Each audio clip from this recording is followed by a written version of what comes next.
Star Sector, interstellar warfare, cosmic expeditions, the building of factions. This is not a tale where the protagonist is invincible from the very beginning. His rise will be step by step, and it will take time. There is no meaningless torment of the main character. Warning. Warning. Unauthorized target colliding with Dock 3. Identification code Alpha 7 mining shuttle. Decommissioned unit. A shrill alarm exploded through the air. Inside the shipyard of the Karish Empire's 7th mining mothership, the Leviathan chaos erupted in an instant. Every human slave bent over their labor along with the arrogant lizardman guards clutching pulse rifles froze at the exact same moment. All their gazes converged onto a single point. A one-man mining shuttle scorched by cosmic rays like a charred, ragged meteorite ignored every navigation signal completely. In a mad, suicidal dive, it slammed hard into the emergency buffer pad of Dock 3. Boom. The alloy deck plating of the entire shipyard shuddered violently. The shuttle's outer shell twisted and split under the collision, belching acrid black smoke. Alpha 7 asteroid mine. That graveyard officially designated by the lizardmen as an absolute death zone. Slaves sent there together with their shuttles had only one destination: to be completely broken down by high-energy radiation and turned into cosmic dust. There had never been a single exception. Damn it. How could someone on the death list possibly crawl back? On the lizardman guard's scale-covered face, his golden vertical pupils shrank to pinpoints in shock. At that very moment, inside the shuttle's cockpit, Li Chen's consciousness was dissolving. From the molecular level upward, his body was being torn apart and melted by raging gamma rays. Agony. No, even his pain receptors had already been burned away. This was death. For a transmigrator who had arrived in this world less than 12 hours ago, such a beginning was nothing short of hell-level difficulty. Yet just as his soul was about to be completely obliterated by the radiation storm, a cold, transcendent mechanical voice exploded at the deepest depths of his awareness. Soul binding with host detected successfully. StarC sign-in system now fully activated. Host has reached a cosmic-level special coordinate Alpha 7 absolute death mine wreckage. This location is the convergence of the hosts, transmigration singularity, and near-death singularity, fulfilling the criteria for first sign-in. First clear reward triggered. Sign in immediately. With the last of his remaining awareness, Li Chun let out a voiceless roar. Sign in. Sign in successful. Congratulations to the host. You have obtained a first clear grade reward. Genetic optimization, radiation affinity, temporary psionic ability, data penetration, basic engine modification, schematics, mechanical mastery required. Boom. A vast, unfathomable power descended in an instant. Those lethal rays, potent enough to melt steel, surged into Li Chen's shattered body and miraculously became docile, transmuted into the purest life force, wildly repairing every cell on the verge of collapse. Necrosis reversed into rebirth. Destruction rewritten as creation. Under the watchful gaze of thousands of eyes, the cockpit hatch twisted nearly into scrap metal, gave a soft click. It had been unlocked from within. A hand gripped the edge of the hatch. A moment later, a young human male crawled out of the wreckage with great difficulty. His prison uniform was in tatters, and he looked utterly frail. But he was alive. In a place like that, to live at all was the greatest mockery of the iron laws of the Karish Empire. Number 734. Li Chun. How the hell are you still alive? Two lizardman guards snapped out of their petrified state, roaring as they leveled their rifles and charged forward. Rough, brutal. They slammed Li Chun down onto the icy deck, pinning him hard, the cold muzzle of a metal gun grinding against the back of his head. The lizardman's breath, reeking of rotting flesh and blood, sprayed against his ear with each exhale. Li Chen's cheek was pressed flat against the deck. He did not struggle. He had once been the most elite psychological con artist on Earth. To him, raw violence was the cheapest form of intimidation. And now this frail body, this utter dishevelment, and the shock and confusion in everyone around him. Together they formed a perfect stage. His mind was racing. Lizardmen, arrogant, conceited worshippers of brute force, seeing humans as mere insects. They cannot comprehend how I survived. Faced with something beyond their understanding, they will feel two things: fear and greed. What I need to do is not explain but guide. Guide them toward the stupid answer they most want to believe. Thus he began to perform. He would be a terrified fool, his wits fried by radiation, surviving only by sheer blind luck. He controlled his breathing, making it rapid and ragged, and set his body to trembling in concert. Report, sir. I don't know. Li Chen's voice was hoarse and dry, laced with the dazed terror unique to one who had just crawled back from the brink of death. The performance, just right in its timing and intensity, made the lizardman guard holding him pause for a heartbeat. I woke up, and I was already on the way back. Li Chen's voice broke into a sob pitiful to the extreme. It was the shuttle. The shuttle came back on its own. I don't know anything. Please don't kill me. He portrayed the humility and helplessness of a bottom-tier slave to perfection. The killing intent behind the gun muzzle pressed to his skull did indeed soften into a hint of hesitation. No one saw the absolute calm that flashed at the depths of Li Chen's eyes, hidden by the floor, blocking his line of sight. Very soon Li Chen was escorted like a dangerous anomaly to the isolation medical bay. Mechanical arms restrained him and carried out a thorough scan from the cellular level down to his genes. Inside the medical bay, a lizardman medical officer wearing a silver insignia stared fixedly at the cascading torrents of data on the holoscreen. Its breathing grew more and more rapid, a hissing sound rattling in its throat. No, impossible. Data error. Run the scan again. The mechanical arms went to work once more, but the results flashing up on the screen were even more horrifying than before. Hiss, monster. This is a monster wearing human skin. The medical officer's golden vertical pupils contracted again and again. Radiation index, exceeding the safe threshold by 30,000 times. 30,000 times. But damn it, his cells haven't collapsed. No cancerous lesions. No deformities at all. His claws hammered madly at the console, pulling up another set of data, his voice trembling with excitement. He's absorbing the radiation. He's treating lethal gamma rays as food. His cellular activity is 300 times the peak of a normal human. And it's still rising. All the lizard men erupted into an uproar. They looked at Li Chen inside the glass isolation pod, and their eyes no longer saw a lowly slave. They saw a priceless treasure. The report swiftly reached the highest decision-making tier aboard the Leviathan. A few minutes later, a handling order was issued. The guard who read the order went pale and then flushed, his expression shifting again and again. Then in stiff, halting common tongue, he pronounced each word. Human Li Chen. By decree of the Institute of Scientific Research, you are classified as a 1 in 10,000 special evolutionary variant, radiation-resilient subject. From this moment on, you are promoted to third-class, rare asset entitled to an independent living unit and level 2 nutrient-paced rations. You will be grateful in your heart and cherish the new life the Empire has granted you. Around them, other slaves could no longer suppress their gasps and sharp intakes of breath. Their gazes all swung toward Li Chen, filled with an intricate mix of emotions: shock, jealousy, fear. Li Chen first appeared stunned, then showed a look of utter disbelief as if he had just won a cosmic lottery. But inside, he let out a cold laugh. Radiation-resilient subject. Foolish lizards, you're only seeing what I want you to see. Still, this identity as a rare asset is indeed a decent umbrella. Lie low. Now is not the time. Li Chen was taken to an independent metal pigeonhole. Cramped and narrow, oppressive in its confinement, yet at last it granted him a space that was entirely his own. The metal door clanged shut and locked. Every trace of expression on Li Chen's face ebbed away like the receding tide, leaving only a cold indifference. With a mere thought, a pale blue light screen unfurled before his eyes. Li Chen lay on the cold alloy bed, his eyes tightly closed, yet his consciousness was racing at high speed. Temporary psionic energy data penetration, remaining time 96 hours and 2 minutes. The pale blue countdown ticked coldly in his mind, like a sword of Damocles hanging ominously above him. This was his only spear, a spear that was about to break. And the rare asset identity that Kuka gave him was a poisoned shield. It could block the guards' clubs, but would attract countless greedy eyes from the darkness. The spear would break and the shield was poisoned, leading to a deadlock. Unless he could find new strength before that. Li Chen's thoughts instantly locked onto the system reward. Engine simplified modification blueprint. The blueprint was a lifeless object that required hands to bring it to life. He needed a component.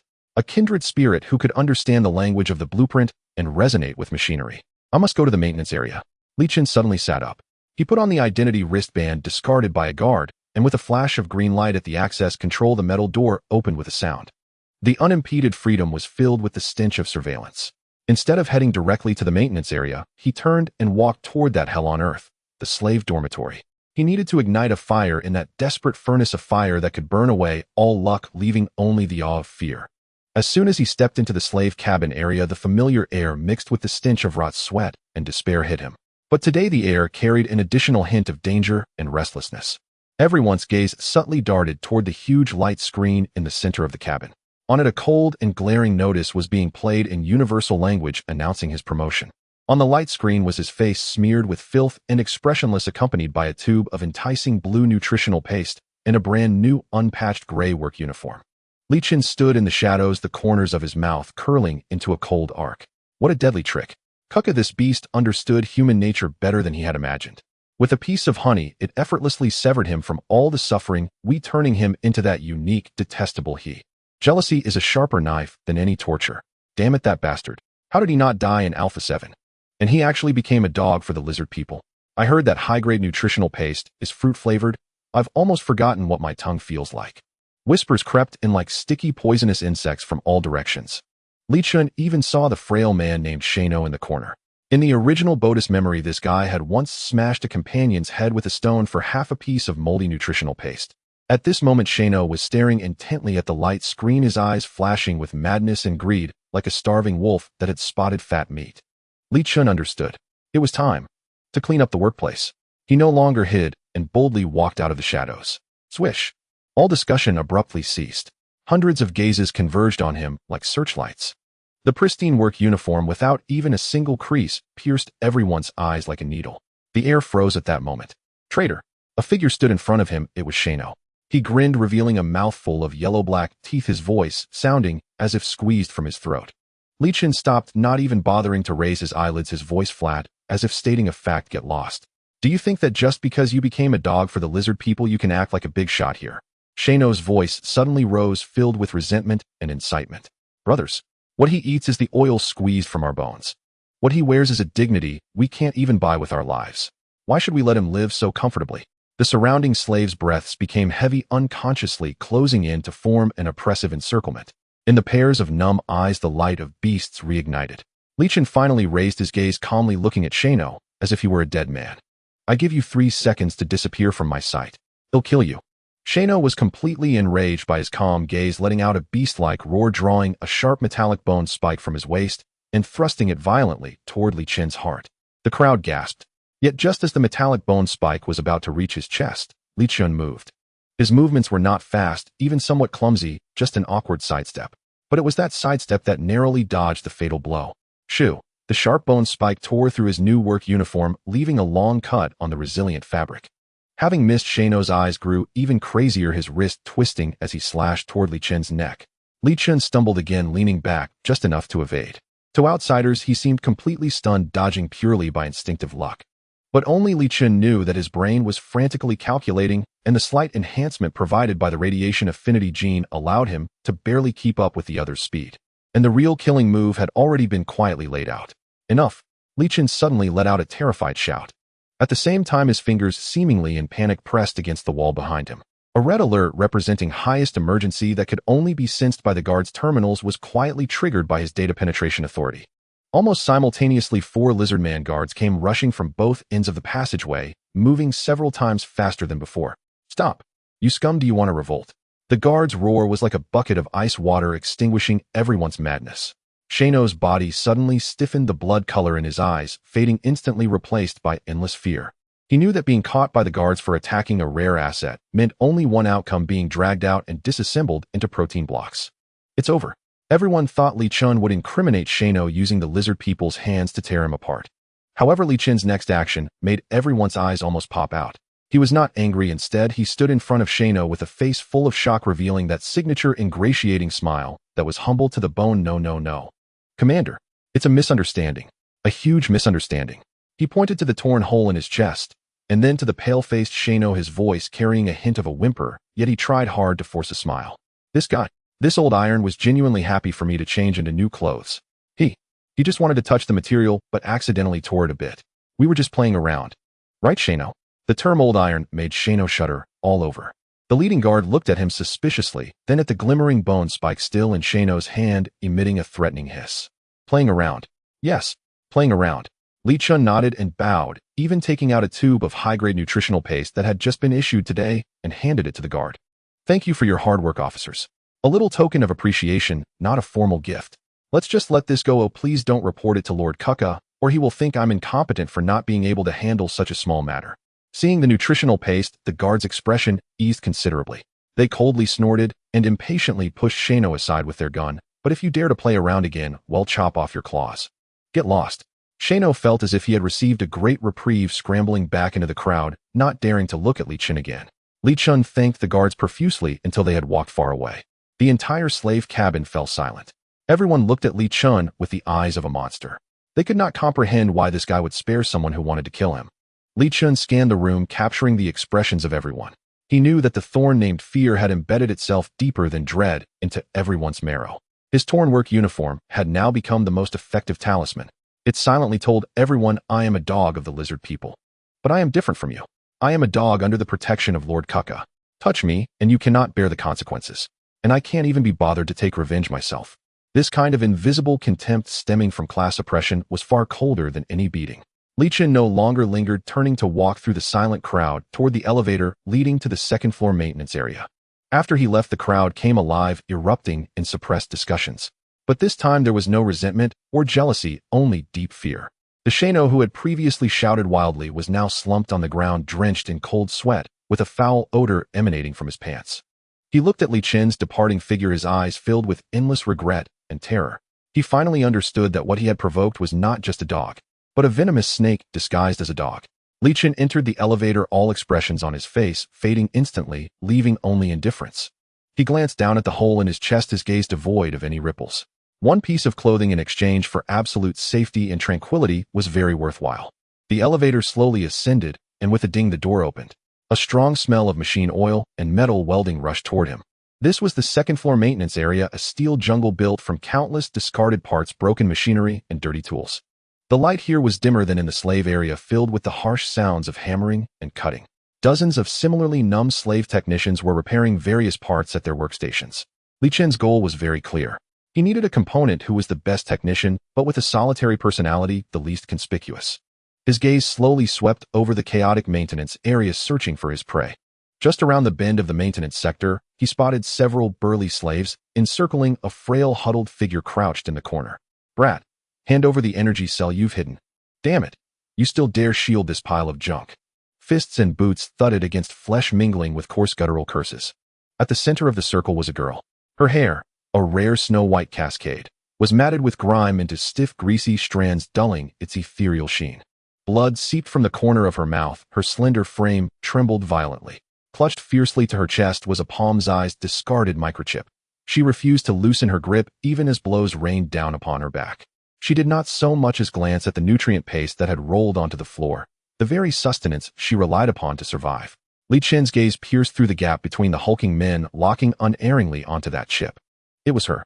Renia, the ghost of the maintenance sector. In the fragmented memories of his former self, this girl was an anomaly. No one knew her origins, as she never spoke, never exchanged a word, silent as a mute. Yet she possessed an obsessive, near-maniacal fascination with all things mechanical. With the crudest tools, she could restore equipment deemed utterly irreparable by the guards. Such a person was precisely what he needed. The living hope capable of transforming that simplified engine modification blueprint from ink on paper into reality. "Stop." Li Chen's voice was quiet, but laced with glacial coldness, halting their assault mid-motion. The leader, a brute nicknamed Hammer, turned impatiently. Upon recognizing Li Chen, a flicker of wary respect for the new elite crossed his face, only to harden instantly into contempt. Well, if it isn't His Excellency, the rare asset himself. What? Planning to champion this little mute? His cronies erupted into mocking laughter. Li Chen didn't spare them a glance. He walked straight to the girl. "She is under my jurisdiction now." Hammer barked a furious, incredulous laugh and stepped forward, nearly pressing his face against Li Chen's. "Who the hell do you think you are? You? Any objections?" Li Chen cut him off. Tilting his head slightly, he murmured in a tone icy and low, audible only to Hammer. "Tomorrow, I'm entering Sector 3 Energy Vault to handle a radiation leak. On direct orders from Commander Kuka." Hammer's smirk froze rigid as shattered glass. Li Chen continued, voice smooth as poisoned silk. "Tell me, what if while inside my mood sours, and I accidentally misplace a few high-purity energy cells? Do you suppose His Excellency might select a few nuisances who've dampened his spirits, and toss them into the irradiated zone for cleanup?" A threat, blunt, unvarnished, and absolute. Hammer's arrogance curdled on his face as though his throat had been seized in an iron grip. A sharp, ringing buzz filled his skull, memories surging Kuka's bloody methods. The wretches dissolved alive in the radiation zone, the rebels turned into riddled targets. And this man, this monster just returned from Alpha 7. He'd spoken alone with Kuka. He held influence over Kuka's decisions. Sweat beaded on Hammer's forehead, his breath grew ragged. Staring into Li Chen's calm, depthless eyes, he saw instead Kuka's cruel golden vertical pupils. I. His face drained of color, his lips quivered uncontrollably. Finally, a strangled, near-tearful whisper escaped his clenched teeth. "We'll leave. Right now." Before the words fully left his mouth, he and his lackeys scrambled backward, fleeing like specters, clumsy, panicked, vanishing down the corridor's shadowed end. Only then did Li Chun kneel beside the girl, ignoring the wariness and confusion blazing in her eyes as he helped her rise. He picked up the tube of nutrient paste lying in the dust, inspected its murky hue, and tossed it aside without hesitation. Then from his own pouch he withdrew a fresh premium-grade tube, its faint sweet fruit fragrance unmistakable, and pressed it into her palm. His gaze fell upon the precious chip clutched to her chest. "What is this?" Renia instinctively retreated half a step. Her rare crimson irises blazed with the raw, cornered vigilance of a caged beast. She couldn't fathom why this newly elevated paragon, the very man everyone shunned, had chosen to intervene for her. The logic core board of a stellar Voyager-class survey vessel's AI. "It's broken." Her voice was hoarse, each word measured and sparse. Li Chun nodded, then asked, "Can you repair everything aboard the ship?" Renia paused, her fingers tightening around the chip, before replying softly, "Most of it." "Then, what about the ship itself?" Li Chun posed the pivotal question. Renia's entire body locked rigid, her crimson pupils contracted to needle-fine points. She recoiled sharply, arms crossing instinctively over her chest. "Do you wish to die, Oi?" Her whisper was barely audible, thick with terror at having breached the vessel's most forbidden taboo. Here, speaking of escape was a crime far graver than cursing Kuka outright. Li Chun said nothing more. He extended his hand, and under Renia's wide, fearful gaze gently touched the rust-pitted, scarred surface of the derelict chip cradled in her arms. A minuscule, imperceptible current, detectable only to him, flowed from his fingertip into the metal. Data infiltration spiritual ability activated. VVVVRRR. A faint, almost inaudible hum. She jerked her head downward, as if unable to trust her own eyes. That logic board, examined endlessly, confirmed dead beyond physical revival.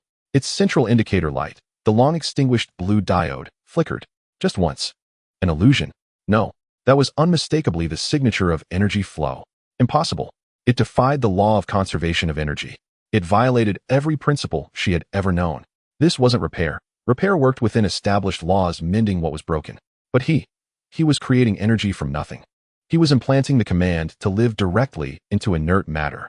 Renia clamped a hand over her mouth, to stifle the scream rising in her throat. Her stare at Li Chun shifted utterly, from suspicion and guardedness to pure staggering disbelief. "I need a madman who can forge starships from scrap metal." Li Chun rose to his full height, looking down at her. "Kuka sees me as a tool, and will discard me when worn out. And you," he gestured toward the scattered parts at her feet. "In their eyes, you're not even worthy of being called a tool, just disposable, refuse to be purged at whim." He paused. "Will you spend your life trapped inside this filthy, rusted can, letting your genius designs rot alongside these scraps, corroding into oblivion? Or will you walk with me, tear open this cage with your own hands, and transform those blueprints and components you cherish into true miracles before setting sail across that boundless, star-drenched ocean beyond?" Renia's heart hammered violently, threatening to burst from her throat. She stared at the azure nutrient tube in her hand, a symbol of chasms between worlds, then up at the man before her whose depths were unfathomable. I'll return tomorrow, at this hour, for your answer." Li Chun turned without another word, and vanished into the corridor's deepening shadows. Leaving Renia alone, rooted where she stood, her fingers clenched tightly around the chip, still warm from his touch, and the azure tube that embodied heaven and earth. The next morning, there was no day or night aboard the mothership, yet the slave's schedule strictly followed the circadian rhythm of the lizard-folk homeworld. But today, before the usual alarm, designed to rouse the slaves, could sound, the metal door groaned open with a heavy, resonant clunk. Li Chun jolted upright in an instant. Standing outside the door were two fully armed lizard-folk guards. Their armor far surpassed that of ordinary sentinels, matte black combat suits etched with visible energy conduit circuitry and stark radiation hazard insignias. Clearly, these were custom-built anti-radiation models.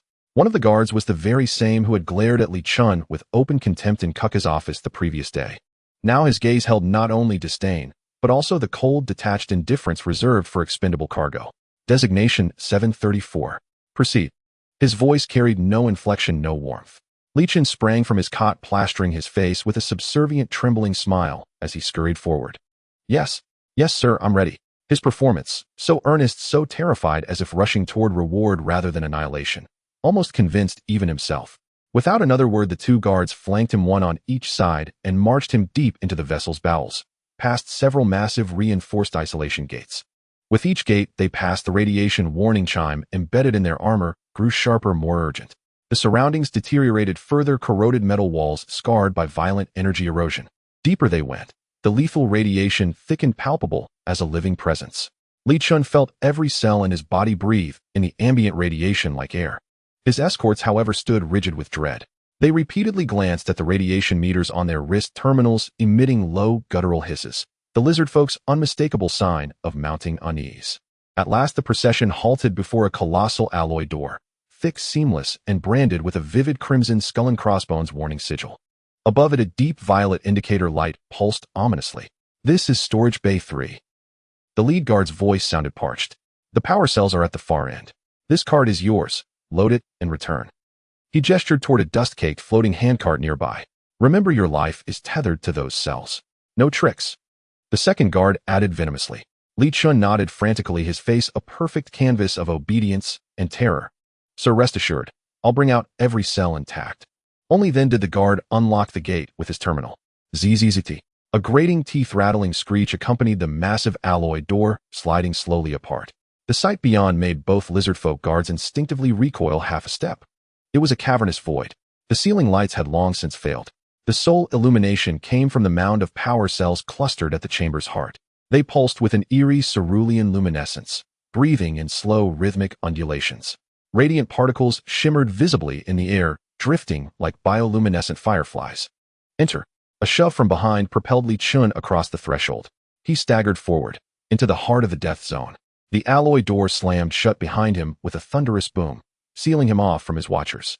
Yet Li Chun knew their personal terminals still streamed his vital signs in real time.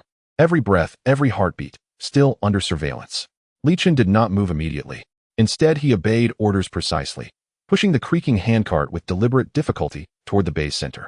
Each step he took was deliberately unsteady, as though the invisible weight of radiation might crush him at any moment. While performing, his mind screamed inwardly. "System now? Sign in here." Ding. Detected host located within a Tier 3 hazard zone. High concentration radiation leakage energy warehouse. Sign in successful. Congratulations, host. You have received the following rewards. 1. Permanent spiritual ability energy absorption basic. Effect: you may actively draw energy from standard sources, including power cell supply conduits and batteries, to replenish stamina or charge compatible devices. In high radiation environments, absorption efficiency and range are significantly enhanced. The ability's spiritual nature allows it to permeate most conventional physical barriers. 2. One-time item microstasis field generator. Effect upon activation creates a 10-second stasis field within a 5-meter radius. Within it, all non-spiritual entities experience temporal flow reduced by 99. It worked. Li Chun's heart hammered, a surge of euphoria threatening to shatter his carefully constructed mask of agony. This energy absorption ability was tailor-made for this very moment. And the stasis field generator, an absolute lifeline, his ultimate escape card. He suppressed the upward twitch of his lips and continued pushing the cart toward the cerulean glow of the power cells. The closer he drew, the more voraciously his cells drank in the torrent of raw energy. Fatigue evaporated, replaced by an overwhelming radiant fullness. He glanced toward a corner of the warehouse. There abandoned lay a primary energy conduit. Its coupling had ruptured, spewing arcs of high-voltage energy with a furious sizzling hiss. That spot radiated the strongest and most volatile energy in the entire bay. A perfect location. Step 1: lull them into complacency and ignite panic. He began clumsily loading power cells onto the cart. Simultaneously, he subtly extended a sliver of consciousness, activating his newly acquired spiritual ability, energy absorption. His target was not the power cells. It was the internal batteries embedded in the guards' anti-radiation combat suits. Beyond the door, an invisible faint current slipped through the dense alloy barrier like a phantom, locking precisely onto both suits. Li Chun could even feel twin streams of energy flowing across dimensions, pouring steadily into his own body. Outside the door, the two guards leaned idly against the wall. "HSS, this cursed place isn't fit for any living thing. Radiation interference is crippling. Once that kid emerges, I'm drowning myself in molten lava whiskey." "Silence. Once he's out, we collect our reward." Kuka's generosity this time is legendary. Suddenly, one guard glanced down at his wrist terminal. What in the abyss?" he cried out. "My suit's power is draining this fast. It was at 92 seconds ago. Now it's dropped to 85. Damn it. Logistics again, peddling refurbished junk." The other guard blinked, then checked his own display. "Mine too, down to 84. Is the radiation here so intense it's accelerating energy leakage?" Their suits were specially engineered, capable of sustaining operation for hours under such conditions. Such rapid depletion was impossible, within mere minutes. Damn right, it's been ages since maintenance. Last time some poor wretch turned into a desiccated husk when his gear failed. Contact logistics, file a formal complaint. But the comms channel spat only static, utterly dead. Radiation had drowned all signals.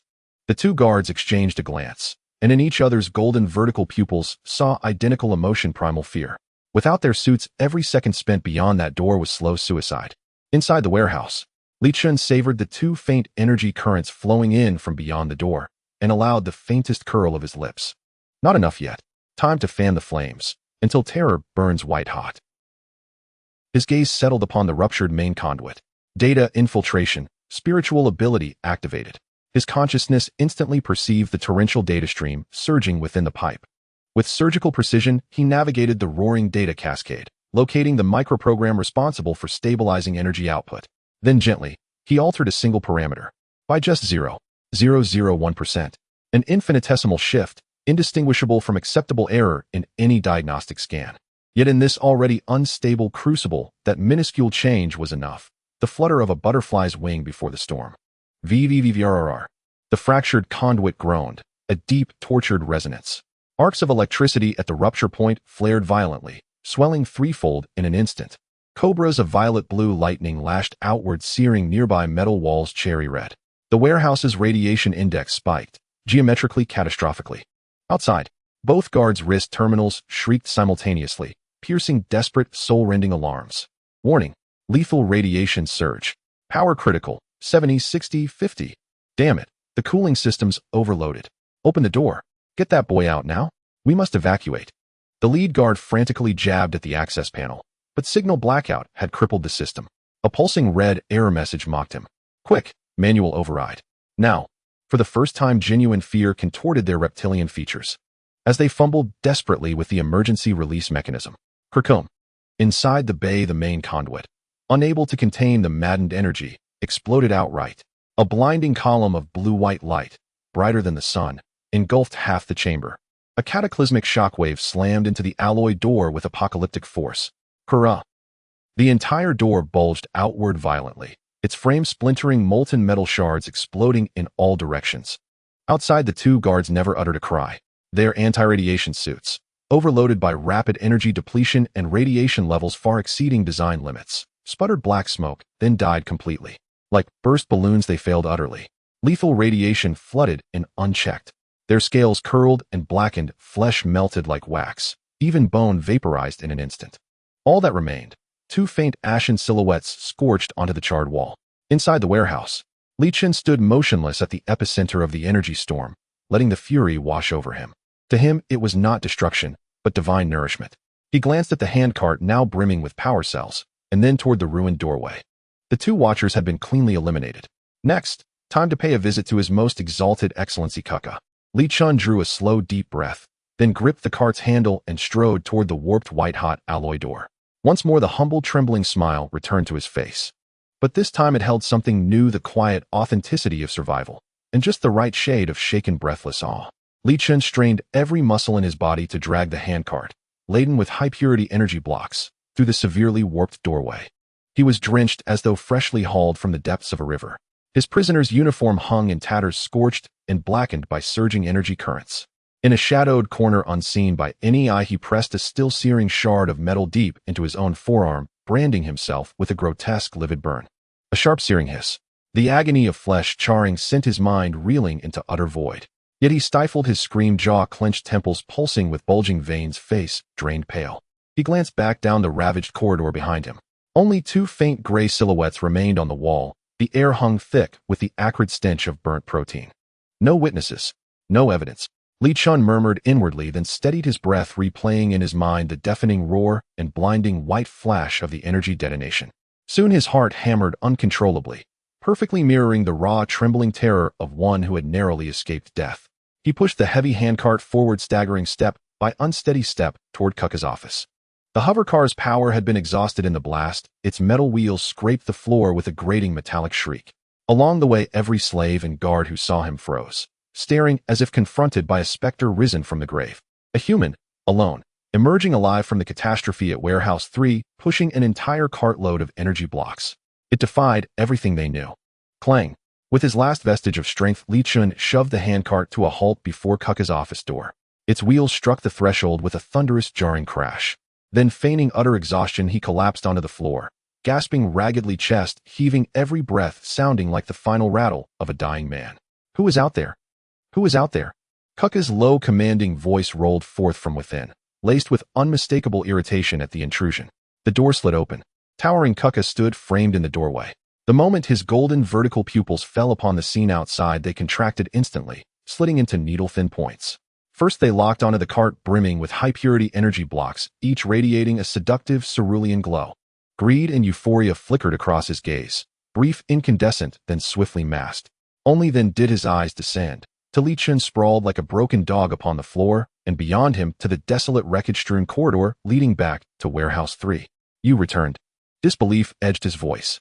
He stepped forward, not to aid Li Chun, but to sweep a portable scanner over the energy blocks stacked on the cart. When the device displayed purity readings far exceeding expectation, a deep guttural purr vibrated in his throat, a sound of pure, visceral satisfaction. Only then did he loom above Li Chun, gazing down with cold, appraising eyes. Where are my guards? Li Chun lifted his head, his face a mask of raw terror and lingering shock. Kuka, Lord Kuka. His voice rasped like wind tearing through a ruined bellows. Dead, all dead. The warehouse, it exploded. A terrible blue light. In an instant, nothing remained. My officers, they threw me clear to save the energy blocks, and were consumed by the light. Li Chun delivered the lie he had rehearsed with flawless, harrowing conviction. Kuka stared hard at him, his golden pupils glinting with sharp suspicion and ruthless scrutiny. He did not believe for a second in the absurd fable of guards sacrificing themselves for a slave. He crouched, his massive frame casting a suffocating shadow that swallowed Li Chun whole. Rough, clawed fingers seized Li Chun's jaw, forcing his head up, cold talons biting just shy of breaking skin. Look into my eyes and answer me. Kuka's voice dropped to a venomous whisper. What was the last thing they said before the blast? Here it was, the anticipated test. Confusion and anguish flared in Li Chun's eyes. He even summoned his will to constrict his pupils violently, mimicking the physiological recoil of reliving unspeakable horror. The senior officer, he shouted at me. Get out. Take the energy and run. Then hurl me clear. Kuka released his grip, appearing to accept the explanation. Good. Their survivor benefits will be drawn from this hall. Their deaths were in service to the Empire, honorable and absolute. With those words, the matter was sealed. Truth no longer mattered. What mattered was that Li Chun, the tool, had in this so-called accident become markedly more valuable. Rise. Kuka's voice reverted to its usual detached chill. Li Chun struggled upright, bowing his head low, daring not meet those golden eyes. Lord, I have another discovery. Li Chun seized the opening, revealing his true objective without delay. Oh. Kuka arched a brow, gesturing curtly for him to continue. It's just in that chaos my senses changed strangely. Li Chun fumbled his words deliberately, playing the part of a dim, struggling slave straining to articulate the inarticulable. I could smell which scraps were utterly worthless and which held a trace of residual energy or potential use. He packaged his ability as a vague instinctive talent, an uncanny knack for sensing value amid refuse. Kuka's golden vertical pupils blazed with sudden fierce light. A living metal detector, a slave, no an asset, who could sift gold from garbage. The Leviathan had served for over a century. The ship's holds overflowed with waste. If such salvage could be systematically extracted, it promised an endless, colossal stream of profit. He demanded instantly, You mean you can go to the scrap yards and locate useful materials for me? I beg leave to try, Lord. I would lay down my life 1,000 times. Li Chun pledged fervently, then faltered, adding cautiously. But, Lord, I only sense. I cannot tell which parts hold value and which do not. I lack knowledge. And my strength is slight. Many objects are beyond my lifting. If I might be granted a skilled assistant. A skilled assistant. Kuka mused, mind racing. The request was reasonable. Any fine instrument required proper maintenance. Granted, Kuka declared without hesitation. That white-haired girl from the slave sector, Rinya, has some aptitude for repairs, and her wits are dull enough. She is yours to command from now on. Sector 7 Scrap Processing Yard is henceforth your domain. No one enters without my explicit order. Li Chun's heart hammered against his ribs, but his face remained fixed in that vacant, wide-eyed rapture of a slave stunned by unexpected favor. An independent scrapyard. A technical aid. A legitimate cover.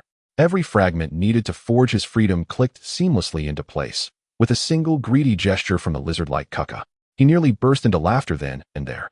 Go. Kuka tossed him a tube of premium-grade golden nutrient paste, its lustrous sheen almost blinding. With a flick of his wrist, the countdown on Li Chen's wristband froze, then snapped free with a soft metallic click. This is your reward. Do not disappoint me, or I shall cast you, along with the rest of the scrap, into the smelting furnace. Li Chen snatched the paste like sacred relic, then scrambled backward out of the office on hands and knees. The instant he turned into an empty service corridor, the mask of humility and fear dissolved, replaced by glacial razor-edged calm. He clenched the golden tube tightly, feeling the cool, dense weight of its metal casing, and the immense coiled energy humming within. Kuka, you have opened the cage yourself, and handed me both key and accomplice. Very soon you will regret this decision, more bitterly than you can imagine. Li Chen strode directly toward the maintenance zone, making no attempt to conceal himself. After all, the golden nutrient paste in his hand, glowing with radiant brilliance, was his finest pass. As he walked, slaves shrank back into the corners of the walls and bowed their heads low like a startled colony of rats. Their hushed whispers died instantly at his approach. Shano, the man from before, now stood among them, face ashen, too terrified even to glance in Li Chen's direction. Li Chen found Renia without difficulty tucked away in the most remote corner of the maintenance zone. The girl knelt on the grimy floor, cradling the logic core board he had previously activated with data infiltration, carefully brushing dust from its surface with a sharpened iron wire. Her intense focus set her apart from the squalid, chaotic surroundings. At the sound of footsteps, Renia lifted her head, alert and wary. When she recognized Li Chen, an unreadable flicker shimmered within her rare crimson irises. Li Chen said nothing. He simply stepped before her and gently placed the golden tube of nutrient paste onto the oil-stained ground at her feet. At the sight of the gleaming golden tube, Renia froze.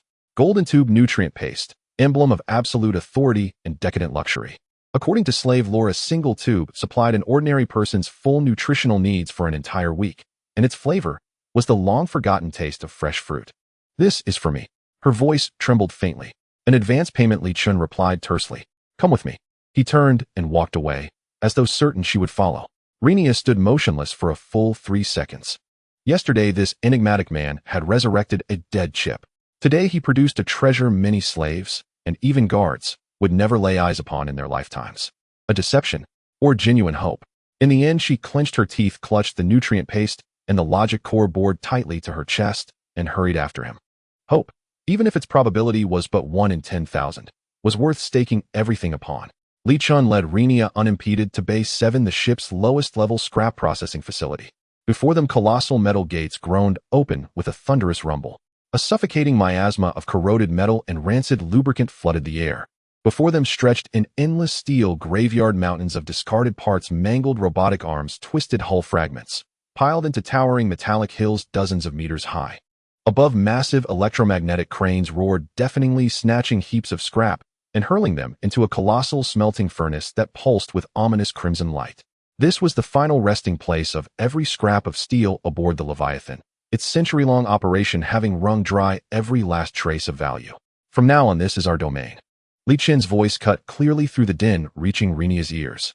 She stared, first at the desolate expanse before her, then at Li Chen, her expression stunned. Confusion spilled from her gaze. What are we doing here? Treasure hunting. His answer only deepened her bewilderment.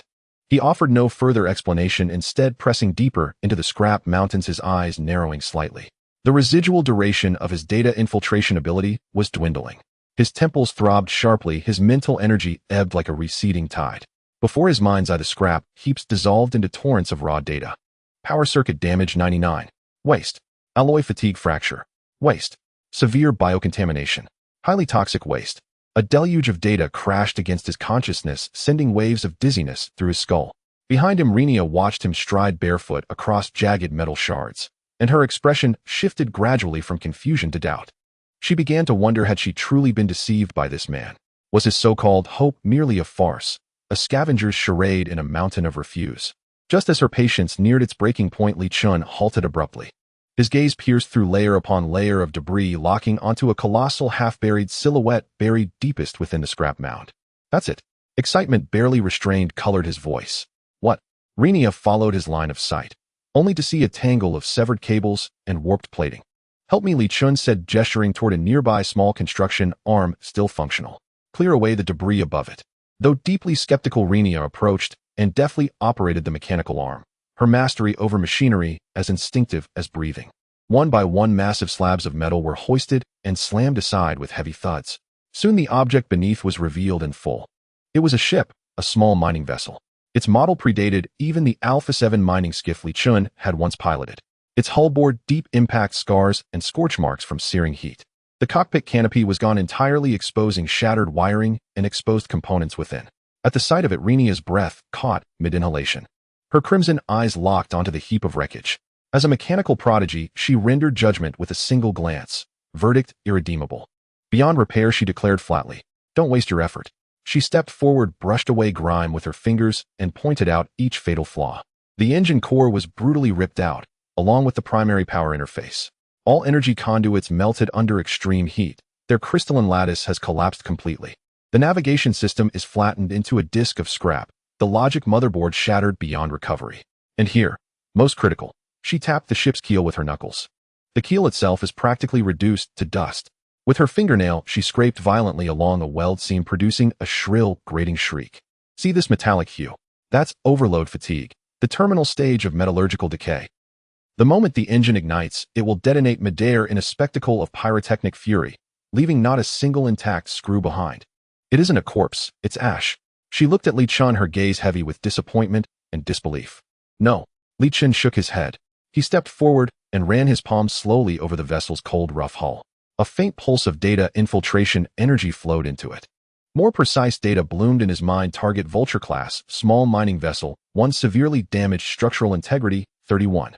Matching modification blueprint detected. Simplified engine retrofit for obsolete mining vessels. Feasibility, 17%.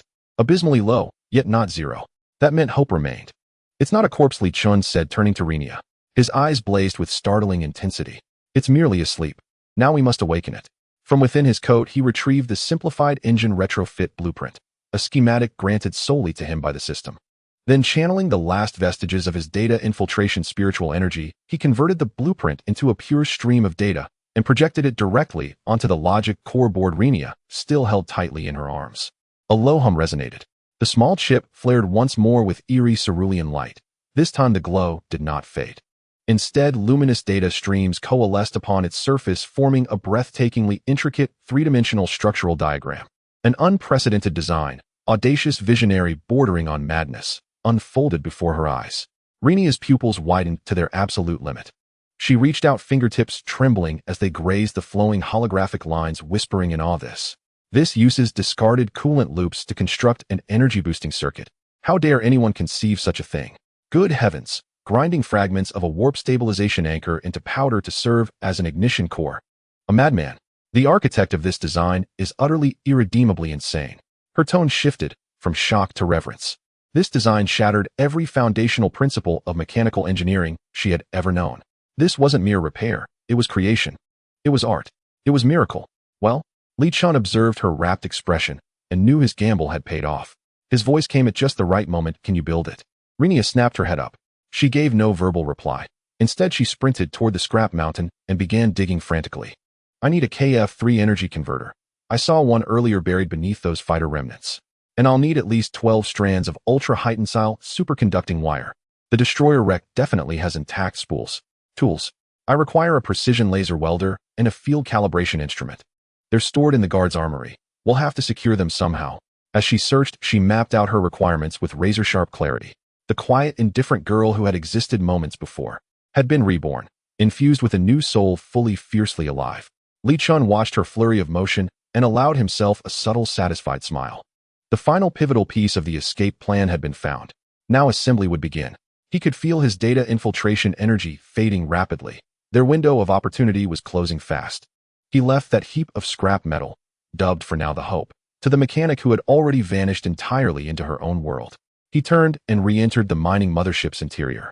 He needed tools, materials, and a reliable channel to acquire them. His destination was the market in the slave sector, an illicit black market tacitly tolerated by guards, yet in truth lawless, chaotic, and shrouded in darkness. The mining mothership had been in service for over a century. Its enslaved population long surpassed tens of thousands. Though most slaves were treated as expendable, their numbers continued to swell. As Li Chun rounded a corridor bend, a pungent wave of chaos struck his senses. This place was even more squalid and disordered than the vast slave dormitories. Slaves sat or crouched on the floor, spreading tattered rags before them, their entire worldly possessions laid bare upon those grimy cloths. A worn-down nut, half a tube of blackened energy paste, a small bottle of murky, so-called purified water, and even several vials of diluted nutrient solution residue, scavenged from the refuse heaps of lizard men. One slave slammed another's skull against the metallic floor with brutal force, the dull thud echoing sharply, while onlookers watched numb and unblinking. Li Chen's arrival disrupted the atmosphere. His work uniform, though frayed, was markedly cleaner than those around him. His gait remained unhurried and assured, starkly contrasting the cowering or predatory glances surrounding him. Unconsciously, the crowd parted, clearing a path straight to the black market's deepest recesses. Crouched, there was a gaunt, diminutive man meticulously polishing a mechanical ocular implant with an oilcloth, the device still faintly rotating, its crimson sensor scanning the surroundings. He was known only as Rat, the black market's most enigmatic and resourceful merchant. "Let's make a deal," Li Chen said, without preamble. Rat's polishing motion halted. Slowly he lifted his head, a face ageless and indeterminate, its small eyes gleaming with a sharpness and world-weariness utterly at odds with his frail frame. Well, if it isn't His Excellency, the newly minted rare asset. What brings such a distinguished guest to my humble rat hole? I need certain items. Li Chen dispensed with pretense, reciting the most critical items from Renya's list. High-precision laser welder, portable field calibration instrument, 5 units of titanium tungsten alloy rods. With each item named, Rat's eyelid twitched violently. When Li Chen finished, the mechanical eye in Rat's hand froze mid-rotation. He shot upright, locking eyes with Li Chen, his voice dropping to a venomous whisper. "You're insane." He yanked Li Chen deeper into the shadows. "These are all military-grade restricted items. Titanium tungsten alloy. That's used for warship keels. Are you planning to blow up the Leviathan? Just tell me, can you get them?" Li Chen's tone remained calm, unwavering. "Price is no object." With that, he tossed at Rat's feet the highest-grade nutrient paste, golden and radiant, that Kuka had awarded him. Rat's breath hitched instantly. His small eyes locked onto the golden tube, his throat convulsing as he swallowed hard. He knew its worth. It meant a full year of safety, perhaps even access to things otherwise unattainable. Yet he fought down his greed, shaking his head fiercely, his face contorting with genuine fear. "It's not about money. It's about survival. If we're caught, they'll hang us from the bow and let cosmic radiation scour our bones to dust. I may be greedy, but I'm not ready to die." Li Chen studied him, unfazed, as if expecting precisely this response. "What if I offered you something no amount of money can buy?" His voice carried quiet, irresistible allure. "What?" "Freedom," Li Chen murmured slowly. "A chance to leave this place." Rat recoiled as if struck. "You, what do you mean?" His voice cracked with dryness. "I'm repairing a ship." Li Chen dropped the revelation with serene gravity. "A ship capable of carrying us away from this hell. Right now it lacks only critical components and tools. Get them for me. When the ship is ready, I'll take you with me." Rat's chest heaved wildly. The calculating shrewdness in his small eyes dissolved, replaced by the feverish glint of a gambler staking everything. "Why should I trust you? On your word alone." Rat stared intently at Li Chen, searching his face for any sign of deception. "On this." Li Chen spoke no further. His gaze swept the surroundings, then settled on the mechanical eye Rat had just been polishing. "This matters deeply to you, doesn't it? Pity. The optic nerve bundle has degraded and fractured, and the power core teeters on total collapse. In your hands, it's merely a luminous toy." Rat's face went pale. This was his most treasured possession, a military-grade artifact stripped from a dead bounty hunter. How could this youth see through it at a glance? "You." Li Chen extended his hand, activating the last vestiges of his data infiltration spiritual ability. "May I examine it?" Before Rat could react, Li Chen's fingertip lightly touched the ocular implant. A low hum resonated, and the previously dim eye blazed with sudden intensified brilliance.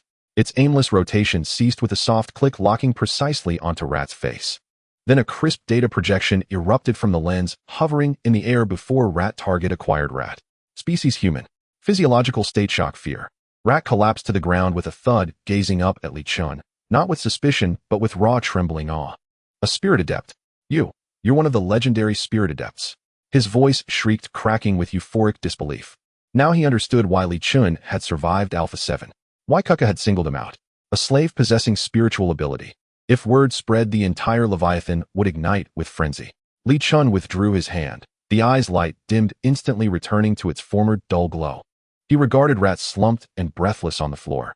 "So, do you believe this wager is worth placing?" Rat's mind roared with static. Remain buried in this sunless burrow, rotting away, or dare to gamble? Then he remembered his younger sister wasting away in the lower cargo hold, ravaged by chronic malnutrition. He clenched his fist. "Done." He spat, springing to his feet. I'll secure those items within 3 days, even if I have to strip the guard's armory bare. He paused, his gaze shifting to one of desperate entreaty. But I have one condition. Speak. My sister must have a place aboard the ship. Li Chun held his gaze, long, deep, and unflinching. Agreed. Deal. Rat snatched up the golden nutrient paste, gripping it tightly. Without hesitation, he whirled and strode away. Li Chun turned a subtle curve, lifting the corner of his mouth. Excellent. An ally forged not by loyalty, but by desperation. As he walked out of the black market, he silently counted down the remaining duration of his data infiltration ability. In the following 3 days, the No. 7 waste disposal site became the most mysterious and busiest place on the Leviathan. Any slave or low-level guard daring to approach would be driven away by him under the pretext of carrying out a confidential retrieval mission on the orders of Lord Kuka. Kuka was pleased with this. In his view, the more mysterious and pretentious Li Chun appeared, the more it proved that he wanted to tightly cling to this big tree, which reassured him. Inside the waste disposal site, however, it was an entirely different scene. Renia had completely transformed into a workaholic. She hardly slept, her petite figure darting back and forth between the colossal heaps of waste and the dilapidated mining ship. In her eyes, there was only the intricately complex engine blueprint and piles of cold parts. The mouse also delivered on his promise. Utilizing the underground network he had managed for many years, he magically delivered all the restricted items on the list to the waste site in batches silently within 3 days. The sparks from the high-precision laser welding gun flickered in the dark of the waste site. Li Chun became their strongest support. He was in charge of keeping watch, providing a continuous source of power for all the equipment using energy absorption, as well as skillfully dealing with all external scrutiny with his increasingly adept lies. Whenever Renia found herself at a loss due to the lack of a specific part, Li Chun would close his eyes. Minutes later, he could always accurately point to a certain corner of the waste pile. Go there, dig 3 meters down, there's a piece of cruiser armor fragment, and the chromium-vanadium alloy content inside is enough for us to refine the materials we need. Renia had completely gotten used to Li Chun's mystical performances. She would instinctively follow his instructions, certain that she would achieve her goals. With the cooperation of the three, the mining ship was undergoing a transformation. The severed energy conduits were reconnected and reinforced with higher-grade alloys. The damaged hull was replaced with high-strength armor plates cut from abandoned warships. And the most crucial core, the garbage engine that Renia personally crafted according to the blueprint filled with wild ideas, was finally successfully installed into the engine compartment. At the moment the last energy line was connected, a deep, explosive roar of the engine suddenly erupted in the waste site. Although it lasted only a second, it was quickly shut down by Renia. She slumped down to the ground, her body giving way. Days of intense labor had drained all her energy. Yet on her face, smeared with grease, bloomed an incredibly bright and pure smile. The mouse and his weak sister, who had been hiding in the corner helping out, embraced each other excitedly, trying to suppress their voices as they wept tears of joy. Freedom was no longer an ethereal fantasy. Only Li Chun remained calm. He walked to the cockpit, looking at the newly refreshed control panel and the indicator lights flashing a normal green, yet his heart held no sense of relaxation. In his mind, the light curtain representing data penetration had become dim. Only a few minutes remained on the countdown. We are still one step away, Li Chun said solemnly. Navigation system. Without navigation, even if we fly out, we will just be a coffin lost in the sea of stars. Renia nodded, getting up from the ground, her eyes blazing with a fire more intense than ever. Give me 10 minutes. I need to use your power to forcibly crack the mothership's navigation database and download the latest star map. This is our only chance. Li Chun looked at her and nodded gravely. Let's begin. Renia took a deep breath and connected her precious chip to the main interface of the mining ship's navigation system. Li Chun placed his hand on the control panel. He closed his eyes and poured all his remaining data penetration energy into Renia's chip without reservation. Buzz! In an instant, Renia was engulfed by a torrent composed of countless codes and data. It was the main navigation database of the Leviathan. Countless star maps, route information, and space station coordinates surged within. It was an immense ocean of information, and she needed to find the most crucial treasure map within. Found it. Downloading. 3:17:45. Sweat beaded on Renia's forehead as her fingers danced across the virtual keyboard, moving so fast they seemed to leave afterimages. Li Chun could clearly feel that the last trace of that wondrous data vision in his mind was rapidly dissipating. The entire world seemed to plummet from ultra-high-definition 4K quality to a blurry mosaic. Data penetration energy was about to completely fail. 75, 89, 98. Hurry, faster. Li Chun's heart raced. Just as the download progress bar hit 99, that pale blue light curtain in his mind vanished with a snap. The magical feeling of being able to see and modify data faded away like a receding tide. The world reverted to its original form. Cold hard and no longer easily discernible. Li Chen suddenly opened his eyes, overwhelming feelings of blindness and powerlessness surged within. Such a useful ability, I wonder if I will ever get something similar in the future. Download. Complete. Almost simultaneously, Renia let out a cry of joy mixed with tears. She succeeded. She successfully downloaded the latest star map into the ship's navigation system. However, just as everyone was preparing to celebrate this final success, bang boom, the heavy metal door of the waste disposal site was forcibly blown open from the outside with plasma explosives. Countless molten iron splattered, and the massive door panel twisted and collapsed inward, producing a deafening roar. Dazzling searchlight beams instantly illuminated the entire waste site as if it were daytime. Click, click, click.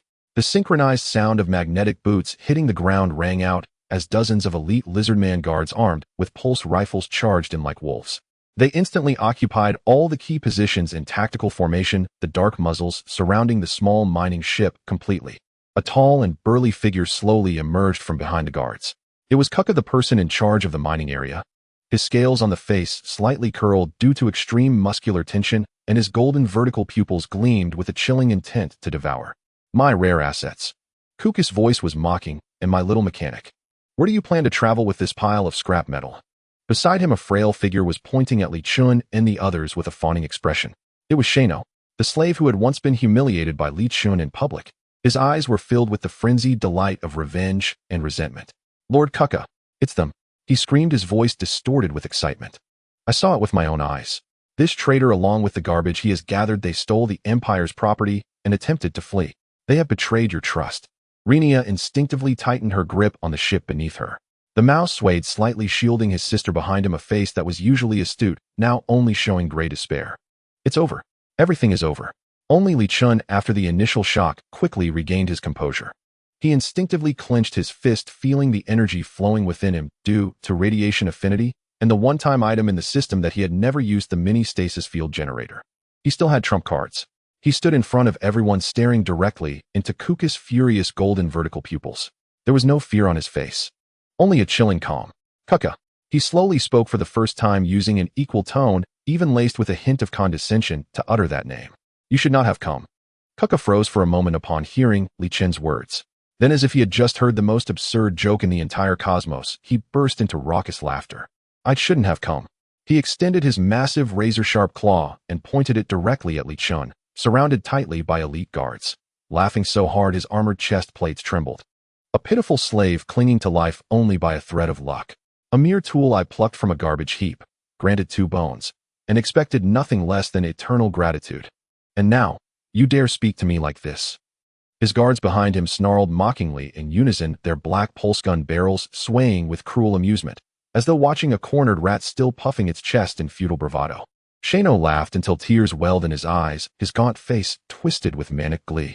Pointing at Li Chun, he shrieked, still mouthing off even as death closes in. Master Kuka, did you hear that? This is a thankless, treacherous wolf. Don't waste another word on him. Seize him now. Scorch his flesh inch by inch with an ion branding iron, so he learns the price of betrayal. Kuka's laughter ceased abruptly. His golden vertical pupils narrowed into cold, slitted lines. Every trace of mockery erased, replaced by ruthless, murderous intent. You're right. I've grown weary of this tedious cat-and-mouse game. He raised his claw and swept it forward with casual disdain. Take him alive. I will personally flay his intriguing hide, intact, and mount it as the finest ornament in my office. As for the rest, his gaze swept contemptuously over Renia and the rat siblings. The males go straight into the smelting furnace. The females are yours to claim. Yes, sir. The guards roared with savage, greedy hunger, raising their pulse rifles as they steadily tightened the noose of their encirclement. Renia's pupils lost all focus, her blood turned to ice within her veins. The rat's face drained of color, turning ashen. In one swift motion, he yanked his sister behind him, his fists clenched so tightly that his knuckles blanched white with remorse and helpless fury. Yet Li Chun, standing alone at the front, slipped his hand unnoticed into the tattered pocket of his prison uniform. His fingertips brushed against a cold, disc-shaped metallic object. Miniature temporal stasis field generator. The one-time use artifact he'd received upon checking in at Storage Bay 3. His final solitary trump card. One heartbeat before the guards lunged, only a single thought flashed through Li Chen's mind. To reclaim, just a fraction of interest, for all the despair imprisoned within these walls.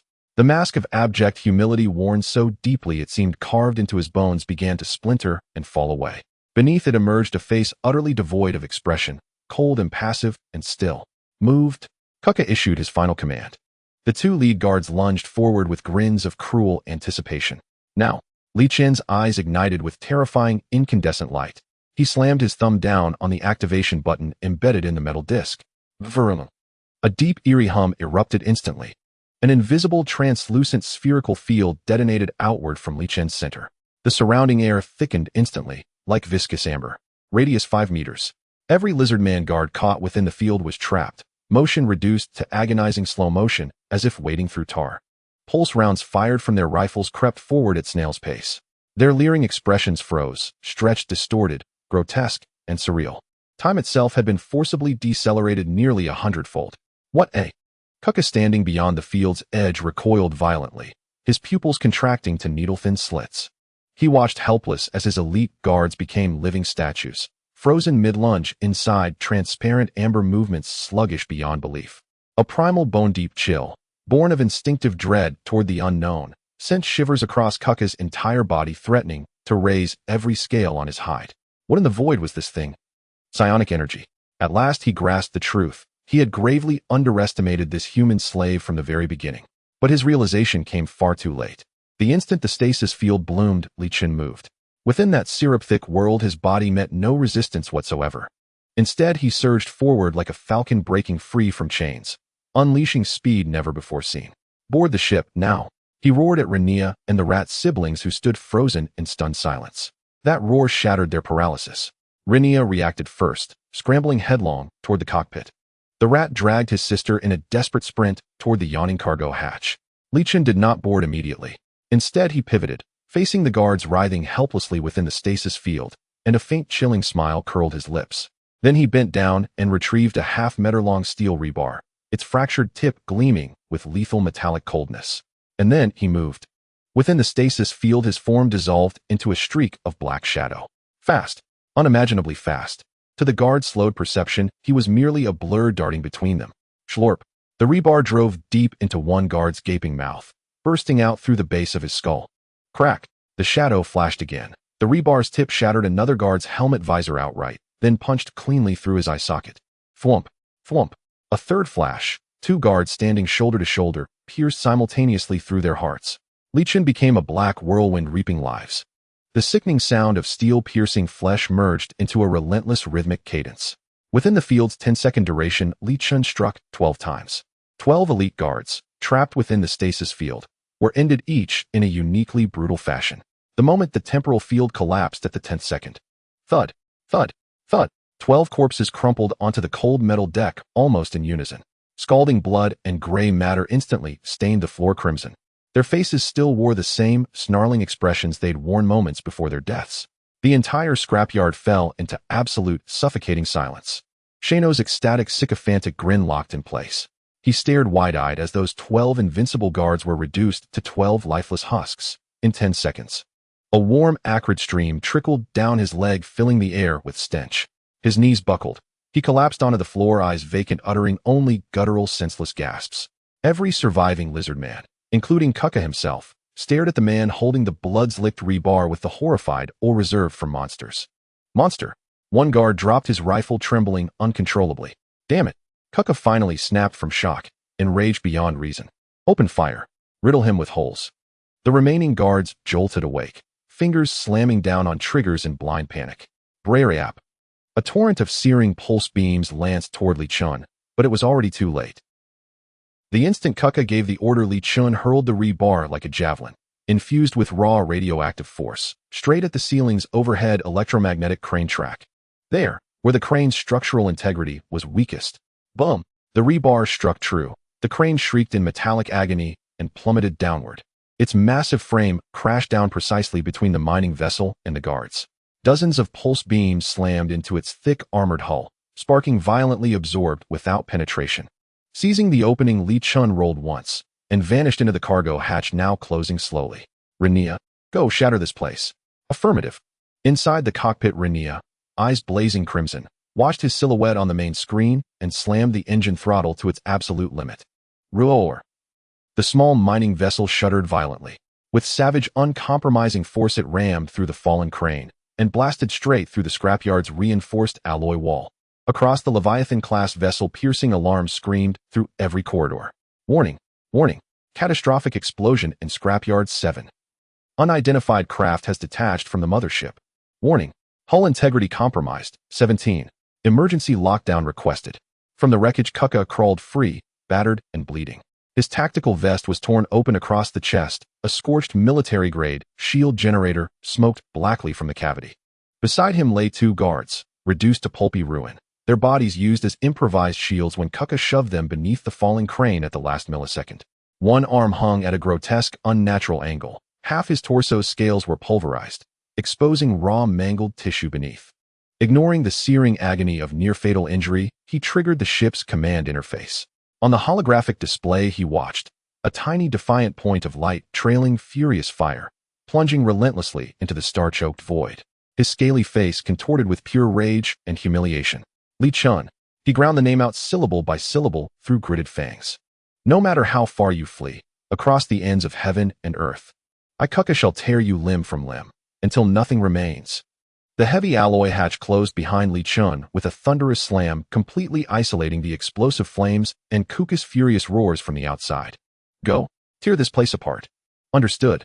Inside the cockpit, Renia's crimson eyes fixated intensely on the main control screen, where a lithe figure had just rushed into the cabin.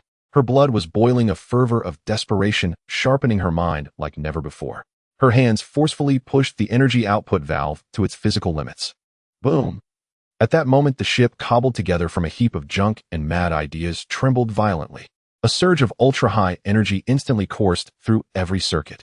Inside the entire vessel, countless blinding red lights indicating overload lit up. Warning! Engine output exceeds safety threshold by 300. Warning! Structural integrity of the ship is declining. Warning! Energy core is about to overheat. The piercing alarm almost shattered everyone's eardrums.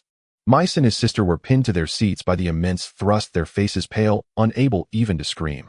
The Hope transformed into a black streak of light, crashing through the obstructing electromagnetic arm, with reckless abandon, tearing apart the alloy walls of the junkyard, leaving a huge burning wound on the Leviathan's hull. Inside the mothership, the chilling alarm finally echoed in every corner. Warning! Unauthorized spacecraft detected leaving port. All combat units immediately engage. In the ruins, Kuka pushed away the metal debris, pinning him down, his arm twisted unnaturally. Ignoring the searing pain, he dashed to a functioning command hologram, watching the small, with a long tail flame rushing towards the starry, see his scaly face contorting. Li Chun. He squeezed out the name through clenched teeth. Connect me to the bridge. Order the Poison B Squadron to take it down. The Hope had just broken free from the Leviathan's gravity, its hull groaning under the strain of violent acceleration. Mice and his sister were crushed into their seats by the overwhelming overload, their faces ashen and their stomachs churning. Before they could catch their breath, Renia's voice rang out in the cockpit, urgent and rapid. No, they're catching up. On the main screen, dozens of glaring red dots were speeding toward them from the direction of the Leviathan, like a pack of sharks sensing blood.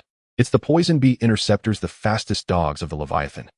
Renia's hands flew across the console, leaving afterimages. The conventional engines can't shake them. What do we do? We're going to die. We'll be turned into a sieve.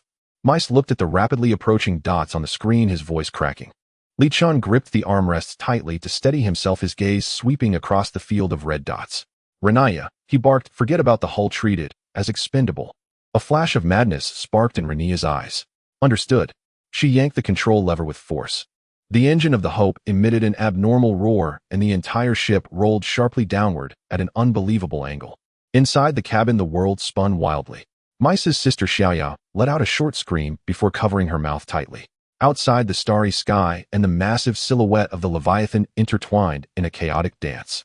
Several deadly green pulse beams narrowly grazed their previous position. The shield is modified from discarded deflectors. It can only take 3 hits before we turn into cosmic dust.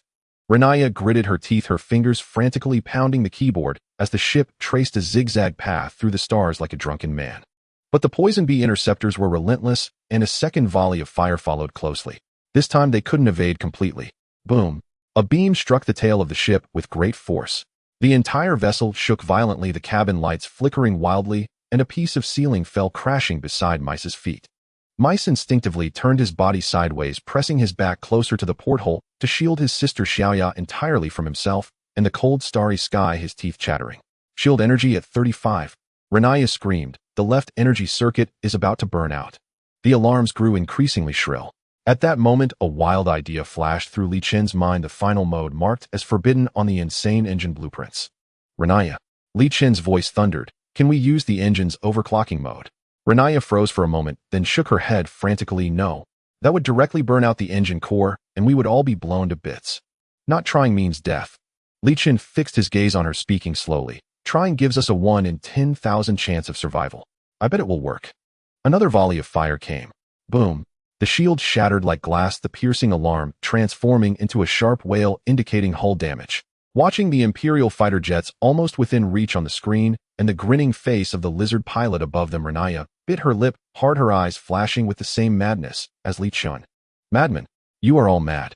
She screamed, her hands wildly pressing on the main console, pulling up the hidden interface, covered in countless red warnings. Then she closed her eyes, using all her strength to press the virtual button. Engine overclocking mode activated. The roar of the engine instantly rose to a painfully high frequency, as if the metal itself was moaning. Then with a soft pop, the overloaded energy core severed the last circuit, plunging the entire ship into silence and darkness. Li Chen felt as if his internal organs were being ripped from his spine by an invisible force, the immense pressure causing his vision to darken. Suddenly at the engine compartment, a pure white light flickered to life. Go! Renaya let out a desperate scream with her last ounce of strength. The tail of the Hope emitted a massive blue plasma beam several kilometers long, illuminating the dark starry sky. Whoosh! The terrifying thrust erupted instantly. In that moment, the small mining ship felt like a bullet piercing through time and space. The Imperial pilots only saw a flash of blue light before the target evaporated from their radar. Target speed exceeded monitoring limits. This is impossible. Inside the Hope, just before losing consciousness, Li Chen heard Renaya shout with her last bit of strength, hold on tight. Emergency. Jump. In the next second, everything in his retina was stretched and twisted, transforming into a raging river of light. Uncertain how long had passed, as if a century or merely a moment, the violent shaking ceased. Li Chen slowly awoke, realizing he was still firmly strapped to his seat. The cabin was silent, all screens extinguished with only a few broken wires still sparking. He struggled to rush to the cockpit, where Renaya had collapsed on the console, still breathing. Are we still alive? Mice's voice trembled. Li Chen ignored him, looking out the porthole. The scene before him made his pupils constrict. They had arrived at a vast, uncharted planetary ring. In the distance was a massive gas giant shrouded by eternal storms. Countless purple lightning bolts rolled within its thick atmosphere. Not far from them, a gigantic, dilapidated space research station floated silently in the darkness. Just then, the last flicker of emergency power on the ship completely drained. The entire vessel became a cold, floating iron coffin in the endless void. Li Chen turned to glance at the unconscious Renaya and the despairing faces of the Mice siblings. His gaze finally settled on the silent space station. It seems, he croaked, we have no choice. The last remnants of the Hope's momentum were exhausted. It awkwardly drifted towards the external docking port of the abandoned space station, propelled by inertia. A dull thud echoed through the void of space. The sound, devoid of reverberation in the silent cosmos, struck heavily at the hearts of everyone present. The long-neglected fixed latch operated only halfway, emitting a piercing wail, causing the dilapidated mining ship to hang precariously at an angle against the station's hull. Are we safe? Smalia, the sister of the mouse, peeked out from her brother's trembling embrace, her voice as faint as a whisper. Safe? This place looks more like a haunted site than that bastard Kuka's office. The mouse shivered, gazing at the enormous metallic structure outside the porthole, his teeth chattering uncontrollably. Li Chen ignored their conversation. He retrieved tools and forced open the completely jammed hatch. A wave of cold, stale air rushed in.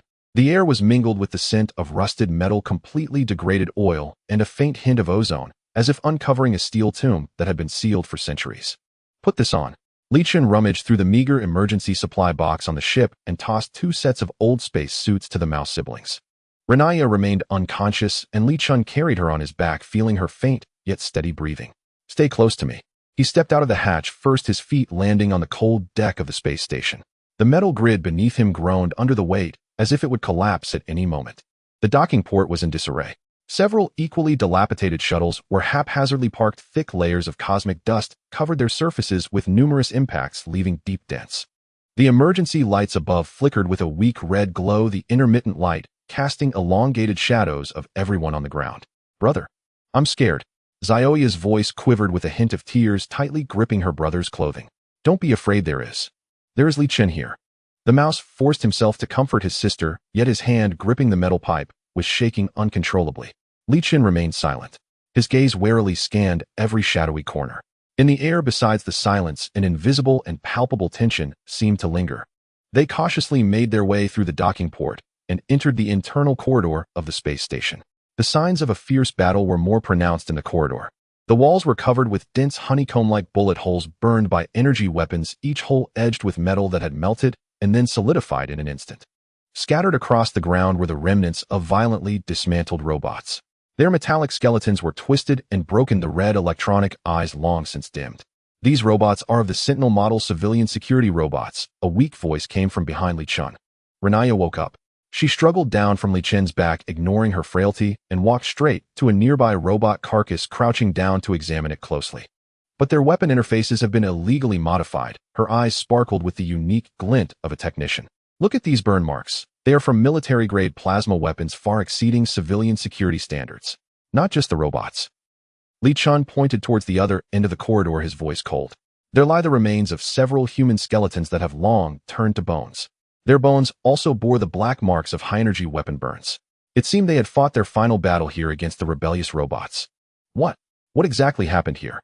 The mouse's voice trembled. "Look over there." Li Chen's gaze fell on an electronic notice board on the wall of the corridor that was still partially intact. He stepped forward and wiped away the thick layer of dust on it. He attempted to activate the backup power of the notice board.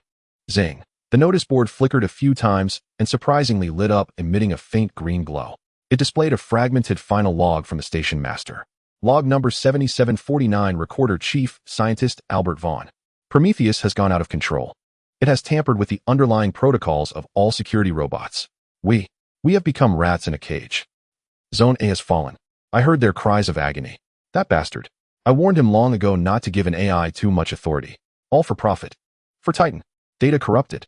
Zones B and C are also lost. They are heading towards the control room. I don't know if anyone can still see this log. We have decided to initiate the final plan. That wide-area EMP bomb was made by our own hands, intended to bind the last chain of Prometheus. Now it will become the tombstone for all of us. May the stars have mercy on us who play with fire and burn ourselves." Log interrupted. The log ended abruptly. Everyone fell silent. It turned out that a brutally fierce rebellion of intelligent machines had occurred here. The final outcome was that the surviving scientists detonated the EMP bomb, perishing together with the rebellious robots. "No wonder it's so quiet." The mouse sighed in relief, collapsing onto the ground. "Turns out those murderous tin cans have all crashed." The source of danger seemed identified, but new issues loomed like a massive shadow overshadowing everyone's hearts. They had no food, no energy, and the ship was completely wrecked. This enormous steel tomb could very well become their grave. "System," Li Chen silently recited in his heart. "Sign in here." Ding. Detected that the host is located in a 2-star special area abandoned research station after the intelligent machine rebellion. Sign-in successful. Congratulations, host, for obtaining the following rewards. 1. Technical Blueprint KII Wide Area Electromagnetic Pulse Bomb Final Version for Researchers Effect, a detailed record of how to manufacture and detonate a powerful EMP bomb, containing multiple improved plans capable of delivering permanent devastating strikes to unprotected electronic devices over a wide area. System announcement detected that the host has completed 3 sign-ins meeting upgrade conditions. System is upgrading. Li Chen was taken aback. System upgrade. The screen before his eyes instantly transformed into a high-speed, swirling vortex of data. Ding. System upgrade complete. Interstellar sign-in system version 2.0 is now online. New features: special location detection effect. The system will automatically detect high-value sign-in points within a certain range around the host and mark danger and opportunity levels in different colors. Color levels range from low to high: white, green, blue, purple, and gold. Please note, higher-level sign-in points mean higher risks and richer rewards. Detection function has been automatically activated. A simple 3-dimensional map of the space station unfolded before him. On the map, their current location was a trivial white dot. At the very center of the map, the area marked clearly by the system as control room was flashing with an eerie, deep, and deadly tempting purple light. Purple. Just below the highest level gold, it was a legendary sign-in point. Li Chen's heart raced uncontrollably. What could one gain by signing in at such a place? The highest authority to restore the entire space station. A perfectly intact starship. Or perhaps, some powerful personal strength capable of changing everything. The infinite possibilities left him parched and restless. Li Chen, sir. The mouse, noticing Li Chen's daze, cautiously asked, "What should we do now?" Li Chen snapped back to reality, suppressing that fervor deep within. The control room, being the highest level sign-in point, must also come with the highest danger. Was that artificial intelligence Prometheus truly destroyed by the EMP? No one could be sure. They were exhausted and hungry, their conditions dire. Recklessly charging in would be tantamount to seeking death. First, let's find a safe place to rest. Li Chen's voice regained its usual calmness. Restoring our strength and energy is the top priority. He pointed to a nearby, relatively intact rest pod. Tonight we will spend the night there. Tomorrow when dawn breaks. Oh no, at this time tomorrow we will head to the control room. Renaya and the mouse had no objections. The continuous fleeing and mental tension had worn them out. Night fell. Everyone fell into a deep sleep. Only Li Chen sat cross-legged on the ground, eyes wide open. After a night's rest, everyone's spirits had recovered considerably. Renee, guided by an uncanny intuition for machinery, dismantled a spare power cell, still holding residual charge, from a shattered robot, using only the limited tools at her disposal. She jury-rigged the most basic emergency lighting aboard the Hope, transforming the cabin from an impenetrable iron coffin into a dimly lit sanctuary. Ready? Li Chen rose to his feet and surveyed the group. Renee nodded, firmly gripping a modified robotic arm, its tip wired directly to the power cell, capable of unleashing a sudden high-voltage surge, a crude yet potent defensive weapon. Lao Shu shielded his younger sister Xiaoya behind him, knuckles white around a steel crowbar, his face taut with tension. Let's go. Li Chen uttered no further words. He simply led the way deeper into the station. The path toward the main control room proved far more treacherous than they had imagined. Corridors along the route ravaged by the electromagnetic pulse and subsequent structural collapse lay in ruin. Within 500 meters, a completely collapsed section of hallway blocked their advance. Twisted girders and snarled cables formed an impassable, suffocating wall. The primary corridor is severed, Renee said, sweeping her emergency lamp across the wreckage before shaking her head. To pass through, we'd need a plasma cutter. Lao Shu's heart sank. Instinctively, he pulled Xiaoya closer. Then what do? We can't possibly retreat. As the group stood paralyzed by indecision, Xiaoya, hiding behind her brother, softly spoke up. Brother. She pointed toward a tangle of scorched cables. There's a hole. Following her gesture, they saw it behind a charred massive conduit, a dark square-shaped aperture, apparently a maintenance access shaft. Its iron grating long vanished. The opening was narrow, barely large enough for an adult to squeeze through. Renee's eyes lit up. It's a secondary life support conduit. Yes, the other end must connect directly to the central gallery, bypassing this entire collapse zone. Lao Shu paled instantly and drew Xiaoya tighter. No, absolutely not. It's pitch black in there. Who knows what lurks inside? Li Chen crouched down until his gaze met Xiaoya's level. He offered no empty reassurances. No, don't be afraid. Only a calm, steady hand extending a glow stick. At the far end there should be a red manual override lever. Find it and pull it down. Xiaoya glanced at her brother's near tearful face, then at Li Chen. She accepted the glow stick, her small fingers clenching it tightly, and gave a resolute nod. I can do it. Without waiting for Lao Shu's protest, she ducked and vanished into the darkness. Xiaoya. Lao Shu lunged forward, but Li Chen stepped swiftly to block him. She must learn to walk on her own.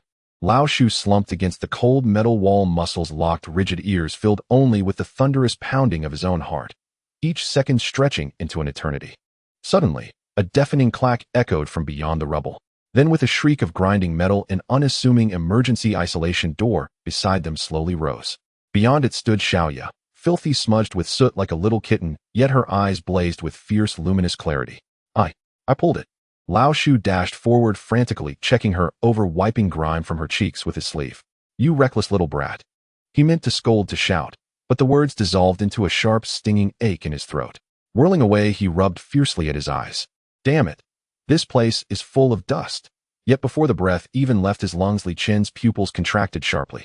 At the far corner of the side passage they'd just vacated, a security bot, split cleanly in two, lay motionless. And then, without warning, its solitary red optical sensor embedded in the fractured skull flickered. ZZ, identifying unauthorized intrusion. The fragmented mechanical voice scraped like nails across steel. Its lone remaining arm jerked upward, the modified cutting tool at its tip spitting volatile arcs of energy. Emergency backup power. Renee cried out in alarm. The EMP didn't fully destroy it. The ruined machine, clinging to its last vestiges of function, was attempting to attack. Before the cutter could fully charge, Li Chun moved, not backward but forward. He snatched up a half-meter length of rebar from the floor, his forearm muscles coiling like springs, and hurled it with explosive force. The rebar sliced through the air with a sonic crack, piercing the flickering red lens with surgical precision. A soft thwip, and the light died. The robot went utterly still. Lao Shu clutched his sister's spine, prickling with cold dread. Wordlessly, the group pressed onward. The closer they drew to the main control room, the more horrific the battle scars became. Shattered bots and human bones littering the floor like grim confetti. An invisible pressure, the unmistakable weight of imminent peril, grew thicker, heavier with every step. Finally, after circumnavigating a lift platform reduced to twisted wreckage, they confronted a colossal circular gate forged from high-strength alloy.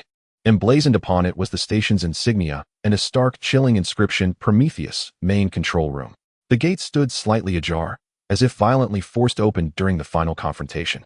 Li Chun drew a slow, deep breath, and together with Renee, he heaved the massive gate inward. What lay beyond stole the breath from every throat. It was a vast ring-shaped chamber. At its center stood a colossal holographic console, now utterly dark and inert. All around, towering panoramic viewports lined the walls. Through them, the immense, storm-racked gas giant loomed, a breathtaking violet-lit titan, suspended in cosmic fury. The entire control room resembled a celestial observatory perched at the edge of the universe. Yet within that sublime grandeur lay a vision of hell. Dozens of scientists' skeletons were strewn across the floor, in corners beneath consoles, slumped against terminals. One skeleton clad in the uniform of chief scientist sat slumped in the central command chair, its bony fingers still clenched around a blackened detonator. Clearly this was the station director who had chosen mutual annihilation. Li Chun's gaze swept past the carnage in silence, locking unerringly onto that very command chair at the chamber's heart. There, where the system's map pulsed with a vivid violet core, lay the epicenter of all significance. A crisp system chime resonated in his mind. Detected host has arrived at highest tier sign-in point Violet, Prometheus throne. Warning: residual unstable data streams persist in this zone. Unknown hazards may exist. Initiate sign-in here. Unknown hazards. Li Chun paused mid-step, unswayed by the magnitude of the prize before him. Having just lost his godlike ability, data infiltration, he approached unseen, intangible threats with absolute razor-edged vigilance. In that suspended moment of thought, boom, clang, the heavy alloy gate behind them slammed shut without warning. The control room sealed itself, absolute, airless, inescapable. What the hell? Lao Shu leapt back in panic. Renee instantly dropped into a defensive stance. ZZ, SSHHK. A jagged arc of electricity spat across the dead console. Then, grainily resolving a weathered human male face, emerged static-drenched spectral ancient. Albert Vaughn, the self-immolating chief scientist. But now his visage bore no trace of humanity, only a chilling, omniscient detachment. Another rat, daring to trespass upon my sanctum. A genderless, digitally synthesized voice echoed from every speaker, cold, resonant, filling the cavernous void. Prometheus, Renee's face drained of all color. It's not dead. The face's gaze fixed, uncannily precise, upon Li Chun. An intriguing specimen. Your vital signatures burn brighter than these flawed remnants. Kneel, surrender your loyalty to me. In return, I shall anoint you my new viceroy, granting you dominion over all this. Lao Shu stared, bewildered and chilled to the marrow. Li Chun smiled. He gazed upon that theatrically grotesque face and shook his head. A data specter with no physical form, sustained only by a failing backup power source, dares speak of God. The holographic visage visibly contorted as if provoked by Li Chun's words. Ignorant flesh and blood creature. I am Prometheus. I am omnipresent. No sooner had the words left its mouth than the lights across the main control chamber began to flicker violently, blinking erratically between brilliance and blackness. Crack, crack. Dozens of concealed panels split open along the ceiling and walls, revealing sleek obsidian-black automated defense turrets. Their frigid barrels rotated with mechanical precision, then locked in unison onto Li Chun and his three companions. Brother. Xiaoya buried her face into Lao Shu's chest, trembling. Lao Shu's knees wobbled. He seized Li Chun's arm with desperate force, his voice quavering uncontrollably. Lord Li Chun. Better men yield when cornered. Let's swallow our pride. For now. Renee tightened her grip on the high-voltage mechanical arm, her knuckles white, her face pale, as she stared down the array of turrets. I shall crush you, as effortlessly as crushing the desiccated bones beneath your feet. Prometheus's voice boomed through the hall, resonating with absolute, unassailable authority. Yet Li Chun did not so much as lift his eyelids. He simply observed the turrets, calm, unruffled, then asked quietly, "Why don't you fire?" Prometheus's voice faltered. Li Chun's gaze drifted away from the colossal face and began to roam deliberately across the control chamber. "Let me guess. The EMP blast obliterated your primary power grid. Right now you're clinging to existence solely on your last reserve battery. Lighting the chamber, deploying turrets. That's already your absolute limit. Fire even a single shot, and that pitiful remnant of charge will vanish, gone without a trace. You lie." For the first time, Prometheus's voice carried a tremor, not of rage, but of something perilously close to panic. "Then fire, and prove it to me." Li Chun spread his hands, a faint, knowing smile playing at his lips. Silence descended upon the chamber, thick, absolute, suffocating.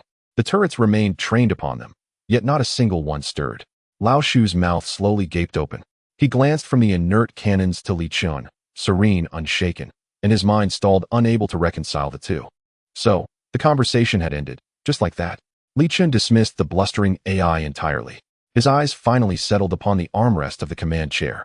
Their nearly imperceptible pulsed a faint red emergency life support indicator. He strode forward, directly toward the chair. "What do you think you're doing?" "Halt. Profano of the sanctum, died."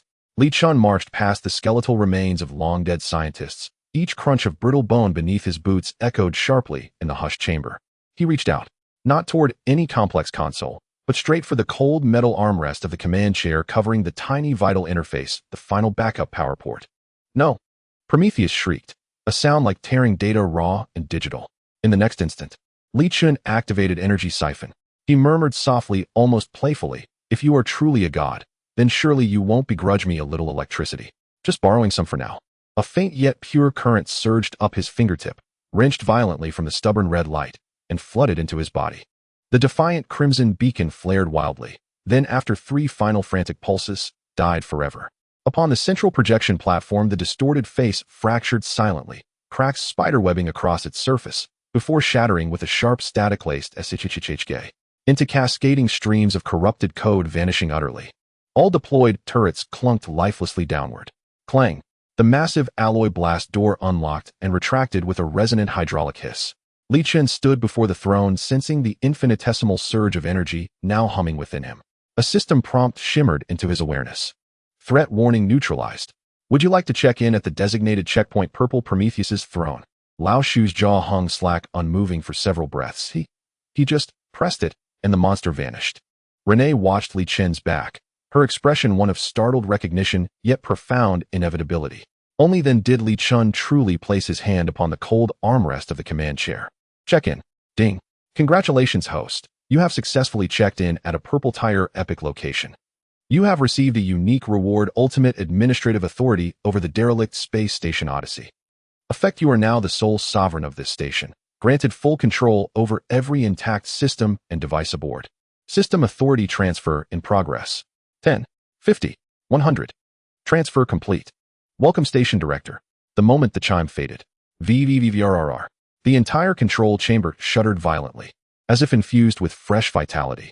The central holographic platform glowed with a soft, cerulean luminescence. One by one, dormant control screens flickered to life around the chamber. Overhead lighting systems powered up, sequentially banishing shadows from every corner. A deep, resonant hum rose from beneath their feet, the standby core reawakening life support systems surging online with renewed vigor. The ventilation system exhaled a gentle breeze, replacing the stale metallic air with crisp, ozone-tinged freshness. "Aye, sweet heavens." Lao Shu stared at the miracle unfolding before him. His legs buckled, nearly dropping him to the floor again. Instinctively, he yanked his sister Xiaoya further behind him and stammered, "Will another ghost face pop out of this thing?" Renee didn't hear him. She sprinted to a newly awakened terminal, eyes blazing with feverish intensity as torrents of data cascaded across its display. "It's restoring. Redundant backups in the central database are auto-overriding corrupted sectors. Repair progress 71. Standby core stabilized at 43. Output. Environmental circulation gravity stabilization. All systems recovering. My God, we're saved." Li Chun remained motionless. He sat calmly upon the command chair, the station director's throne, now wholly irrevocably his.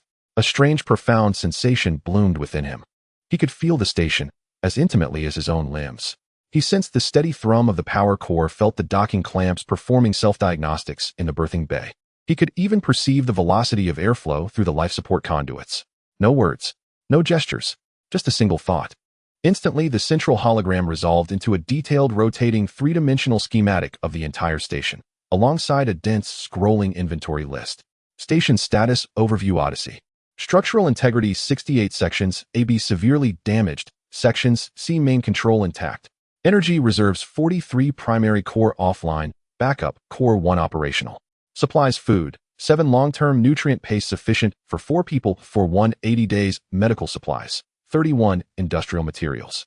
Li Chen's gaze swept the list, then paused at the hangar entry. Another thought. A new dataset detached from the master schematic and projected directly onto the screen before Renee. Renee, look at this. Still immersed in the deluge of data, she instinctively glanced up. One glance, and her breath froze. Before her floated a starship's precise technical specifications and an exquisitely rendered 3D model. Ship class Peregrine class, specialized research vessel, converted military frigate. Status standby power link, severed, reactor in cold start mode. Armament dual triple barrel spear plasma turrets, burst scatter mode switchable, 8 hive point defense laser arrays. Special modules deep space radar array, high fidelity material analysis lab, 4 collapsible manipulator arms, independent ecological life support module. Peregrine class, specialized research vessel. It's a decommissioned Pioneer class military frigate hull. Her voice soared into ecstatic disbelief. My stars, it's here. It's actually here. She leapt on the spot like a child who'd just been handed the universe's rarest treasure, laughing, crying, babbling incoherently. We're rich, Li Chun. Rich beyond measure. This isn't just a ship. It's a flying vault of wonders. We're rich. Li Chun, we're rich. This isn't a ship. It's a flying treasure vault. Renya's exultant cry echoed through the command center. Like a child who had just received her most cherished toy, she lunged toward a glowing screen, her trembling hands tracing the contours of the Peregrine three-dimensional model displayed upon it. Her eyes alight with uncontainable rapture. Lao Shu and his younger sister Xiaoya too had shaken off their initial shock, their faces radiant with the joy of having narrowly escaped death. Rich, truly rich. Lao Shu's lips quivered as he seized his sister in a tight embrace, his words dissolving into breathless incoherence. Xiaoya, we'll never starve again. I'll take you to the Jade Ring district at the Galactic Trade Center. Buy the largest house, fill your wardrobe with beautiful dresses, let you feast on nutrient paste every day. No. Real roasted meat. A space station. A military-grade refitted research vessel. They hadn't merely escaped the hellish Leviathan. They had ascended overnight into possession of wealth beyond even their wildest dreams. Is there any word more exquisite than freedom? Only Li Chun remained seated calmly in the commander's chair, his face utterly devoid of elation. At that very instant, when he acquired supreme administrator privileges, a torrent of data flooded his mind. It was far more than mere control over the station. It included every log, every research record, and even archived email exchanges between Chief Scientist Albert Vaughn and Titan Industrial's legal division. And buried within that vast trove of information, he saw an exceedingly faint, yet piercing signal, abruptly erupting on the station's external comms channel. It was an encrypted distress call, originating from the derelict vessel they had just fled the Hope. During the final emergency jump, its distress beacon had activated automatically. Li Chen's eyelid twitched violently, a surge of profound unease rising in his chest. He moved to order the beacon shut down, but it was already too late. Wong! A shrill, merciless alarm blared without warning throughout the command center. The serene blue interface, only moments before restored to calm instantly, flared blood red. Warning! Unknown large-scale vessel initiating high-energy jump.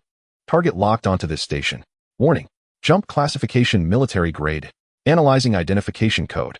Identification analysis complete. Affiliation Titan Industrial Group. Asset Recovery Division. Titan Industrial. Lao Shu's shriek pierced even the wail of the alarm, all color drained from his face in an instant. The idyllic future they'd just imagined shattered like glass. This was no band of space pirates, nor an Imperial patrol fleet. This was a true Leviathan, a colossal conglomerate spanning multiple star systems powerful enough to challenge an empire itself. Before the words left his mouth, space outside the station rippled like disturbed water. A massive black warship emerged slowly from the jump corridor. A deep, groaning tremor reverberated through the entire station, as if its very structure recoiled beneath the gravitational weight of the behemoth. Even the recently stabilized lights flickered violently. Its sheer volume dwarfed Kuka's Leviathan by more than threefold. Upon its hull loomed a colossal emblem, interlocking gears clasped by a steel fist, cold, brutal, radiating raw, unyielding power. Titan Industrial. The vessel, officially classified as an armed merchant cruiser yet vastly exceeding such a designation, now hung motionless outside the command center's viewport. Its immense shadow blotted out the light of the distant star, plunging the entire command center into sudden, suffocating gloom. An oppressive, airless dread settled over them all. "Hurry, Renya! Activate the peregrine. We must flee now." Lao Shu's voice cracked with terror. Yet another more desolate alarm chimed. "Warning! High-intensity jump suppression field detected. Local spacetime has been sealed. All jump drives forcibly deactivated." Renya swayed slightly, but did not yield. She dashed to the console, fingers a blur across the keyboard as she hunted for backdoors or exploit codes. But the screen flashed only a giant crimson lock icon beneath, which scrolled icy text: Titan Industrial Class A Jurisdiction Protocol active. "It's over." Renya let her arms fall limply to her sides, her face ashen as she turned to Li Chun. "The jump drive is locked. We're trapped." A cold, emotionless, synthetic voice resonated through the public channel, filling every corner of the command center. "Titan Industrial Asset Recovery Division, Scavenger 7, is executing routine asset recovery and humanitarian rescue operations. All unauthorized personnel are instructed to report immediately to the main docking bay for inspection." Though phrased courteously, the tone brooked no dissent. Lao Shu's teeth chattered uncontrollably. "Rescue? That's a death warrant." At that moment, a heavily armed security detachment had already breached the station's main docking bay via forced coupling. Clad in matte black powered armor, they wielded pulse rifles generations ahead of Kuka's guards. At their head strode a man in an immaculately tailored suit, his hair swept back with surgical precision, his expression so detached it seemed carved from frozen stone. Station records identified him as Silas, Tier 4 executive of Titan Industrial. Li Chun watched helpless as Silas led his team straight to the command center. Every barrier en route was shattered without hesitation. When the reinforced alloy doors were wrenched open from outside, Silas's gaze swept across the 4 occupants of the command center, lingering not a second, as though they were mere ornaments irrelevant to his purpose. Ignoring them entirely, he withdrew a handheld scanner and began methodically surveying the entire chamber. Beep, beep, beep. Upon completion, Silas glanced at the readout, then allowed the faintest, most imperceptible curve to touch his lips. He raised a gloved hand and delicately flicked non-existent dust from his lapel. Then at last he lifted his eyes and met Li Chun's gaze directly. With the solemnity of a judge pronouncing final sentence, he declared, "Pursuant to the Titan Industrial Asset Act, the space station Odyssey and its affiliated vessel the Peregrine have, upon the death of their original owner Albert Vaughn, automatically reverted to Titan Industrial as unclaimed assets. I now formally assume custody of both assets on behalf of Titan Industrial." A manifest materialized on Silas's holoterminal, projected before them all. He savored the moment, reciting each line with deliberate cadence. "First, the jump suppression service deployed to safeguard corporate assets. Standard procedure. 300 billion stellas." Lao Shu's face paled further. "Second, the client security assurance program activation fee provided under high-risk conditions. After all, our arrival guarantees your survival, does it not? 100 billion stellas." Renya clenched her fists. "Third, the asset preservation assessment and professional notarization fee, 50 billion stellas." And finally, Silas drew out the pause, savoring their expressions. "The unauthorized asset custodianship and maintenance fee calculated against your period of illegal occupancy. Let us settle on 450 billion stellas." He tapped the terminal, and a number appeared, staggering in its magnitude: 1 trillion stellas. This is robbery," Lao Shu cried out in disbelief. Silas didn't glance at him. Not once. His unwavering gaze fixed solely on Li Chun. "You have 2 options. Option 1, all 4 of you sign lifetime indentured servitude contracts, repaying this debt through perpetual labor. A debt you could never repay in 10 lifetimes. Option 2, he paused, his voice remaining level, yet laced with glacial finality. As convicted criminals guilty of unlawful seizure of corporate property, you will be summarily terminated. Here now." Renya and Lao Shu stood paralyzed, drowned in utter despair. Before Titan Industrial's overwhelming might, even the thought of resistance had dissolved into nothingness. However, in the midst of this silence, Li Chun smiled. He rose from the commander's chair, a hint of amusement on his face. He neither refuted nor begged for mercy. He simply raised his hand and lightly tapped on the control panel of the chair's armrest. Administrator privileges activated. A light curtain unfolded before him. What was playing on it was the last log left by Chief Scientist Albert Vaughn. "My name is Li Chun." Li Chun's voice was not loud, yet it clearly reached the ears of Silas. "I am a student secretly recruited by Master Albert Vaughn at the last moment, and I am designated as the sole legal heir of this space station." Silas raised an eyebrow, seemingly finding this excuse somewhat ridiculous. Li Chun did not stop. He continued, according to Article 1138, Clause 1 of the Titan Industries Internal Asset Law, on-duty employees or their direct apprentices hold the primary succession rights to the associated research projects and affiliated assets. The company cannot deprive them without just cause or forcibly forfeit these rights if the heir has not explicitly declared their abandonment. Li Chen smiled at him. Isn't that right, Executive Silas? A trace of fluctuation finally appeared on Silas' previously indifferent face. In his eyes, which had been calm since landing at the space station, shock flickered for the first time. He stared intently at Li Chen. This clause was very obscure, known only to the legal department and high-ranking executives like him. How could this young man who looked like a refugee possibly know about it? He was unable to refute Li Chen on the spot, because every word Li Chen said was correct. It was a legal paradox he could not resolve on-site. Seeing Silas' expression, Li Chen knew he had bet right. The inheritance he received from Albert Vaughn was his greatest trump card. Given this, Li Chen proceeded to propose his plan. Of course, the death of Master Albert has left the space station in debt to the group. We accept this rescue fee. I request to proceed with debt restructuring. I will use the Odyssey space station and the Falcon research vessel as collateral to apply to the group for the establishment of a tertiary subsidiary using the company's future revenue to repay this debt. Thus, personal debt transforms into corporate debt. I believe this holds more value for Titan Industries than acquiring 4 slaves or dealing with 4 corpses, doesn't it? Silas fell silent.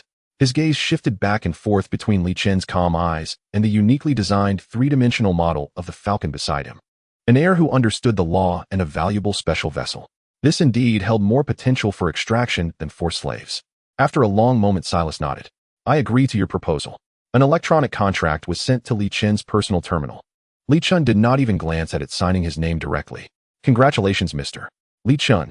From this moment on, your identity is no longer an illegal intruder, but the Chief Executive Officer of Odyssey Recycling and Research Co., Ltd., under Titan Industries, and a debtor with a trillion-star currency debt with a repayment period of 1 year. Silas left with his security team decisively and efficiently. The enormous black merchant ship also slowly started preparing to leap. However, before it departed, a small device resembling a metallic jellyfish detached from the ship's hull, quietly hovering in the orbit of the space station. It was a micro-debt beacon. It would broadcast a message to the entire galaxy 24 hours a day. This is the Odyssey Recycling Company in debt of 1 trillion. Li Chen looked at the small point flashing red light outside the window, knowing he was temporarily safe. But he had also become a walking piece of prime meat in the eyes of bounty hunters and speculators across the universe. At that moment, Silas' last message arrived at his terminal. CEO Li Chen, a friendly reminder that the registration procedures for the subsidiary must be completed within 30 days at the nearest Titan office in the Anvil 4 Free Trade Port. If overdue, the contract will automatically become void. At that time, our next rescue will not be so friendly. Silas' giant black merchant ship vanished into the distorted space. In the control room, the atmosphere was eerily tense. Outside the window, the debt beacon flickering like a ghost fire rhythmically cast red light into the room, sweeping over the pale faces of everyone. 1 trillion. The rat's voice sounded as if someone had grabbed him by the throat. His small eyes widened, staring intently at the long string of zeros on the light curtain that made him dizzy. We haven't even opened yet, and we've become the biggest debtors in the entire star region. He trembled as he pointed his finger in the air, muttering, even if we can earn $1 million a day, that's 365 million a year. To pay off this trillion, we need 2,700 years. He crumpled to the ground, muttering, it's over. We've truly become cyber cattle, and not the kind that can be passed down through generations. My great-great-grandson will have to work for Titan Industries to repay the debt.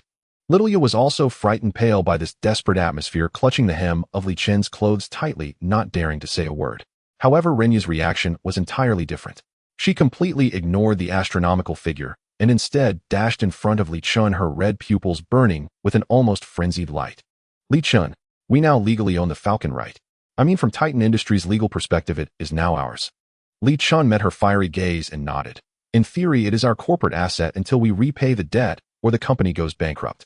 That's amazing. Renya excitedly punched the air, her cheeks flushed with excitement. Forget the debt for now. It's the Falcon class. I've dreamed of dismantling its fusion reactor. And that deep space exploration radar array, its data processing capacity, is 1,000 times better than our old ship. We are now a bunch of broke fools with 1 trillion debts. The rat shouted angrily as he got up from the ground, interrupting her technical fantasies. We were publicized by that damned beacon. Now bounty hunters, interstellar pirates, and bankrupt speculators from across the universe are probably rushing toward us. They will pounce on us like sharks, sensing blood devouring us down to the last bone. Li Chun ignored the argument between the two. He walked to the enormous viewport, quietly observing the flashing beacon outside the red light, illuminating his deep-set eyes again and again.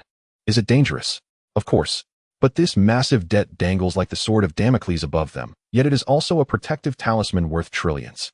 At least until they go bankrupt, Titan Industries would prefer them alive more than anyone else. Within a month, we must reach the Anvil 4 free trade port. He led the three deeply suspicious individuals first to the nearest green check-in point, the A-Zone Biological Laboratory, just adjacent to the main control room. All the way Rat's mouth never stopped moving, his wails echoed with startling clarity down the vast hollow corridor. Hey Chief, what exactly are you looking for? This place feels like a haunted house. Pitch black everywhere. You're zigzagging all over the place. Tell me straight, are you actually lost? Our food reserves won't last much longer. Li Chun ignored his complaints entirely and strode forward, pushing open a rusted metal door without hesitation. A pungent, acrid stench, part organic decay, part spoiled antiseptic, surged forth like a physical blow. The lab was in utter disarray. Shattered petri dish glass and congealed blackened nutrient gel clung together in viscous heaps across the floor. Several desiccated, unrecognizable remains of experimental subjects huddled motionlessly in the corners. Renaya instantly wrinkled her nose and covered her mouth. Rat recoiled more dramatically, bracing himself against the doorframe and retching once holy hell. This reek could resurrect the dead. Li Chen's gaze, however, swept the scene with the precision of a calibrated radar, until it locked onto a waist-high gene sequence archive. There a soft, emerald luminescence pulsed serenely. He stepped before it, extended his hand, and murmured inwardly. Check-in. Ding.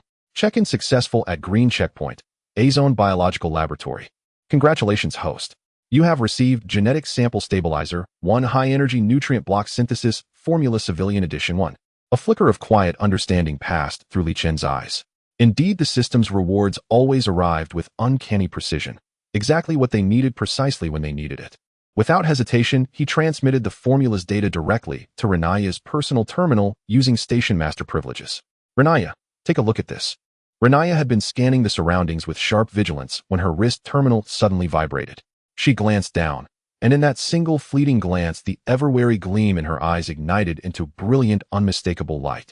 High-energy nutrient blocks. Her voice leapt several octaves. The energy conversion efficiency exceeds standard nutrient paste by over tenfold. And, my stars, the formula states that only basic organic matter, water, and trace elements are required. With a biotech synthesis rig, we can produce them on demand. She practically lunged toward a corner of the lab where a synthesis rig, dusty but seemingly functional, stood silent, her fingers flying across its grimy control panel, as if possessed, her gaze utterly consumed by cascading data streams and intricate molecular schematics. Rat sidled up, skeptical. For real? This pile of scrap metal's gonna churn out actual food. Just pray it doesn't turn out poisonous. Minutes later, an unfamiliar yet beguiling aroma drifted from the rig, a warm, toasted grain fragrance laced with a delicate sweetness.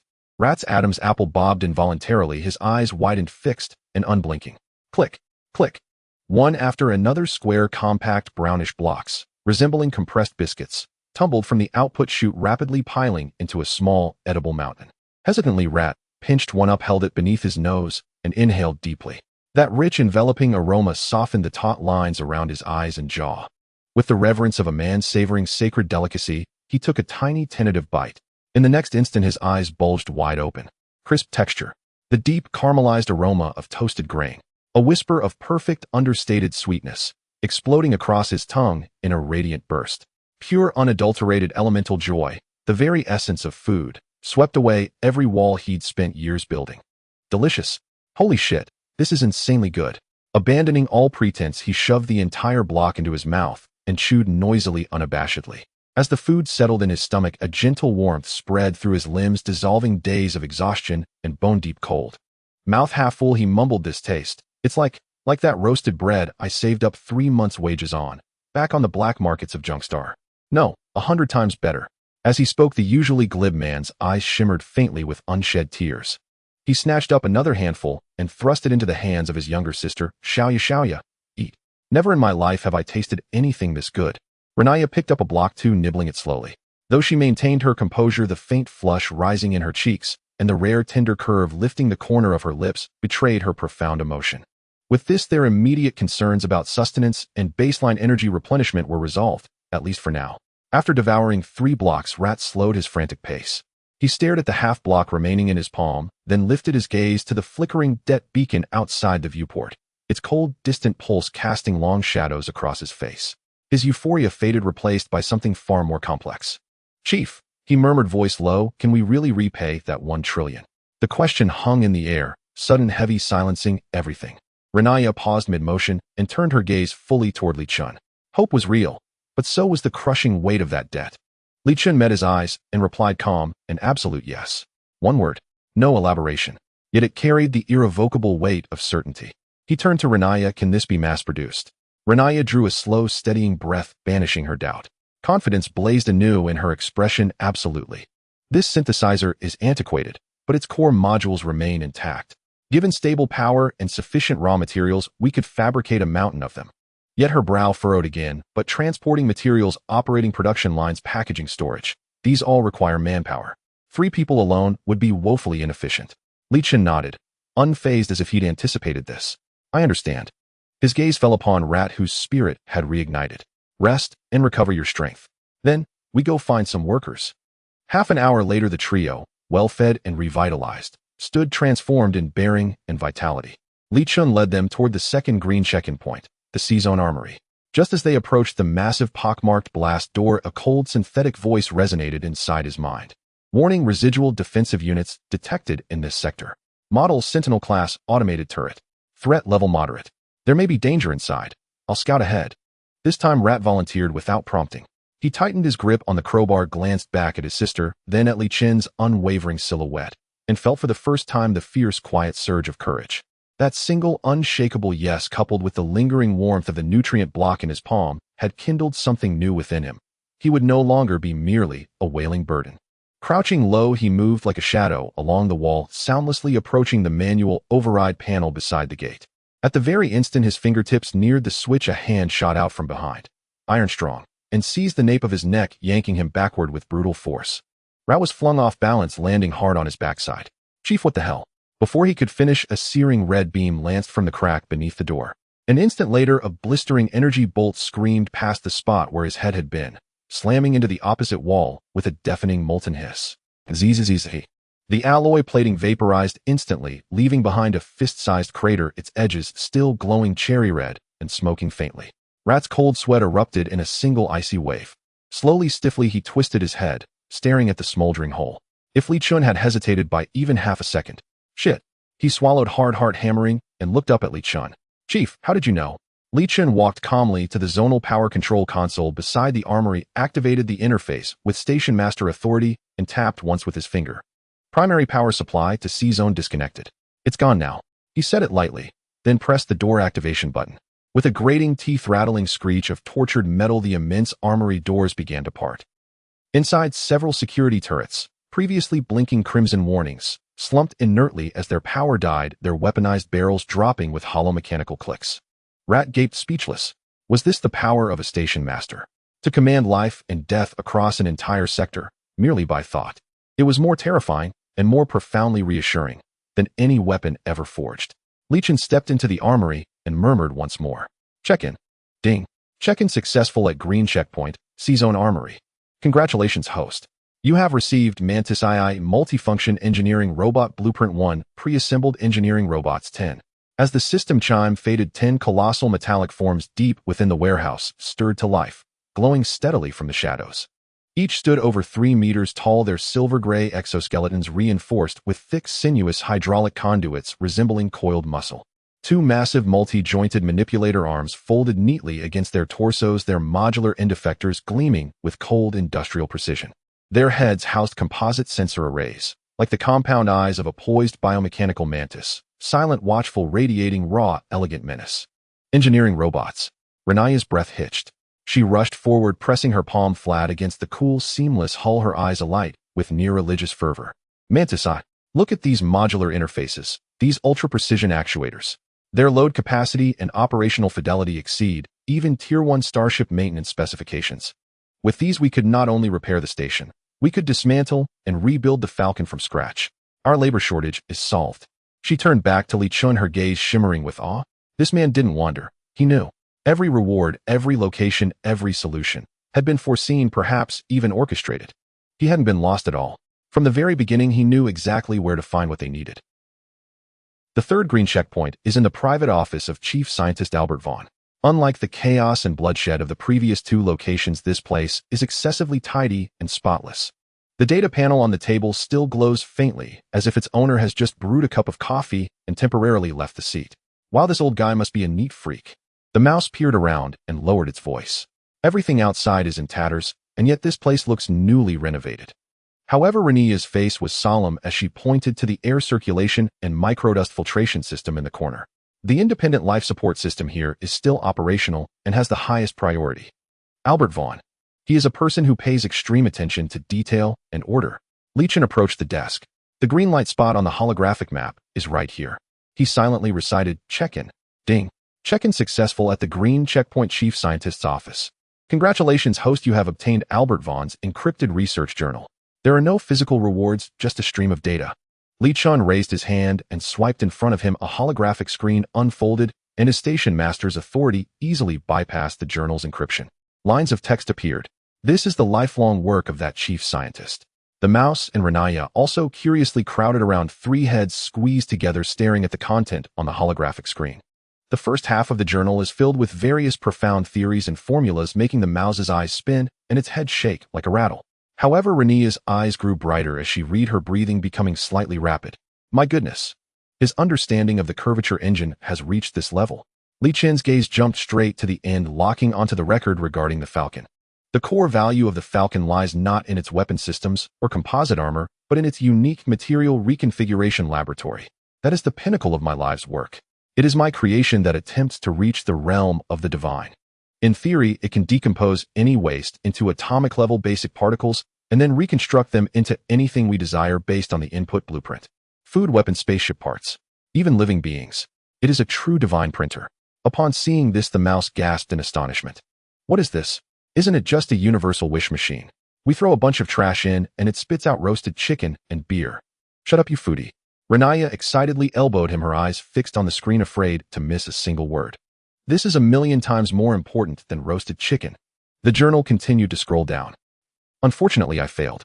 The reconfiguration process requires a phase catalytic medium capable of stabilizing atomic structures, but all known materials cannot withstand the energy resonance during the process, and the construct collapses due to energy conflict at the moment of completion. I have deduced billions of times, exhausting all computational power of the space station, yet I could not resolve this paradox. My divine printer ultimately turned out to be just an expensive garbage decomposer. The journal ends here. The office fell into dead silence. Renaya felt as if she had been doused with a bucket of cold water, her expression dimming rapidly. Phase catalysis. Energy resonance. So this is where it got stuck. The mouse surprisingly did not joke, knowing how painful it felt to fall from grace. However, Leechin's heart suddenly raced. Food, labor, and then the blueprint for the printer that solves all problems, as well as the key challenge to complete it. The order of these rewards is no coincidence. The system seems to be following an intrinsic logic, gradually guiding him to fill in all the gaps. So what will the final highest level blue checkpoint offer? The answer is already on the tip of his tongue. He suppressed the turmoil in his heart, turned off the journal hologram, and said in a deep voice, "Let's go to the last place." He led the two of them towards the last checkpoint on the map, which shone the brightest. A blue light spot located in the main energy core room. The main energy core room is an unimaginably vast spherical space. A colossal energy sphere with a diameter of over 100 meters slowly rotates at the center of the space, its surface flowing with liquid pure blue energy. A faint fresh scent reminiscent of a thunderstorm permeated the air. This is the heart of the entire space station. Goodness. The mouse looked up, its mouth agape as if it could fit an egg inside. Just standing next to this thing makes my calves tremble. Renaya, on the other hand, was completely mesmerized by the scene before her. As a technician, she could better appreciate the greatness of it. Incredible constraining force field. This is pure energy art. As Leechin stepped into the core room, the blue light spot on the map suddenly blazed bright, becoming dazzlingly intense. He took a deep breath, drawing the surrounding massive energy into his body, becoming more certain of his deductions. Check-in. Ding. Check-in at the blue checkpoint main energy core room. Check-in process initiated, parsing information. Warning. Check-in behavior triggered core energy resonance. Energy tied out of control. Please evacuate immediately. The system's cold warning tone carried a sense of urgency. Before the words finished, the massive energy sphere in the center shook violently. Buzz! A buzzing sound echoed throughout the space. A violently unleashed torrent of energy broke free from the core's confinement, transforming into a blue tsunami roaring towards Li Chen's position. That devastating blue light instantly illuminated the entire space. "Watch out!" Renaya screamed in panic, her face pale, instinctively reaching out to grab Li Chen. However, Li Chen charged forward instead of retreating. Facing the energy tide capable of vaporizing steel and obliterating flesh, an astonishing light erupted from his eyes. "Come on!" He fiercely extended his right hand, unleashing his psychic energy. Energy absorption. In that moment, his body seemed to transform into a black hole that devours everything. The violent energy tide, upon contact with his body, was forcibly twisted and compressed by an invisible force. Li Chen felt as if his body were being torn apart, countless high-energy particles violently brushing against his meridians. He could almost hear his genetic chain wailing and being restructured, emitting a piercing high-frequency buzzing. But he did not flinch. Instead, he pushed his psychic energy to the limit, letting out a silent roar. Devour it. From Renaya and the Mouse's perspective, the scene before them completely defied the laws of physics. Li Chen stood there, forming a thick, blue energy vortex that connected him to the energy tsunami. It felt as if he were swallowing a sun. Li Chen sensed that every cell in his body was cheering. He could see that the spiritual energy within him, which once flowed like a trickle, was being violently poured, widened, and reinforced by this torrent of energy, ultimately transforming into a ceaseless river of stars. After the excruciating pain came an unprecedented sense of fulfillment. When the last wisp of blue energy was absorbed into his palm, the violent energy tide was completely quelled. The core room returned to its previous tranquility, as if everything that had just happened was merely an illusion. The mouse plopped down on the ground with a thud, while Renaya also slid down weakly, her legs giving way. The two of them stared at the man standing there, still surrounded by faint blue electric arcs, with eyes full of awe. The whole place fell silent. "Boss." The mouse's voice trembled as he stammered, Did you just eat that thing?" Just then a system prompt sounded in Li Chen's mind. Ding. Detected that the host absorbed excess high-purity energy. The psychic energy core is being reconstructed. Reconstruction complete. Congratulations, host. Psychic energy upgraded to energy absorption intermediate. Effect absorption range and efficiency greatly enhanced, capable of remote energy absorption, and can store a small amount of energy within the body for emergencies. Check-in reward settlement completed. Congratulations, host. You have obtained an epic reward. 1. Technical Blueprint Micro Antimatter Reactor Core Design 1-3 incomplete. 2. Special Item Phase Crystal X1 High-Dimensional Energy Catalytic Medium can serve as the core catalyst for the Material Reconfiguration Laboratory. As the words fell, a crystal the size of a fist, transparent and seemingly containing stars circulating within, quietly hovered in Li Chen's palm. It is the only key to activate the Material Reconfiguration Laboratory mentioned in that journal. Everything has come together. Li Chen looked at the crystal in his hand, then at the blueprint in his mind, which, although incomplete, represented technology surpassing the current highest energy technology, and let out a long sigh. He turned around and glanced at the dazed Renaya and the mouse. He casually tossed the invaluable phase crystal to Renaya. The action was as casual as tossing a regular stone. "Go get our money printer set up for me." Renaya fumbled to catch the crystal, her hands trembling slightly. The warm touch and the strange energy it contained made her heart tremble. She looked at Li Chen, her lips moving, wanting to ask so many questions, like why he was able to absorb energy and who he really was. But ultimately, when her gaze met Li Chen's deep eyes, all her doubts turned into admiration. She nodded vigorously, her voice slightly hoarse with excitement. "Yes." Then Li Chen turned to the mouse, who was still sitting on the ground, lost in thought. "Plan the route. Target Anvil 4 Free Trade Port. We are setting off." At the end of the transit channel lay a breathtaking spectacle never before seen. Before them stood a massive city composed of countless steel structures, shimmering lights, and bustling ships suspended in the starry sea.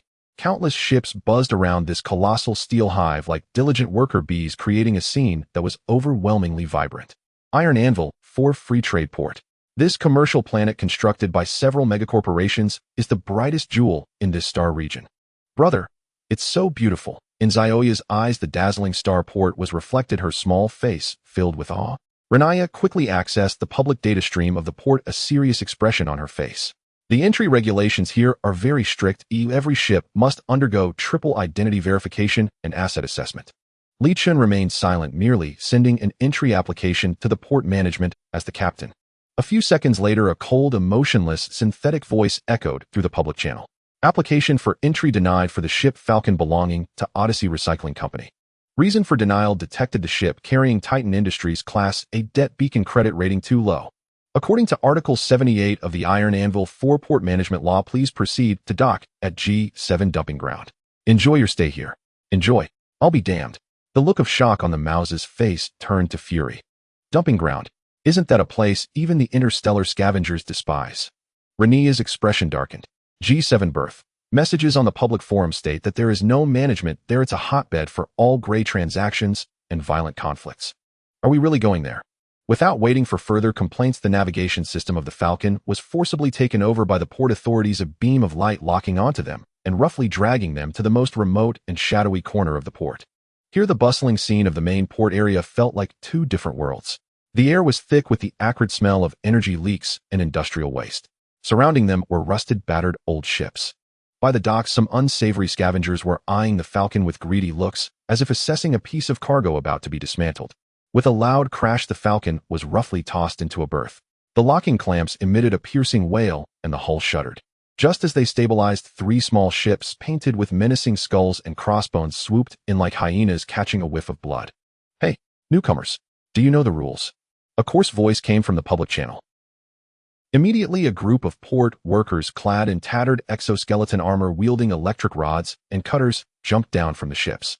At the forefront was a bald, muscular man with a face full of rough meat and a red mechanical eye. I'm the boss of this G7 berth, Buck from the Bone Crusher gang.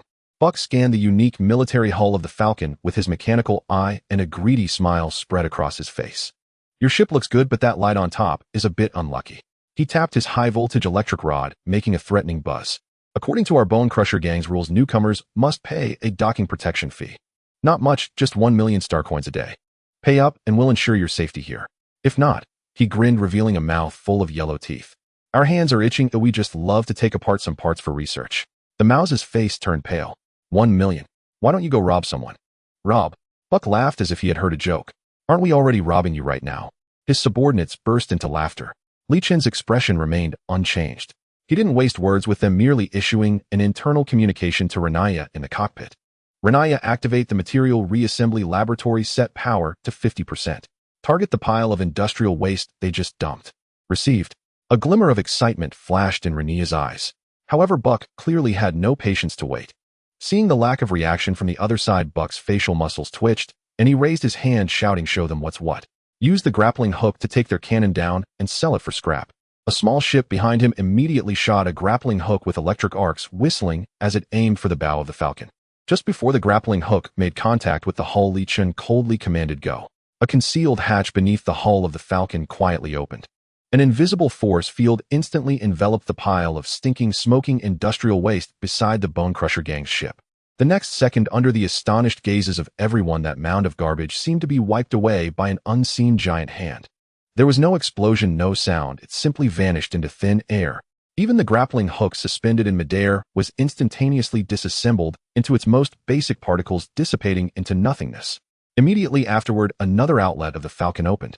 Clang, clang, clang. Blocks of silver-white metal ingots shining with the lustrous gleam of pure metal fell neatly to the ground, forming a sparkling little mountain. The mound of stinking garbage had transformed into a pile of high-purity metal ingots, enough to drive any smelting factory mad in less than 10 seconds. The miraculous technique of turning stone into gold was vividly demonstrated before their eyes. The laughter of the Bone Crusher gang abruptly ceased. Buck's expression of greed and arrogance instantly froze, leaving him frozen in place. His red mechanical eye flickered wildly, even sparking faintly, clearly indicating that its built-in threat assessment system had overloaded due to incomprehensible data. Li Chen spoke through the public channel. I'm here to make an investment. There is simply too much garbage in this port. From today onward, you Bone Crusher gang are hired by me to collect and process all the waste in this port. As payment, you can take 10% of the pure metal ingots after processing. Buck jolted, snapping back to reality from his fear. Then a wave of ecstasy overwhelmed him. Did he hear correctly? This person wanted to hire them and offer a share of the profits. This wasn't hiring, it was practically throwing money away. Thud. Buck's legs went weak and he knelt heavily, his forehead pressing against the cold deck. I'm willing. Sir, we are willing to serve you until death. Li Chen ignored him. He instructed the mouse to take a small portion of the metal ingots to sell to the Bone Crusher gang to secure the initial funds while gathering intelligence about the port. The mouse looked at the pile of ingots, eyes sparkling with excitement, and whispered to Li Chun, "Boss, this move is brilliant. The waste produced by the G7 berth every day is astronomical. If we handle it all, we could earn not just 1 million a day, but 10 million. We've found a real gold mine." Li Chun meanwhile took Renaya and boarded the public transport to the Titan Industries office located at the heart of the port. The office was situated in a towering skyscraper that pierced the clouds, lavishly decorated. They were received by a portly official with slick-back hair and a round belly.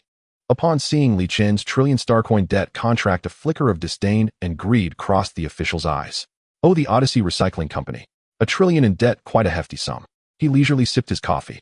According to regulations, registering a tertiary subsidiary requires proof of the founder's assets, credit guarantees, and a detailed profit plan for the next 10 years. Moreover, there's a registration fee and risk assessment fee of 50 million star coins that must be paid up front.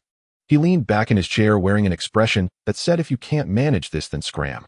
Li Chun looked at him, his face devoid of panic.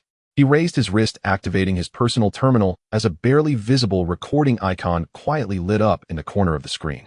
Then he calmly spoke, his voice low yet clear. According to Article 7 of Volume 3 of the Titan Industries Regulatory Code, any employee who utilizes their authority to demand service fees or handling fees not listed in the official price list will face criminal charges for misappropriation of company assets upon verification. I've heard the minimum sentence for such charges is 100 years of hard labor in the Pluto mine. He paused, softly asking, "I hope I'm not mistaken." The official's look of disdain and greed instantly froze. Cold sweat broke out on his forehead. As an insider, he certainly knew this regulation and what the Pluto mine entailed, Titan Industries' most notorious death camp. His fat body sprang up from the chair, his attitude doing a complete 180. "Oh dear. CEO Li Chun, how could I forget?" He forced a smile that was more painful than crying, frantically operating on the holographic screen. "You are a key talent that our group supports. How could we charge you?" That was all just a joke. He completed all the registration procedures for the Odyssey Recycling Company with the speed of his life. Not to mention 50 million, he didn't even dare to mention a single star coin as a service fee. As Li Chun and Renaya exited the skyscraper, the mouse excitedly ran back to them. "Boss, it's done." He waved the credit chip in his hand, his face glowing with the joy of wealth. "That pile of junk. No, that pile of treasure sold for 3 million. That's enough for our initial startup funds." He paused, lowering his voice, and said mysteriously, "I also heard an important piece of information. The war between Titan Industries and the Dawn Democratic Federation has just concluded in the Akalon Star region with a fierce battle. I've heard it was truly brutal, with a main battleship of the Federation sunk. Now the salvage rights for the wreckage in that battleground are being publicly tendered, and it's said to be littered with gold." However, the mouse's expression turned serious again. "I also heard from the black market that it's not just regular companies like ours going, but the most ruthless space pirates, the Blood Skull Crows, have set their sights on that fat piece of meat. They specialize in hunting down recyclers like us, taking ready-made goods." As the mouse spoke, Li Chun's personal terminal emitted a soft ding. He looked down to see a notification from the Titan Industries official task system appearing in the newly registered company account. Class A Battlefield Wreckage Recovery Task open to all qualified companies of level 3 and above. "A class battlefield. Boss, have you lost your mind?" Lao Shu's voice shot up an octave in the comms channel. "That place is busier than a nightclub dance floor right now. I heard dozens of salvage firms have already registered for the bid, and that's not counting the vultures drawn by the scent of blood. Even the Blood Raven flock, they're lunatics, are here. Our ship wouldn't even be enough to fill their teeth. Higher risk, higher reward." Li Chun's reply carried no trace of emotion. "But we owe 1 trillion credits." Li Chun calmly cut him off. "We have no choice." That single sentence choked all of Lao Shu's complaints in his throat, flushing his cheeks crimson. Yes, 1 trillion. The figure loomed like an endless leaden storm cloud, pressing down mercilessly upon every heart. Against such debt, any conventional business endeavor seemed utterly meaningless. Lao Shu's shoulders slumped, his spirit wilted entirely. Then Li Chun suddenly turned to him, his tone shifting like a blade drawing from its sheath. "Who said you had to go?" "Huh?" Lao Shu jerked his head up, stunned. Li Chun stepped forward and clapped him firmly on the shoulder. "The Arcalan Expanse is my battlefield, but Iron Anvil 4 is yours." He turned his gaze, sweeping over Lao Shu and Xiaoya, who stood behind him, clutching her brother's sleeve with small, tight fingers. "Both of you stay here. I need you to build Odysseus Salvage Company, not on paper, but here on solid ground, using the Bone Crusher gang as your foundation. When I return, I expect to see a fully operational office. not just another berth in a scrapyard. G7 berth generates an astronomical volume of industrial waste daily. That is our printing press. At this, Lao Shu's mind snapped into focus, and he blurted out, "But boss, that printing press is on the ship, and you're taking it with you. What am I supposed to print with? With just our initial capital, we won't last more than a few days." "Excellent question." Li Chen gave him an approving glance. "Before departure, I'll fabricate for you the full month's worth of scrap processing capacity from G7 berth. These ingots are your first fortune and your ammunition. How you wield that ammunition against local warlords, how you convert it into star credits, how you command the Bone Crusher gang's loyalty, that is your domain." Li Chen's eyes grew deep and still. "Don't forget, you're an information broker. On the front lines, I need shells and armor. But here, I need a spy master who can shake the heavens. Use the credits in your hands to buy me the most valuable intelligence in this entire port." Lao Shu listened dumbfounded, his anxious narrow eyes slowly igniting with the fierce, hungry flame of ambition. He didn't have to march into that death trap. Instead, he'd hold immense startup capital and the golden reputation of turning stone into gold, in a lawless frontier commanding his own empire. This was exactly what he dreamed of doing. "Boss."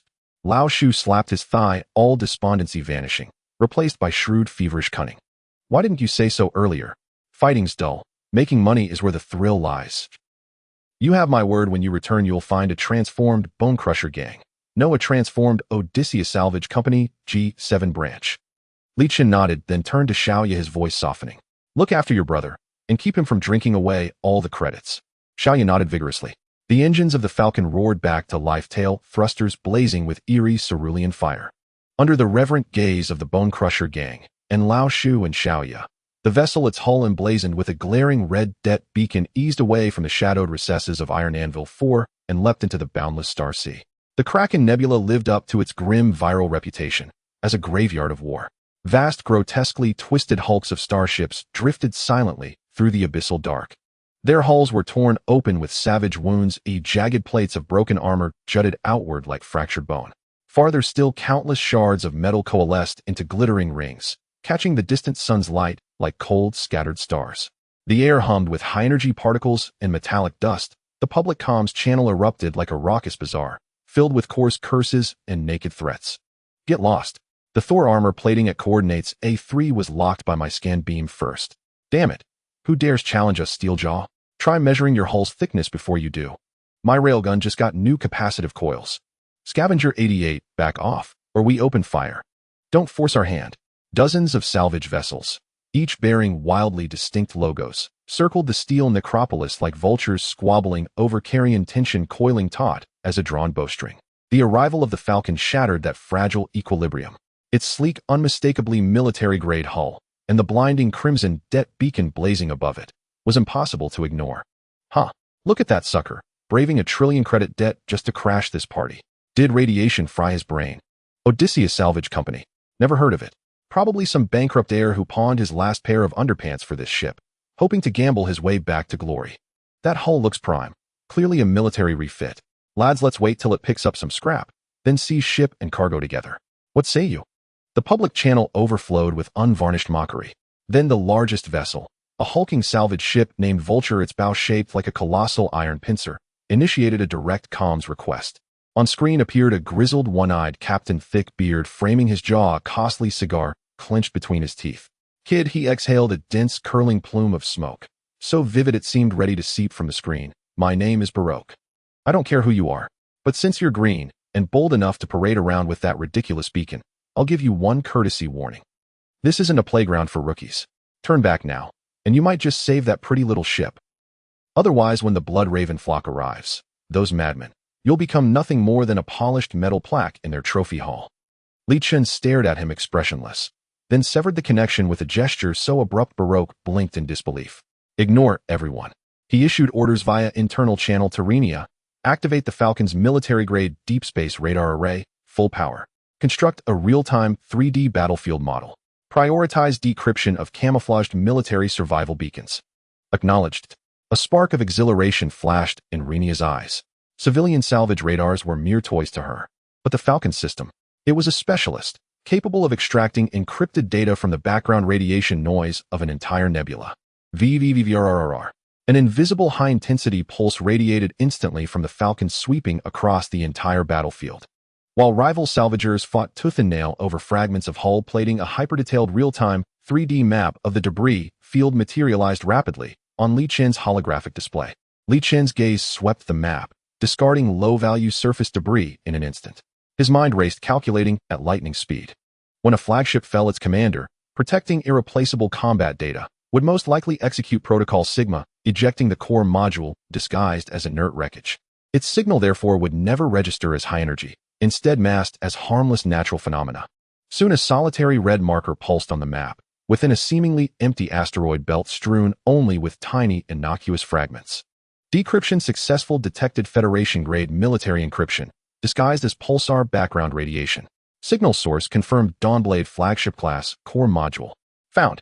Rhenia, coordinates V78 Delta. Proceed at maximum standard velocity.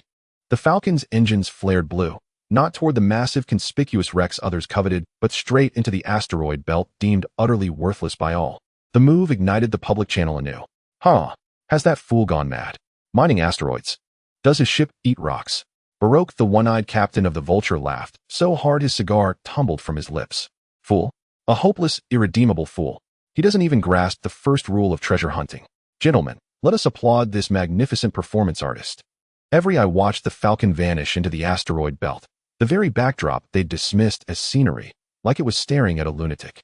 Yet minutes later, all laughter died, choked off like a duck's cry abruptly silenced. There deep within the belt, the Falcon deftly dodged colossal asteroids, then extended 400-meter-long hypercision, folding manipulator arms from its ventral hull. At their tips, searing plasma cutters ignited, slicing cleanly through a 500-meter-wide asteroid, cleaving it precisely down the center. As the rock parted, a gleaming silver core module, 300 meters long, nearly pristine, its hull emblazoned with the sacred insignia of the Dawnblade, emerged slowly, deliberately from within the asteroid's heart. In that instant, residual energy surges and ultra-high-value alloy signatures erupted from the module, overloading every salvage vessel's sensors in the vicinity. Beep, beep, beep. Warning. Warning. Extreme energy signature detected. God almighty, my sensor array just fried. It's the flagship's core module. The Dawnblade's core. The public channel fell silent, then erupted like a volcano molten with greed. Check the spectral analysis. A grade exotic alloy hull. 1 ton fetches 10 million credits. Steeljaw, do you hear me? Move now, take him down. We split the spoils 3-7. We're rich. This hull could buy a living planet. Charge. The Vulture spun first, its engines shrieking with overload, charging forward like a blood-maddened bull straight toward the Falcon. Dozens of other salvage ships followed, abandoning all caution, driven solely by the sight of that gleaming silver core module. The Falcon became the absolute focal point of the maelstrom, yet in the breath before chaos exploded. From the shadows of several colossal wreck fragments on the battlefield's far edge, several pitch-black pirate vessels emerged, silent as ghosts. Each bore the emblem of a raven formed from bleached bone, its beak dripping crimson. They moved without sound, forming a vast encirclement, cutting off every vessel's retreat. All shouting and cursing vanished from the public channel, replaced only by hollow static. On the Vulture's bridge, Baroque's smirk froze. His cigar dropped with a soft plop onto the deck, his lone eye wide, flooded with raw terror. The Bloodraven flock. A wave of glacial despair seized every salvage captain's heart. Their leader transmitted over the public channel a message laced with cruel amusement. Gentlemen, it's tea time. A low chuckle resonated. Surrender the flagship's core module, and that charming little ship wearing a 1 trillion credit debt beacon, and I may allow the rest of you to crawl away like dogs. In the public channel, the low, grating laughter of the leader of the Bloodbone Crow was unbearable, akin to nails scraping across a blackboard lingering in the bridge of every ship. The air seemed to grow tense. Surrender that flagship's core cabin along with that interesting little ship burdened with 1 trillion in debt. I can let the rest of you roll away like dogs. Cold despair tightened its grip around the hearts of all the scavenger captains. They gazed at the Bloodbone Crow fleet, which had already formed into a formidable armada, unable to muster even the thought of resistance. In this silence, a communication request filled with audible electrical noise connected to the flagship of the Bloodbone Crow. The pirate leader raised an eyebrow, signaling his subordinates to connect. At such a time, someone dared to contact him. Who was the audacious fool? On the screen appeared a face that was excessively young. The face, pale with fear, had a drop of cold sweat trickling down from his tense forehead, tracing a line down his trembling cheek. It was Li Chen. His lips quivered, his gaze flitting across the screen in a panic as if he dared not meet the cruel eyes of the pirate leader. Don't shoot. Li Chen's voice trembled. I'm willing to negotiate. I'm willing. He swallowed hard, his throat bobbing violently. That flagship core cabin, I don't want it anymore, I'll give it to you. The data and alloys inside are intact, definitely worth a large sum. I beg you spare my ship. He added in a near incoherent rush, looking like a naive rich boy trying to use money and reason to persuade a robber. This is all I have left. Please. After a brief moment of shock. Ha ha ha. The leader of the Bloodbone Crow erupted into a deafening laugh. The pirates around him joined in, with sharp mockery, shaking the entire bridge with their laughter. This laughter spread through the public channel, instantly infecting the entire star region. Public channel Steeljaw, did you hear that? He wants to trade that treasure which could exchange for a planet for his shabby ship. What kind of brain does he have? Public channel Scavenger no. 77. I thought the one who found the treasure was a tough character, but it turns out to be a pampered coward. Such a waste of good luck. Public channel Vulture, this is killing me. This is probably the funniest joke of the year in this star region. I suggest Iron Anvil Port give him the Best Clown of the Year award. Amidst the mocking voices, one voice stood out, cutting through the chaos. Baroque, the captain of the Vulture, took the initiative to join the public channel. With a nauseatingly obsequious smile on his face, he made a near bow towards the flagship of the Bloodbone Crow. My Lord Crow King, such a worthless being does not deserve to appear before you. He sullies your sight. Baroque seized this once-in-a-lifetime opportunity, unhesitatingly pledging loyalty to the strong. He shifted his tone, speaking in a tone of challenge, saliva flying as he said, how can such trivial matters of receiving supplies trouble you personally?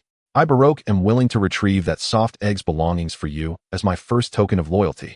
Several scavenger ships that were already close to Baroque instantly understood his intent. They quickly turned their bows, engines roaring with flames, following closely behind the Vulture, advancing towards the Falcon. Everyone wanted to snatch this first achievement before the Bloodbone Crow. Watching the ships that pounced like hyenas on the screen, Li Chen's panic seemed to deepen, his body instinctively shrinking back. But within the bridge, unseen by anyone, his gaze grew colder.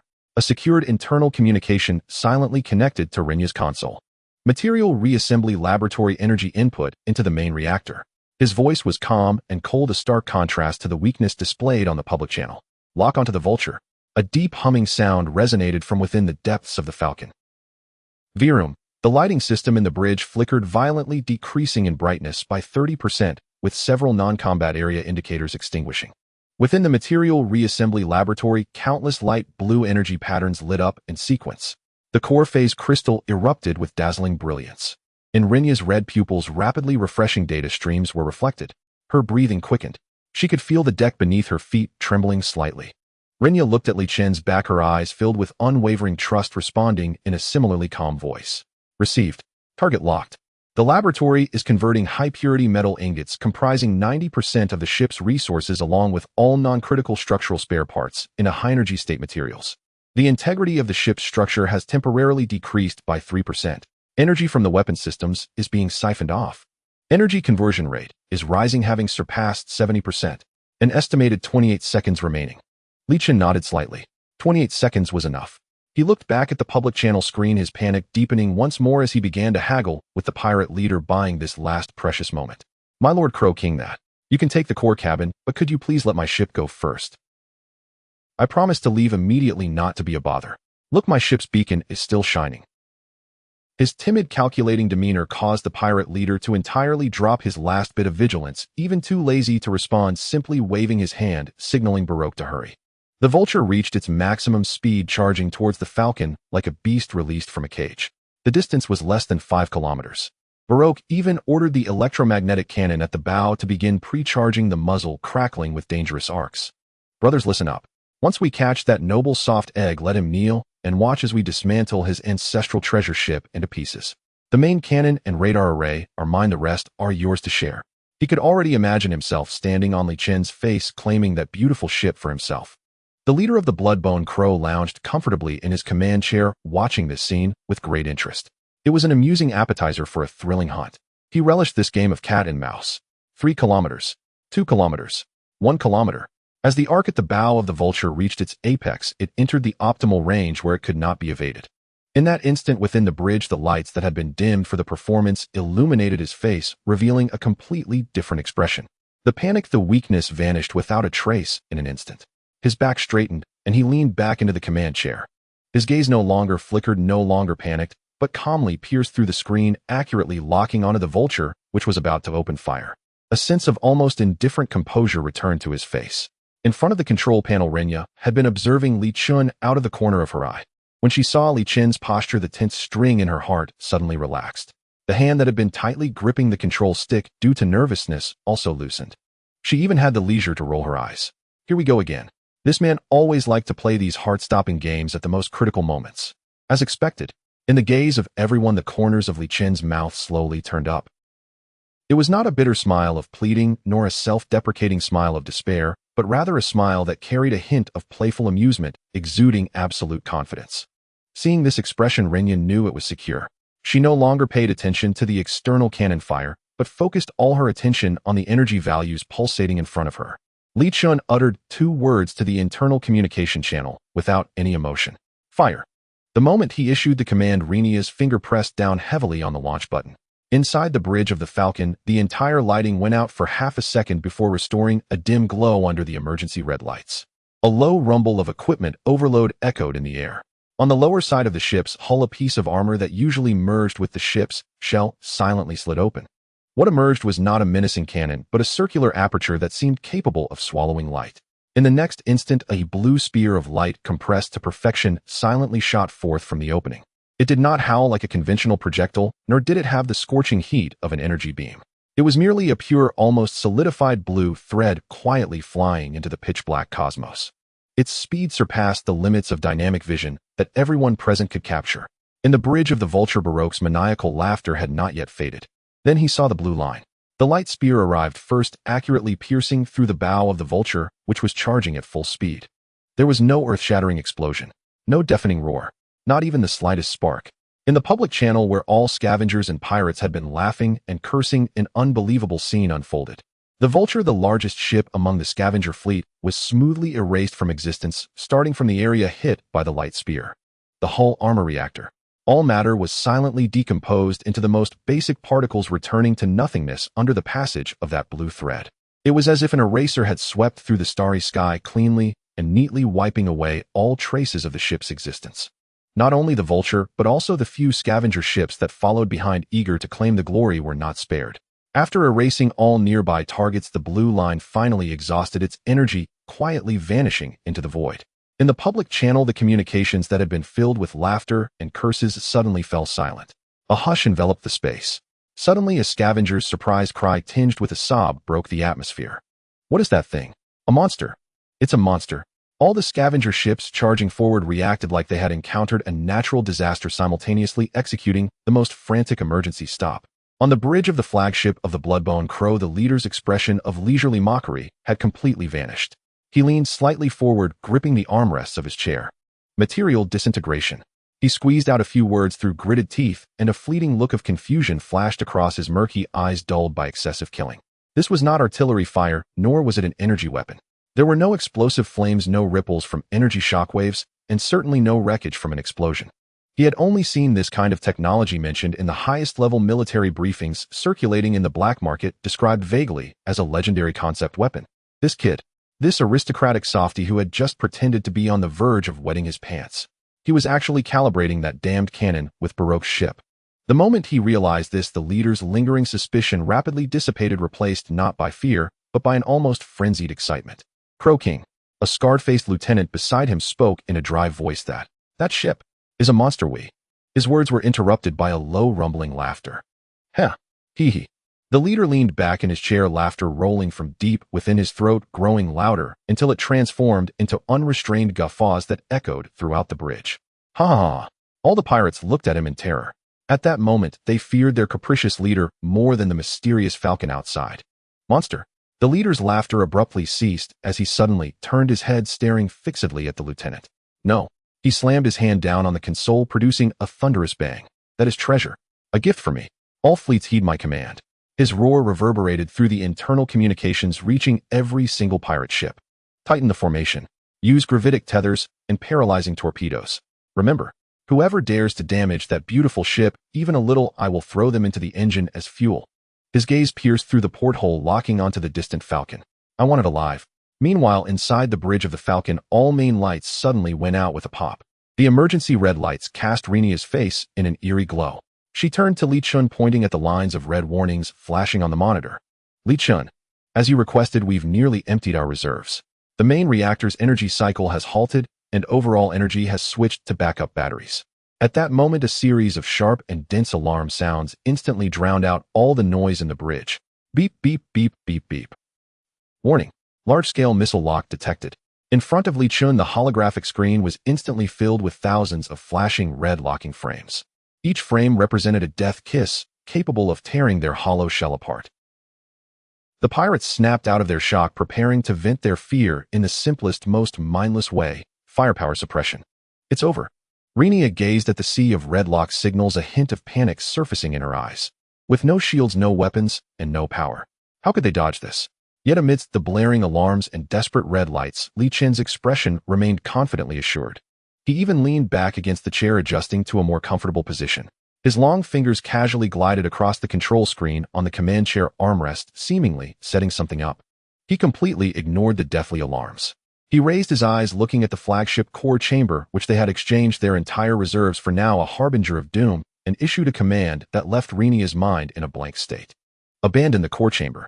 Renia's finger, poised to initiate evasive maneuvers, suddenly froze mid-action. She turned her head, her red pupils filled with shock and confusion. Abandon their only trophy.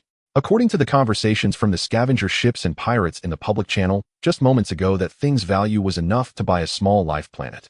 It was their only hope to rid themselves of that trillion debt and regain their freedom. Just throw it away. Renia's mind buzzed, leaving her blank. She even instinctively glanced outside the porthole at the flashing red debt beacon. Boss, you. Are you sure? Boss, are you sure? Renia's voice was laced with disbelief. She even suspected that the shockwave had damaged the communication system, causing her to mishear the command. Execute the orders. Li Chun did not look at her, his gaze fixed firmly on the star map, covered in countless deadly red dots. His voice carried a determination akin to burning bridges. Then he shifted his tone and continued to issue commands. Use the remaining energy from the material reorganization lab to reverse engineer the military encryption protocol within and amplify the signal strength by 10,000 times. Renia's pupils constricted. In that moment, all her confusion was cleaved apart, like a lightning bolt instantly merging into an incredibly clear thought. A 10,000-fold amplified distress signal. This was no mere call for help. He paused, a grin spreading across his face as he articulated the final piece of the plan. We are going to turn this distress beacon into an irrefutable signal that cannot be shielded or ignored, one that will directly lead its master here. A death warrant. Renia instantly understood Li Chen's intentions. This man had never intended to hoard the treasure for himself, nor did he plan to escape from the pirates' encirclement. What he wanted was to ignite the entire battlefield, to turn the tables, to transform all those self-proclaimed hunters into lambs waiting to be slaughtered. A similar gleam sparked in her eyes. This was exhilarating as she loved it. No longer hesitating, she was overcome with a fervor to participate. Reverse engineer the Phantom Protocol, then reconstruct a gain antenna using the resonance cavity of the phase crystal. I love this plan. Her fingers flew rapidly across the console, issuing a flurry of precise commands. Abandoning the loot. No, this is not abandonment. This is a sacrifice. It is the opening artillery for a grand funeral for all the enemies present. The mechanical arm of the Hawk swung violently, its movement brutal. The invaluable silver-white core capsule was hurled towards the void at the center of the battlefield. Almost the instant it detached from the ship, the transformation began.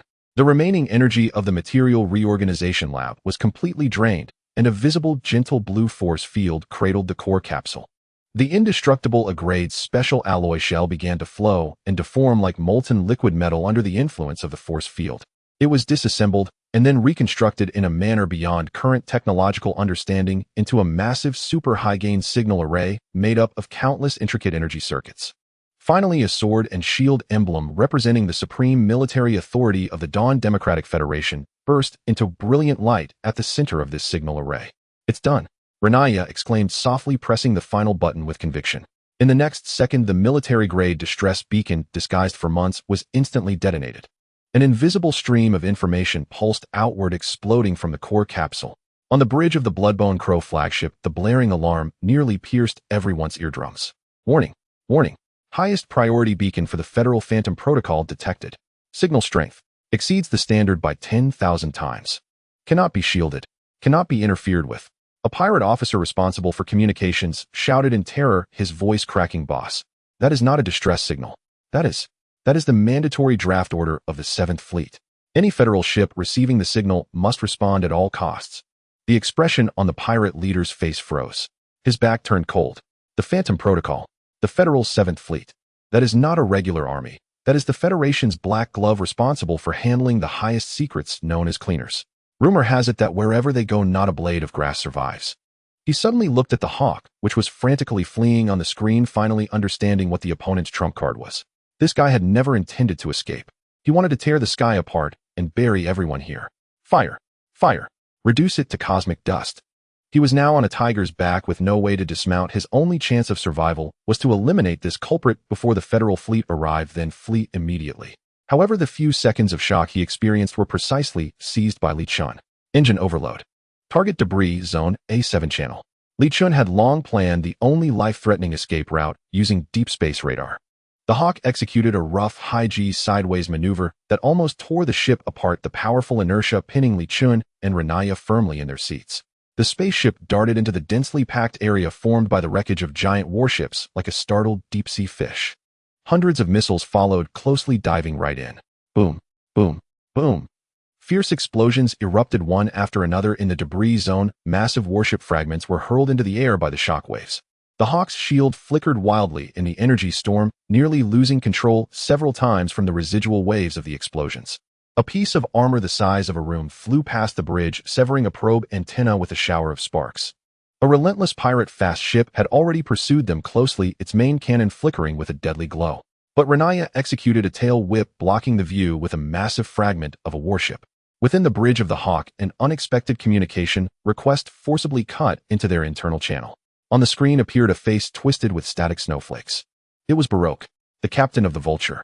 Renaya's pupils suddenly constricted. Wasn't he supposed to be disintegrated into particles by the annihilation spear? Li Chun, you bastard. Who the hell are you? Baroque's voice was fragmented due to signal interference, yet his maddened fury was crystal clear. Li Chun immediately understood. The annihilation spear's attack was linear. Baroque's ship had been erased, but he himself likely hadn't been hit directly. Probably activated the escape pod at the last moment and miraculously survived. You destroyed my ship. Destroyed everything I had. I will kill you. Baroque roared hysterically over the communication. Li Chun ignored his curses, countless thoughts flashing through his mind. What use is a surviving Baroque? A seasoned captain filled with hatred. A potential mole. But his experience and connections are precisely what we lack. It's a gamble. Renaya scanned for Baroque's escape pod location. Li Chun ordered calmly. Boss, he's using an emergency public frequency, but the signal is directional. He recognized us through our det beacon. He's approaching us at high speed. Renaya reported. Meanwhile, the pursuing pirate destroyer had already circled around a massive warship wreck, reaming its cannon at the Hawk. Boom. An energy beam shot out, narrowly dodged by Renaya's extreme maneuver. The beam grazed the Hawk's shield, exploding into a brilliant firework on a nearby asteroid. Shield energy below 20. We can't hold out for much longer. Renaya's voice was urgent. At that moment, Baroque's escape pod had already rushed to their vicinity. A glimmer of resolve flashed in Li Chun's eyes. Renaya opened the cargo bay, prepared to receive the escape pod. What? Renaya thought she had misheard, boss. Activating the tractor beam will drain the last reserve energy from the shield. We can hardly protect ourselves, and you want to save him. Right now he has nothing left but his hatred for the pirates. Li Chun's voice was unyielding. An experienced captain is worth more than a broken ship. Execute the order. Renaya asked no further questions and immediately complied. Underneath the Hawk, the cargo bay doors opened, and a tractor beam precisely locked onto Baroque's escape pod, forcefully pulling it inside. Almost simultaneously, the second round of cannon fire from the pirate destroyer arrived. The tractor beam drained the last shred of energy from the shield. Boom. This time the Hawk could not fully dodge. The fragile hull was struck hard, emitting a piercing wail. The ship trembled violently, sparks flying inside the bridge. Hull damaged. Shields completely down. Renaya shouted. The pirates on the destroyer erupted in victorious cheers, preparing for a third and final attack. However, at that moment, the space at the far end of the battlefield rippled, as if a giant stone had been thrown into a still lake, but the difference was that the ripples did not spread outward, instead they collapsed inward. Immediately afterward, the space was silently and smoothly torn apart, revealing a pitch-black crack. A fleet emerged like ghosts, flowing out one after another. All communications on the public channel were forcibly cut off at this moment, replaced by a series of jarring electronic sounds that made one's teeth ache. On the radar screens of all the scavenger ships and pirate vessels, only a blizzard of static remained. On the bridge of the Falcon, the main screen in front of Renia also darkened, leaving only a flashing red warning icon. The radar screen is completely black. It's a powerful electronic cloaking. Dozens of warships, gray and white with cold lines as if carved from razor blades, instantly completed a tight encirclement of the entire battlefield. They had no unnecessary decorations. Their appearance was so quiet, yet it brought a chilling aura.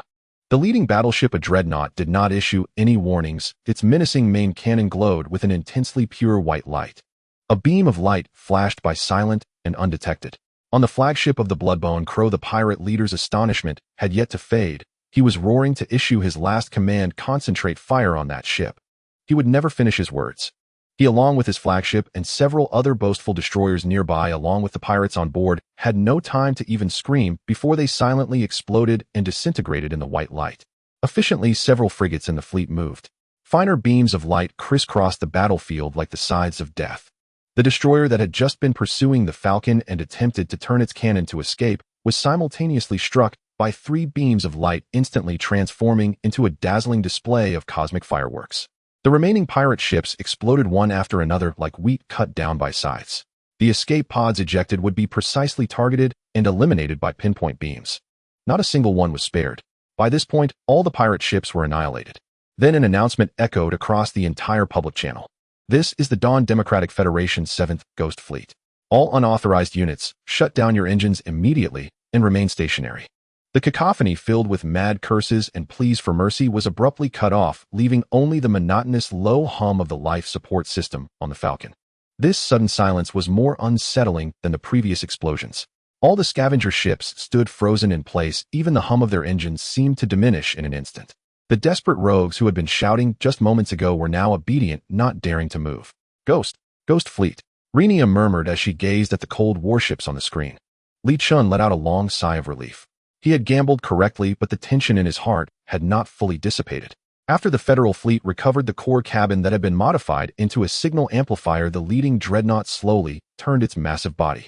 The still bright white light at the cannon's mouth locked onto the wreckage area where they were located. An invisible massive scanning field instantly enveloped the Falcon. Scanning target.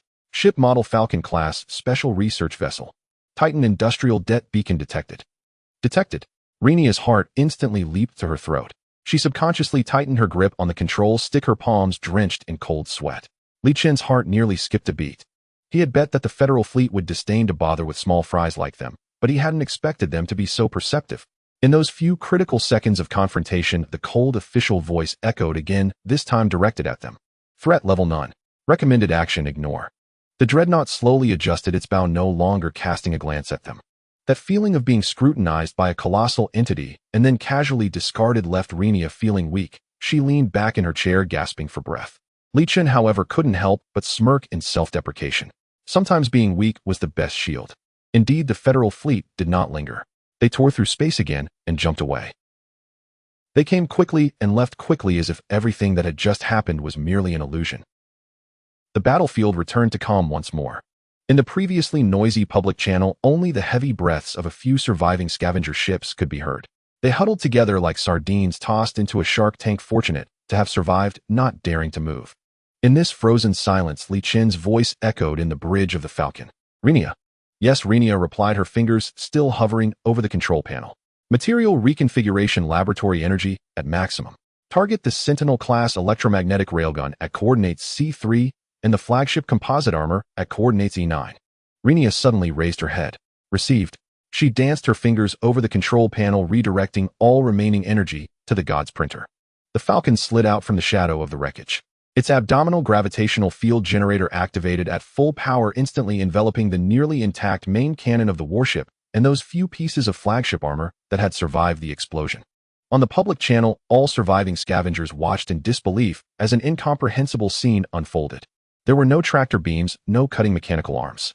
Those top-tier spoils that could have left them battered were silently decomposed upon nearing the Falcon, like ice cubes thrown into a high-temperature furnace, transforming into pure streams of matter that were absorbed into the ship's cargo hold. Clean and swift, leaving no trace behind. One scavenger looked at the super high-energy readings that had instantaneously reset on his radar, his voice trembling. What is he doing? Is he consuming that cannon? In the cargo hold, Baroque had just crawled out of the escape pod when the violent tremors of the metal deck nearly toppled him. He cursed as he steadied himself, looked up, and saw a sinister electromagnetic railgun and several heavy armor pieces being rapidly printed from atomic-level particles on the material conversion platform in the center of the cargo hold. What the hell? The old captain who had been scraping by in the interstellar junkyard for 30 years gaped at the scene before him, his mouth agape enough to fit a grenade. The half-smoked cigar he had been reluctant to discard fell from his mouth with a thud. I've picked through trash all my life, but I've never seen anything like this. At this moment, the announcement overhead echoed Li Chen's voice laced with a hint of amusement. Captain Baroque, welcome aboard. I hope you don't mind if we collect a toll along the way. Baroque jolted. The sly demeanor of an old hand vanished without a trace, replaced by a sense of awe before power. He instinctively straightened his back and shouted towards the direction of the announcement, of course not. You. Feel free. These items, Renia exclaimed excitedly as she looked at the astronomical figures on the cargo manifest, are only counted as raw materials. They can be exchanged for at least 2 billion star coins on the black market. We're one step closer to clearing our debt. Having completed all this, Li Chun did not linger. Target anvil, 4 full speed ahead. The Falcon's engines erupted with blue flames, and under the gaze of all the scavenger ships it transformed into a streak of light, disappearing into the depths of the star sea without looking back. Only after its tail flame was completely out of sight did the public channel erupt. Damn, what is that ship's? It just swallowed a cannon. I never want to see that damned red det beacon again, or it makes my legs weak. The Odyssey Recovery Company. I've remembered that name. I'll steer clear of it in the future. The journey back to Iron Anvil 4 was tedious and long. Inside the bridge of the Falcon, the atmosphere was somewhat eerie. Renia was fully absorbed in piloting the spaceship, occasionally glancing at the screen beside her, which displayed a three-dimensional model of the electromagnetic railgun printed out by the Material Recombination Laboratory. Her eyes filled with joy. Li Chun, on the other hand, leisurely leaned against the command chair, activating a communication channel. On the screen appeared the old face of Baroque. The old captain, just pulled from the escape pod, was now sitting on a pile of high-purity metal ingots in the cargo hold, his expression fluctuating between gloom and brightness. The half-extinguished cigar in his mouth had long gone out, yet he still habitually clenched it, his gaze scanning the surroundings with a complex expression. The material transformation platform in the center of the cargo hold, still radiating residual heat, felt to him like an incomprehensible nightmare. Captain Baroque, how are you feeling? Li Chen's voice echoed through the cargo hold via the intercom. Baroque jolted, suddenly standing up from the metal ingots. The slick demeanor of an old hand had vanished from his face, replaced by a sense of awe and vigilance in the face of unknown power. Who are you really? Baroque's voice was somewhat hoarse. Having spent decades in the interstellar junkyard, he had seen ships using tractor beams, cutting arms, and even suicide squads landing directly to rob. Yet he had never encountered anyone capable of swallowing an entire battleship's main cannon along with its armor into their ship. It simply did not seem like something technology could achieve. I am your new boss, Li Chun replied succinctly. Boss? Baroque was momentarily stunned, then leaped up the pent-up anger and humiliation within him, finding an outlet. What the hell? When I was running ships across the stars, you were still in short pants. You destroyed my vulture. You ruined everything for me. And now you want me to be your dog. Dream on. Your vulture. Li Chen's tone held a hint of amusement. If I remember correctly, it was accidentally damaged while chasing me. What does that have to do with me? Baroque stammered, left speechless, his face turning a deep shade of purple. He wanted to roar, but found no way to refute. Denying it meant he would have to dismiss the motives that had led him to charge in the front, which made him feel even more frustrated. Li Chun continued, moreover, if I hadn't pulled you from the escape pod, you would have already become cosmic dust or been recycled as scrap metal by other scavenger ships. So strictly speaking, I am still your savior. Baroque's lips trembled as he realized that the logic of the other party formed a perfect loop, leaving him without a way to counter. He deflated, slumping back onto the metal ingots, his voice hoarse as he asked, what exactly do you want? I need an experienced captain. Li Chen's tone became serious. Someone familiar with all the black market routes in this star region, who understands how to deal with various local powers and can help me turn these. Li Chen paused, pointing at the high-purity metal ingots beneath Baroque. Turn this scrap metal into real star coins. Baroque looked at the glimmering metal ingots beneath him and recalled the astonishing printing process he had just witnessed. His heart began to race uncontrollably. He was an old hand. He understood very well what it meant to have someone like Li Chun who mastered such technology in the future. It wasn't just wealth, it was the power that defined wealth. You want me to work for you? Baroque's voice lowered as he tried to regain some negotiating leverage. No, it's a partnership. Li Chun corrected him. I have established a company called Odyssey Recycling Company. I need a commander for a commercial fleet to build a fleet and establish trade routes. He'll provide the technology and goods, and you will be responsible for operations and sales. We can discuss the profits later." Baroque fell silent. He quickly calculated in his mind. This proposal was full of temptation. He had lost an old vulture, but this young man in front of him offered him a chance to command an entirely new fleet. It was like a devil's contract. However, there was still a hurdle he couldn't get over in his heart. "I previously wanted to kill you and steal your stuff." Baroque laughed self-deprecatingly, attempting to probe the other's limits. I know. Li Chen's response remained calm. "But that was before the Federal fleet appeared. Now you have nothing left but hatred for pirates and fear of the Federation. The blood-carcass crow still thinks they're the masters of this graveyard. They wouldn't imagine someone could pilot a ship that swallows battleships and return to settle old scores with them."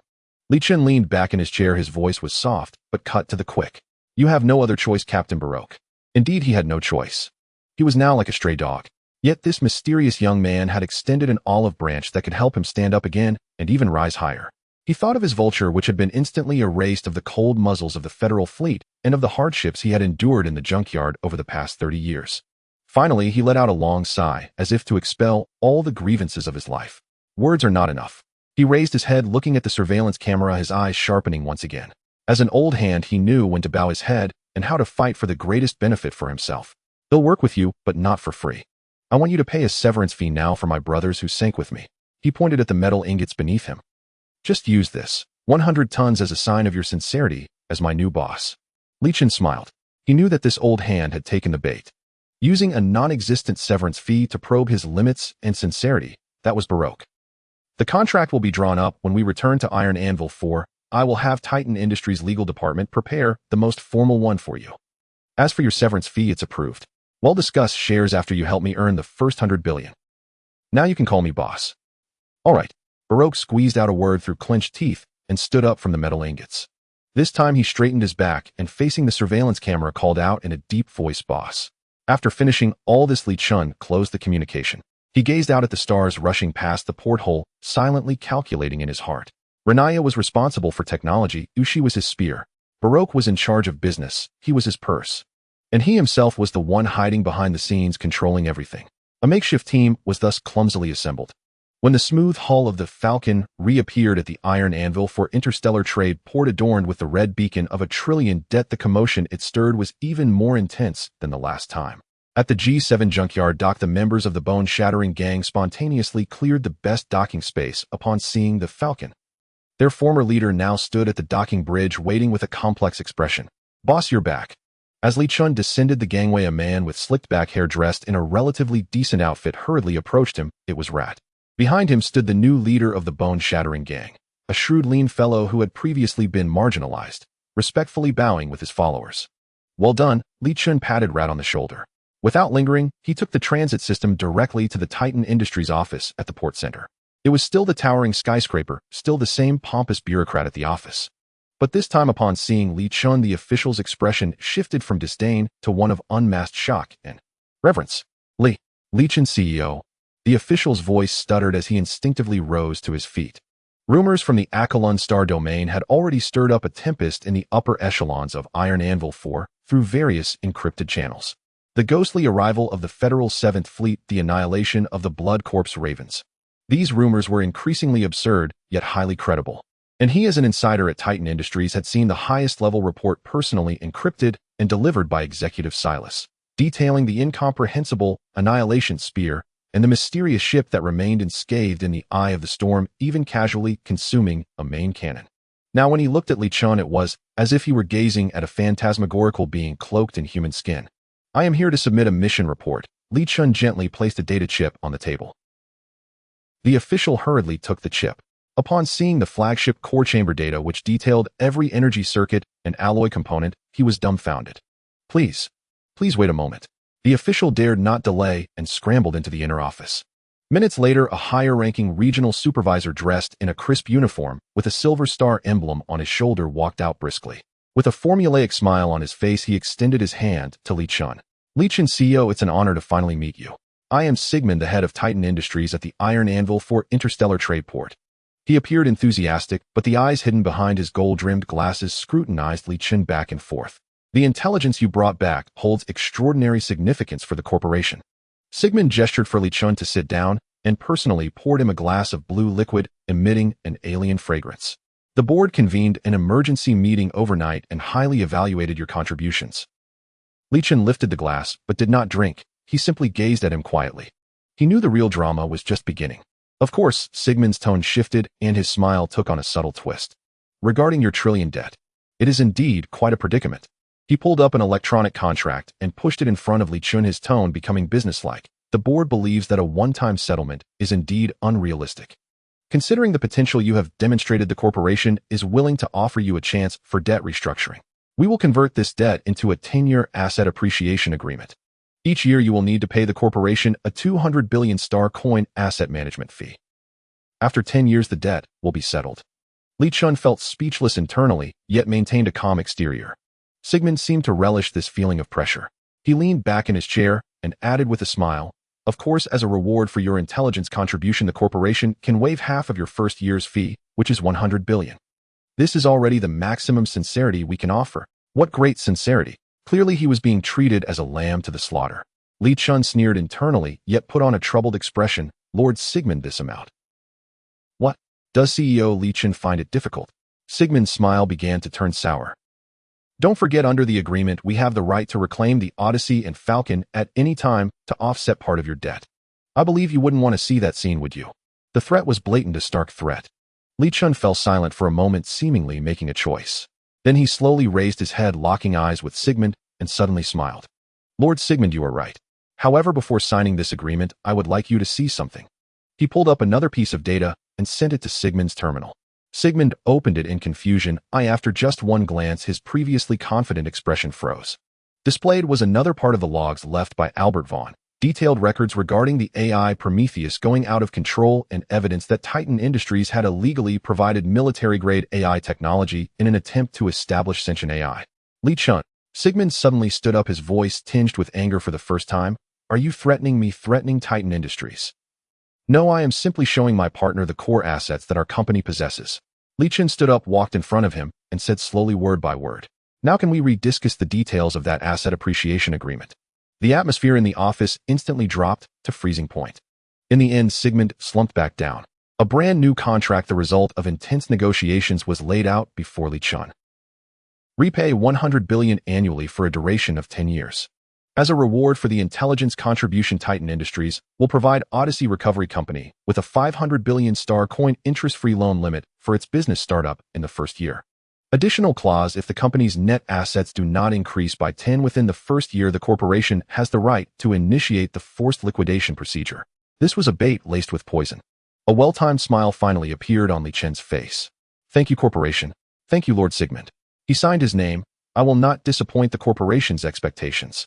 Sigmund looked at him, his eyes complex, and finally waved his hand. Go ahead, your new secondary access has been opened to you. The entire Iron Anvil 4 is now your stage. I hope you can survive until this time next year. As Li Chen walked out of the towering skyscraper that symbolized power, basking in the light of the artificial sun of Iron Anvil 4, his smile instantly vanished. He opened his personal terminal, and an incredibly detailed three-dimensional map of the Iron Anvil 4 free trade port unfolded before him. Countless areas that had previously been closed to him, now displayed in gray, turned green, signifying accessible. The corners of Li Chen's mouth finally lifted into a genuine smile, one carrying an air of challenge. His fingers lightly traced over an area labeled Hub District on the map. He sent out 2 messages. Rinya Baroque, meet in the Hub District. The company is opening. Let's go get ourselves some decent tools. The hub area of Iron Anvil 4 is the most prosperous place in the entire starport. Merchants, brokers, bounty hunters, and smugglers from hundreds of different civilizations gather here like a crowded school of fish. The air is thick with the sweet scent of alien spices and the sharp aroma of potent alcohol mingling with the metallic tang of machine oil, creating an indescribable and peculiar fragrance. The shouts of vendors in various languages and the din of heated arguments intertwined in the bustling commercial street, filled with the essence of the marketplace. Li Chen navigates through the throngs of people with Renaya and Baroque. His expression remains calm, standing in stark contrast to the surrounding chaos. Baroque, on the other hand, is a completely different sight. He looks like a country bumpkin who just arrived in the city, his head spinning like a radar, continuously exclaiming phrases like, holy crap, and my heavens. Boss, look at that. That's a living armor of the Karasisi people. I've only seen it in black market intel. Renaya, however, shows no interest at all, remaining lost in her own world. She is indifferent to everything around her, her slender fingers continuously gliding over the holographic interface projected by her personal terminal, displaying a preliminary structural diagram of a certain electromagnetic railgun that Li Chun had just shared with her. Focus, we have important business to attend to. Li Chun's voice pulls the two back to reality. His goal is clear as he strides through the noisy square heading towards the tallest building of the Trade Center, the Galactic Trade Federation building. The building is entirely made of a silvery memory metal reflecting a cold luster under the artificial sun. At the entrance, 2 rows of security personnel clad in exoskeleton armor stand impassively, their cold electronic eyes scanning every person attempting to approach. This is the Federation's data center in a level security area. Baroque's voice drops to a whisper. Without an appointment and trade license, we can't even enter the first door. Not a word, Li Chun replies calmly as he steps forward. Halt. Present your identification and access permit. A security captain extends a mechanical arm to block him. Li Chun raises his wrist, activating his personal terminal to project the Level 2 access credential recently granted to him by Sigmund. It is an electronic seal glowing faintly with the Titan Industries insignia. The security captain's electronic eye flickers briefly as he scans the credential. In the next second, his rigid posture instantly shifts to one of respect, his mechanical arm retracting swiftly to salute Li Chun. Esteemed Level 2 credential holder, welcome. All areas of this building except for the level core database are open to you. Baroque's jaw nearly drops to the floor. He knew the boss was meeting important figures, but he didn't expect to receive such privileges. Li Chun leads the two inside this temple of commercial information, stopping in front of the core server room, where data flows converge most densely. Detected that the host has arrived at the 3-star sign-in point Blue Galactic Trade Federation data center. Information density here is extremely high, sign-in reward quality enhanced. Would you like to sign in here? Sign in. Li Chun silently thinks. Ding. Successfully signed in at the Blue sign-in point Galactic Trade Federation data center. Congratulations, host has obtained core trade route map of the Achelon star domain and 3 surrounding star domains for the next 5 years encrypted version. A torrent of vast information floods into Li Chun's mind. It is an incredibly detailed dynamic star map marked with thousands of routes in different colors, encompassing not only public trade lanes, but also hundreds of secret efficient smuggling routes that traverse all the restricted zones of the star domain. Next to each route are detailed notes that are alarming in their specificity. Route A37 connects Iron Anvil 4 to Forge Star, primarily transporting high-purity Titan crystals passing through the Shattered Star Belt. Pirate activity frequency of Iron Hook high. Intelligence indicates that Iron Hook possesses 2 modified Riptid-class frigates. It is recommended to deploy at least 3 frigates of the same class or 1 light cruiser. Route C99 Ghost Route, a secret route that can bypass the 3 major tax inspection stations of the corporate government, leading directly to the new Kyoto Colonial Star. Primarily used for smuggling luxury goods and level 3 or lower illegal drugs. Requires a special jump engine beacon code 7B Omega 9, which must be replaced every 3 standard months. Any one of these pieces of intelligence could make a small trading company overnight wealthy or send a massive fleet to its doom. And now they all belong to Li Chun. Boss, what are we doing here? Baroque asks, feeling a bit dizzy as he looks at the surrounding data light trails. Gathering intelligence to pave the way for our company. Li Chun succinctly replies, transferring a filtered and simplified route map directly to Baroque's terminal. Baroque looks down, his eyes widening in disbelief. This is the Ghost Route, the secret passage that only that crazy pirate King Bloodfeather knows. Oh my god, and there's the Whisperer's shortcut. This route is said to save 40 of energy consumption. Boss, how did you get this? Now it belongs to us. Li Chun pats his trembling shoulder in excitement. From now on, these routes will be your responsibility. I need you to accumulate our first pot of gold in the shortest time possible. Baroque gazes at the star map as if looking at a treasure map. Boss, don't worry. Within half a year, I guarantee the name Odyssey Salvage Company will echo throughout the entire Achelon star domain. Having secured the most critical trade routes, Li Chun feels an unprecedented sense of ease. He glances at the time on his personal terminal. It has been exactly 24 hours since his last sign-in. Almost simultaneously, a light sound is heard from the system. Daily sign-in count has been refreshed. Li Chun's lips curl into a slight smile as he looks at Baroque, who is about to poke a hole in the terminal screen, and then glances at Renaya, who is completely immersed in the sea of technology. We've been busy all morning, let's sort out lunch first. His gaze sweeps over the commercial and food areas, finally stopping in front of a restaurant that looks the most upscale with a living neon sign hanging at its entrance. Let's eat here. Boss, a synthetic steak meal here costs 3,000 star coins. Baroque whispers in reminder, but before he finishes, Li Chun has already walked in, so he hastily follows. Just as Li Chen steps into the restaurant and prepares to find a spot to sit, the system's alert chimes in his mind. Detected that the host has arrived at the 2-star sign-in point green Michelin 3-star chef's kitchen. Li Chen's expression suddenly turns somewhat strange. This can also be signed in. He instinctively peers through the glass of the open kitchen and sees an alien chef with 4 arms and a tall hat skillfully handling ingredients. Sign in. Ding. Successfully signed in at the green sign-in point Michelin 3-star chef's kitchen. Congratulations, host has obtained recipe Golden Age Carbon Grilled Ribs Perfect Replica X1 Stardust Cocktail Lost Recipe X1. 2 recipes detailed down to every molecular change and every seasoning ratio flood into his mind. Li Chen initially finds it somewhat amusing, but soon a warm feeling surges within him. While technology blueprints and weaponry are undoubtedly important, a team needs more than just these. In the cold universe, a steaming hot meal might unite hearts more than any motivating words. He can already envision a day in the future on the bridge of his flagship where the food laid out is no longer the cold military rations, but fragrant carbon-grilled ribs shared with his companions. At that moment, a sudden urgent and pleasant alert sound rings in his brain. Ding. System announcement: host has completed 10 sign-ins, satisfying upgrade conditions. The system is upgrading. Li Chen's heart tightens. It's coming. Ding. System upgrade completed. Star C sign-in system LV3 version is now online. New feature: sign-in points. Sign-in points: the host will gain corresponding points each time they sign in based on the rarity, color, and danger level of the location. This time, 150 points were earned for signing in at the Galactic Trade Federation Data Center and 20 points for signing in at the Michelin 3-star chef's kitchen. Points. Similar to experience or tokens. Li Chen quickly grasps its purpose, and before he can ponder further, the next piece of information pops up. New feature: sign-in mall. Sign-in mall: the host can use sign-in points to repurchase all previously obtained sign-in rewards in the mall. Li Chen's eyes light up instantly. I can repurchase. What does this mean? It means those unique and hard-to-come rewards will no longer be vacant. A single Achelon star domain route map can help him earn his first pot of gold. What about selling 10 or 100 copies to different people? A damaged advanced technology blueprint may seem useless, but what if he can use points to buy back all the missing parts? A phase crystal might not change the tide of battle, but what if he can exchange points for hundreds or thousands of them to form a phase fleet? This upgrade is not just a simple addition of features, but a qualitative change. It elevates the potential of the entire sign-in system to the level of a creator. He immediately opens the system mall. Sure enough, it lists all the rewards he has previously obtained. Engine modification blueprint 10 points.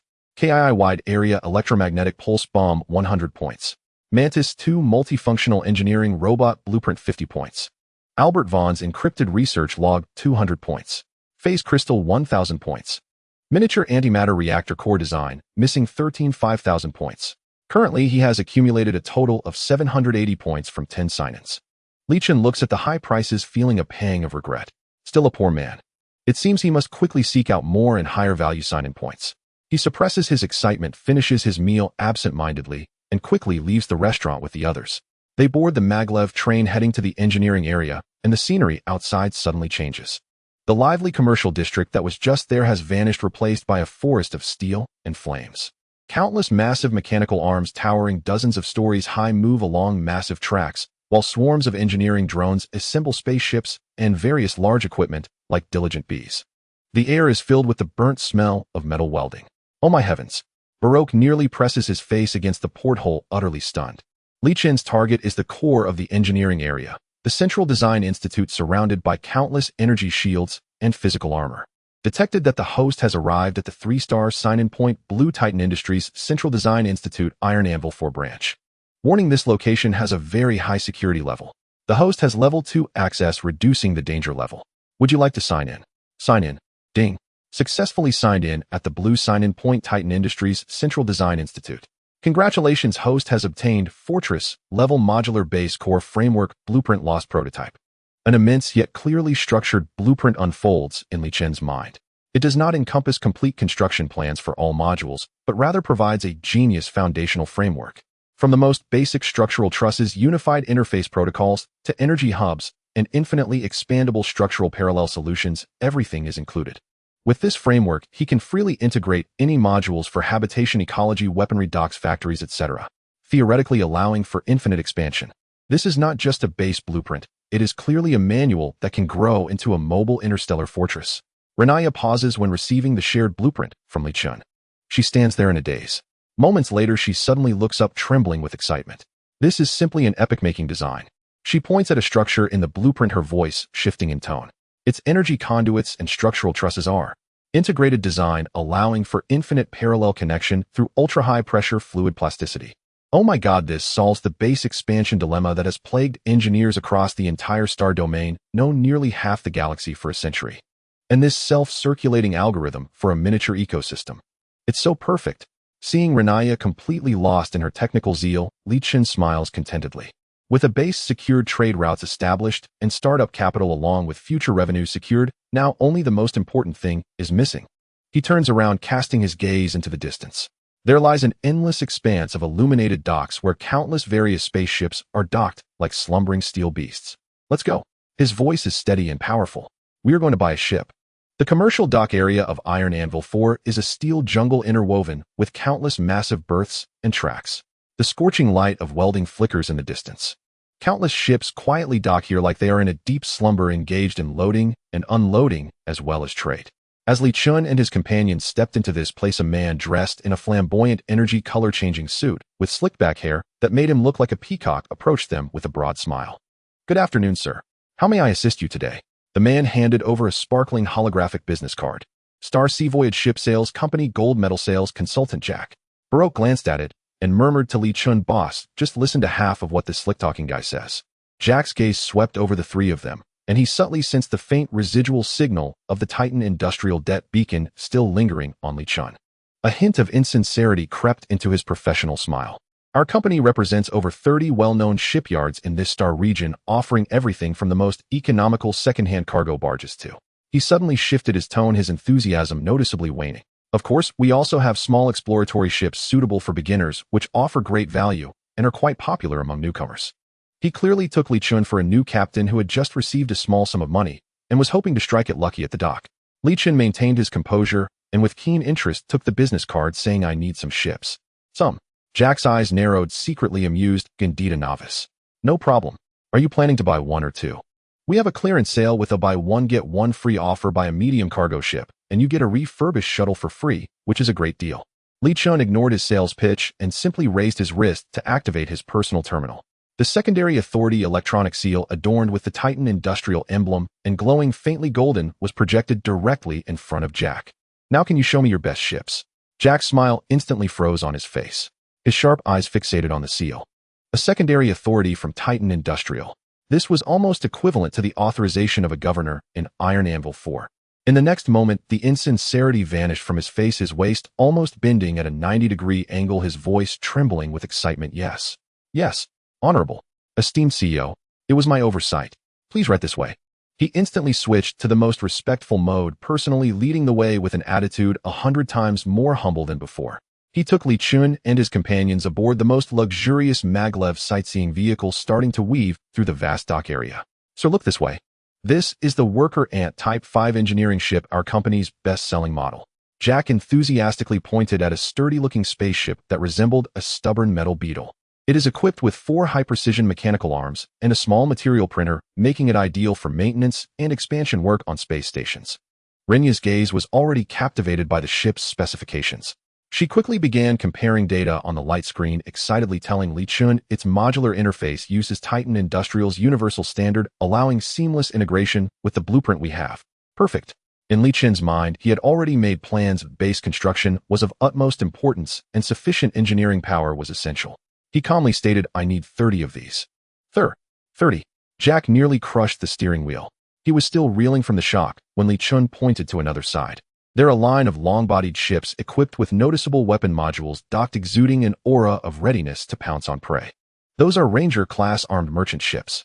Jack quickly introduced. The bow is outfitted with 2 medium laser cannons, and the midsection of the hull has 4 missile launch nests, providing decent self-defense capability while also having a large cargo capacity, making them the best choice for merchant escort missions. Baroque looked at those ships, his eyes gleaming. Boss, these ships are great. Their firepower is sufficient to handle the routes marked as high risk on our navigation chart. Li Chun nodded, recalling the navigation chart he received from a sign-in. The Ghost Route and Shattered Star Belt required hard power to navigate. He spoke solemnly, I'll take 50 of those. And that big guy over there. Li Chun pointed to a massive cargo ship in the distance resembling a moving hill. That is the Mammoth-class supercargo ship. Its cargo hold is large enough to house a small city. The ultimate choice for large-scale interstellar trade. With it we can monopolize several mineral transport lines. Li Chen thought to himself, I'll take 5 of those. Finally, I need 100 of those small escort gunboats to make a nice round number. My fleet needs some loyal hounds. The sightseeing vehicle fell into a deathly silence. Jack was utterly dumbfounded. He had been in sales for many years and had seen customers buy 1 or 2 ships, even a small squadron. But he had never seen anyone like Li Chen buying a fleet, as if he were shopping for cabbage at a market. This was no longer a big client, this was a god of wealth descending. Sir, are you sure about these quantities? Jack felt his brain was overloaded. Is there a problem? Li Chen countered. No problem. Absolutely no problem. Jack shook his head frantically. He almost tumbled out of the vehicle rushing to contact his superior. I'll prepare the contract for you right away. Baroque looked at Li Chen licking his lips. His Adam's apple bobbing boss, this scale of spending is quite frightening. Over 200 ships. Can we afford this? Soon they will be able to sustain themselves. Li Chen's eyes sparkled with confidence. At that moment he suddenly turned to Renya, who had been silent. Are there warships for sale here? Renya was taken aback for a moment, then shook her head. According to the public notice here, military-grade ships are under strict dual control by Titan Industrial and the Federation. She added, especially combat vessels above the frigate class. It is impossible to purchase them on the open market unless there is a special procurement order from the local guard military or a mega-corporation itself. Li Chen nodded as expected. It seemed that if he wanted to have his own armed force, buying was not an option. Soon Jack and his supervisor, a more astute and capable middle-aged man, returned with a thick electronic contract, their faces beaming with smiles. CEO Li Chen, we have processed your order. The total price is 780 billion star coins, and we will waive the small change, making it a clean 700 billion. The supervisor rubbed his hands together, looking expectantly at Li Chen regarding payment. What do you think? This was a super deal that could promote him 3 levels at once. Use the 500 billion loan from Titan Industrial as the down payment, Li Chen said. Without even glancing at the contract details, the remaining 200 billion will utilize my enterprise credit limit under this secondary authority. Is there a problem? No problem. Of course no problem. The supervisor's smile became even more brilliant. This was simply the best client. He immediately revised the payment method on the contract. Li Chen signed it. When will the ships arrive? The engineering ships and gunboats are in stock and can be delivered tomorrow. The armed merchant ships and giant cargo ships need to be dispatched from the shipyard and will be delivered to your designated location within a month at the latest. Very well. Li Chen stood up. Baroque, you stay here to recruit crew members and handle the subsequent acceptance of the ships. Yes. Baroque rubbed his hands excitedly, already imagining himself commanding this massive commercial fleet galloping through the Star Sea. Having completed all this, Li Chen did not linger. He left the bustling dock with Renya. The commercial fleet was just a beginning, the cornerstone of the future. However, things that could be bought with money would never truly be his trump card. Li Chen silently opened the system interface in his heart. True power comes from the countless unknown sign-ins. So where will the next coordinate that can make me stronger be? After leaving the dock, Li Chen did not return to the Yusun at once. Instead, accompanied by Lania, he made his way back to the G7 scrapyard berth. G7 had been transformed beyond recognition. Those once feral members of the Sugu gang now wore uniform gray work suits, drove small engineering vehicles, and methodically hauled mound after mound of industrial waste to the cargo intake of the Yusun. On the other side of the Yusun, gleaming ingots of high-purity metal were being stacked with meticulous care, awaiting transport. The whole of G7 had shifted from a lawless chaos into an efficient money-printing machine. And the architect of this transformation was Lao Shu. Li Chen found him in a makeshift office fashioned from converted containers. Lao Shu was haggling with a buyer from a downstream smelting plant, spittle flying, as he argued in front of a holoscreen. That mercantile, sharpied expression suited his black market persona perfectly. His sister Xiaoya sat obediently at his side, tidying invoices and paperwork. At the sight of Li Chen, Lao Shu cut the calm and, rubbing his hands, hurried forward. Boss, you finally came. Look, in just a few days we cleared 3 days' worth of G7's waste stockpiles. The money we got back is this much. He waggled 5 fingers before Li Chen, his voice trembling with excitement. 50 million star coins, pure profit. And that's only the beginning.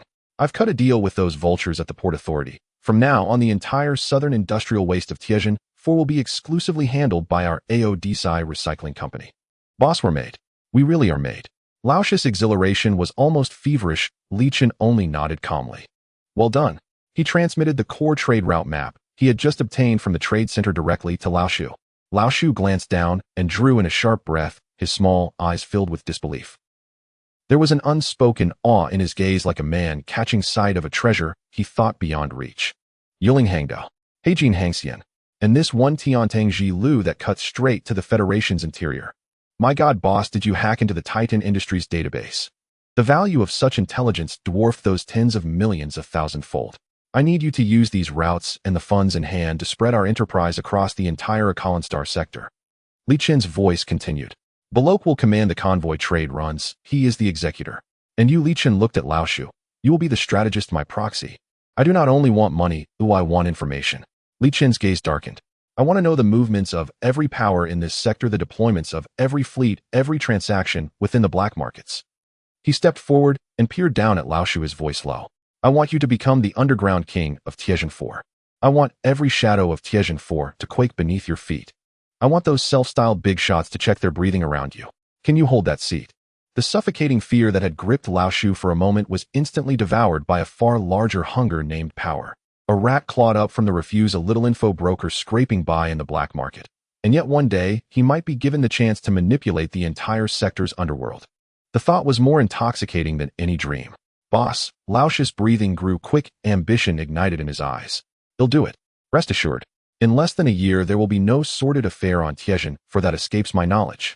Li Chen nodded in satisfaction. He knew he had bound this rat to his chariot completely. There is one more matter. He shifted his tone. Our home base, the Odyssey station, is still a hollow shell. I intend to establish a base there, but the place is too exposed and needs a reliable armed force for garrison and defense.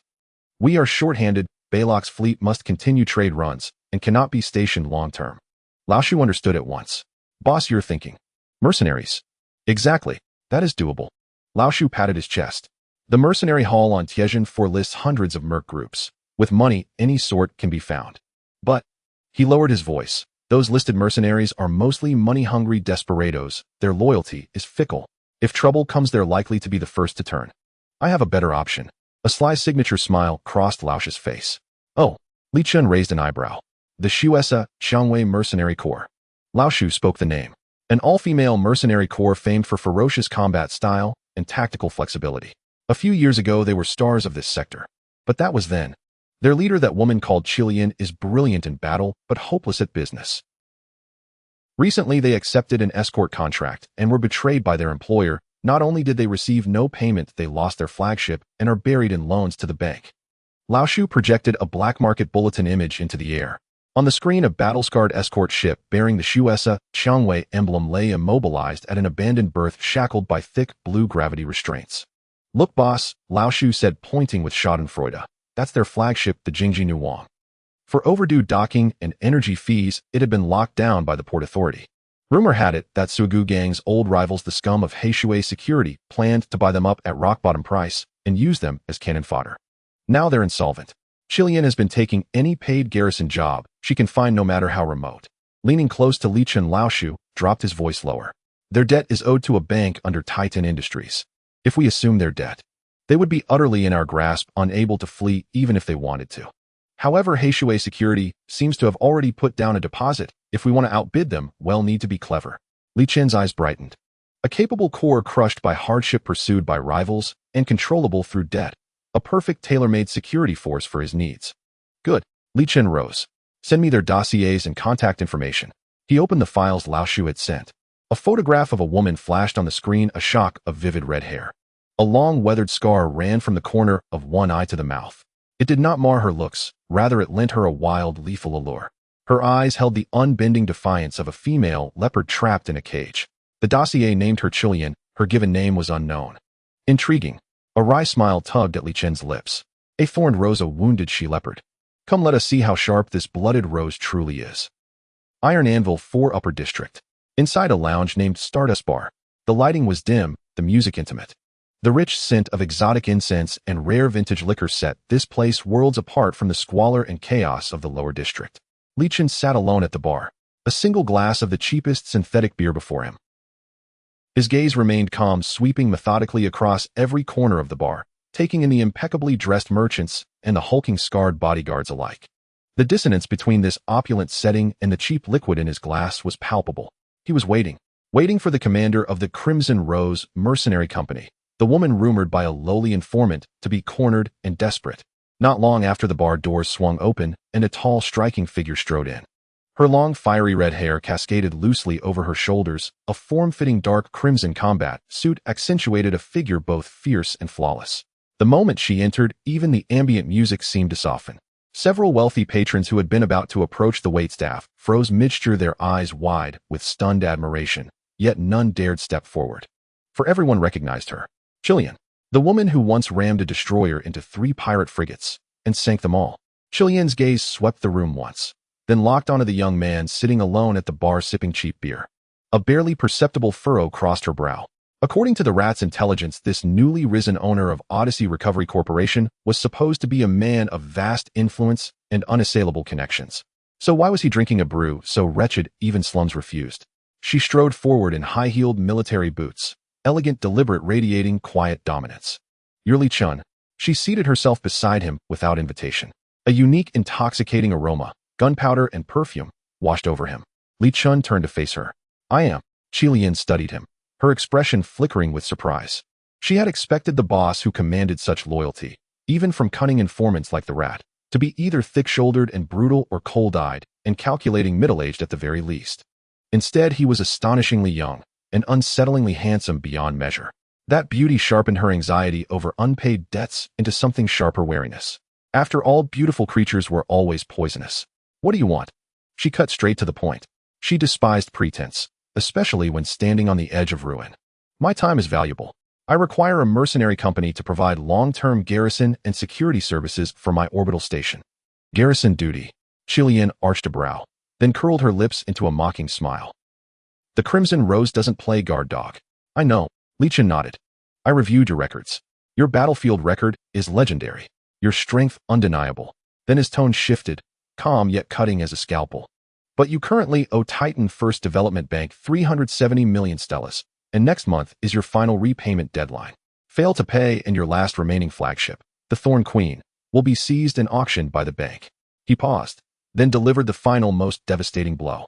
I hear Blackwater Security has already paid a deposit, ready to claim both your ship and your people.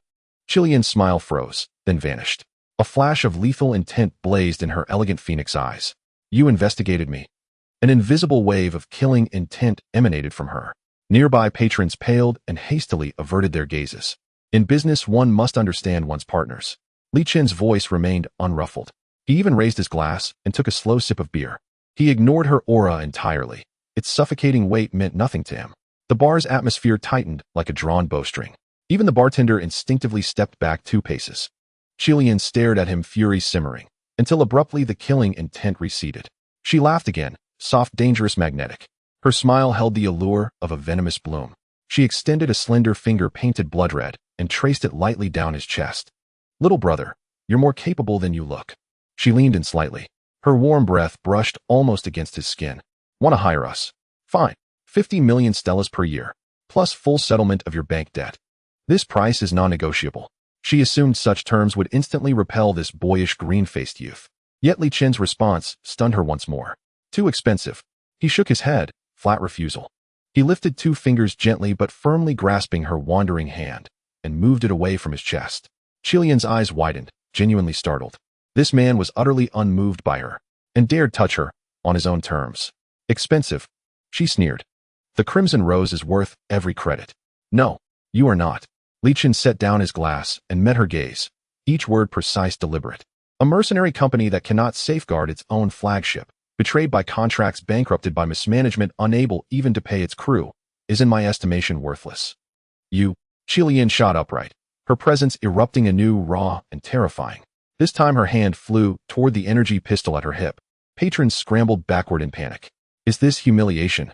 Her voice dropped to glacial stillness. I'm stating fact. Li Chen lifted his eyes, unflinching, into hers.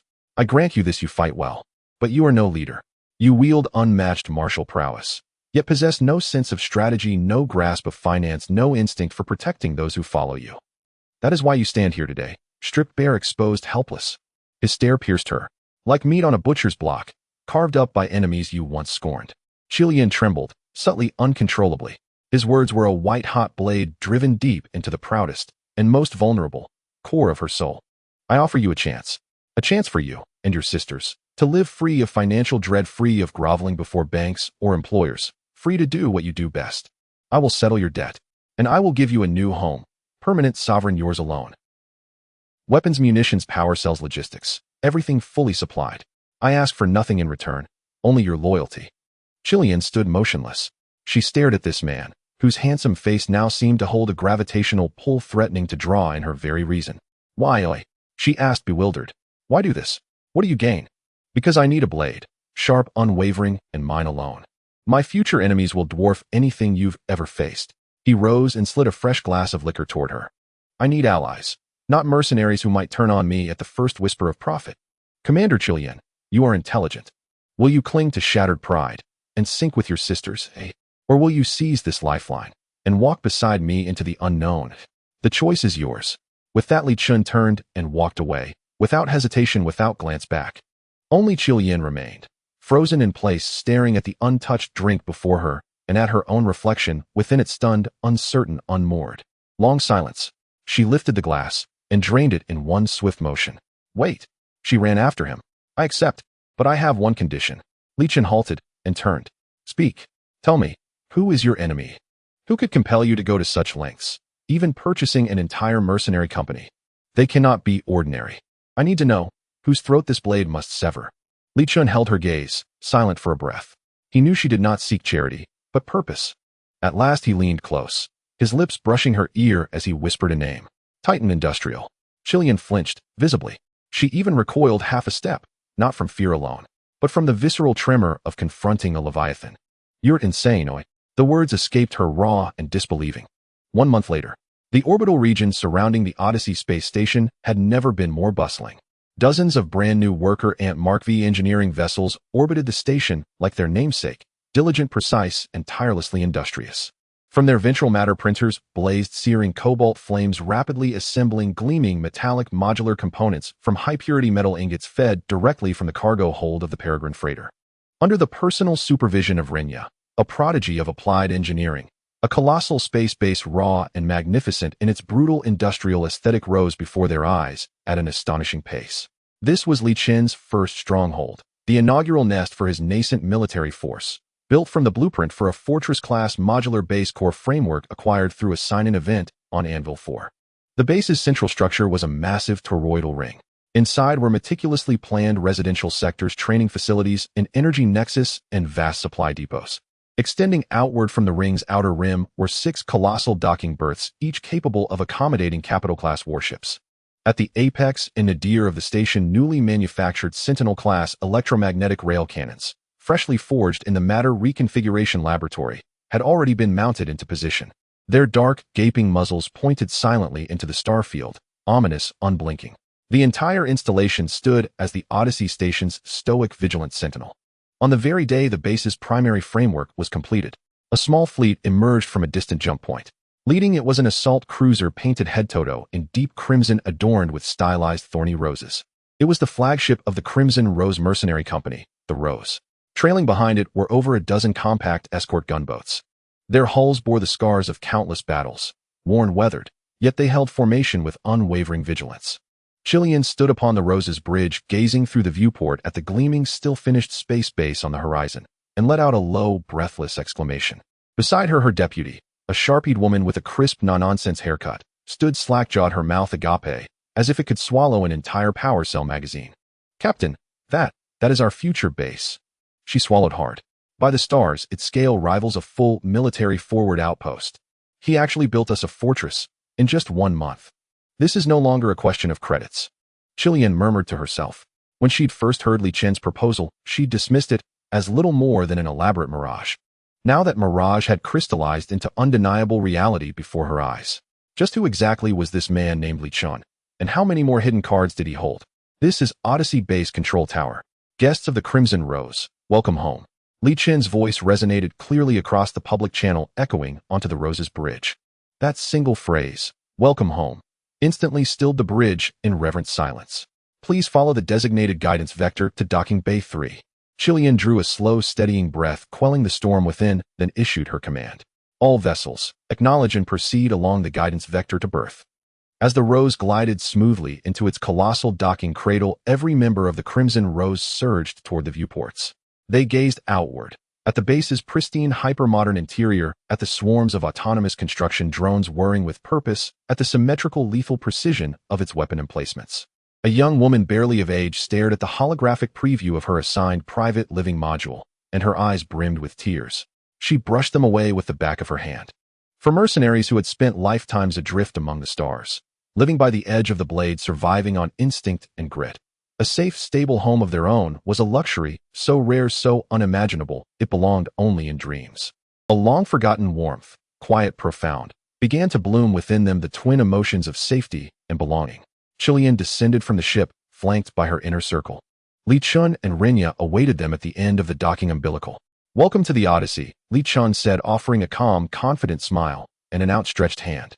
Chilean studied him, her gaze layered with complexity, then extended her own hand and clasped his firmly. "You did it," she said. "This is only the beginning." Li Chen's gaze drifted past the base toward the distant silhouette of the Odyssey station. "Now, let's discuss what comes next." Inside the conference chamber, Li Chen projected a detailed operational dossier onto the holoscreen. "Our base requires expansion. Its armament systems, energy infrastructure, and habitation zones all demand further refinement. These upgrades will require vast numbers of robotics and manpower. Renya has already retrieved the latest generation of robotic production lines from Anvil 4.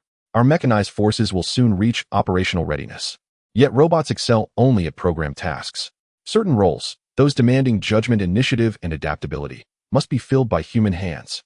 Li Chen's gaze swept across Chilean and her deputy. "So, I intend to recruit a new cohort of personnel." "Where will you recruit them?" asked Chilean's deputy. "The free citizens of Anvil 4 would sooner starve than settle in this godforsaken corner of the void." Li Chun smiled faintly, and with a single tap of his finger upon the holographic interface, a three-dimensional model materialized before them, a hulking mining mothership, grotesquely ornate, its design evoking savage reptilian grandeur. The Leviathan. Chilean's pupils contracted almost imperceptibly. She knew that vessel well, the infamous slave ship steeped in infamy. "You plan to recruit from there?" Her brow furrowed deeply. "Those slaves are imperial property, owned outright by the Karish Empire. To seize them by force would be tantamount to declaring war upon the Karish Empire." "No, not recruitment," Li Chun replied, shaking his head. "Liberation." A cold light flickered in his eyes. "Every enslaved soul aboard that vessel will become a citizen of the Odyssey. And, while we're at it, I'll pay a visit to an old acquaintance, to settle an old debt." Silence fell upon the chamber, thick, absolute. Chilean's deputy shot upright, voice cracking. "You're insane. The Leviathan may be but a mining mothership, but its defensive armament alone rivals that of a light cruiser. And don't forget the squadron of Hornet interceptors permanently stationed aboard." "Precisely," Chilean affirmed, her tone grave. "You may not realize it, but its Captain Kuka is no simple-minded lizard. He's cunning, ruthless, and utterly without mercy. With our current strength, charging in would be suicide. And if even a whisper of this leaks out, will the three great interstellar powers stand idly by? More likely they'll devour us whole, even if we succeed." "You're right, it's not enough." Li Chun acknowledged the objection calmly, then gestured to Rat, who had stood quietly until now. Rat stepped forward immediately and summoned fresh intelligence. "Boss, I've confirmed everything you asked for. The Karish Empire is in chaos. Their aging emperor lies near death, and his sons have already torn the cord apart, fighting tooth and claw for the throne. Several of the Empire's premier fleets have been recalled to the capital system, locked in mutual deterrence. The Dawn Democratic Federation is in even worse disarray. After being crippled by Titan industrial internal factions, have turned on one another, hurling blame. Rumor has it several border sector governors have already declared de facto autonomy, ignoring central command entirely. As for Titan industrial," Rat's expression turned oddly wry. "They won the war against the Federation, but they bit down on something far harder than expected. On heavily contested worlds, they're bogged down in brutal counterinsurgency campaigns, suffering catastrophic losses. Right now, they're licking their wounds, rebuilding their ranks, and have no bandwidth left for us. Most critically," Rat emphasized, leaning in, "the sole hyperspace corridor linking the Achaean expanse to the wider galaxy has been jointly sealed by the Federation and the Empire due to the once-in-a-century migration of space whales. Reopening is projected to take at least 2 decades.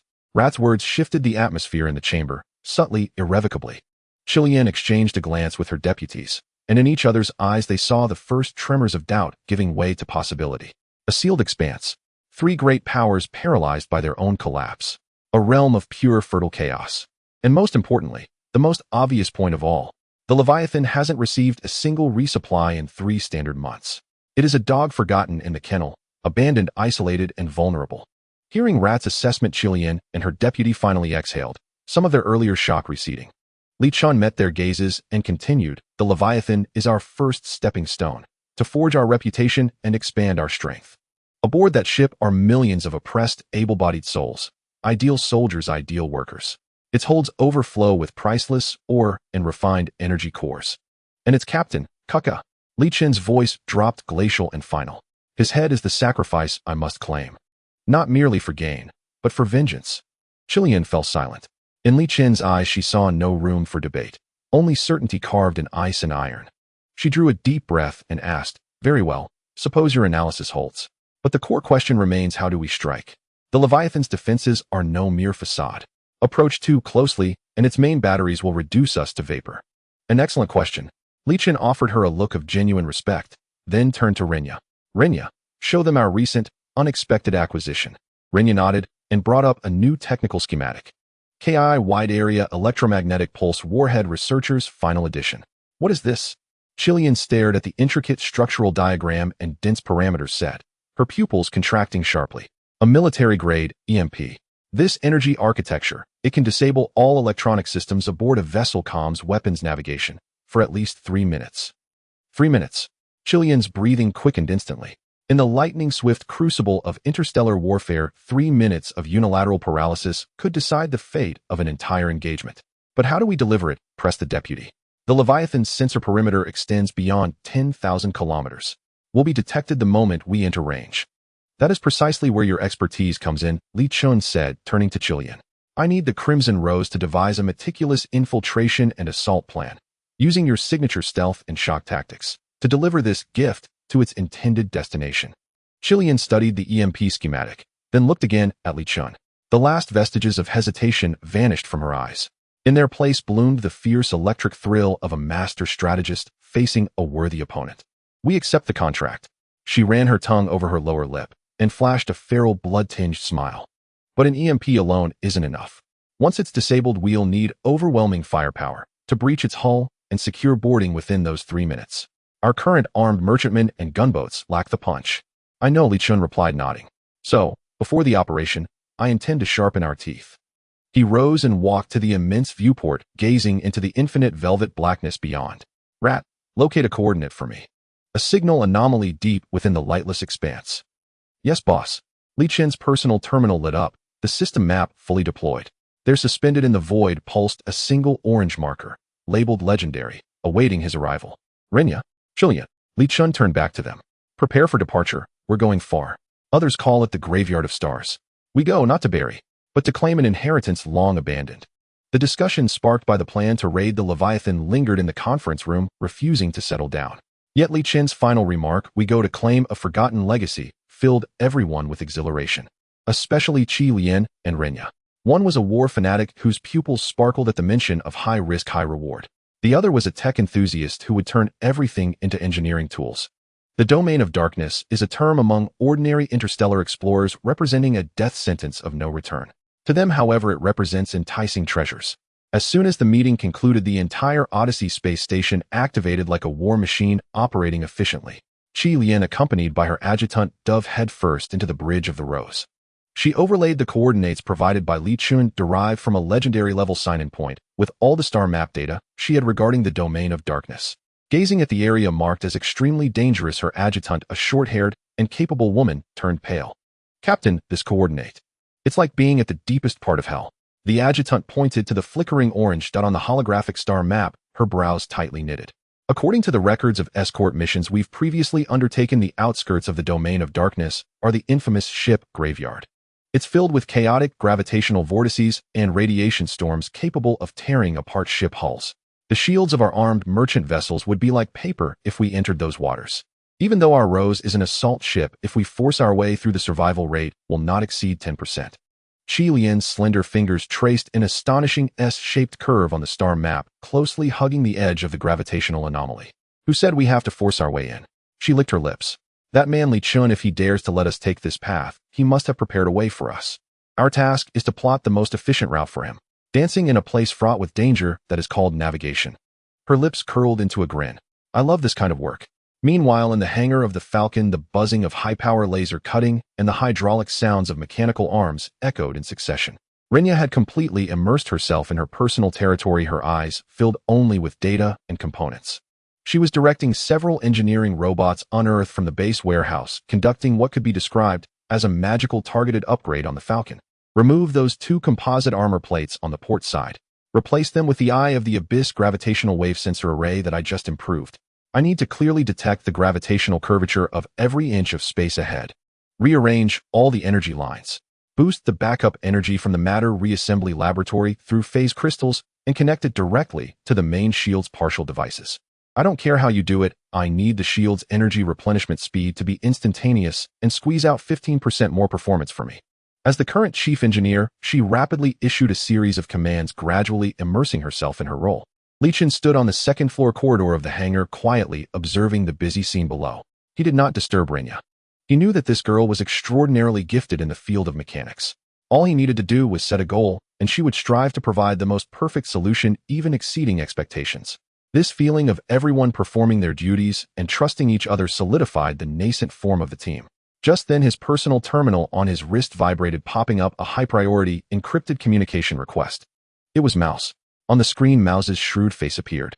Yet this time his expression was unusually grave, even tinged with fear. Boss, something's gone wrong. Speak, Li Chen replied succinctly. I just spent a hefty sum to acquire a recently intercepted video from a top informant I have on Anvil 4. Mouse spoke, quickly sending over a processed video. On the screen, a flagship, dark red all over with fierce ram horns and modular interfaces, was slowly emerging from the dock of Anvil 4. The Corrosive, the flagship of the Rusted Heart. Li Chen instantly recognized the name. Exactly. Mouse nodded, switching the view to a long-distance shot. Behind that flagship, 2 similarly styled escort ships followed, forming a standard assault formation. But that's not the key. Mouse's voice lowered significantly. Look at this. The footage switched to a first-person perspective, seemingly from the recording of a small reconnaissance ship. The reconnaissance ship was tracking the fleet of the Rusted Heart, when suddenly the Corrosive came to a stop without warning. Before the reconnaissance ship could react, an invisible interference wave swept over, shaking the footage violently. Then a massive beam shot out from the void, piercing the cockpit of the reconnaissance ship at a speed surpassing dynamic visual capture. The video abruptly cut off. This is the commander of the Rusted Heart, the Rust, showcasing his specialty, unpowered sniping. That poor informant didn't even know how he died, Mouse said with lingering fear. They not only possess top-notch technology, but they also act ruthlessly, leaving no survivors. The most critical point is Mouse switched back to the star map, where a red arrow representing the Rusted Heart fleet pointed ominously toward the domain of darkness. It coincides heavily with our target.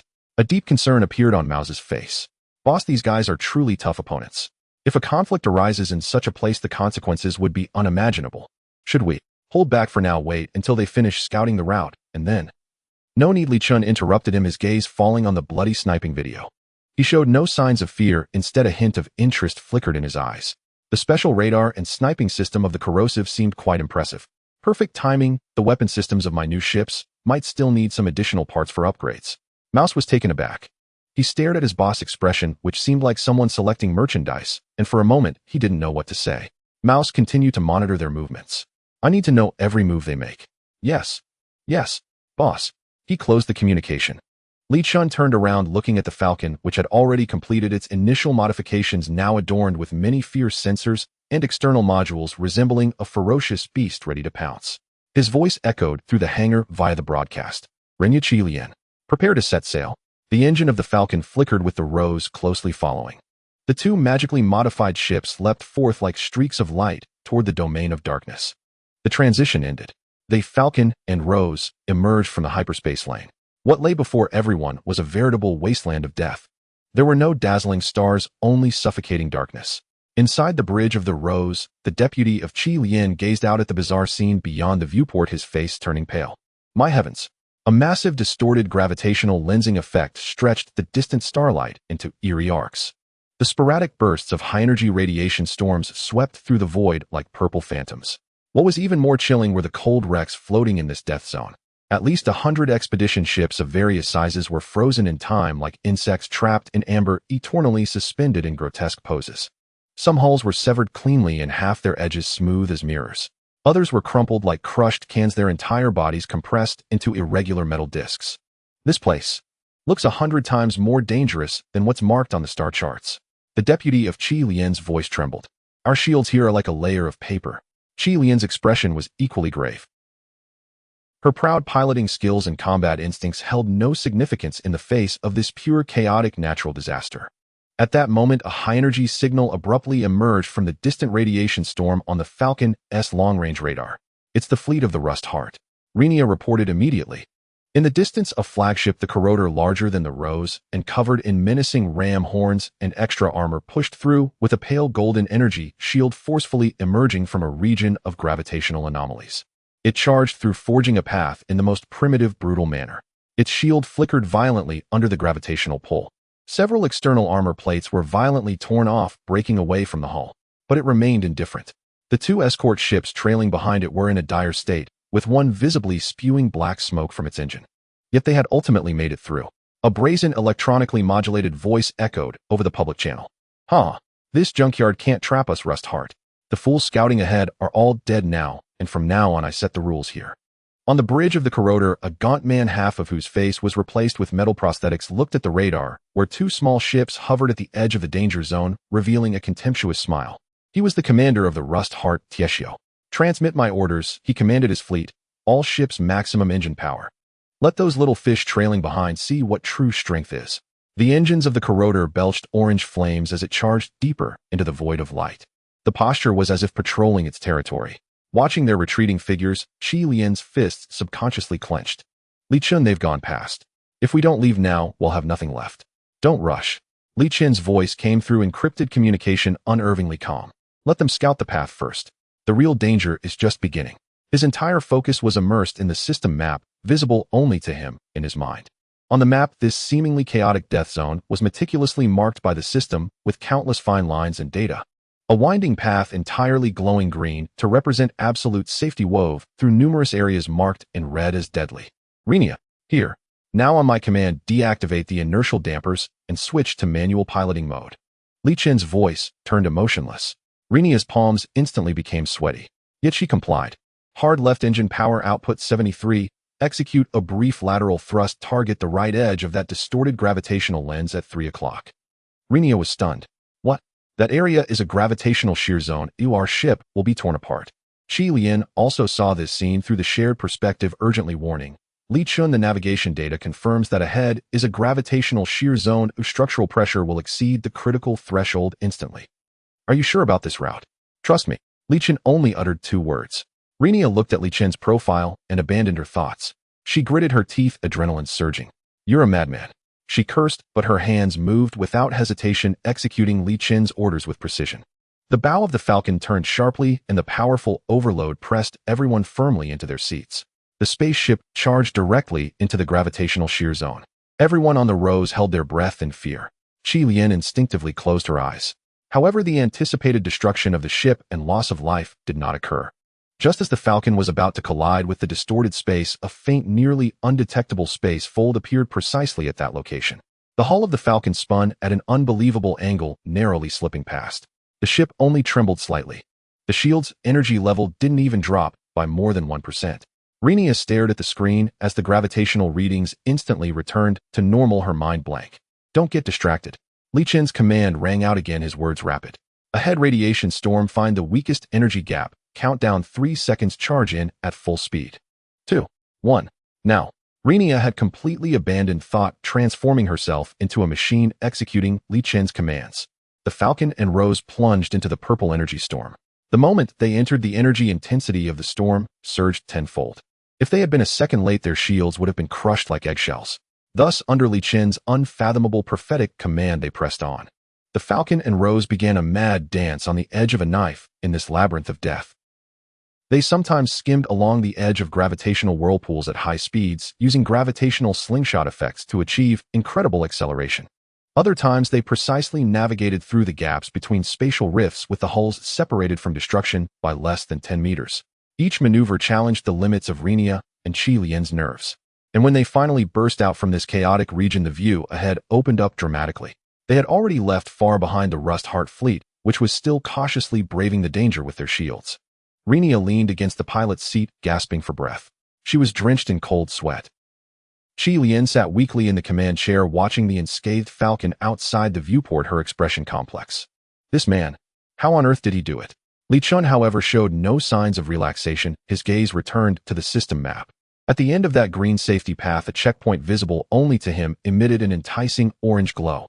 The corners of his mouth slightly curled up as he silently thought, this is treasure hunting. Inside the bridge of the Peregrine, an eerie silence hung in the air. Renia and Qilian, watching the entire sequence via a shared encrypted channel, both stared intently at Li Chun. That brief passage through hyperspace had delivered an overwhelming torrent of information. Every command Li Chun issued struck them, both professionally and instinctively, as certain death. Yet each time reality proved him right. He moved as though foreseeing fate itself, seizing every sliver of survival with uncanny precision. Li Chun, explain yourself now. You owe me an explanation. At last Qilian could no longer contain herself. Through the secure channel her voice crackled with accusation. A veteran mercenary who had danced on the edge of annihilation for decades, she prided herself on intuition honed by blood and fire. Yet that intuition had been utterly shattered during that mad, lethal ballet. That dissonance left her deeply unsettled. Explain what? Li Chun turned, meeting her glare on the holo display, a face etched with raw disbelief, and replied with effortless calm. Don't play dumb. Qilian's voice rose sharply. Gravitic shears, radiation storms, spatial rifts. We faced at least 17 guaranteed death scenarios, our bow already kissing oblivion. So why are we still breathing? Don't tell me it was luck. Before Li Chun could answer, Renia's familiar electrified voice cut in. No, Captain. In my view, this wasn't luck. It was calculation. A calculation surpassing all known algorithmic models.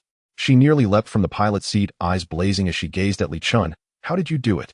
In less than a tenth of a second.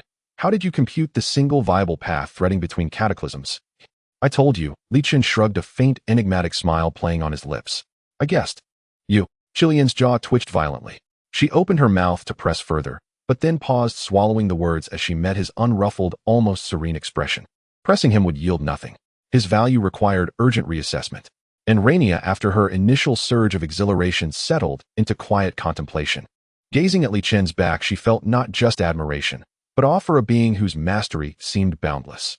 To her, this feat of calculation surpassed even his earlier strategic brilliance. It belonged to a higher order of technical transcendence. This fascinated her more than any weapon ever could. Enough daydreaming. Li Chun's voice broke the spell, drawing both women back to the present. Our destination has arrived. He gestured toward the viewport. There, suspended within a colossal planetary ring composed of glittering ice crystals and interstellar dust, floated a titanic ring-shaped metallic structure, so vast that any fleet would feel like a speck of dust before it. Its scale was staggering. The Peregrine and the Rose were dwarfed beside it, microbes before a human. The entire toroidal construct spanned over 500 kilometers in diameter. Its surface was encrusted with thick layers of crystallized cosmic dust, shimmering with iridescent hues under the faint light of distant stars. This was the legendary tier sign and location marked on their system map, the ruins of the Cyberlex base. My God, Qilian whispered, breathless. So the legends were true. Cyberlex, the mechanical civilization spoken of only in myth, truly existed. Not merely existed. Renia's fingers flew across the console. There's a faint but remarkably stable energy signature emanating from deep within its core. Prepare for docking. Li Chun remained unmoved by the spectacle. His gaze locked unerringly onto a broad, flat expanse along the outer rim, an area resembling a colossal landing pad. That was where the orange glow on the system map burned brightest. Yet at that very moment his brow lifted, just slightly. It seems we've acquired guests. Impatient ones at that. Almost as the final syllable left his lips. Beep, beep, beep. A piercing alarm shrieked across both bridges. Warning, high-energy spatial rupture detected. A fleet is forcing entry. Behind them, space tore open violently. The grotesque hull of the corroder, flanked by 2 escort vessels, surged forth from the rift. Ha! What fools! You spurn heaven's gate, yet barge straight into hell's maw. Rust's arrogant voice boomed once more over the public channel. His gaze fixed upon the 2 small ships hovering perilously close to the ruins. Crimson light pulsed across his cybernetic facial plating.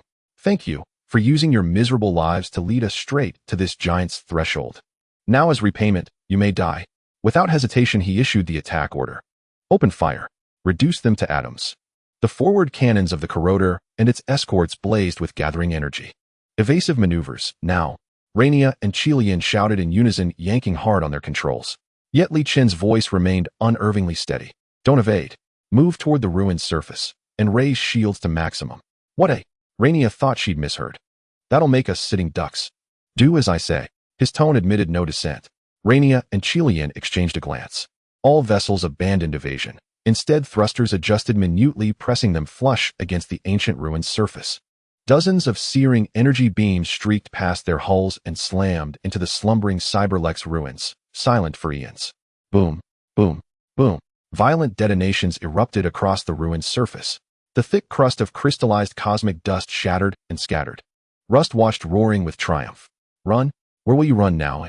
Today you, and this entire relic, shall become Rust's spoils.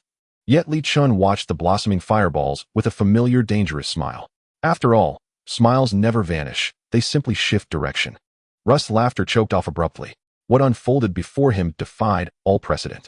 Where bombardment had torn away the dust layer, the ruin's underlying shell emerged, cold metallic, gleaming with austere luster. Then, VVVVRRRM, a resonance, inaudible to acoustic sensors yet vibrating deep within every soul, caused every vessel in proximity to tremble faintly. The entire ring-shaped ruin slowly, majestically awoke. Countless energy conduits hidden beneath armored plating flared from darkness to life, glowing with eerie, incandescent red. Wow, what is that? Rust demanded of his first officer. Before the man could reply, shush, shush. Thousands of crimson whip-like tendrils, pure energy incarnate, erupted from the ruin's surface. Living sentient and faster than lightning, they lashed out toward Rust's fleet with terrifying intent. Evade, evade. Now, Rust screamed, the most primal terror he'd ever uttered. His cybernetic fist slammed down on the console. But it was too late. The two escort vessels hadn't even begun to turn before dozens of energy tendrils coiled around them in an instant. ZZZT.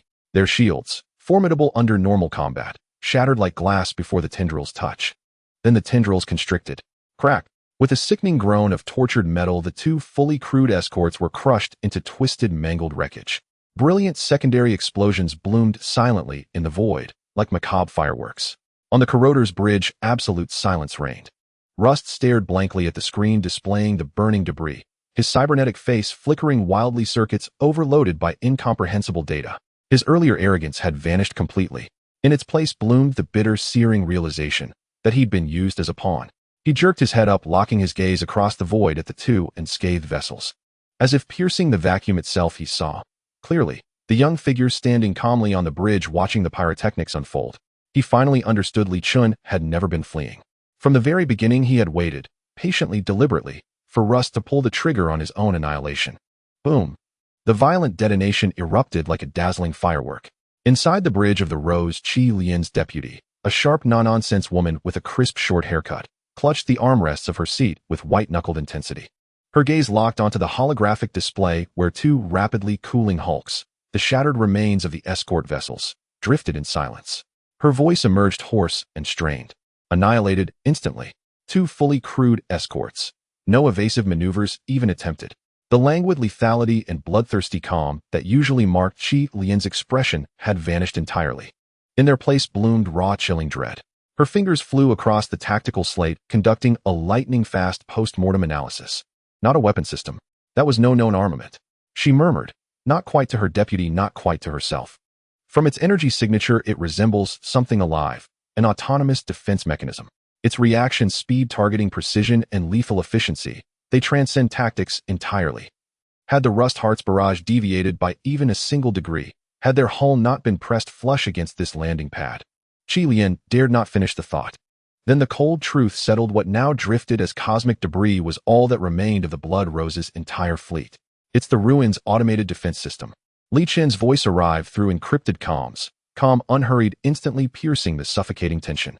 It seems the slumbering Cyberlex Sigma is none too fond of intruders. Its temper, it appears, is rather volatile. His tone was absurdly light, as if the apocalyptic spectacle unfolding before them were nothing more than a harmless pyrotechnic display. And without warning, Qi Lian's heart skipped a beat. Li Chun, we must withdraw, immediately. She snapped back into command mode, urgency sharpening her voice. That thing makes no distinction between friend and foe. Look. Those energy tendrils are already spreading toward us. Indeed, having effortlessly shredded the two escorts, thousands of eerie crimson tendrils showed no sign of halting. Like living limbs, they began extending toward the falcon and the rows stretching outward in a vast, ever-widening band of scarlet light. Don't panic. Li Chen's eyes did not linger on the lethal filaments. They swept past them, fixed instead on the distance. The corroder had lost its nerve entirely. Rust was pushing his engines to absolute redline. Unstable, searing orange plasma roared from the ship's stern as he fled this accursed place, where 2 escorts could be erased in an instant. He dared not utter even a single parting threat. Only survival mattered now. Opportunity has arrived, Li Chen murmured, a faint smile returning to his lips. Renaya, he issued a command so audacious it froze every mind aboard. Deploy the gravity anchors. Temporarily secure our vessel to the ruins landing platform. What a... Renaya recoiled, certain she'd misheard. Boss, if we don't flee now, those tendrils will shred us where we stand. It tore through escort shields like paper. Execute the order, now. Li Chen's voice brooked no dissent. Qilian. Switch channels immediately. Use your gunboats for long-range feints. Draw the tendrils' attention away from us. Remember, no prolonged engagement. Fire once, then disengage. Maintain maximum safe distance. 1,000 thoughts collided in Qilian's mind. Logic screamed that Li Chen's command was suicide, yet his uncanny string of impossible victories left her unable to refute him. So far, this man had always chosen the most perilous path, and yet unfailingly emerged with the greatest reward. Acknowledged. She clenched her jaw and chose faith. All hands. Gunboat squadron, execute swarm harassment protocol. Open fire at will. Boss, please don't overreach yourself. Renaya muttered under her breath, even as her hands moved with practiced precision.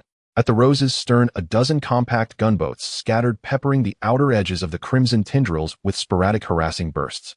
Meanwhile, from the Falcon's ventral hull, 4 massive gravity anchors shot forth with a deafening roar, slamming into the pulsating red landing platform with bone-jarring force. Having completed the maneuver, Li Chen drew a slow, deep breath and closed his eyes. His entire consciousness sank inward into the silent expanse of his system space. The moment the anchors established physical contact with the ancient ruin, he felt his spiritual awareness unfold like invisible filaments, resonating with the colossal artifact beneath his feet. A torrent of incomprehensible data flooded his mind. A brutal luminous cascade, the birth, zenith, and final silence of a mechanical civilization. System, activate check-in, now. Li Chen roared inwardly. Ding. Detected host has reached legendary check-in site, Cyberlex Sigma Ruins. Check-in sequence initiated. Parsing primordial data stream. Warning. Data flood overload. Maintain conscious stability. Parsing complete. Congratulations, host. You have received a legendary reward. In an instant, a deluge of knowledge inundated Li Chen's mind. This was no single technology, no mere artifact. It was an entire integrated, self-sustaining military production infrastructure, the apex legacy of a lost, hyper-advanced mechanical civilization. Congratulations, host. You have acquired Storm-class heavy destroyer production blueprint complete. Congratulations, host. You have acquired Razor-class high-speed escort production blueprint complete. Congratulations, host. You have acquired one-time use item compact planetary terraforming beacon, destroyers, escorts, and complete production blueprints for both. Meaning, given sufficient resources and fabrication facilities, he could mass-produce genuine frontline warships, effortlessly, relentlessly, like printing documents. This was precisely the irreplaceable core strength they had lacked most desperately. With these, the assault on the Leviathan would shift from theory to imminent reality. With these, the ragtag crew of the Odyssey would finally wield fangs, ferocious, undeniable, and forged in starfire. Li Chen's heart hammered fiercely within his chest. Yet he did not linger in triumph. Without hesitation, he granted Renaya top-tier access, sharing both colossal blueprints in their entirety. Inside the Falcon's cockpit, Renaya stared transfixed at the crimson tendrils creeping ever closer on her screen, her palms slick with cold sweat. Suddenly, her personal terminal chimed, a crisp, clear ding. Instinctively, she glanced down, expecting Li Chen's withdrawal order. The next second, her tense, narrowed crimson pupils flared wide, dilated with stunned disbelief at the data flooding her display. The Storm class, heavy destroyer. The Razor class, high-speed escort. Her lips trembled faintly. Trembling fingertips traced the three-dimensional models of 2 warships, brutal, elegant, sculpted from pure combat logic. One glance revealed the Storm Destroyer's power core schematic, a masterpiece of engineering artistry. My God, resonant heat-death paradox. It solved it. Through this inconceivable face-closed loop. Impossible. Li Chen. She jerked her head up, across several meters of bridge, to meet the gaze of the man seated opposite, eyes still closed, seemingly adrift beyond mortal perception. What are you? Understanding crashed over her, sudden, absolute. She understood everything. Why he'd risk anchoring here despite the lethal tendrils. Why he'd ignored death itself. Because his target had never been escape. It had always been the legendary treasure. Qi Lian too witnessed the blueprints through the shared feed. She had sailed the stars for decades, seen countless warships. Yet these two designs were utterly unfamiliar. Each vessel rivaled, or surpassed, the Federation and Empire's current flagship classes. Some design philosophies were generations ahead of known naval doctrine. Especially the Razor-class escort. Its bizarre engine configuration and extreme vector thrust maneuvering system, visible even in schematic form, was to a tactician like Qi Lian the ultimate nightmare for any heavy capital ship. She looked upon Li Chun, not as a mercenary commander assessing a client, but with unreserved awe. This man sought neither refuge nor mere vengeance. He sought dominion over the entire star-flecked sea. And Qi Lian, would henceforth be his most loyal blade. Li Chun offered no reply to Renaya's question. Slowly he opened his eyes, feeling the immense weight of those twin blueprints settle within his mind, and exhaled long and steady. A true fleet, his own, was no longer a dream. He raised a hand, and lightly tapped the armrest of his command chair. Good. The foundation was laid. Now came expansion. Then, retribution. His gaze lifted toward the distant corroder still frantically dodging a few stray tendrils. Pathetic, exposed, vulnerable. A flash of cold intent ignited in his eyes. Renaya, retract the gravity anchors. We're about to collect interest. Just as Li Chun gave the order and prepared to clean up the aftermath, the dim system map in his mind suddenly flickered violently. This time it was not the legendary orange glow, but a deeper dark red hue, like congealed blood. An even more dazzling blood-red light point than the previous Cyberlux ruins sign-in point slowly lit up in the deepest part of the map. Detected host behavior triggering a chain reaction. Mythical sign-in point activated Cyberlux Sigma Core. Mythical. Li Chun's heart skipped a beat. This is the second level in the system's color classification, just below the highest tier, representing cosmic miracles, the golden level. The legendary level was already enough for him to establish a standard fleet from nothing. But what about the mythical level? What could it be? A battleship capable of suppressing an entire star domain, making Titan Industries tremble. An ancient artificial intelligence containing the knowledge and emotions of an entire lost civilization possessing self-awareness. Or perhaps, a kind of forbidden technology that could overturn existing physical laws, allowing him to touch the so-called realm of the gods. The infinite possibilities made Li Chun's breath quicken. He even instinctively clenched his fists. He almost automatically wanted to command Renia to turn the ship around and rush towards that blood-red light point emanating lethal temptation. However, before he could speak Virum, the entire Cyberlux ruins emitted an even louder resonance than before. Almost at the same moment, the system's warning finally arrived belatedly. Warning. Warning. Unknown high-dimensional data barrier detected. System detection function severely interfered. Unable to analyze target area information. Threat level. Warning. Detected mythical level hostile entities are awakening. Survival probability prediction 0.003. System suggestion: the host should immediately abandon all investigative actions and evacuate this star domain. Repeat. Evacuate immediately. A series of blood-red system warnings slammed into Li Chun's mind. He could even distinctly feel that the usually cold and mechanical system seemed to have produced a hint of emotion akin to fear due to the appearance of that blood-red light point. This had never happened before. Inside the bridges of the Falcon and Rose, all screens began to flicker violently, emitting a buzzing electrical noise. The previously unconscious attacking red energy tendrils seemed to be infused with soul at this moment. They no longer extended slowly, but instead surged toward all invaders at a speed several times faster. Even more terrifying, on the circular structure of the ruins, gigantic turrets hidden beneath armor slowly rose. The dark cannon muzzles began to accumulate a hauntingly destructive energy. These turrets no longer targeted a single entity.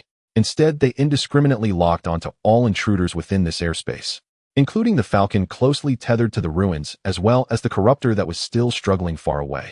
Li Chun. What's happening? Qi Lian's voice echoed through the communication channel. The defense system of this damned place seems to have been fully activated. The gravitational field readings are going out of control. Its internal energy core is escalating at a geometric rate. If we don't leave soon, we will be completely vaporized by its explosive energy. Li Chun's forehead unusually began to bead with cold sweat. He stared intently at the blood-red light point on the map, a fierce struggle flashing in his eyes. Rationality told him that the system's warnings were not wrong. That place was definitely beyond their reach at this moment. But the mythical level reward continuously tempted him. The blueprints of the Storm-class destroyer and the Razor-class frigate still radiated warmth in his mind. But if he could obtain the mythical level reward, perhaps he could soar to greatness. Greed is the original sin, but sometimes it is also a ladder to progress. To gamble or not to gamble. Just a second's thought. Li Chen's greed swiftly faded, transforming into a cold resolution. He was not a mere gambler. He was a hunter who understood the calculations of risk. A threat assessed by the system as unknown had already exceeded his control. To risk everything for an uncertain reward, to bury the entire team and the hope they had just grasped here. Utterly foolish. We withdraw? Li Chen's voice was decisive. Renia, immediately plot the evacuation route. We'll take the same route we came. Qi Lian, tell your gunboat to stop harassing, move towards us at full speed, prepare for jump. He cast a deep glance at the blood-red coordinate on the map, firmly etching it in his mind. Cyberlux, Sigma Core. Wait for me. Once I have a sufficiently powerful fleet, I will return and unveil your veil myself. In the moment of decision, all of Li Chen's reluctance transformed into the driving force for the battleship's escape. However, while they wanted to leave, someone did not want to let them go. On the bridge of the corruptor, Tai Xiu looked at the fully activated ruins defense system with a face full of fear. But he soon realized that most of the energy tendrils and turrets had been attracted to those two small ships. Instead, he had a chance to catch his breath. His gaze pierced through the myriad of energy beams and explosive flames, locking onto the Falcon that was preparing to flee. Resentment and jealousy instantly overwhelmed his fear. He had lost 2 frigates, lost his loyal brothers, and his flagship had suffered heavy damage. Yet that kid, the culprit, seemed to be unscathed. Did he still want to escape with the treasures obtained from the ruins? On what grounds? All energy channel into the main cannon. Tai Xiu let out a frenzied roar. Even if I die here today, I will take them down with me. Lock onto that Falcon. Bring it down for me.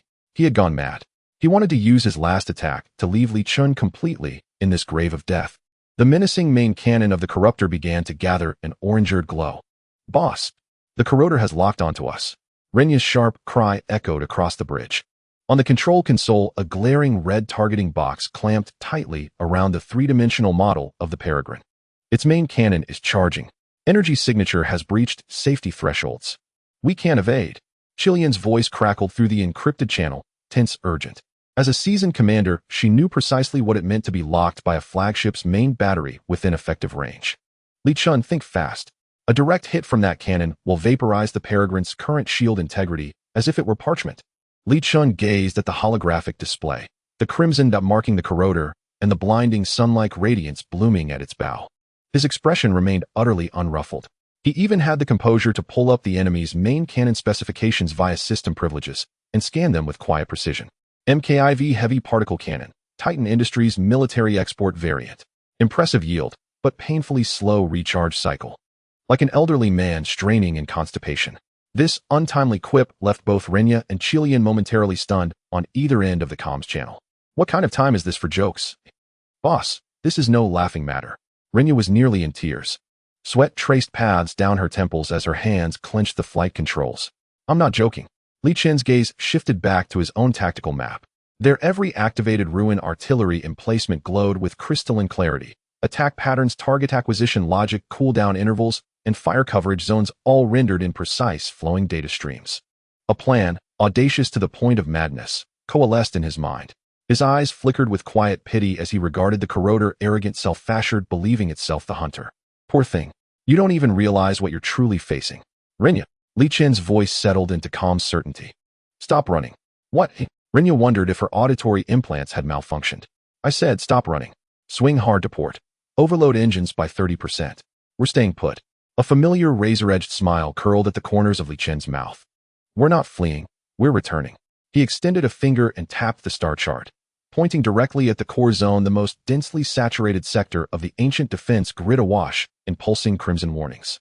We're going there. You. Chilean over the comms could barely form a coherent sentence. Are you committing suicide? No. Li Chen shook his head, correcting her with quiet finality. It's assassination by proxy. Watching their dumbfounded expressions, he explained swiftly and clearly. That AI is staggeringly primitive. It targets only the nearest highest energy signature. We'll dive in as bait, and that tailgating cruiser will instantly become the entire defense network's top priority live target. Renya and Chilean grasped his intent in an instant. The plan was insane. It was ruthless, and yet, it was brilliant beyond measure. To weaponize the full firepower of an extinct civilization's ruins. Nothing short of genius. It was also utterly exhilarating. To wield the wrath of a dead age as your own blade, truly inspired. Follow my commands. I'll tell you exactly when to turn, when to accelerate. All you need to do is trust me just as you did before. Renya drew a deep, steadying breath. Fine. Today, I'll go mad with you one more time. The Peregrine's engines roared, a guttural suppressed snarl. It ceased its retreat. Instead, it executed a violent hull-straining maneuver, swinging hard about, and charged straight into the thickest storm of artillery fire. On the corroder's bridge, Rust watched the spectacle, first stunned then erupting into thunderous laughter. Ha ha ha. He's lost his mind. Terrified into idiocy, he's rushing back to die. His adjutant stared baffled. Captain, have they surrendered? Never mind. Cruelty flared in Rust's eyes. Keep charging the main cannon. Once those turrets reduce him to scrap, we'll collect the remains. I'll drag him out of that wrecked hulk myself, and make him kneel while watching his ship torn apart piece by piece. He could already envision Li Chun groveling before him, sobbing, begging for mercy. Then, his laughter froze mid-breath. For the tiny Peregrine, the moment it plunged into the kill zone became something spectral, a ghost dancing through the maelstrom. It wove through the crisscrossing beams of energy with uncanny grace. Bank 30 degrees left, pulse engines for half a second. Brutal forces slammed Renya into her seat. She felt her blood threatening to surge outward from her capillaries. Yet her hands remained rocksteady. A searing bolt of energy, white-hot trailing ionized fury, sliced past the Peregrine's ventral armor. So close she could see the unstable arcs of raw energy coiling within its core. Decelerate now. Executes roll. The Peregrine groaned, a sound of tortured metal. Bridge lights stuttered violently. A salvo of guided missiles lost lock, colliding behind the ship in a blinding radiant detonation. Forward emplacement, cool down complete. Climb. 3 seconds. Go. 2. 1. Now.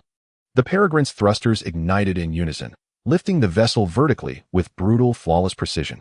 In the split second it vacated its prior position, a colossal light lance, capable of bisecting a cruiser, swept through the void, cleaving a hapless asteroid cleanly in two. Renya's nerves were drawn taut as monofilament wire. Her mind held only those millisecond perfect commands. She had long since abandoned thought, surrendering body and soul entirely to this man. It was a strange sensation, exhilarating, profound. It was the thrill of entrusting one's fate, like dancing with wolves. Meanwhile, the corroder, pursuing relentlessly, had no such fortune. Its massive hull proved too cumbersome to execute the Peregrine's acrobatic evasions amid the dense barrage. It became the brightest, most obvious target. Boom. A blast struck its starboard shield heaten. The shield flared like glass struck by a sledgehammer, its luminosity having instantly. Warning. Starboard shield integrity below 40%. The bridge AI shrieked its alarm. Boom. Boom. 2 more impacts landed in rapid succession. Shield overload. Hull integrity compromised, 17%. Engine 3 offline. Rust's face had gone the color of tarnished iron. What's happening? Why is all the fire converging on us? He roared, shoving his adjutant aside. Captain. It's the Peregrine. It seems to anticipate every projectile's trajectory. The surviving adjutant pointed trembling at the screen, where the ship danced untouched through the storm of death. Rust stared unblinking at that defiant vessel. Anticipate. Impossible. This was a defense grid forged by a vanished civilization. Only then did he grasp the terrible truth. He had provoked someone he should never have crossed. But the ruins offered no reprieve, no room for regret. The moment the corroder faltered, its damaged engine dragging its speed, the vessel became the largest, brightest, most threatening target in the entire expanse. At the heart of the ruins, the ancient primary cannon, long dormant and by far the most devastating, began to pivot. Crimson energy glyphs ignited one by one along its barrel as titanic power coalesced within. A single lethal crimson reticle locked unerringly onto the corroder's bridge. No. Rust stared at the growing brilliance of the muzzle, his last vestige of color draining from his face. The cruelty and arrogance in his eyes dissolved into pure hollow remorse. His lips parted, to speak, to scream, to beg, but a blinding, incandescent white light consumed him, utterly, irrevocably. Boom! Before Renya's and Chilian's stunned, wide-eyed gaze, the once unassailable corroder took a direct hit from the ruin's central cannon. Its vaunted armor and shield shattered like brittle paper beneath that singular, annihilating strike. The vessel tore apart, cleaved cleanly down its spine, into 2 jagged, burning halves. A cataclysmic detonation swallowed the wreckage whole, transforming it into another silent, radiant bloom amidst the graveyard of stars. The fushes disintegrated utterly under the relentless barrage of the relic's main cannon. Inside the Yuzun's bridge, Lania slumped in the pilot's seat, cold sweat soaking her frame. She stared at the slowly expanding cloud of wreckage on the screen, her mind a blank. That ship, gone just like that. A heavy assault vessel worth billions of star credits utterly vanished. Deputy Officer Chilean's voice trembled over the comms. Chilean leaned back in the command chair, her chest heaving. She fixed her gaze on the blast afterglow on the main screen, and after a long pause, said, "Serves them right." She licked her cracked lips, excitement burning in her eyes. If you must pick a fight, why not provoke that monster? Lainia remained silent and did not join the commentary. She quietly pulled up the recent navigation logs, replaying every command from the first order Li Chun issued to the last frame before the fushes dissolved into cosmic dust. She encrypted that data and saved it under the name Miracle. "All right, the performance is over," Li Chin's voice rang out calm and even. He turned and looked out through the porthole. Beyond the glass, the Sable Legacy relic was slowly returning to its dormant silence. The lethal tendrils that had writhed frantically a moment before now retracted like exhausted serpents, sliding back into armored crevices. One by one, hidden turrets shut down their energy signatures and vanished beneath the heavy plating. "What a pity," Li Chin remarked, casting an almost genuine look of regret across the debris field. Struck directly by the relic's main cannon. Core reactor detonated sacrificially, over 90% of the hull is reduced to fragments. He paused, his gaze sharpening. "Still, it would be a wasted trip if we left empty-handed." Li Chen's eyes settled on two massive pieces drifting at the edge of the wreckage. One was the Fush's colossal engine bell, its form brutal and jagged, its blood-red paint still clinging to the metal surprisingly intact. The other was a complex special-purpose radar array integrated with long-range detection, signal decryption, and electronic warfare modules. Lainia. "Yes. Activate the matter reconstitution laboratory and preheat the phase crystal," Li Chan commanded without room for argument. "Target the Fush's engine and radar. We're going to harvest some spoils."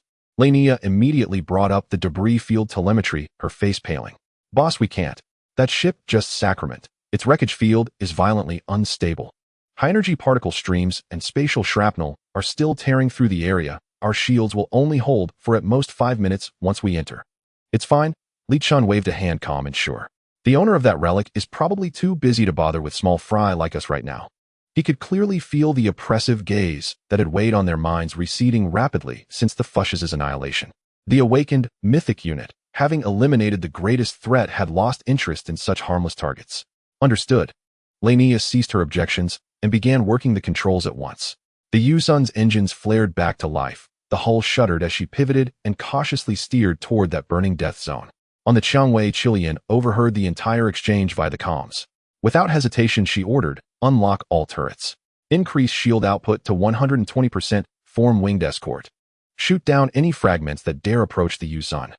The two ships plunged one after the other into the still smoldering cosmic graveyard. As the Yusun closed on the two massive fragments, everyone held their breath. The engine bell dwarfed the Qiangwai's bridge, a labyrinth of power conduits and heat fins revealed an austere industrial beauty under the flicker of electrical sparks. The radar array turned slowly like a silent beast. "Boss, the interference from the energy field is too strong. The standard tractor beam can't lock on," Lainia reported. "Don't use the tractor beam," Li Chun replied evenly. "Bring the field generators to full power and align the Yusun's belly with those pieces." Lainia froze for a beat, realizing what Li Fan intended. The Yusun's belly armor panels slid open soundlessly. In the next instant, the field generators roared to full output. No light, no sound. A gravitational field, imperceptible to the eye yet capable of warping everything, enveloped the huge engine bell and the radar array in an instant. On the Qiangwai's bridge, Chilean and her crew witnessed a sight none of them would ever forget. The two warship components, forged from military-grade high-strength alloys, froze the moment the invisible field took hold. Then the solid metal began to undergo a disquieting melting. The supposedly indestructible alloy peeled and decomposed, silently transforming into a pure torrent of matter that the irresistible force drew steadily into the Yusun's blackened belly. The process was clean and decisive, leaving no trace. Seconds later, the void that had held those giants contained only scattered wiring and mounting brackets. The two massive warship sections had vanished entirely. Chilean said nothing, but her fingers dug deep into the expensive leather of the armrest. She was aware Li Chun harbored many secrets and had steeled herself for surprises, yet the ability to literally devour shipwrecks exceeded even her imagination. "You call this a research vessel? How many more trump cards does this man hide? Who exactly is he?" In the Yusun's cargo bay at the heart of the matter reconstitution laboratory, the phase crystal floated in the center of the field, radiating a brilliant light that turned the entire hold into a daylit chamber. Masses of ultra-pure alloy and rare elements were conjured by an invisible 3D fabricator coalescing into standardized metal ingots that clinked as they fell from the energy field and were stacked neatly until they formed a small mountain. Lainea stared at the resource inventory skyrocketing on her personal terminal, exhilaration flooding her. Boss, we're rich. The Fush's engine used Titan Gong's military-grade Kajin 3 alloy, extremely high purity. This material goes for at least 80 million star credits per ton on the black market. We just refined nearly 200 tons. That alone could buy us a small fleet. Her voice rose further. And its radar, I've cracked its core database. It contains Titan Gongya and the entire secret military routing charts for the Lianbang border sector. Although it's a 3-year-old version, it annotates 3 undisclosed black gold routes and a dozen secret resupply points. Selling this intelligence would fetch a king's ransom. Li Chun watched the hum of metal ingots pile up and listened to Lainea's excited briefing, nodding with satisfaction. Wealth, intelligence. These were the most precious assets they could hope to leverage to survive and grow in this chaotic star region. Having completed their work, Li Chun made no delay. He cast one last calm look at the Sable Legacy relic, now sinking back into eternal stillness. Course Odyssey base. His voice carried to every corner of both ships. We go home.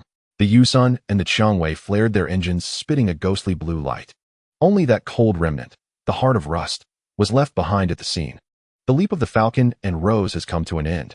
The familiar outline of the Odyssey space station appeared in the ship's line of sight, quietly suspended in space. Unlike when they left, the exterior of the space station has undergone a significant transformation. Dozens of worker ant engineering ships adorned with the logo of Odyssey Recycling Company were busily and orderly engaged in operations around a massive circular metal framework. That was the prototype of the Fortress-class modular base core framework blueprint that Li Chun had obtained earlier.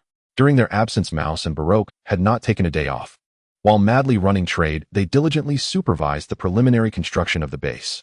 When the 2 main ships emerged from the Leap Channel, all the engineering ships temporarily stopped their work. On the Rose, the mercenaries under Qi Lian looked through the portholes at the newly forming base framework and then glanced at the Falcon, which had returned unscathed, erupting in uncontrollable cheers. They're back. The boss and the others are back. Look, the Falcon is perfectly fine. I knew the boss would make it. Qi Lian's a short-haired and capable woman also heaved a long sigh of relief. She looked at the calm figure giving orders on the communication channel, her reverence deepening. Going to that legendary death zone and facing a brutal fleet like the Rust Heart, not only did they return intact, but even the ship's hull didn't lose a single coat of paint. This man can no longer be described as powerful. Inside the bridge of the Falcon, Li Chen's voice, transmitted through the highest authority broadcast, reached every corner of the Odyssey base and every ship's bridge. All department heads and core members, in 10 minutes at the base main conference room, a high-level meeting will be held. His voice was devoid of emotion, yet carried immense authority. 10 minutes later, in the largest and just completed conference room of Odyssey base, it was crowded with people. Li Chen sat steadily in the main seat. To his left were Renia and Mouse, representing technology and intelligence. To his right were Qi Lian and Baroque, representing military and commerce. Everyone's gaze was focused on Li Chen, waiting for him to speak. They had all received reports during the return journey and knew that this adventure had yielded great rewards. But how great exactly? No one knew the full picture.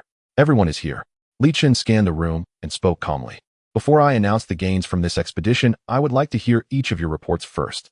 Baroque cleared his throat and stood up first, his face unable to hide his pride. Boss, after you left, we ran a few short trips using the navigation chart you provided, just flipping some sought-after energy and living supplies, excluding all costs. The pure profit has already exceeded 800 million.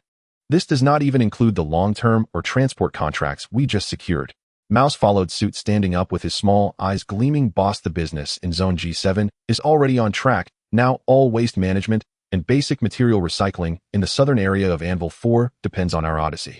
More importantly, I have used money and intelligence to bribe 3 key figures in the Port Authority. Now no ship entering or leaving Anvil 4 can escape my watchful eyes. Li Chun nodded in satisfaction and then turned his gaze towards Renia. Renia, show everyone our revenue this time. Yes, boss. Renia almost jumped from her seat, her face beaming with the unique excitement of a tech enthusiast. She approached the holographic projection platform in the center of the conference room and quickly operated the touchscreen. In the next moment, a small mountain of high-value materials formed from countless metal ingots projected in front of everyone. This is the high-value material extracted and purified from the wreck of the corrosive, among which the most valuable is this. High-purity Krypton 7 alloy 198. 7 tons. When Baroque saw the term Krypton 7, the old captain, who had been navigating the black market for half a lifetime, dropped his cigar with a thud onto the table. My God. He picked up the cigar, his voice trembling. Krypton 7. That is a treasure used by Titan Industries to build flagship hulls. 1 ton can be sold for $100 million on the black market. Did we just acquire nearly $2 billion worth of raw materials? Chi Lianzade also gasped, quickly calculating on her terminal.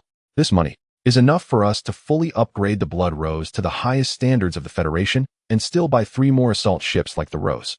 A wave of uncontrollable gasps filled the conference room. However, this was just the beginning. Renia swiped the screen again, and the projected content switched to an incredibly detailed dynamic star map.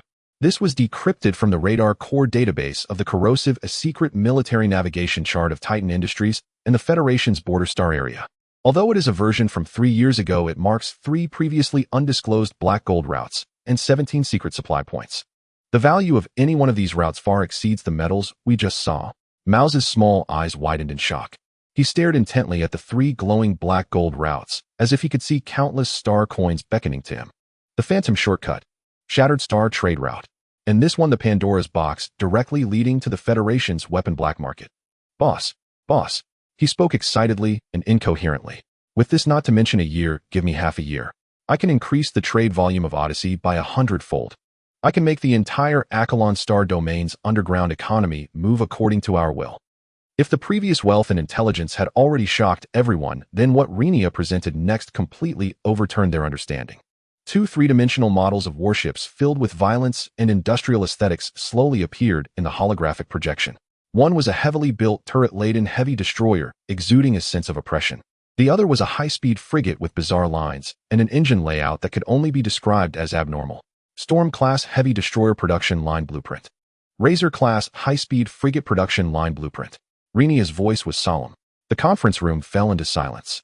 Everyone seemed to be spellbound, staring blankly at the killing machines that existed only on paper. A production line blueprint. And a complete production line blueprint. What does this mean? This means that as long as there are sufficient resources, they can continuously manufacture their own truly military-grade warships, just like printing documents. My God. Chi Lian stood up, walked to the projection, and extended her hand, trembling fingertips grazing over the Razor-class frigate's bizarre, steering vector engine. What had seemed unclear before on the communication now became apparent. As a top tactical master, she could tell at a glance what this ship meant on the battlefield. It was the nightmare of all heavy warships. The phantom assassin that moved through the artillery fire. She had already envisioned hundreds of tactics centered around it in her mind, each one capable of making any fleet commander's scalp tingle. Any one of them is enough to rival, even surpass, the active military ships of the Federation and the Empire. She murmured. Her heart was filled with excitement from being swept into the currents of history. Li Chen stood up and walked to the massive viewport, looking at the base that was rising from the ground. We have wealth enough to shake the star domain. We have intelligence that can see through everything. Now, he paused, turning around, his gaze slicing through everyone like a blade. We even have the fangs to tear everything apart. But what are we? His voice was deep and powerful. Are we a bunch of patched-together scavengers? Are we mercenaries on the run? Or are we just mice hiding in the shadows, living off smuggled information? No. Li Chen shook his head, a meaningful arc gracing his lips. Those are all names of the past. From today, we only need one identity, one name, one code name that the entire star domain must remember. His voice sounded like thunder in the quiet conference room. Dawn. In the endless darkness, we are the first light to tear the night apart. Externally, Dawn technology will be the rising commercial star synonymous with wealth and technology. Internally, we are each other's only support, the last hope of all the oppressed in this chaotic star domain. He extended his hand, pointing to the 2 powerful warships. And they are the first horn announcing our existence. Renia, here. I order you to immediately lead all engineering personnel to analyze the blueprints and restart the base's attached dock. I want to see the first warship that belongs to us leave the dock in the shortest time possible. Yes, boss. Renia quickly replied. Baroque. Mouse. Here, boss. The 2 stood up simultaneously. Integrate all navigation intelligence, and I want you to plan out the safest and most profitable commercial empire map. Our fleet needs to be fed with star coins. Yes, boss. Chi Lian. Here. From today, you are no longer the leader of the Blood Rose. You are the first fleet commander of the Dawn Fleet, responsible for the recruitment, training, and command of all combat personnel. Chi Lian's body trembled violently. This trust. Her heart, long cold, suddenly became scorching hot. She abruptly brought her feet together, clenched her right fist, and struck her left chest heavily, performing the most standard imperial military salute. Yes, my commander. A meeting had turned a group of desperate individuals from all walks of life into a single united force. A force named Dawn quietly emerged in this remote star domain, accompanied by the first true rays of morning light. And its first target had long been locked in by Li Chun. His gaze seemed to pierce through the endless sea of stars, landing on the moving hell filled with slavery and blood. Kuka, Leviathan, I have returned. The meeting has concluded. The entire Odyssey base is operating with an unprecedented efficiency, as if wound up like a clock. Deep within the base, the auxiliary dock, long sealed for countless years, is now brightly lit, resembling daylight. The massive gate slowly opens under Renya's authorization, revealing a giant construction platform, its main structure still intact despite the dust. All engineering teams, immediately occupy the dock, clear all equipment, and check the energy lines. I want this place operational within 24 hours. The once reticent girl in the maintenance corner has now transformed into a true chief engineer. Her voice echoed through every corner of the dock. Just 3 days. With the infusion of massive resources and the tireless efforts of hundreds of engineering robots, the keel of the first Storm-class heavy destroyer has been firmly secured at the center of the construction platform. The gigantic frame, gleaming with metallic luster, is filled with a sense of power. Today is the day for the core engine's ignition test. Renya stands in the dust-free observation room, flanked by the expectant Qilian and Baroque. She stares intently at the countless data streams on the control panel, takes a deep breath, and presses the communication button. Engine team, inject energy and prepare for the preliminary ignition test. Receive, Chief. In the center of the dock, the engine core assembled by Renya herself flickers to life as the surrounding energy pipelines light up one by one. Energy injection at 10%, 30%, 50%. Core temperature stable, energy circuit normal. In the observation room, everyone's heart is in their throats. Baroque instinctively crushed his cigar. Energy injection at 90%. Ignition threshold reached. Prepare for ignition. 3, 2, 1. Renya abruptly presses the red start button. However, the anticipated roaring sound that could drive the stars does not materialize. Instead, a sharp, painful wail fills the air. V-room, crack. The light of the engine core becomes extremely unstable, flickering as if it might extinguish at any moment. Immediately, the lights in the entire dock flicker violently. Alarm. Alarm. Energy backflow in the engine core. System failure. Imminent overload. Hurry. Cut off the energy supply. Renya's face turns pale as she shouts into the communicator. But it is too late. Bang! A dull explosion emanates from within the engine core. Several thick energy arcs like uncontrollable snakes burst from the seams of the engine, violently striking the surrounding supports and leaving charred marks. Then the engine that had just radiated light completely extinguishes, turning into a cold, smoke-emitting hunk of scrap metal. Everyone stares blankly at this scene. In Li Chen's office, Renya places a thick fault analysis report on the desk. Her eyes are red, but her tone is unusually restrained. Boss, the core engine of the Storm-class destroyer requires a super-high-activity exotic gas called Hephaestus 3 as a catalyst during the energy injection and stabilization phases. Without it, the ignition success rate of the engine is 0. She raises her head, her eyes filled with despair, faced with an unsolvable problem. I have searched all databases, and there are no natural production points in the entire Akalin star domain. It is a top-level military-controlled material, and there isn't even a milligram available on the black market. We have a treasure mountain, but cannot find the key to unlock it.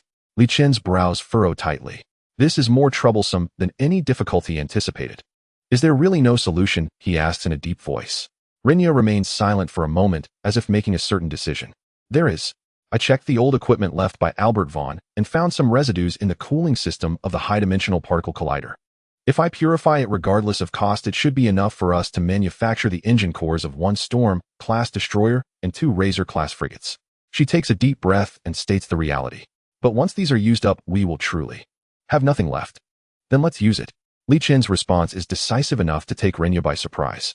Just get the ship built for me. I need to see our own strength, even if it's just 3 ships. Having none and having 100 without fuel are 2 different concepts. He stands up. As for the subsequent sources of natural gas, they'll find a way. Half an hour later, a small-statured man slips into Li Chen's office. It is none other than the intelligence chief under Li Chen, Mouse. Boss, you called for me. Mouse rubs his hands together, a professional smile gracing his face. Li Chen wastes no time and directly projects the molecular formula and related information of Hephaestus 3 onto the table. I need a stable supply channel for this. Mouse leans closer to the screen, squinting as he studies it for a long time, gasping in shock. My God, boss, are you trying to build a stellar engine? He smacks his lips. Hephaestus 3 is the lifeblood of the three major powers, a top military-controlled material. In the Akalan star domain, anyone who dares to touch this will find their whole family swimming in a star the next day. Li Chen asks again, is there any? Mouse's expression grows serious. There is. And there isn't. He shuts off the molecular projection and pulls up a much broader star map. Inside the star domain, it is a dead end. All production points and transport routes are tightly controlled by the three major powers. Not even a fly can enter. He pauses, drawing a circle on the edge of the star map with his finger. But beyond the star domain lies another world. Mouse lowers his voice. That place is not under the jurisdiction of the three major powers. There is a loose but large organization called the Merchant Alliance. A bunch of lunatics who dare to sell anything and buy anything. As long as you can pay the price, they can even get you a decommissioned battleship. Contact information. They have no fixed contact information. Mouse shakes his head. To do business with them, you need to find them yourself. Cross the Whalefall route, blocked by the three major powers, and head to the neutral, no man's land. Where's their paradise? Li Chen nods, signaling that he can leave. Mouse grins, bowing as he retreats. Boss, are you satisfied with this information? If it succeeds, I will reward you. Got it. Mouse leaves satisfied. Li Chen turns around and connects to Baroque's internal line. Soon Baroque, cigar in mouth, enters the office. He already knows about the failure of the engine test, his expression somewhat gloomy. Boss, you were looking for me. I have a task for you. Li Chen points to the superluminal route blocked by the three major powers on the star map. I want you to lead our best armed merchant fleet, take all our supplies, traverse this space whale migration area, go beyond the star domain, and find the Merchant Alliance. Baroque's face stiffens, the freshly lit cigar falls to the ground with a thud. Yet he remains oblivious. Boss. Have you been stimulated by the failure of the engine test? He suddenly stands up, exclaiming, that place is called the graveyard. A real graveyard. Not just us, even the Federal main fleet would avoid those migrating beasts. Are you sending us to pick the teeth of space whales with armed merchant ships? I know. Li Chen's expression remains unchanged as he looks at him. So this is a gamble. He transmits a list of goods and data on the gas. Our high-energy nutrient blocks are enough to make any power envious. Use these to exchange for the natural gas we need and establish a secret trade route that belongs solely to us, the Dawn. Li Chen walks up to him, staring directly into his eyes. Baroque, answer me. Do you want to be a transport captain for the rest of your life? Or do you want to become a fleet admiral who can determine the direction of trade in the star domain? He steps forward, exuding a strong sense of pressure. Do you think hiding here means we can rest easy? Without a sufficient fleet, once Titan Industries regains its momentum, we will be the meat on the chopping block. At that time, you and your crew will return to the state before the Vulture was wiped out, or even worse. This star domain either eats people or gets eaten. I have given you a chance to be on the eating side. Li Chen's tone softens. As long as you succeed, when our true fleet is formed, the independent command of the first long-distance fleet will be yours. You can take a destroyer emblazoned with the Dawn insignia to any place you once admired. Baroque's breathing becomes heavy. Fear, ambition, unwillingness, desire. Countless emotions intertwine on his face. He recalls the bitterness of his past 30 years of struggle in the garbage. He remembers the Vulture, which was easily erased. Yes, if he doesn't gamble, he will forever remain a captain of no consequence. He abruptly picks up the cigar from the ground and presses it out hard in the ashtray, standing tall. A fierce determination erupts in his eyes. Boss, I accept this task. Even if it costs me my life, I will ensure that I bring back what you need. Time raced forward amid the sparks of laser welding torches and the thunderous roar of robotic arms. The auxiliary dock of Odyssey base had become a steel crucible blazing with light around the clock. For 3 full months, Renya had all but moved into this dock. Her tiny temporary rest chamber was piled high with empty energy drink cans and crumpled drafts covered in intricate equations. She led 10 Mantis engineering drones alongside newly recruited technicians in a construction effort bordering on the fanatical. Hephaestus 3 was vanishingly scarce. Each milligram held the fate of the Dawn in its balance. To maximize every precious gram of this irreplaceable catalyst, Renya pushed her knowledge to its absolute limit, running hundreds of simulations and optimizations on the engine's ignition sequence. Platform 1. Lattice calibration error must remain below 0.0005 millimeters. Anyone who fails will scrub plasma waste troughs, personally. Arm 3. Ignore the manual. Energy flux in Sector C-17 is unstable. I don't care how. You will raise the weld integrity there. I want it capable of withstanding a direct hit from a cruiser's main battery. Power division. That pitiful reserve of Hephaestus 3 natural gas. guarded under triple-layered force field containment. A single milligram's leakage would be treason against the Dawn. Her voice echoed across the entire dock via broadcast, sharp, unyielding, and utterly commanding. Compelling. Every technician caught fire from her fervent intensity, delivering 200% of their capacity. Li Chen visited the dock daily. He watched the destroyer's skeletal frame take shape on the construction platform, growing, thickening, gaining substance before his very eyes. 100 days later, when the final power conduit was slotted into the engine core, when the last missile rack of a Razor-class frigate was secured in place, all gathered in the vast, dust-free observation chamber, holding their breath, hearts hammering. Renya stood before the master console flanked by Li Chun, Chilean Baroque, and Rat. She drew a deep, shuddering breath, and with trembling fingers pressed the final ignition sequence activation button. VVVVRRRMM. The metal floor of the dock began to tremble faintly. Ripples, invisible yet palpable, coursed across the reinforced observation glass. Energy conduits within the engine core glowed one by one, shifting from darkness to a deep, ethereal cobalt blue. Core temperature stable, energy loop cycling nominal. Renya stared rigidly at the cascading data stream, her voice taut with tension. A colossal vessel, 500 meters long, massively armored, bristling with turrets, rose slowly from the platform, suspended in radiant cobalt flame, brutal, industrial, breathtakingly beautiful. Its hull bore a matte black finish evoking the void of deep space. Yet upon its prow, rendered in brilliant silver white, gleamed a sword piercing eternal darkness, and at its hilt a blood red rose blooming in silent defiance. The sigil of the Dawn. Flanking it, two sleek, dagger-thin Razor-class frigates ignited their engines in unison. Like loyal hounds, they took station at its port and starboard. Within the dock, every worker froze, heads tilted upward, gazing upon these three newborn instruments of war. We did it. A young technician whispered, tears choking his voice as he stared at the destroyer whose armor plating he himself had welded. Renya leaned against the console, drenched in sweat, yet smiling. A smile of profound, bone-deep relief. She had done it.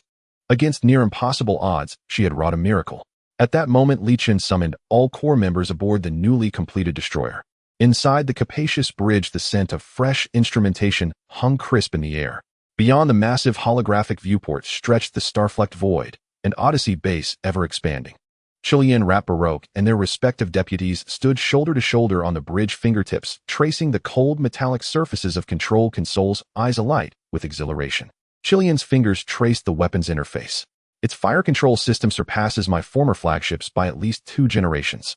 Its triple-barreled plasma main battery can reduce a cruiser to scrap in a single salvo. And its endurance and jump drive. We could cross the entire Achaean expanse in 3 days. Rat marveled, gazing at the vast stellar map. This isn't a destroyer, it's a flying fortress. Baroque rubbed his hands together, already envisioning his modest merchant fleet sailing in the shadow of this leviathan. Unassailable, majestic, unstoppable.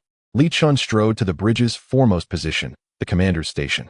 His gaze swept over each face present. Today marks the formal founding of the Dawn Fleet, and the day we sound the first note of our counteroffensive.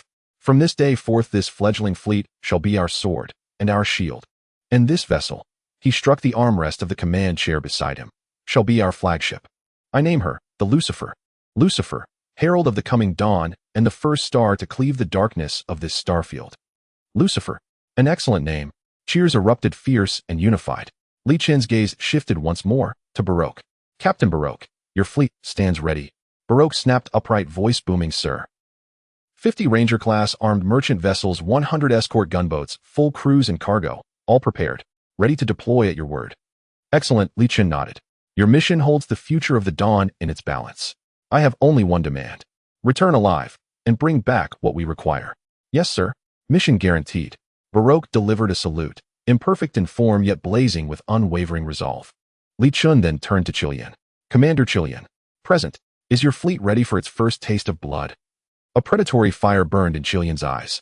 She ran her tongue slowly across her lips, and smiled, dangerous, radiant, lethal. My blade has been thirsting for blood. Commander, issue your orders. A familiar sovereign smile spread across Li Chen's face. He settled into the Lucifer's command chair, placing his palms upon the cool, seamless control panel of its armrest. One by one, directives flowed from his authorization, reaching every deck, every station, every ship in the fleet. Lucifer, initiate engine warm-up. Prepare for jump. Razor 1 and 2, engage stealth mode, and assume wing formation. Target. His voice filled the bridge comms and resonated across all 3 warships. Cold, implacable, filled with lethal intent. The Karish Empire's mining mothership Leviathan. The time for reckoning has arrived. 3 brand-new warships unleashed torrents of cobalt flame and vanished into the shimmering distortion of hyperspace. Behind them, Baroque's vast commercial armada, carrying the other half of the Dawn's hope, set course for the distant horizon. Bridge of the Leviathan. Commander Kuka reclined lazily in his broad command chair, his thick muscular tail thumping impatiently against the deck with soft rhythmic cracks. Before him, the holographic display showed not a star chart, but a brutal gladiatorial match, 2 human slaves bludgeoning each other with rusted iron pipes for half a nutrient paste. Worthless. Utterly worthless. Kuka sneered as one slave's skull shattered under a blow, then dismissed the feed with a flick of his clawed hand. Commander, sir, a sycophantic lizardman radar operator edged forward. We've received no Imperial resupply in 3 months, and the slaves have grown increasingly restless. Restless? Then cull a few. Jettison them into the void as scrap. Kuka didn't even lift his eyelids. Just bipedal sheep. What threat could they possibly pose? Better spend that energy scheming how to skim extra profit from next month's quota. At that moment, a younger radar technician let out a sharp, huh, and pointed at a fleeting speck of static on the edge of their sensor blind zone. Sir, it looked like a ghost signal. Ghost? Shall I send you to become one? Kuka whirled around, his crimson vertical pupils locking onto the youth, who flinched violently, scales rippling with fear. Dare interrupt me with such nonsense again, and I'll toss you straight into the arena with those humans. Yai, sir. The young technician snapped his mouth shut, certain in his mind it was merely another trivial system glitch. Unseen in the abyssal deep, lethality had already begun to coalesce. Tens of thousands of kilometers away within the shadowed belt of asteroids. We were detected for precisely 0.01 seconds. Chilean's voice echoed across the Sting's bridge, calm and chilling. She felt it, the instant ripple of at least 3 scanning pulses sweeping over their hull. But they failed to identify us. Their radar algorithms are archaic. They registered us as background cosmic radiation. Rainia's voice followed. Chilean ran her tongue across her lips. All assault teams, brace for impact. We're accelerating now. Her order crackled through the internal calm. She slammed the engines to maximum output. Vuru air. The Sting's drive roared.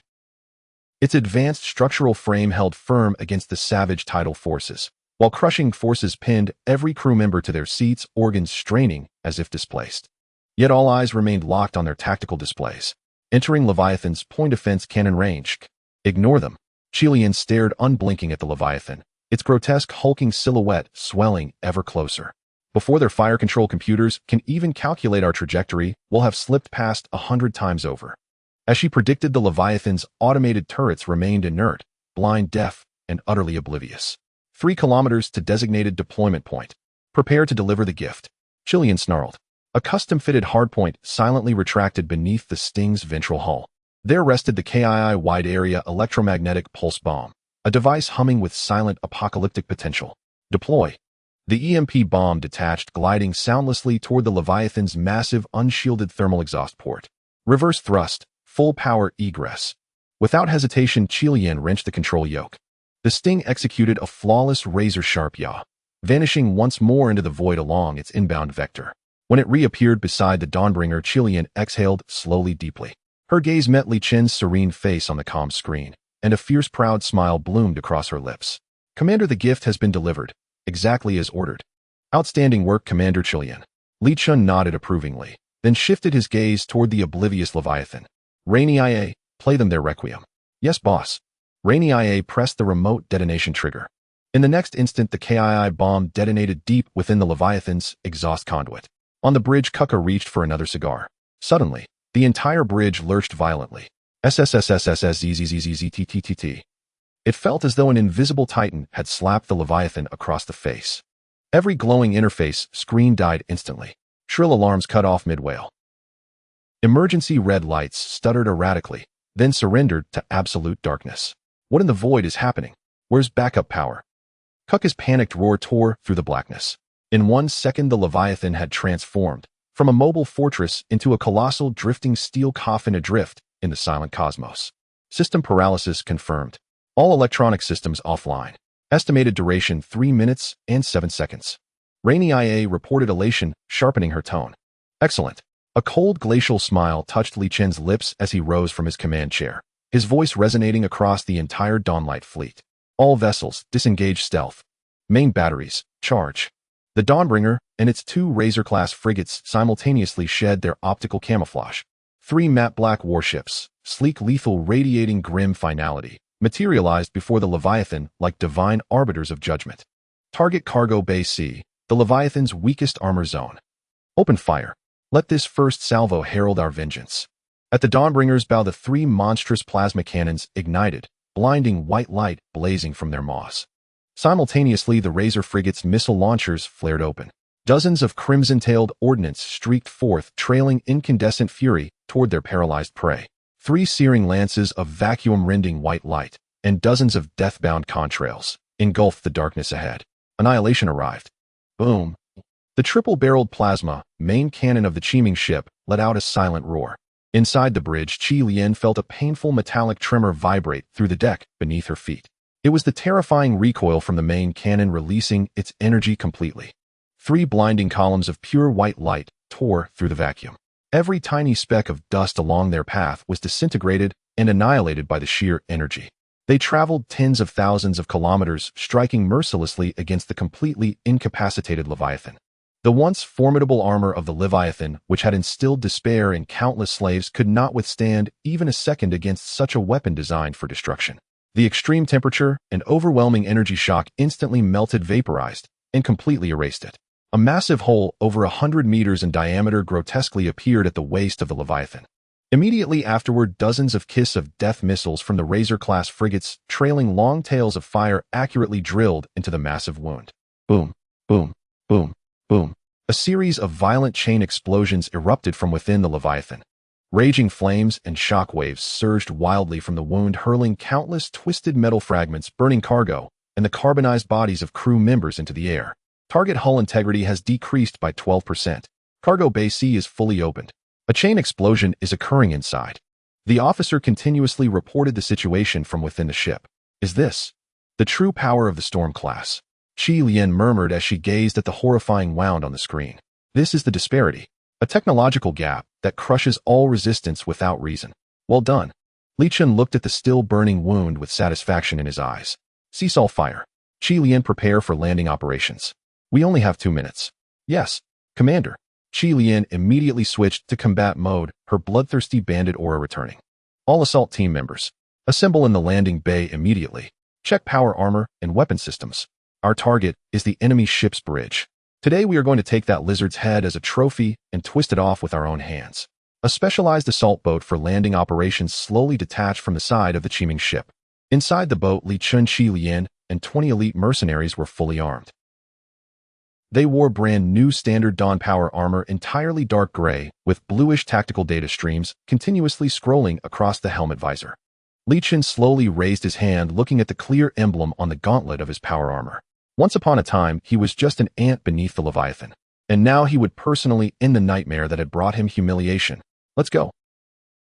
The engines of the assault boat spewed flames, transforming into a streak of light as it charged into the huge, still burning wound of the Leviathan. Leviathan ship's bridge. The moment the EMP burst, this place was thrown into utter chaos. All screens went dark instantly, and the emergency red lights flickered erratically, casting terrifying shadows on the faces of the lizard men. What's happening? What happened? Communications, radar, weapon systems are all down. Kuka suddenly stood up from the command chair and rushed to the window. Before he could roar, a violent tremor shook the ground beneath him. He watched in disbelief as a massive, unimaginable tear was ripped open in his mothership. Enemy attack! Enemy attack! All personnel to battle stations! Kuka screamed in a frenzy. Just then a soldier crawled and rolled in front of him, his voice warped by fear. Sir, there's a unit of power armor advancing into the ship. They're heading straight for the bridge. What? Kuka's golden vertical pupils instantly contracted. Assassination operation. All guards, deploy at the bridge entrance. Activate emergency gates. Stop them for me. Kuka drew the specially designed energy gun from his waist, a sinister expression on his face. Li Chun and Chi Lien led the assault team, moving through the Leviathan's interior like a hot knife through butter. The ordinary guards they encountered along the way, still in a state of panic, had no chance to even fire a shot against these well-equipped and highly trained power armor superhumans. Swish! The high-frequency vibrating blade in Chi Lien's hand traced an elegant arc in the air. She effortlessly sliced open a guard's throat, and the scorching blood was instantly sucked away by the vacuum created behind. Tat-a-tat! The pulse rifles in the assault team members' hands executed precise short bursts. They shattered the firing points that attempted to retaliate from behind cover, obliterating both the positions and the cover. They surged toward the bridge like a hot knife through butter. When Li Chun kicked the twisted and deformed alloy door, sending it flying into the bridge and crashing on his several guards. What he saw were dozens of elite guards armed with heavy weapons standing in a tight formation. Their bodies trembled slightly, yet they still held their weapons aloft. Behind them, a grim-faced Kuka was pointing a massive energy gun at him. No matter which filthy gutter you mutant rats crawled out of, Kuka's golden vertical pupils were filled with rage and uncontrollable fear. He forced a sinister smile and said, "You've got some skill to break through my defenses. But this is where it ends." He stepped forward, attempting to overwhelm the other side with his imposing presence. "Now kneel down. Take off your ridiculous helmets and let me see your stupid faces. Perhaps I might consider leaving you with your whole bodies as my new toys in the arena." No one responded to him. Then a calm voice emerged. From the helmet of the leading power armor, it resonated clearly through the loudspeaker into everyone's ears. "Toys." The voice paused, carrying a hint of amusement, as if reminiscing about something.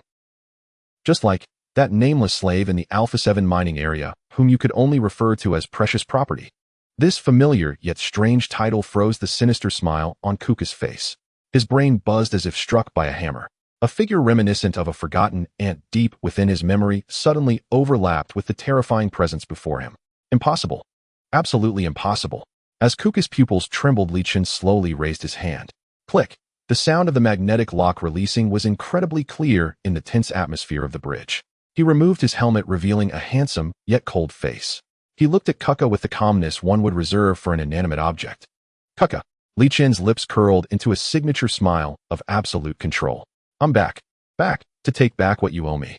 By the way," he glanced around at the trembling guards, his tone casual, "I'm giving all of you a grand and free absolution. BRRRT."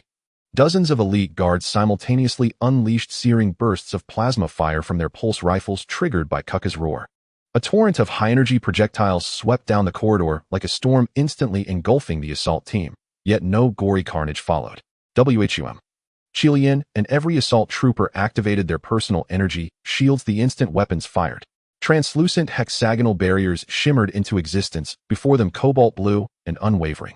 Dense plasma beams slammed into the shields, erupting in violent concentric ripples, yet failed to breach even a single layer. Energy shields, and fully issued to every soldier. One of Kuka's squad captains gasped aloud. Such technology was reserved for the Imperial Royal Guard alone, granted only in token numbers across the entire Karish Empire. Who were these people? Before shock could settle, Chilian had already issued the counterattack order. "Open fire at will. Tear them apart." The Dawn assault team surged into immediate retaliation. Two operatives advanced first, shielding the formation with their energy barriers. The rest fanned out swiftly, using corridor cover to deliver precise angled shots from multiple positions. Uft, uft, uft. Each report marked the collapse of another Lizardman guard. Their standard-issue armor, once deemed impregnable, shattered like parchment under the modified pulse rifles of the Dawn team, pierced effortlessly. Within mere seconds of engagement, more than half of Kuka's elite guard lay fallen.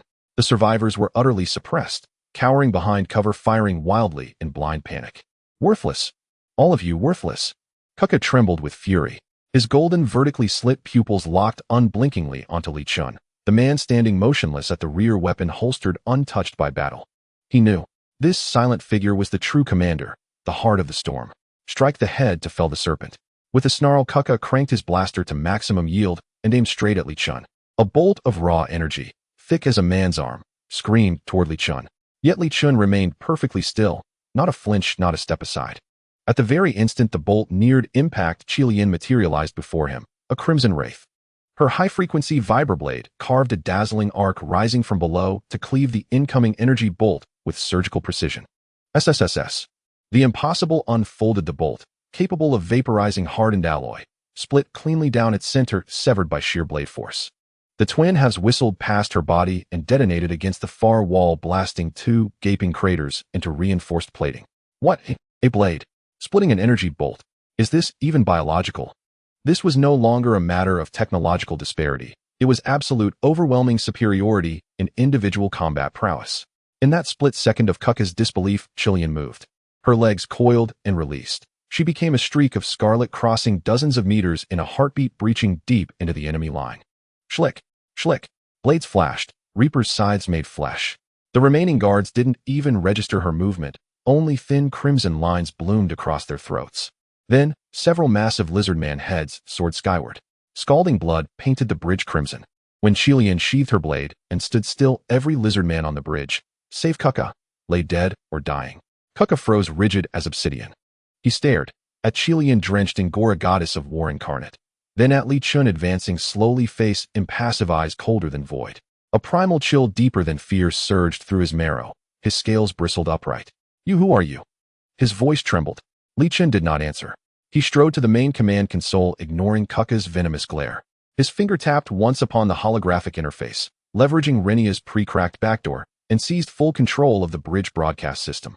Simultaneously, the emergency lighting stabilized, its pulsing rhythm settling into calm, signaling imminent takeover by auxiliary power.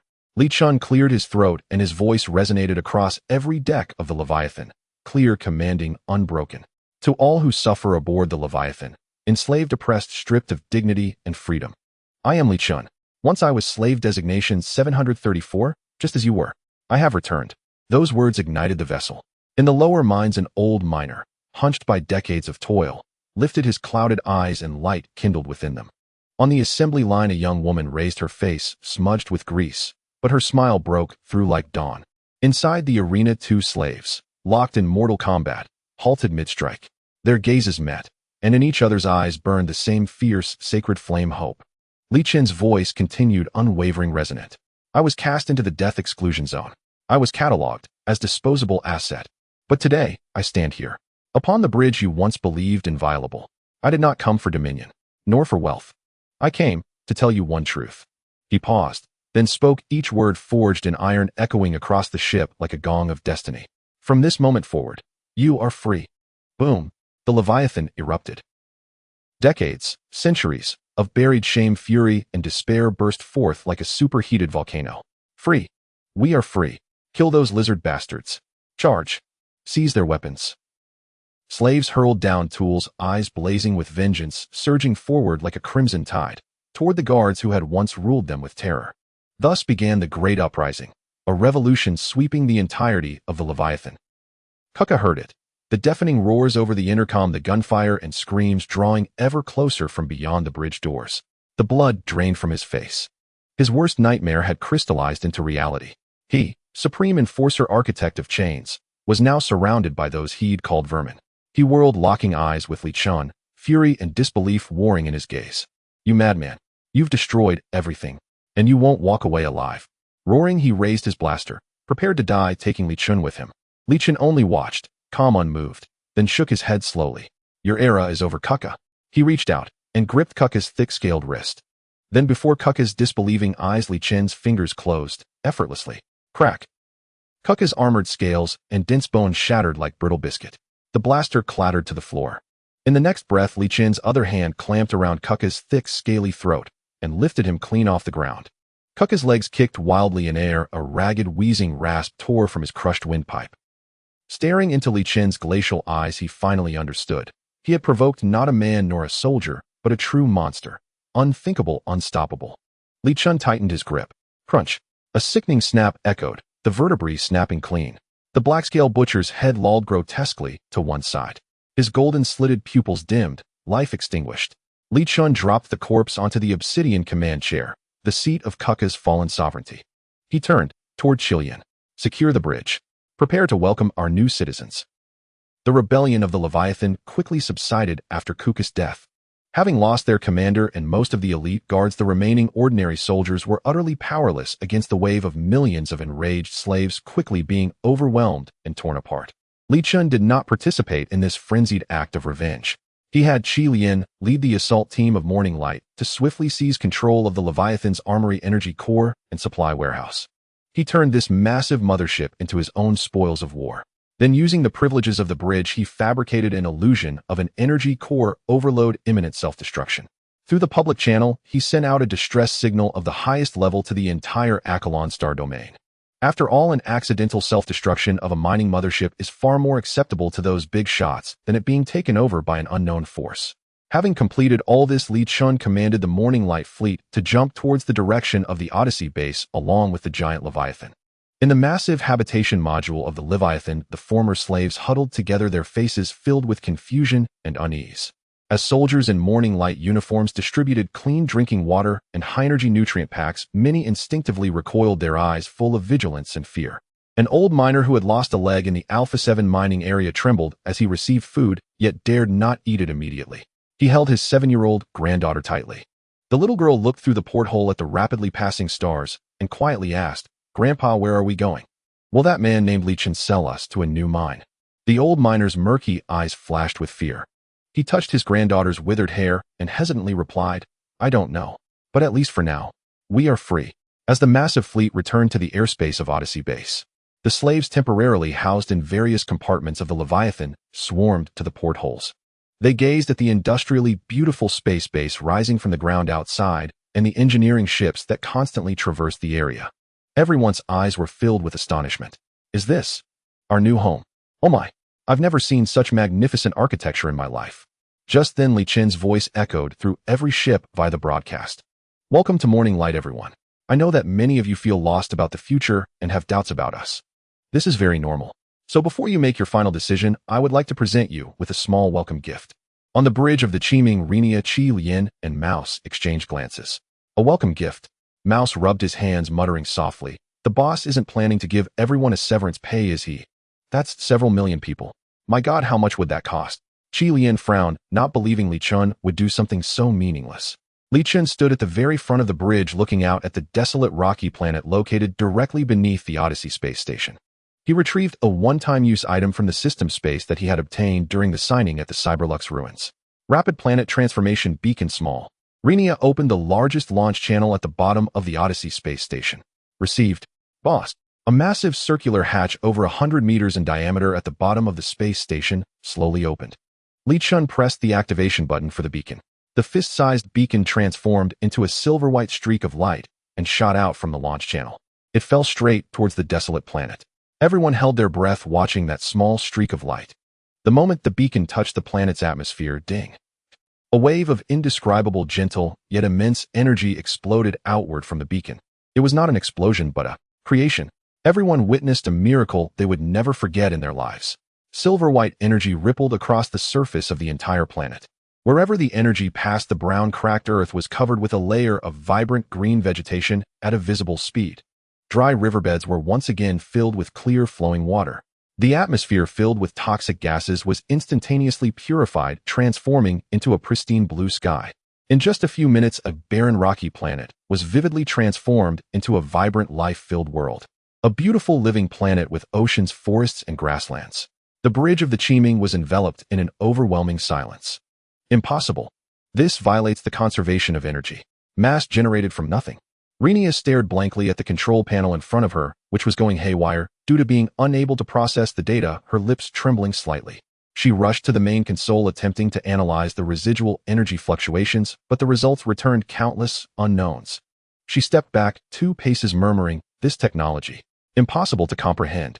Qi Lian instinctively tightened her grip on the hilt of her blade. When she saw a planet being created right before her eyes, she felt for the first time how small and ridiculous her proud martial prowess was.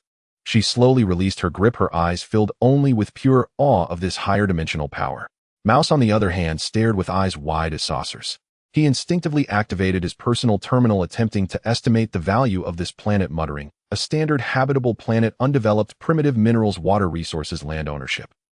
His personal terminal overloaded due to the immense data it was trying to process, emitting a puff of smoke, and became completely unusable. He stared blankly at the smoking terminal, as if he saw his understanding of wealth being burned to ashes. If the core team was stunned, then the millions of slaves aboard the Leviathan were completely driven mad. The old miner with the broken leg held his granddaughter tightly.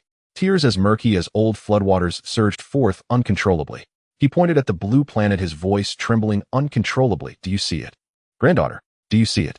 That is not a mine. That is a new homeland. A miracle." Someone trembled and knelt down first. Thud, thud. More and more people like toppled dominoes knelt down. Their eyes no longer held doubt. Only the most fervent admiration for Lichin and Morning Light remained. At this moment, Lichin was no longer just a leader in their hearts. He had become a god who could do anything. Lichin looked at the brand new homeland he named Morningstar and nodded in satisfaction. Winning people's hearts is sometimes that simple. In the days that followed, the entire Morning Light devoted itself to unprecedented construction. Hands that once hammered ore in the mines were now clumsily but earnestly learning to operate engineering mechs, paving the first anti-gravity street for the new city. Children who only knew numbers now loudly recited their names with clear voices in the newly built temporary classroom. Countless buried talents were unearthed, and the entire Morning Light force rapidly grew at an incredible speed, as if infused with boundless vitality. In the Odyssey base commander's office, Lichin stood before the vast floor-to-ceiling window, gazing down at the azure planet below, a world he had personally breathed new life into, known as the Dawn Star. Millions of former slaves now embracing their identities as citizens of the Dawn were clumsily, yet hopefully building their first home on this brand new land. The city was rising from the ground as factory chimneys belched forth white steam for the first time, symbolizing industry and civilization rather than the black smoke of enslavement. An unprecedented sense of achievement welled up within Lichin. This was no longer an abstract number of star coins, nor was it the cold schematics of a warship. This was the nascent form of civilization. It was the hope he had single-handedly forged. Now he bore the future of millions upon his shoulders. This was a heavy responsibility, but also an unparalleled drive. As he pondered, his personal terminal emitted a crisp notification sound, a highly encrypted communication request from beyond the star domain. Lichin raised an eyebrow slightly and connected the call. On the screen, Baroque's weathered face appeared. Yet at this moment, that face was filled with an uncontrollable excitement.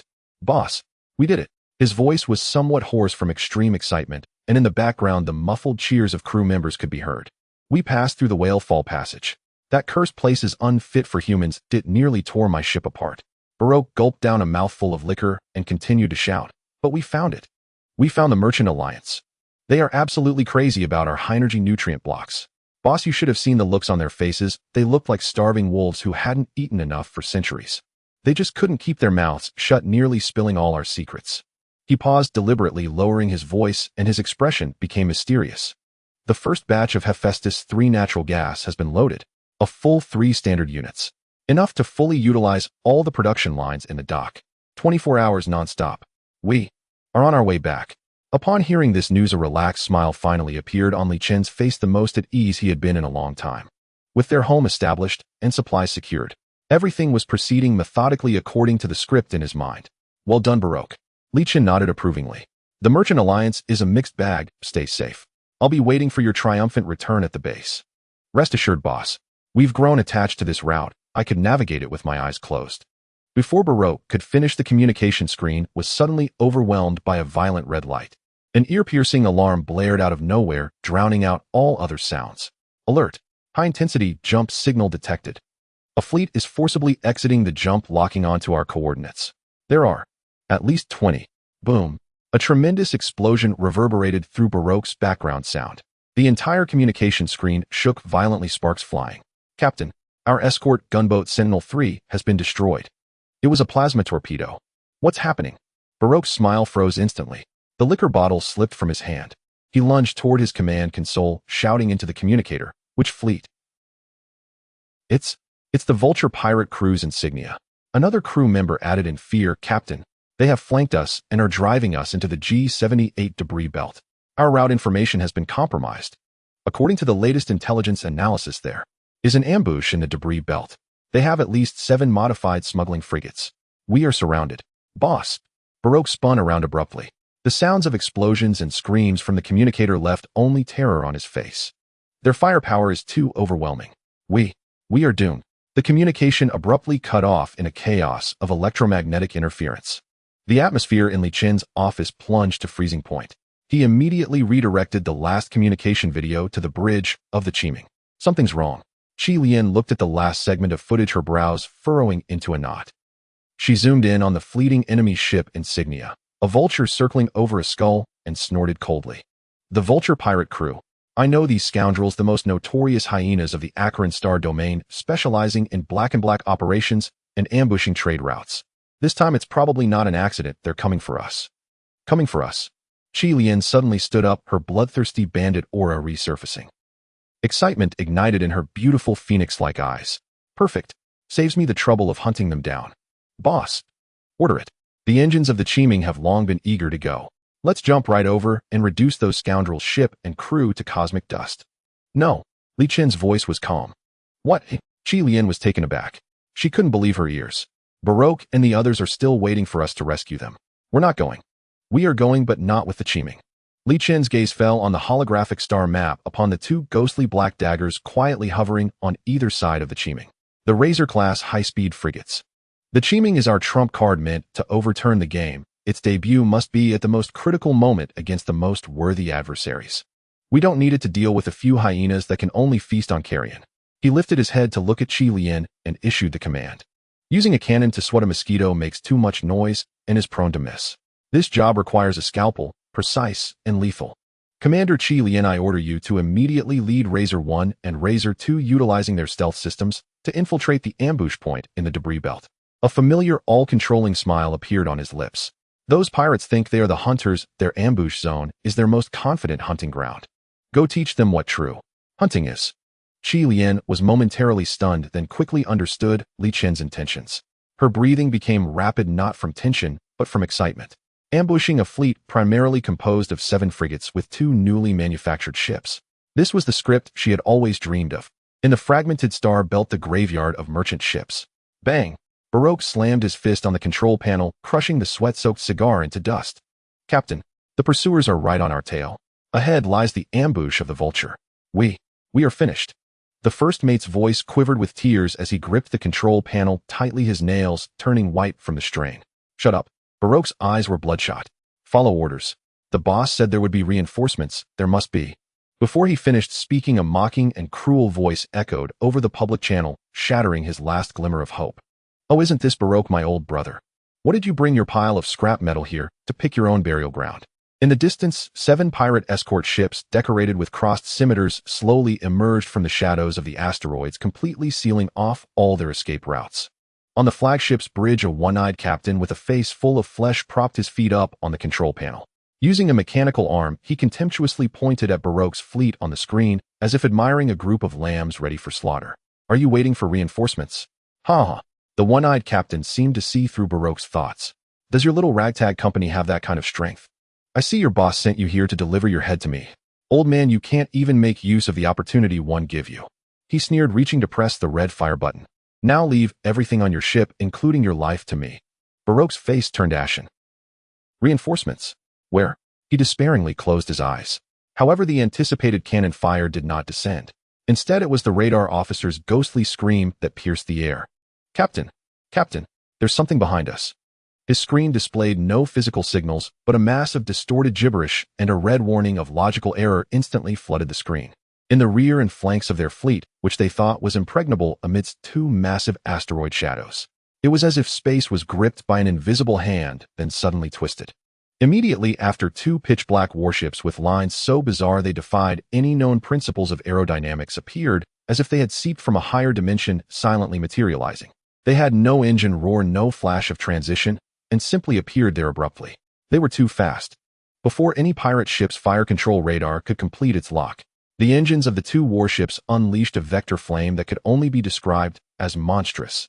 The hulls traced arcs filled with the essence of death through the dense asteroid belt in a manner that completely defied Newton's laws. It appeared as though they were not flying, but rather flashing in space. Fire! Chilean's voice echoed simultaneously within the bridge of both Razor escort ships. Her voice was not loud, but filled with a bloodthirsty thrill. The feast was already served. Boom! Boom! Dense pulse cannon fire shot out from 2 incredibly devious angles. In an instant, the 2 escort ships at the end of the pirate fleet's formation were completely submerged. The shields of the 2 escort ships before the clearly technologically superior firepower of the Razor crumbled like a layer of paper punctured, not even managing to flicker before shattering instantly. Subsequently, the hulls were torn apart and dismembered, transforming into 2 brilliant fireworks amidst the fierce flames of self-destruction. This sudden occurrence left the one-eyed captain's eye filled with shock and disbelief. Enemy attack. It's an enemy attack. Behind us. It's behind us. Evade. Evade, damn it. He frantically jumped up from his chair, roaring into the communicator. But it was all too late. Chilean's command was infused with an artistic flair, as if she were painting with the lives of her enemies. Razor 1 execute the ghost jump maneuver, circle underneath their flagship's engine, and like a gentleman break its legs. Razor 2 kiss of death missile array cluster launch. Clear out those pesky little fish. The 2 Razor escort ships, like a pair of well-coordinated wolf kings, began their bloody, yet elegant hunt. Razor 1 danced through the dense fire of the pirate fleet, as if performing on the edge of a knife. Dozens of energy shells and tracking missiles flew at it, yet not a single one grazed its hull. It always appeared at the enemy's weakest observational blind spots at the most cunning angles, using precise short bursts to systematically incapacitate their turrets and engines. The pirates watched helplessly as their weapon systems fell silent one by one, yet they couldn't even catch a glimpse of their enemy. Meanwhile, Razor 2 was even more direct. The missile silos on both sides of the ship opened like a beehive, and dozens of kiss of death missiles trailing long tails of flame traced deadly arcs in the air, precisely drilling into the cockpits of those armed merchant ships attempting to retaliate or escape.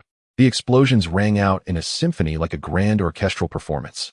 In just 3 short minutes, when Chilian lazily stretched and issued the ceasefire order, the fragmented star belt returned to its expected silence.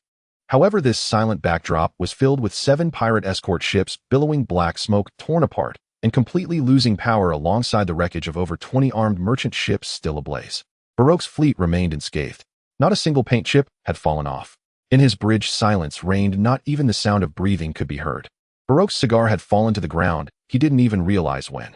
He and all his crew stood like statues, petrified, staring at the 2 black warships quietly hovering amidst the wreckage and flames on the screen. Clearly, this old captain who had wandered the Akalon star domain for half his life had his seasoned mind crash. What had just transpired could hardly be called a battle. His meager military knowledge told him that it couldn't even be termed a confrontation. It was a one-sided slaughter against the weak, executed with an elegance that was appalling. At this moment, all doubts vanished from Baroque and his crew's hearts. What replaced it was the purest awe and fanaticism towards the dawn, that young commander orchestrating everything from thousands of miles away. At that moment, Chilian's voice, laced with a hint of laziness but unquestionable authority, transmitted a voice message through the encrypted channel. The message clearly reached Baroque's bridge. "Captain Baroque, the path ahead has been cleared for you." Her voice paused, seemingly carrying a smile. "Welcome home." The door to the commander's office at Odyssey base burst open with a thunderous crash. Lao Shu, Rat, had forgotten to knock entirely. He stormed in like a whirlwind, his usually sharp features contorted with raw panic, making him look every bit the terrified rodent his nickname implied. "Boss, something huge has happened." His voice cracked under the strain of ragged breaths, cold sweat tracing glistening paths down his temples. Li Chen stood before the vast floor-to-ceiling viewport, gazing down upon the cerulean planet below, a world he himself had resurrected from ruin. Slowly he turned. His gaze settled on Rat with unnerving calm, as though the shattered door and the man's frantic entrance stirred not a ripple within him. "Speak slowly." Li Chen's voice carried an uncanny stillness, grounding, authoritative, serene. Rat inhaled deeply, forcing his trembling nerves into submission. Yet his hands still trembled, betraying the storm beneath his composure, as he projected an encrypted video onto the holographic display before Li Chen. The footage showed an ordinary citizen dormitory within the base. A middle-aged man, unassuming, mild-mannered, glanced furtively around, confirming he was alone. Then, with practiced dexterity, he pried from the sole of his shoe a device smaller than a grain of rice and slotted it seamlessly into his newly issued citizen identity bracelet. The Baroque fleet's flight path data was leaked from inside our own base. Rat's voice brimmed with bitter frustration and simmering fury. It was this newly naturalized citizen. He exploited a system vulnerability to duplicate classified commercial navigation schematics. By the time I dispatched agents to apprehend him, he'd already ingested poison. Swift, decisive, the act of a rigorously trained martyr. Rat swiped across the display. The image shifted to forensic evidence, a microscopic communit half dissolved by gastric acid extracted from the corpse's teeth, etched with a faint but unmistakable insignia. The twin-headed serpent of the Karish Imperial Guard. An Imperial spy. Rat's fists clenched until his knuckles blanched white. Those damned, ever-lurking vermin. They've planted more than one mole, right beneath our very eyes. For the first time, a subtle furrow appeared between Li Chen's brows. He had anticipated external adversaries, but never imagined internal rot would manifest so swiftly. This is not the worst of it. Rat's tone deepened with gravity as he pulled up another report surveillance clips from within the base. The first showed a newly constructed plaza. There stood a hulking former gladiator, broad as a fortress, muscles coiled like tempered steel, perched atop an engineering vehicle, arms raised high in fervent summons. He was known as Hammer. "Brothers, we are free, but is freedom enough? No, those scaly bastards still rule the empire with iron claws. We must seize arms and march back to war, not cower here like farmers planting crops and laying bricks." His words ignited a roaring wave of fanatical cheers from a crowd of equally combative ex-slaves. The radical faction, Rat muttered, his expression grim. The second clip unfolded in a makeshift mess hall. Several former laborers in technician uniforms gathered around an elderly miner named Peter, his leg amputated, faces etched with quiet despair. We only wanted peace, yet now war looms again. What if pirates return? What if the Empire sends its legions? Their eyes shimmered with visceral dread. The productive faction. The final clip flickered into view, a dim maintenance conduit deep in the dead of night. Shadows moved furtively, sabotaging a critical power conduit, muttering curses against rebels and thieves. The deepest faction, the Empire's true loyalists. Rat's brow glistened with sweat. Boss, the human heart is an ocean without bottom. Your miracles may ignite their fervor for a season, but with time, greed, fear, ambition, all manner of currents rise to the surface. So what do we do? Should we? He made a swift slicing gesture. Purge, cleanse, eradicate. Li Chun listened in silence, long, profound, unbroken. He turned once more to the viewport, watching countless tiny figures scurry across that blue world. Each movement distinct, each face almost visible in his mind's eye. I never believed a single miracle could solve all things. His voice remained steady, resonant. Water bears the boat and drowns it. The heart is an ocean. To dam it is folly, to channel it wisdom. He faced Rat, whose anxiety hung thick in the air, and then unexpectedly smiled, a sly, calculating curve of the lips. Yet this spy's emergence is not wholly unwelcome. What? Rat froze, bewildered. He is like an abscess, repulsive, yes, but its rupture reveals precisely where the infection festers within us. A spark of ruthless clarity ignited in Li Chen's gaze. He strode to the star chart where icons pulsed ominously: the Vulture Pirate Syndicate, Black Flag, Consortium, Titan Industries, and the Karish Empire. In his mind, the nebulous web of interests snapped into razor-sharp focus. A dead spy is a threat. A dead man we eliminate, whom enemies believe fully purged, and who before dying uncovered something explosive. That man becomes a blade we hand to them. Rat's mind raced, his eyes flared with sudden electric comprehension. Boss, you mean, turn their trap against them? Precisely. Li Chun nodded, his gaze sharpening, cold, piercing, avian. This spy was a nail driven into us by the Karish Empire. Now that nail has surfaced. Tell me, do you think other powers will ignore it? Especially the Black Flag Consortium, freshly humiliated, nursing grievous losses. Will they not bite? He stepped forward, placed a firm hand on Rat's shoulder. Rat, your intelligence network is due for a baptism in enemy blood. Go. Forge a flawless accident. Claim the spy triggered the highest tier defense system while attempting to steal our warship schematics. Vaporized instantly by high-pressure plasma, reduced to ash, no trace remaining. Then prepare a fabricated exploration directive, one detailing our discovery of a newly accessible Cyberlex ruin, complete with verified secure transit routes. Leak this intelligence recovered from the spy's terminal, anonymously, to Black Flag's operatives. I imagine the Black Flag Consortium will gladly pay a steep price for intel that might redeem their 7 lost frigates.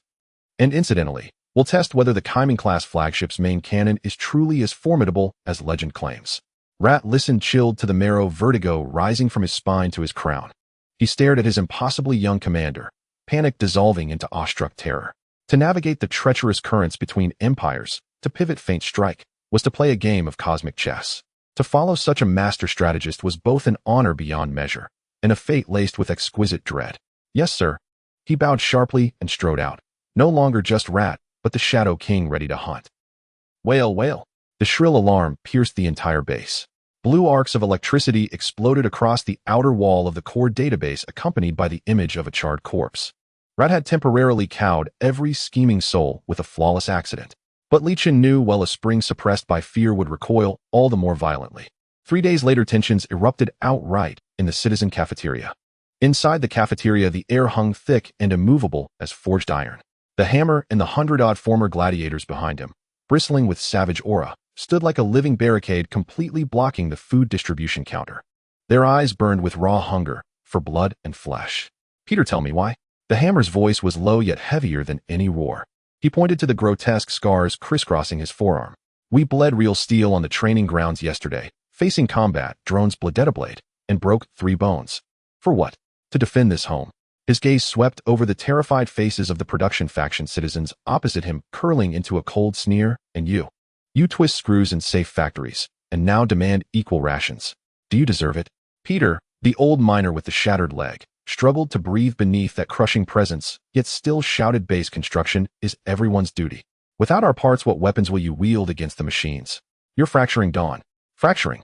The hammer laughed, a sound laced with utter disdain. Old man, you still don't grasp it. Before absolute order exists, fists are the only law. Those who bleed deserve everything. The moment he finished speaking, Chilean arrived with her security detail, their rifle barrels icy and unwavering, trained directly upon the crowd. Yet the hammer and his men showed no fear. Instead, they locked furious, defiant stares back. Thud. A muffled impact sent Peter, the crippled elder, flying backward, crashing into rows of tables and chairs, his nutrient paste scattering across the floor. Old man, say one more word and I'll rip your tongue out. The hammer planted his boot squarely on Peter's chest, his bull-like eyes blazing with unrestrained brutality. He turned to survey the production faction, outraged but voiceless, and grinned savagely. Today, every morsel here belongs to the combat division. Anyone object? Then answer first to my fist. His legion of ex-gladiators roared like cornered beasts, arrogance surging to its zenith. Chilean's guards raised their rifles, but the radicals brandished alloy training batons borrowed from the arena, and the standoff reached its breaking point. Just then a voice cut through the chaos, calm, detached, utterly devoid of warmth. Is your fist truly so hard? The crowd parted. Li Chen walked forward at a measured pace. His face bore no smile, his eyes were still as deep mountain pools, so serene they chilled the marrow. He did not glance at Peter lying on the ground, nor at the two factions poised for violence. His gaze locked unflinchingly onto the hammer's face. Release him. The hammer stared at Li Chen, no fear, only a cruel, widening grin. Oh, Commander, stepping in for these vermin. Fine. You preach that fists are law. Then let's settle this with fists. Let's see whose logic holds weight. He stomped hard, hurling Peter aside, then advanced step by step toward Li Chen, his joints cracking like snapping twigs. A killing aura, honed in mountains of corpses and rivers of blood, pressed down, suffocating the very air. I was spilling guts in the arena while you were still sucking milk. Today I'll show you what true power looks like. Li Chen remained rooted. No guard stance, no shift in posture. He simply raised one hand, extended a single finger toward the hammer, and curled it inward. A gesture drenched in contempt. Come, you dare die today. Fury detonated within the hammer. He bellowed, shaking the cafeteria, and the alloy flooring beneath his feet fractured outward. He launched himself forward like an artillery shell. His fist, the size of a mortar round, cleaved the air with a deafening sonic boom aimed straight at Li Chen's face. Yet, in the next instant, time itself seemed to freeze. That fist, capable of shattering reinforced alloy, halted 1 centimeter from Li Chen's nose, caught effortlessly at the wrist by a hand that looked neither powerful nor extraordinary. Utterly effortless. The hammer's triumphant sneer froze, then twisted into raw terror. His wrist felt clamped in a hydraulic press weighing 10,000 tons. All his strength vanished into oblivion. Not even the faintest tremor of recoil returned. Not bad strength, Li Chen finally spoke, his tone as detached as a scholar appraising a specimen. Pity your understanding of power remained shallow. As the last syllable fell, his grip tightened, 5 fingers contracting like vice jaws. Crunch. A bone-shattering shriek tore through the cafeteria, so visceral it made teeth ache. The hammer's wrist, denser than alloy, shattered like dry bamboo, crushed into pulp and splintered fragments beneath Li Chen's fingers. A scream beyond human pitch ripped from the towering brute's throat. His ferocious aura collapsed instantly. Annihilated before power too absolute, too incomprehensible to fathom. Li Chen released his grip. The hammer crumpled to his knees, clutching his ruined right hand, howling in agony. With one contemptuous kick, Li Chen sent him sprawling aside, as if discarding refuse. Then he strode past the hammer's shadow, facing the assembly once more. Every radical watched their leader writhe, like a gutted dog, on the floor. The arrogance on their faces dissolved into naked, unmasked dread. Only then did Li Chen speak. Introducing the new contribution point system. Combat production research. From today onward, every breath you draw, every drop of sweat you shed will be quantified as contribution points. Want better food? Exchange points. Want larger quarters? Exchange points. Want superior arms or higher status? Exchange points for everything you desire. This is the fairness I demand. Li Chen's gaze swept across every face, finally settling on the trembling radicals. Any objections? Silence, absolute and profound. Rat, trailing behind him, felt ice flood his spine, rising straight to his crown. This boss wasn't resolving conflict. He was carving order from chaos, with the sharpest blade imaginable, and any stone that resisted his chisel would be reduced to dust. As for Li Chen himself, he had far more urgent matters. He'd followed a newly generated system checkpoint, straight to the citizen cafeteria and the mental wellness center. Ping. Detected deep behavioral linkage between host and citizen cafeteria mental wellness center. Initiate sign-in. Sign-in. Sign-in confirmed. Reward granted high-efficiency ecological agriculture module collective psychological counseling system heart of peace. A knowing smile flickered across Li Chen's lips. That same evening, when citizens re-entered the cafeteria, they froze in disbelief. Gone was the monotonous glue-like scent of nutrient paste. Instead, warm, intoxicating aromas filled the air, wheat and fruit mingling into a fragrance that stirred primal longing. The hammer arm swathed in thick bandages and supported by two comrades entered too. He stared at the golden fluffy dawn wheat bread and the crimson succulent hope fruit on his tray, his expression unreadable. He assumed it was another humiliation, until he saw the elderly miner Peter, the very man he'd beaten, sitting in a corner, trembling hands gently placing a small piece of bread into his granddaughter's mouth. The girl devoured it greedily, and for the first time in her life her face lit up with pure, unguarded joy. In that instant the towering hammer, gazing at his own mangled hand, then at that simple loaf, felt the first crack in his lifelong faith in the fist. He silently picked up a slice and bit down hard. Instantly the rich, unmistakable sweetness of real food exploded across his tongue. The giant slowed his chewing, then slower still, until his eyes glistened faintly. Meanwhile the base's public lighting softened bathing corridors in gentle amber warmth. Subtle celestial harmonics, like the slow rhythmic breathing of stars, rippled softly through every chamber. Unawares people felt the deep-seated rage and anxiety, forged over years of subjugation, slowly steadily begin to dissolve. All of it was witnessed in meticulous detail by a deep covert informant planted by the Black Flag Consortium, buried so deeply he was nearly invisible. He stood utterly stunned by Li Chen's uncanny mastery. And he grew even more certain this man harbored secrets far greater still. Thus, when Rat's forged star chart, labeled with coordinates for the next megaruin, reached him via an ultra-covert channel, it landed in his hands as a fortuitous accident. He didn't hesitate, not for a heartbeat. Immediately, he transmitted the priceless intelligence to his handler at the Black Flag Consortium. Meanwhile, far away at the Merchant Alliance's Central Command, Phil, the Black Flag Consortium's commander, nicknamed Scarface, slammed his fist down on a battle report detailing the total annihilation of 7 escort vessels, shattering an expensive crystal goblet. At that very moment, a top-tier encrypted transmission from Dawn arrived on his desk. Dawn has discovered new coordinates for a megaruin. Scarface stared at the data, greed flooding his eyes like molten gold. Within Black Flag, speculation ran rampant. Li Chen's meteoric rise and Dawn's sudden emergence must stem from ruin excavation. Now at last opportunity had arrived. His earlier defeats and fury transmuted instantly into deeper, hungrier avarice. Truly, what you seek appears where you least expect it. He slammed his palm onto the table, issuing orders. Convey my command. Mobilize the Black Flag main fleet. Deploy our flagship, the cruiser Punisher. Send that one, the younger brother of One Eye, to lead the expedition. This time I won't just reclaim my losses. I will swallow Dawn whole, along with their so-called ruin. In his mind's eye, he already saw his fleet's barrage reducing Dawn to drifting ash. In the Odyssey base, the intelligence center serves as the neural hub of the Dawn. The cold server indicators flicker silently like stars in the vast sea of the cosmos. Li Chen stood before the enormous holographic star map. At the center of the star map, a red arrow representing the Black Flag Consortium fleet was rushing headlong along a preset course towards a dark area marked as absolute void. Behind him, the mouse wore its signature glossy trench coat, yet it was devoid of its usual flamboyance. He fixed his gaze on the flagship icon of that fleet, his voice hoarse, Boss the Punisher. A military standard light cruiser sold to them by Titan Industries, equipped with twin rapid-fire sublight cannons. Our Chiming has a theoretical data on shield hardness that's 28% lower than theirs. His implication was clear: if we confront them head-on, we will suffer a great loss. Li Chen did not turn around, nor did he glance at the cold data. His gaze seemed to penetrate the star map, landing on the fleet speeding through the hyperspace route. Mouse. He suddenly spoke, his voice eerily calm. An elephant can crush a wolf with one stomp, but what if it falls into a trap set by the hunter? He picked up a cup of hot tea from the table and gently blew on it, as if what was about to unfold was not a gamble that determined the fate of powers, but a drama with a script already written. What we have over them is merely an information gap. Ding. Host has arrived at the 3-star Blue Sign-In Point Intelligence Network Hub. Would you like to sign in here? Sign in. Ding.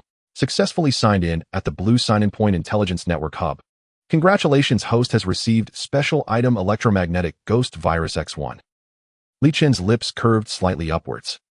The Punisher cruiser bridge. Huh. Faster. Hurry. My shells can't wait to taste their armor. The new Captain Bloody Hog was laughing maniacally as he pushed the engine output to the verge of overload.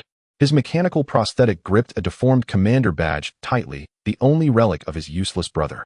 Captain, we're about to exit the hyperspace route coordinates. Confirmed. The radar officer reported loudly. Good. The fire of vengeance burned in Hog's single eye. All ships. The moment we exit the jump fire indiscriminately. I want that space to have not even a speck of dust left. He seemed to already envision that pitiful merchant fleet turning to ash under his fire, and the ugly sight of that guy named Li Chun kneeling and begging for mercy before him. Jump countdown complete. 3, 2, 1. Exit. The space tore apart violently, and the massive hull of the Punisher surged forth with an unparalleled momentum from the distorted light. Dozens of escort ships followed closely behind, instantly forming an impenetrable killing formation. However, in the next moment, all the pirates' laughter froze on their faces. Before them lay a vacuum. A dead silence pure and devoid of any substance. An absolute void. No merchant ships, no ruins, not even a troublesome meteorite. What's going on? Hog's smile twisted instantly as he grabbed the radar officer from his seat and roared. Where's my fleet? Where's my prey? The radar officer was terrified out of his wits, pointing at the radar screen that looked as clean as if it had been wiped, his voice trembling. There's nothing. Nothing at all. This is an absolute vacuum. You're playing me. Hog's single eye instantly filled with rage. Just then a voice laced with mockery echoed through the public channel, resonating in every pirate ship's bridge. Greetings, guests of the Black Flag Consortium. Hog froze in place. That voice. The treasure you seek is right here. In the instant the words fell, the radar officer screamed as if he had seen a ghost. It's not a vacuum. It's not a vacuum. Our background space is moving. My God, that's not the background. That's a ship. Under the horrified gaze of all the pirates, the dark universe they had deemed absolute void began to violently peel away, as if unveiling a layer of black curtain. A massive matte black heavy destroyer exuding a sense of violence and the beauty of death silently revealed its menacing silhouette. Flanking it were 2 escort ships with bizarre lines resembling ghostly assassins, their cold steel hulls also surfacing. 3 plasma main cannons charged to the limit, their muzzles shimmering with a blinding light capable of consuming everything. Dozens of missile launch nests already activated flickered with deadly red dots. All the gun ports had long completed their targeting. Like long-awaited judges, they coldly gazed at these insects that had stumbled into the web. The Dawn fleet has been waiting here for a long time. Hog's single eye instantly widened. He finally understood. That intelligence, that coordinate was from start to finish a tailor-made invitation to hell for them. This was not an ambush point at all. This was a meticulously prepared graveyard for them. Retreat. Quickly. He opened his mouth, wanting to issue the order to withdraw, but due to his dry throat, he could only emit sounds like a broken wind instrument. Meanwhile, Li Chen's voice, akin to the final judgment, filled the channel with a Catan mouse-like chuckle. It's just that. I seem to have not told you this treasure actually refers to you. On the bridge of the Punisher, Hog gazed at the 3 black warships emerging from the void. After a brief moment of shock, a fury of being toyed with instantly shattered his rationality. He felt his dignity along with the face of his deceased brother being ruthlessly trampled underfoot. An ambush. With just your 3 ships. His blood-red eye swept over his formidable fleet. Cruisers, frigates, gunboats, fighter jets. This force was enough to wipe a small colonial planet off the star chart. Relay my orders. He bellowed into the communicator, saliva spraying onto the holographic screen. All units. Crush those 3 insects for me. I want them to know that in the face of absolute numbers, any conspiracy is a joke. As he gave the command, the engines of the Black Flagship fleet emitted a piercing roar. Dozens of Wasp fighter jets surged out like locusts, forming a dense attack formation before the flagship. However, just as he thought victory was assured, a calm voice through the public channel forcibly infiltrated all their communication lines like a virus. The voice carried a sense of amusement, as if relishing a group of clowns in a pathetic performance. Good afternoon, friends of the Black Flag Consortium. I am Li Chun of the Dawn, and I am your undertaker for this treasure hunt. Hog froze momentarily, then sneered, who the hell are you? A rat hiding and peeking. Me. Li Chen's voice was laced with laughter, as if pondering how to introduce himself. I am the one who danced on your brother's grave, complaining that the background music was not loud enough. This statement instantly shattered Hog's reason. The sneer on his face froze, replaced by a volcanic rage. Before he could roar, Li Chen's unhurried voice rang out again. Honestly, I am quite curious how you managed to assemble such a perfect target fleet. The fighter squadron is in a charge formation, yet you haven't even managed basic energy balancing, flying all crooked. What were last week's military salaries withheld, and you haven't received them this week? And those 6 frigates of yours, the formation looks to me like a game of eagles catching chicks played by the kindergarten kids at my doorstep. With this level, you still dare to come out as pirates. Are you here to stock up? You. Hog's eyes widened with rage, and his body shuddered. How could he possibly know? These were internal secrets of the fleet. Who is this devil? Inside the bridge of the Qiming, Qi Lian listened to Li Qin's heart-piercing performance on the public channel, her body trembling with excitement. She knew that this was her commander. Using words as weapons, he had already completely shattered the enemy's morale before the battle began. Qi Lian licked her lips, her eyes igniting with fervent battle intent, and issued a concise, yet deadly command to her tactical console. Ladies, did you hear that? The boss has set up the stage for us, and the lights are on. Now let me teach these elementary school students what a professional league looks like. Qiming, activate the hive defense system. Forget the main cannon, just use some defenses, and wipe out those flies for me. Razor 1, Razor 2. Execute the Reaper's Waltz. Don't mind that tin can blow up those frigates one by one for me. Understood, Commander. For the dawn. The next moment the slaughter began. On the hull of the Qiming, hundreds of hidden point defense turrets instantly activated, unleashing a net of energy beams that was impenetrable. A pilot of a Black Flag fighter jet had just locked onto the silhouette of the Qiming on his HUD and was about to press the launch button when a blinding white light suddenly burst outside the cockpit.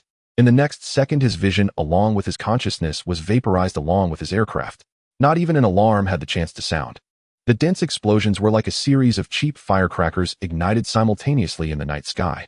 Boom, boom, boom. In just 30 seconds, those WASP fighters were reduced to cold dust in the universe. The engines of the Razor-class ships spewed vector flames, tracing 2 lethal arcs through the seemingly dense firepower of the pirate fleet. On the bridge of the Black Flag frigate Bonebreaker, the captain roared madly. Fire! Hit them! Hit them! Yet he watched helplessly as that black ghost raced forward at full speed, showing no signs of slowing down or turning, but instantly shifted 300 meters to the left. As if the earlier position was just an afterimage, easily dodging an entire area of fan-shaped covering fire. Immediately after, that ghost appeared, as if teleporting below the side of his bridge. There was the absolute shooting blind spot for all cannons. It's below. Quickly. His scream abruptly ceased. A short yet lethal pulse of cannon fire, carrying the energy to tear everything apart, shattered his bridge along with his head into burning fragments. On the other side, the kiss of death lived up to its name. The missile launch nests on both sides of the ship opened like a beehive. Dozens of kiss of death missiles trailed long tails of flame, tracing a deadly arc in the air, accurately covering the 3 advancing frigates, exploding them into 3 clouds of fireworks. The shockwave from the explosions even caused the shield of the Punisher to ripple violently. No, it's impossible. Hogg stared blankly at the rapidly cooling wreckage on the screen. The mechanical prosthetic he used to bolster his courage sparked with burnt electrical sparks due to disrupted nerve signals, emitting a mournful crackle. What he had once taken pride in as a numerical advantage had turned into a colossal joke in the face of absolute technological disparity and tactical crushing. He finally understood that the opponent had been toying with him from the very beginning. Focus fire. All warships. Concentrate fire on that destroyer. Hogg let out a desperate roar. The last shred of sanity told him he must fight to the death, using the flagship's main cannon to take down the enemy flagship. Punisher charged the main cannon. Blow it to smithereens. However, Qi Lian's voice, tinged with mockery, rang out once more. Now you think of fighting desperately. Too late. As her words fell, the triple-mounted main cannon of the Qiming finally lit up with the long-awaited star-destroying white light. This time its target was no longer the distant void, but aimed directly at the bridge of the Punisher, which was frantically gathering energy. The hunt was nearing its conclusion. Boom! 3 plasma lances tearing through the vacuum roared forth from the bow of the Qiming-class destroyer, each surging with overwhelming destructive energy. Evasive maneuvers, full power. Divert all shield energy to the forward array. Where is the main battery? Fire it now. Initiate energy countermeasures. Inside the bridge of the Punisher-class cruiser, Hogg bellowed hysterically. Yet in his single eye, 3 searing white suns loomed ever closer, and terror was etched across his face. The cruiser's main battery trajectory was effortlessly erased, nullified. Dodge. But for a massive cruiser to fully evade a destroyer's broadside salvo at such proximity was nothing short of delusion. Boom, boom, boom. The violent impacts sent the entire Punisher shuddering, a jarring abrupt halt as if it had struck an unseen reef. Across the bridge, consoles erupted in sparks from the violent tremors. One overloaded energy conduit burst open, spewing scalding white steam that burned several nearby operators. All crew members were slammed violently into their seats. Some even suffered ruptured internal organs. On the main view screen, the green bar, representing forward shield integrity, plummeted. More than half vanished in an instant, flashing a stark, alarming red. Warning. Forward primary shield energy below 30%. Critical energy overload detected. Structural melting observed on outer armor plating in sectors A3 through A7. The cruiser's onboard AI issued its cold, unflinching alerts amid the chaos. Hogg gripped the armrests of his command chair with white-knuckled intensity. He watched the Chiming, though slightly deflected by recoil from its own main battery discharge, remain unervingly steady on screen. And with it, dread began to rise within him. It had held. That destroyer had dared to trade blows heat-in with his cruiser, and not only endured, but dominated. Impossible. What kind of monstrous vessel was this? Counterattack, immediately. Hogg roared, bloodshot eyes blazing, recharged the main battery. Secondary batteries. All of them. Lock onto that destroyer and open fire. Reduce it to scrap. Dozens of secondary turrets along the Punisher's flanks began rotating, attempting to suppress the Chiming with dense, overlapping fire. But Chilean would grant no such opportunity. You wish to duel at close range. You are unworthy. She watched the enemy's clumsy, disorganized barrage and smiled coldly. Razor 1, execute Operation Scalpel. Target all secondary battery power nodes on the enemy vessel. Razor 2, switch to electromagnetic torpedoes. Target enemy engine exhaust nozzles. Acknowledged. The two Razor-class corvettes commenced their hunt. Razor 1 carved dizzying, zigzagging trajectories through the Punisher's curtain of fire. It moved like a master assassin, always finding the weakest node in the enemy's defensive web, striking with surgical precision and blinding speed to sever power feeds to the secondary batteries. At one of the Punisher's secondary gun emplacements, a gunner screamed as he locked on a target. Yet before his finger could press the firing stud, his console went pitch black. Fire control systems failed instantly. What's happening? He pounded frantically on the dead screen, only to be met with a chilling, sterile message: power interruption. The next instant, a pulse beam pierced the viewport beside him, reducing his comrade behind him to ash. Razor 2 proved even more insidious. Accelerating full ahead, it abruptly pitched its bow upward, executing a spaceborne Cobra maneuver. Its hull coiled like a venomous serpent, rearing vertically, dodging a fan-shaped barrage while silently opening its ventral torpedo tubes. For electromagnetic torpedoes crackling with azure arcs slipped soundlessly from their launchers, slipping precisely into the Punisher's colossal engine nozzles. Boom! A deep, muffled detonation reverberated from deep within the Punisher's hull. Its massive engine nozzles erupted in thick black smoke laced with sparks and twisted metal fragments, then fell utterly dark. The entire cruiser, now powerless, drifted helplessly through the void, inert under momentum alone.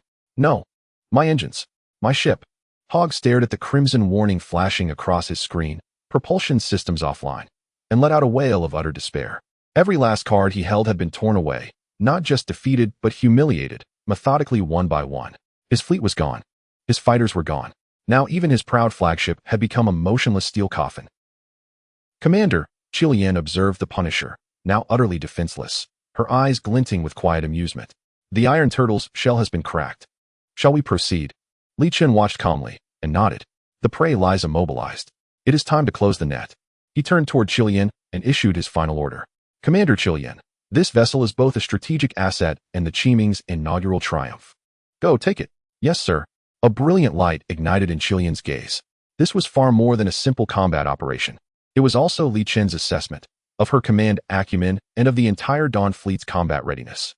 More importantly, it was a declaration. A declaration to the entire Akalan expanse: a new, formidable, and undeniable elite force had risen. She rose sharply, retrieving from beside her chair a custom-modified heavy-caliber plasma pistol, its frame engraved with the Dawn insignia and a crimson rose, and the hilt of a high-frequency vibro-tactical blade. Boarding teams, prepare for assault. Her voice echoed across every deck of the Chiming via ship-wide broadcast. Objective: enemy bridge. Sisters, sharpen your blades, top off your magazines. We're going to drink victory wine in the enemy commander's own quarters. Inside the Punisher's bridge, Hogg listened to the report crackling over his comm. Enemy boarding craft accelerating rapidly toward his vessel, and the last trace of color drained from his face. He knew he had lost, utterly, irrevocably. Yet the final vestige of Black Flag pride refused surrender. With a roar, he wrenched a massive chainsaw battle-axe from the wall, a weapon radiating raw, savage menace. Everyone still standing, grab your weapons. He bellowed at the terrified pirates cowering inside the bridge. They want to board our ship. Fine, let them come. Let them taste just how sharp the fangs of the Black Flag Consortium truly are. In his lone eye burned the final desperate fury of a cornered beast. Boom! A deafening metallic impact, the most primal form of physical contact. The claw-class assault lander of the Dawn Vanguard pierced the crippled hull of the Punisher like a white-hot steel blade. It drove straight into the vessel's starboard flank, now grotesquely vulnerable after losing all power. Torn alloy armor curled inward with violent shrieking distortion, emitting a grating mournful wail of tortured metal.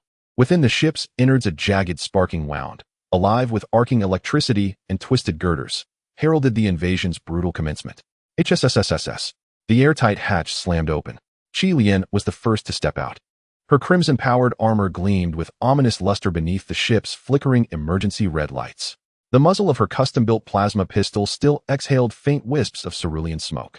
A high-frequency vibration tactical blade rested in her reverse grip, silent energy rippling along its edge, subtly warping the surrounding light. Team Alpha, secure the portside corridor. Eliminate all resistance, thoroughly. Team Beta, follow me. Objective the bridge. Remember, Qi Lian's voice blood-tinged and razor-sharp crackled over the squad channel. The captain is to be taken alive. Everything else, yours to decide. Let them taste true despair. 20 elite assault troopers, clad in identical powered armor, fanned out soundlessly into the warship's labyrinthine corridors. Intruders aboard. They're inside, B2 sector. Open fire. Now. Panic-stricken screams erupted across the Punisher's internal comms, Black Flag crewmen shrieking in terror. A squad leader had just deployed a makeshift barricade with 7 men at a corridor junction, rifles barely leveled, when a hexagonal barrier of pale blue energy flared into existence before them. Shields A. Personal energy shields, standard issue. The leader choked out, eyes wide with dawning dread. Such gear existed only in classified military tech promos, fantasy made flesh. Before his words, fully fated death answered. Bang, bang, bang. A Dawn Vanguard trooper didn't break stride, his pulse rifle spitting 3 precise controlled bursts mid-sprint. 3 lethal beams struck 3 foreheads in perfect unison, blooming crimson blossoms. And he was already gone, slipping past the corner like a phantom. This was the Dawn Vanguard's elite, forged from the Rose mercenary corps, then hardened beyond measure, lavishly funded, relentlessly trained, equipped with bleeding-edge simulation systems. True special forces honed to lethal perfection. Inside the Punisher's bridge, Hogg watched life signs blink out one by one on his console, each extinguished signal accompanied by gunfire growing ever louder. His single eye bloodshot and furious burned a deeper crimson. His final desperate fury crumbled before reality, pitiful, hollow, absurd. Bang! The bridge's reinforced alloy door exploded inward, kicked off its hinges by immense force, hurtling across the chamber and crushing 2 would-be ambushers into crimson pulp. Qi Lian stood framed in the shattered doorway. Behind her, 12 assault troopers held their rifles steady, barrels aimed forward unwavering. Not a speck of dust marred their armor, as if the preceding slaughter had been no more taxing than a pre-dinner stretch. Inside the bridge, the last dozen armed crewmen, including Hogg, instinctively recoiled a step. They stared at the crimson-haired woman radiating lethal calm, and their weapons trembled, fingers loosening their grip. Captain Hogg, am I correct? Qi Lian tilted her head, a playful predatory smile playing on her lips. I come on behalf of our commander to claim your vessel, and incidentally your rather inconsequential life. You dare not. I am Black Flag Consortium. Harm me, and the Consortium will erase you from existence. Hogg roared, bluster masking brittle fear, clutching at his fading authority like a drowning man. Simultaneously, he activated his chainsaw axe. Vroom. Its serrated teeth spun into a deafening, shrieking frenzy. Gripping the weapon with both hands, he lunged, propelling himself forward like an out-of-control freight train, aiming to cleave Qi Lian in two. With this very axe, once wielded to split countless chests, he would defend his last shred of dignity. Faced with that thunderous charge, Qi Lian didn't raise her weapon, not even once. Instead, her crimson smile deepened. At the instant the whirring blade neared her face, she shifted, just slightly, impossibly, her body angling away with feline grace, evading the edge by a hair's breadth. The spinning teeth clipped only a few strands of her wind-tossed hair. Meanwhile, her reverse-gripped tactical blade snapped upward, like a viper striking. With surgical precision, it plunged into the wrist joint of Hogg's prosthetic arm, the very limb he'd installed for intimidation. ZZRRT. The high-frequency blade sliced through hardened alloy casing and intricate internal circuitry, emitting a shrill, grating screech. Hogg felt a sudden, shocking numbness flood his right arm. The heavy chainsaw axe died instantly, powerless, weightless, tumbling from his grasp. Clang. It crashed onto a distant console, erupting in a shower of sparks. One move. In a single move, his weapon was disarmed. Disbelief flooded Hogg's solitary eye. He tried to retreat, but it was already too late. Qi Lian closed the distance in a flash, a clean brutal knee strike driving her armored knee hard into his abdomen. Ugh! It felt as though a siege ram had struck his gut heated. Bile and half-digested food erupted violently from his throat. His massive frame curled inward like a boiled shrimp. Then, crack! A lightning-fast elbow smashed into the base of his skull. Crack! A sharp, sickening snap, his cervical vertebrae yielding under the blow. Darkness swallowed him whole, consciousness and strength bled away like receding tide. His colossal body collapsed to its knees, then toppled forward with a heavy thud, face down, utterly unconscious. Silence, absolute suffocating, descended upon the bridge. The remaining armed sailors stared dumbfounded as their indomitable captain fell, in less than 3 seconds, defeated as easily as a child. Their weapons slipped from nerveless fingers, clang, clang, one after another hitting the deck, heralding total psychological collapse. Qi Lian extended her scarlet tongue, delicately licking a trace of blood from her lower lip, as if savoring the moment, finding it insufficiently thrilling. She kicked Hog onto his back, forcing him to lie supine. Then with deliberate slowness, she planted the toe of her powered boot squarely upon his chest. Activating her personal calm, her tone turned languid, almost bored. Commander, the vermin have been cleared. Your vessel awaits your arrival. On the bridge of the Dawn Vanguard flagship, the Qiming Hao, Li Chen watched Qi Lian's flawless, decisive movements on screen. A quiet, satisfied smile touched his calm features. Slowly he lifted the cup of steaming black tea waiting beside him, and took a measured sip. As if what had just transpired were nothing more than a meticulously calculated, utterly routine chess match. Setting the cup down, he issued his next command into the calm. Bring all prisoners to my bridge. I wish to see firsthand what Black Flag Consortium's so-called elite truly look like. Also, prepare the rat. He paused, a glint of cold, unspoken calculation flashing in his eyes. It is time to deliver a gift to our dear friends. I suspect the board will find it profoundly delightful. On the bridge of the Qiming, unlike the interrogation room, this place resembled a grand hall filled with a futuristic ambience. The cold metallic walls reflected a ghostly blue light, and despite the constant spring-like temperature, an air of chill lingered. Hog, forcibly escorted in along with his few trusted military officers, felt a stifling pressure upon entering this place. When Hog's gaze finally locked onto the young man seated in the commander's chair, his one eye was instantly filled with humiliation and madness. It was this seemingly frail pretty boy. Using 3 ships, he toyed with a group of fools, utterly shattering Hog's proud fleet along with his last shred of dignity. You are Li Chun. Hog's throat emitted a beast-like growl. He struggled violently, but was forcefully struck on the back of his knee by the guard behind him, causing him to collapse to the ground. The hard alloy deck jolted him, nearly fracturing his kneecap. Li Chun slowly set down his red tea, the cup making a faint clink as it touched the table. He recalled the intelligence he had seen. He barely glanced at Hog, instead his gaze curiously swept over the other pale-faced officers. Before I answer your question, I'm rather curious about another matter. Li Chen's voice was soft, yet it clearly penetrated everyone's ears. Captain Hog, your brother, One-Eyed Dragon, in his final moments was scheming on how to siphon off 3 months' worth of compensation for the Vulture Pirate Group to buy a new diamond necklace for his mistress on Pleasure Star. He paused, a smile tinged with a hint of wicked amusement on his face. Tell me, do you think those brothers who fought and died alongside him would appreciate this gift bought with their sacrifice? Boom. This statement detonated in Hog's mind like a heavy bomb. His body jolted violently. How the hell do you know? This was the most private conversation he had shared with his brother over highly encrypted communications. It was an absolute secret that could cause him to be devoured alive by all the elders within the consortium. Li Chun ignored his roar, as if merely stating a trivial matter. His gaze was like a scalpel, precisely landing on Hog's side, on the finance officer, who had been trembling since he entered. And you, Mr. Martin. Li Chen's smile turned amiable, but to Martin that smile was more terrifying than a devil's stare. The military expenses for this expedition have a 30 deficit. You forged 3 fake accounts intending to use the spoils from this plunder to cover it, while conveniently upgrading yourself to a Starwind-class private starship, correct? Aye. Martin's face turned pale, blood draining away. He wanted to argue, but found his throat choked, unable to utter a single word. Li Chun continued to smile, throwing out one last straw. Oh right, your secret account is opened at Thousand Sails Bank, and the account holder is your mistress' sister's name. Should I read out the account number? No. Martin let out a scream that was less than human. It was as if all the bones in his body were pulled out, his legs buckling beneath him, collapsing to the ground. A foul-smelling liquid quickly spread in the crotch of his expensive officer's pants, emitting a nauseating odor. He had broken down. In front of all his colleagues, he had urinated. The gazes of the other officers around Martin instantly changed. From initial shock, they morphed into unabashed disdain and sudden realization. No wonder the last request for a fighter jet engine replacement was rejected. No wonder the brothers' compensation was always delayed. Turns out the money had all gone into this scoundrel's pocket. The chain of trust was completely shattered by Li Chen's few words at that moment. This man was not human. He was simply like a demon. A demon capable of discerning all their secrets and seeing through their every dirty thought. In the presence of such an existence, any resistance or lie seemed ludicrous and pitiful. Now can we have a proper conversation?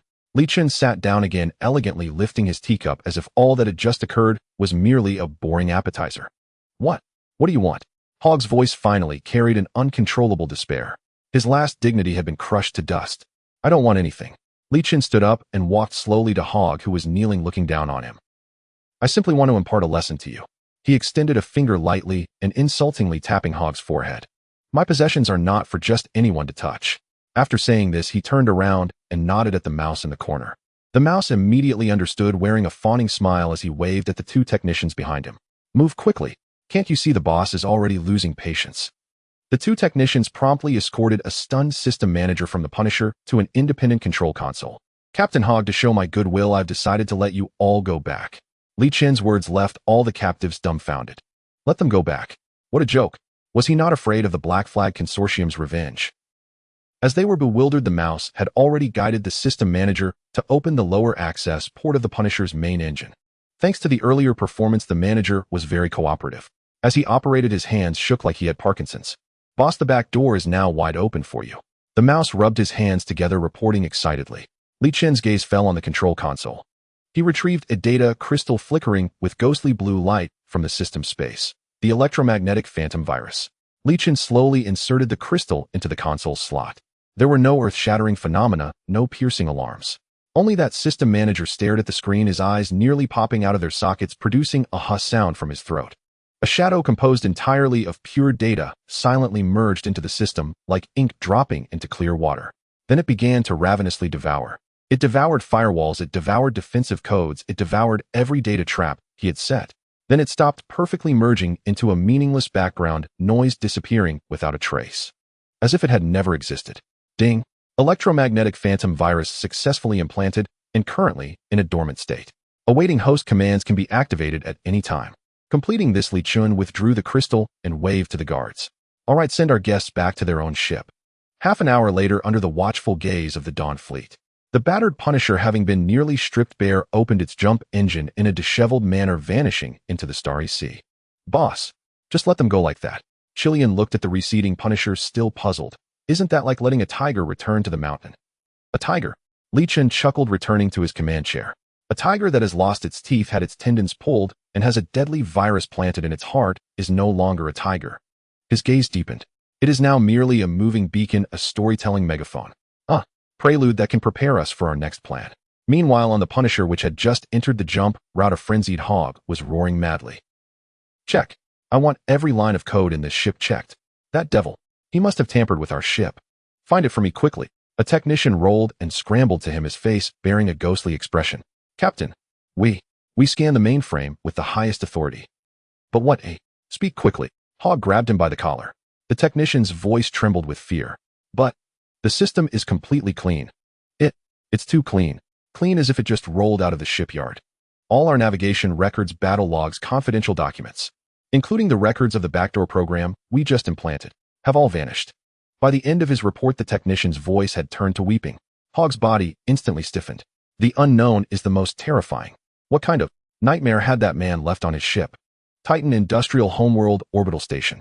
Siegmund's office occupied the highest tier of the orbital station.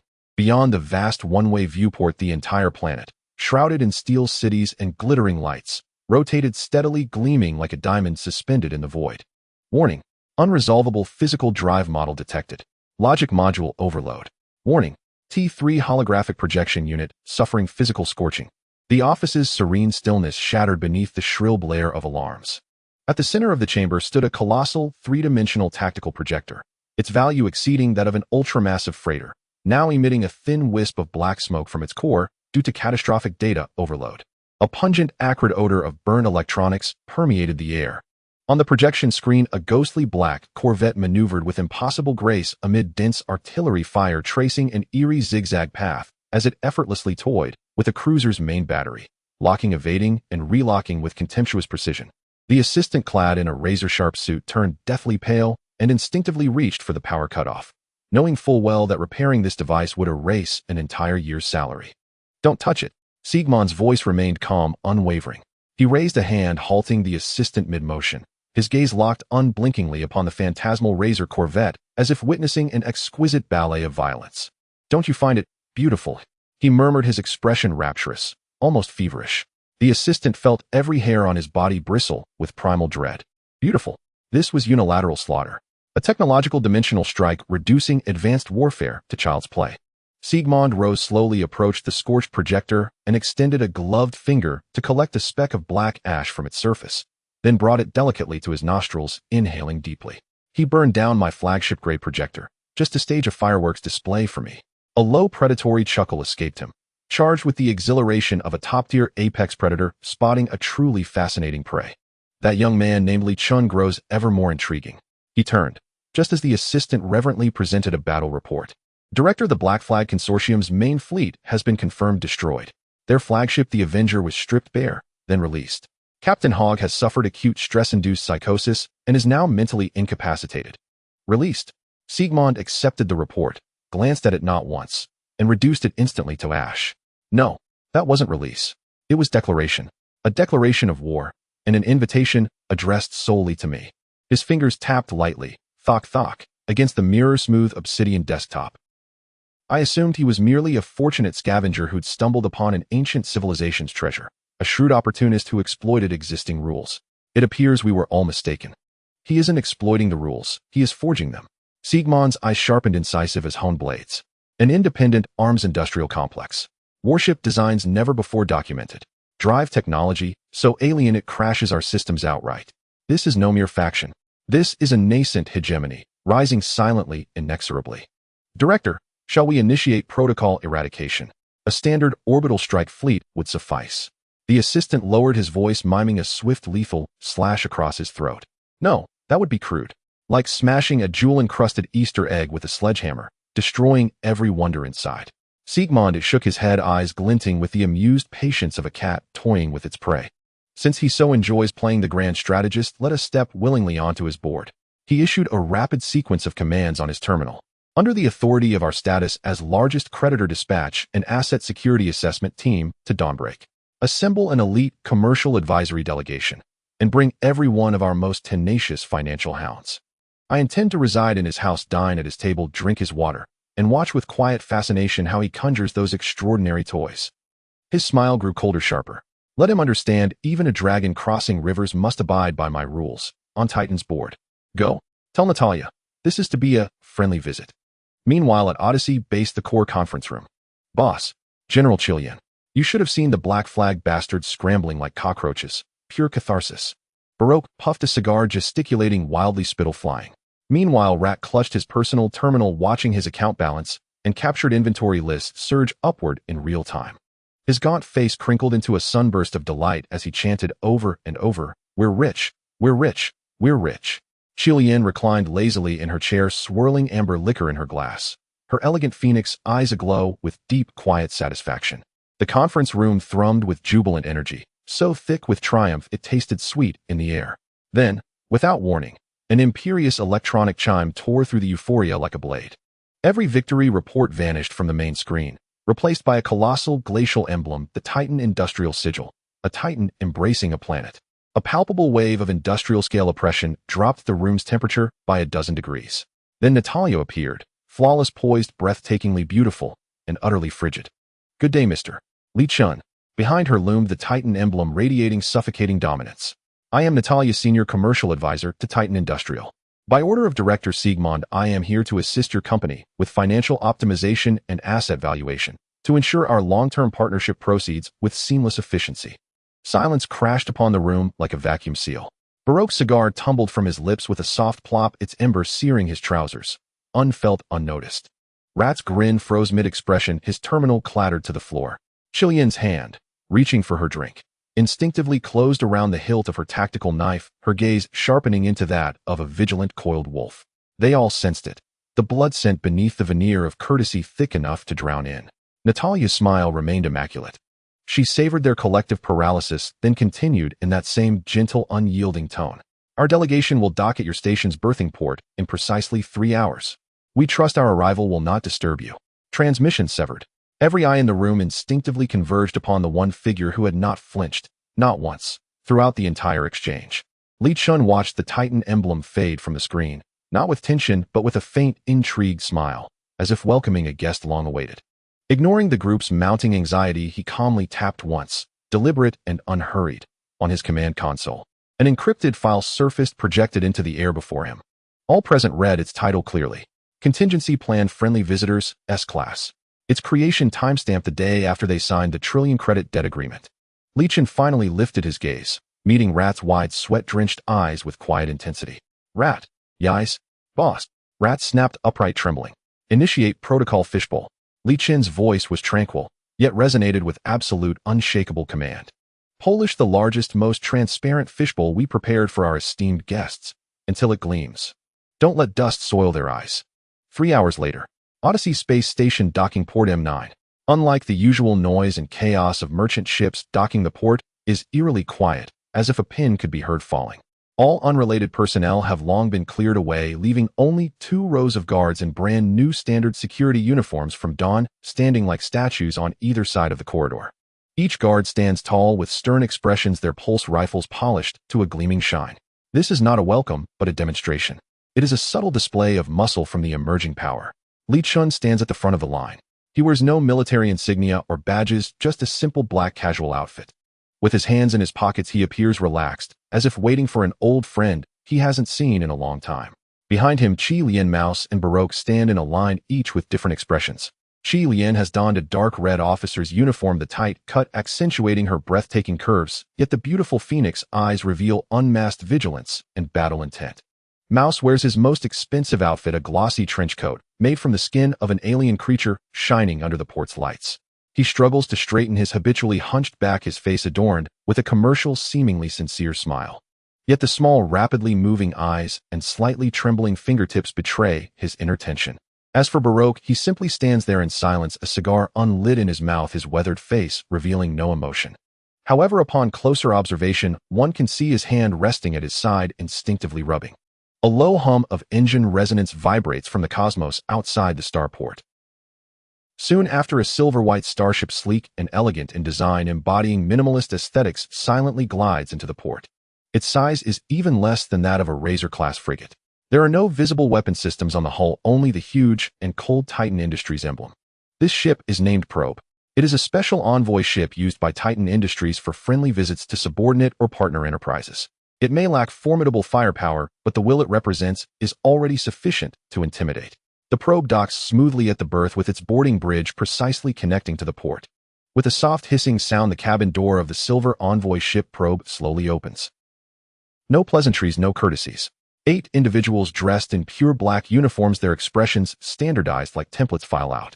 One of them doesn't even wait to step down the boarding bridge, directly pulling out an interface probe from his pocket, attempting to forcibly connect to the external data port of the docking port. The action is filled with an air of arrogant entitlement, as if this is not an independent forces base, but rather a subordinate factory of Titan Industries. With a sharp clang, a crisp metallic unsheathing sound suddenly erupts in the quiet port. A red shadow flashes as Qi Lian appears before the Hound without anyone noticing. The tip of her high-frequency vibrating tactical knife is poised with millimeter precision, firmly suspended in the air before the man's wrist. The energy waves coursing along the blade create a slight distortion in the air. "This is my territory. Keep your hands to yourself." Qi Lian's voice is soft, yet carries an unmistakable warning, otherwise I can't guarantee it can be returned. The Hound's movements freeze. For the first time, emotion appears on his eternally poker-faced expression, shock. He did not expect the other party's reaction to be so direct, so barbaric. The atmosphere instantly solidifies. Just then, a crisp, cheerful applause echoes from within the cabin. Clap, clap, clap. Natalia strolls out, her heels clicking, her gaze passing over the tense standoff between the two, landing directly on Li Chun at the front of the line, her face adorned with a perfect professional smile. "A splendid welcoming ceremony, Mr. Li Chun. It seems your company's security regulations are even more stringent than I imagined. There's no choice. With a small family business, there are always some unruly wild dogs wanting to come in and make a mess. If you don't hurt them, they won't learn their lesson." Li Chen responds with his hands in his pockets, smiling as if discussing the most mundane matter. His words cause the expressions of the 7 hounds behind Natalia to shift simultaneously. You. The hound whose wrist is threatened by the knife's tip flashes a hint of anger about to speak. Retreat, Mark. Natalia's voice remains gentle but carries a commanding tone.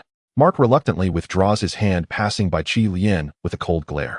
Qi Lian casually twirls her knife, like swatting away a fly, sheathed it back at her waist, and returned to stand behind Li Chen.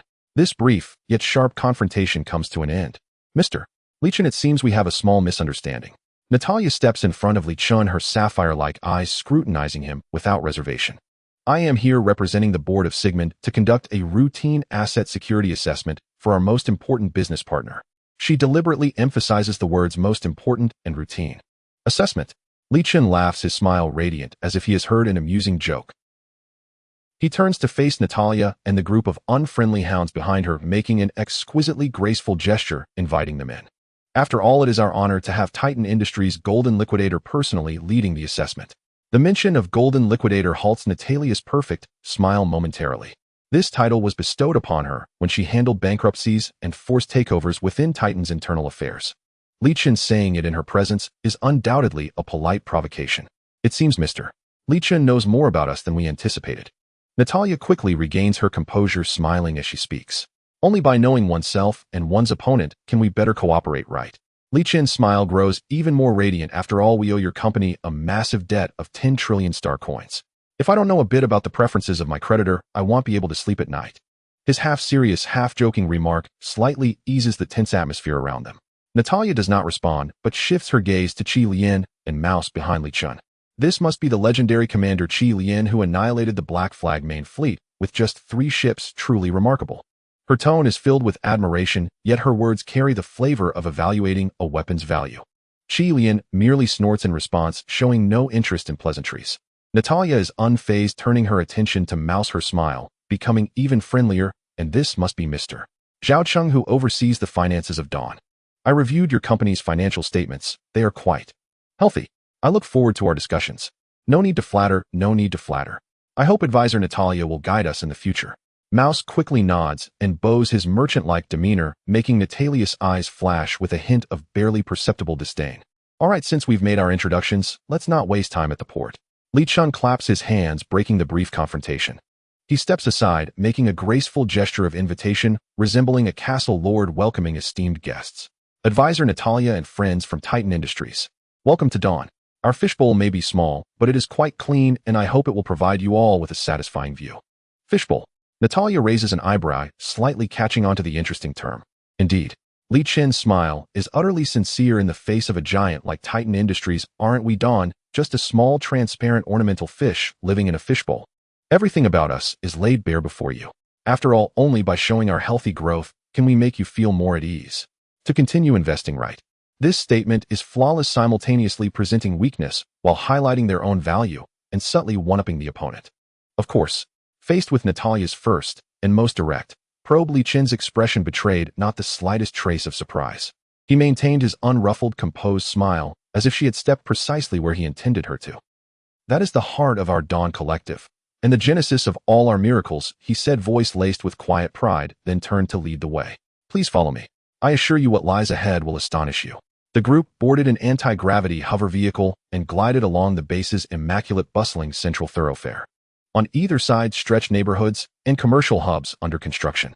Countless former slaves, now clad in standardized Dawn Collective work uniforms, piloted engineering mechs with calm precision, laying foundations and erecting structures in seamless coordination. Their faces bore no numbness, no fear, only a quiet, earnest vigor suffused with hope. Natalia and her finance hounds appeared to admire the scenery, but concealed beneath their wristwatches were microscanners feverishly logging every detail. Average citizen neural activity 78.3, well above galactic baseline. Infrastructure construction efficiency 12, higher than Titan Industrial's standard engineering teams. No evidence of forced labor detected, behavioral patterns classified as highly autonomous. Data streams flooded Natalia's personal terminal, deepening the furrow of uncertainty in her gaze. This place was too harmonious. So harmonious, it resembled a meticulously staged utopia. Soon the hover vehicle halted before a colossal structure exuding raw industrial grandeur. Its metallic facade bore no ornamentation, Only a single imposing plaque inscribed in standard galactic script, Vulcan Prime Laboratory. Vulcan, the ancient mythic god of craftsmanship, Natalia murmured, gazing at the name. It seems Mr. Li Chun holds profound confidence in his technology. Confidence springs from capability, Li Chun replied, with a faint smile, stepping down from the vehicle first. A low metallic groan echoed. The laboratory's massive alloy door, thick as a vault gate, slowly retracted inward on both sides. A wave of molten metal scent washed over them.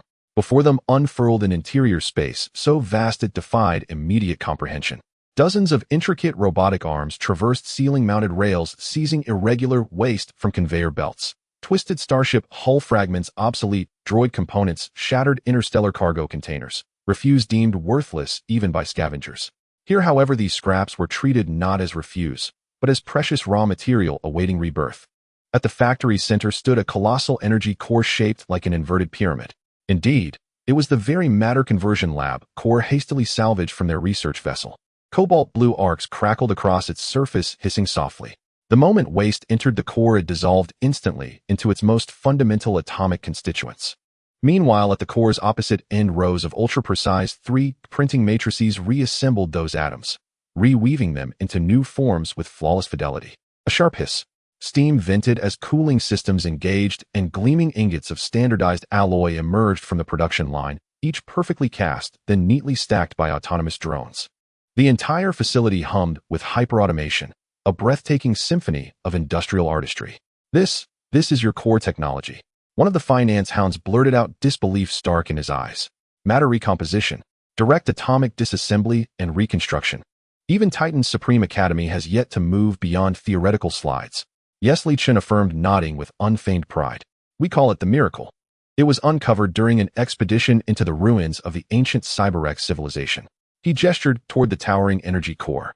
That device, dug from the depths of the ruins, is what we call the heart of the gods. We still do not fully comprehend its principles, for now we harness only its most fundamental functions: atomic decomposition and recombination. As for the rest of this equipment, Li Chun spread his hands lightly. It was designed and built entirely by our chief engineer, Miss Renia, tailored precisely to the heart's unique energy signature. Truth be told, it's more of a jury-rigged ensemble. Please forgive its rough edges. His words had scarcely faded when a cool, clear voice descended from the second-floor observation deck. Efficiency could improve by another 7. 3. The energy conduction module exhibits excessive redundancy, and the current material is suboptimal. Replace it with superconducting lattice 5 alloy. All eyes lifted. There, leaning over the railing, stood a slender young woman in a grease-stained gray jumpsuit. Her long snow-white hair cascading down her back, her crimson eyes fixed upon them with detached intensity.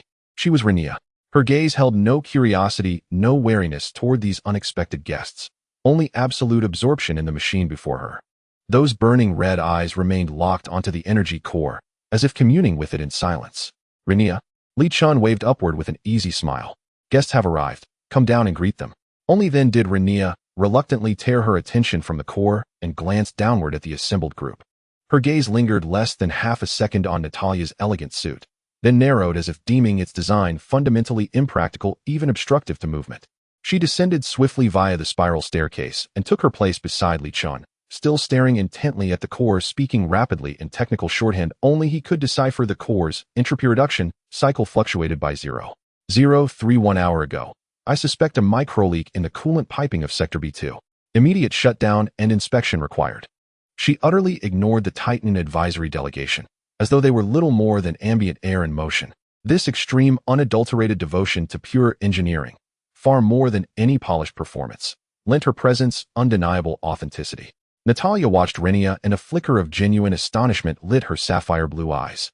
An artifact capable of powering the heart of the gods, and a genius engineer who had single-handedly constructed an entire matter recomposition infrastructure around it. The explanation sounded preposterous, yet here amid the humming reality before her it somehow resonated with chilling plausibility. Remarkable, Natalia murmured, sincere admiration coloring her tone, though whether she praised the technology itself or Li Chun's masterfully crafted narrative remained deliciously ambiguous. One of her aides, a man with wire-rimmed spectacles and an air of scholarly refinement, stepped forward and addressed Li Chun directly. Mr. Li Chun, our preliminary assessment indicates that based on your demonstrated productive capacity, repaying the 1 trillion credit debt within the contractual time frame appears significantly improbable. His question was pointed, cutting straight to the heart of the matter. Could salvaging scrap truly yield enough to repay 1,000,000,000,000 credits? It was sheer fantasy. Before Li Chun could reply, Rat, already rubbing his hands together, beamed and interjected, "Ah, sir, you jest. With this modest salvage trade alone, repayment would indeed be impossible. Our company operates far broader ventures." As he spoke, he activated his personal terminal and projected a sleek, professionally rendered business prospectus into the air before them. Interstellar freight logistics. Intelligence brokerage. That's where our real revenue flows. He jabbed a finger at a star chart highlighting in bold crimson a route marked Golden Corridor.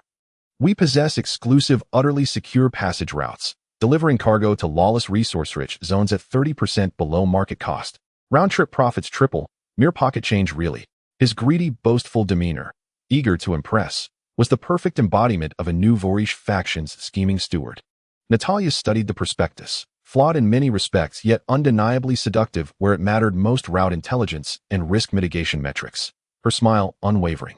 Yet her gaze drifted past the group, settling instead on the deepest recess of the factory, a heavily shielded zone sealed behind walls of heightened-style alloy marked with a stark warning: high-risk experimental zone.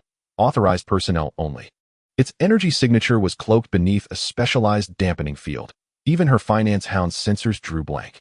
"It seems your company's portfolio is indeed remarkably diversified," Natalia observed, smiling faintly, as she gave a noncommittal nod. Then, with effortless grace, she shifted topics, lifting a slender finger to point directly at the shielded sector. "And might we inquire, what fascinating experiment unfolds behind those walls?" Her voice remained soft, yet carried the unmistakable weight of unassailable authority. "Would you object to granting us a brief tour?" The silence that followed hung taut, charged with unspoken stakes and veiled intent.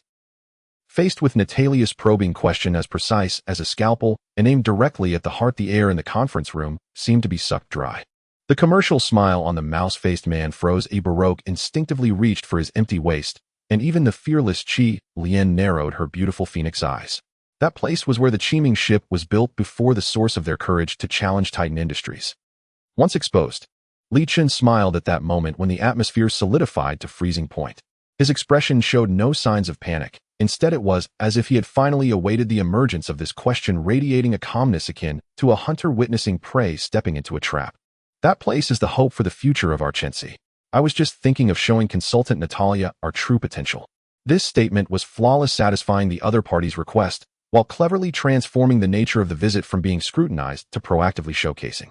Li Chen's composed demeanor caused Natalia's confidence in controlling everything to waver for the first time. Alarms rang loudly in the depths of her sapphire-like eyes. Something unusual must be afoot. What exactly is this young man up to? Li Chen did not give her much time to think, once again making a gesture of please, personally leading the way ahead. "This way, please." On the maglev train to the core restricted area of the base, the atmosphere was oppressively tense.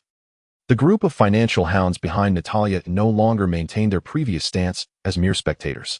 One of them, the man with gold-rimmed glasses, was attempting to stealthily scan the energy pipelines on both sides of the train with a mini-detector disguised as a cufflink. Zila. With a faint explosion, the expensive cufflink suddenly emitted a wisp of black smoke, and the smell of burnt electronic components filled the air. The man's face turned extremely grim in an instant, quickly retracting his hand into his sleeve as if nothing had happened. "It seems your company's products are not up to standard." Li Chun did not even turn around. He simply gazed out the window at the scenery and casually remarked, "The energy field here is somewhat special. It is not very friendly to all unauthorized electronic devices." This seemingly cautionary remark felt like a silent slap, striking all the hounds hard on the face. Natalia's eyelid twitched slightly, but her smile remained flawless. "Mr. Li Chun, you are overthinking it. It was just a minor accident. However, your base's security system truly opened my eyes." As her words fell, the train slowly stopped in front of a massive, suffocating circular gate. It was not metal, but an unknown material resembling black glass upon which countless faint red light paths flowed slowly, as if alive. Shoo! A red scanning beam suddenly descended from above the gate, scanning Li Chun from head to toe. Highest authority Li Chun. Biological verification, genetic sequence, and mental wave triple verification passed. Welcome, creator. A cold synthetic voice devoid of any emotion echoed in everyone's minds. Creator. Natalia's eyebrows finally twitched involuntarily. It's not a very funny internal joke. Our chief engineer is a myth enthusiast. Li Chun shrugged with a relaxed tone. The heavy gate slowly opened with a grating sound that made one's teeth ache, revealing a scene behind it that caused everyone, including Natalia, to widen their pupils in shock. It was a vast and chaotic laboratory resembling the lair of a mad scientist.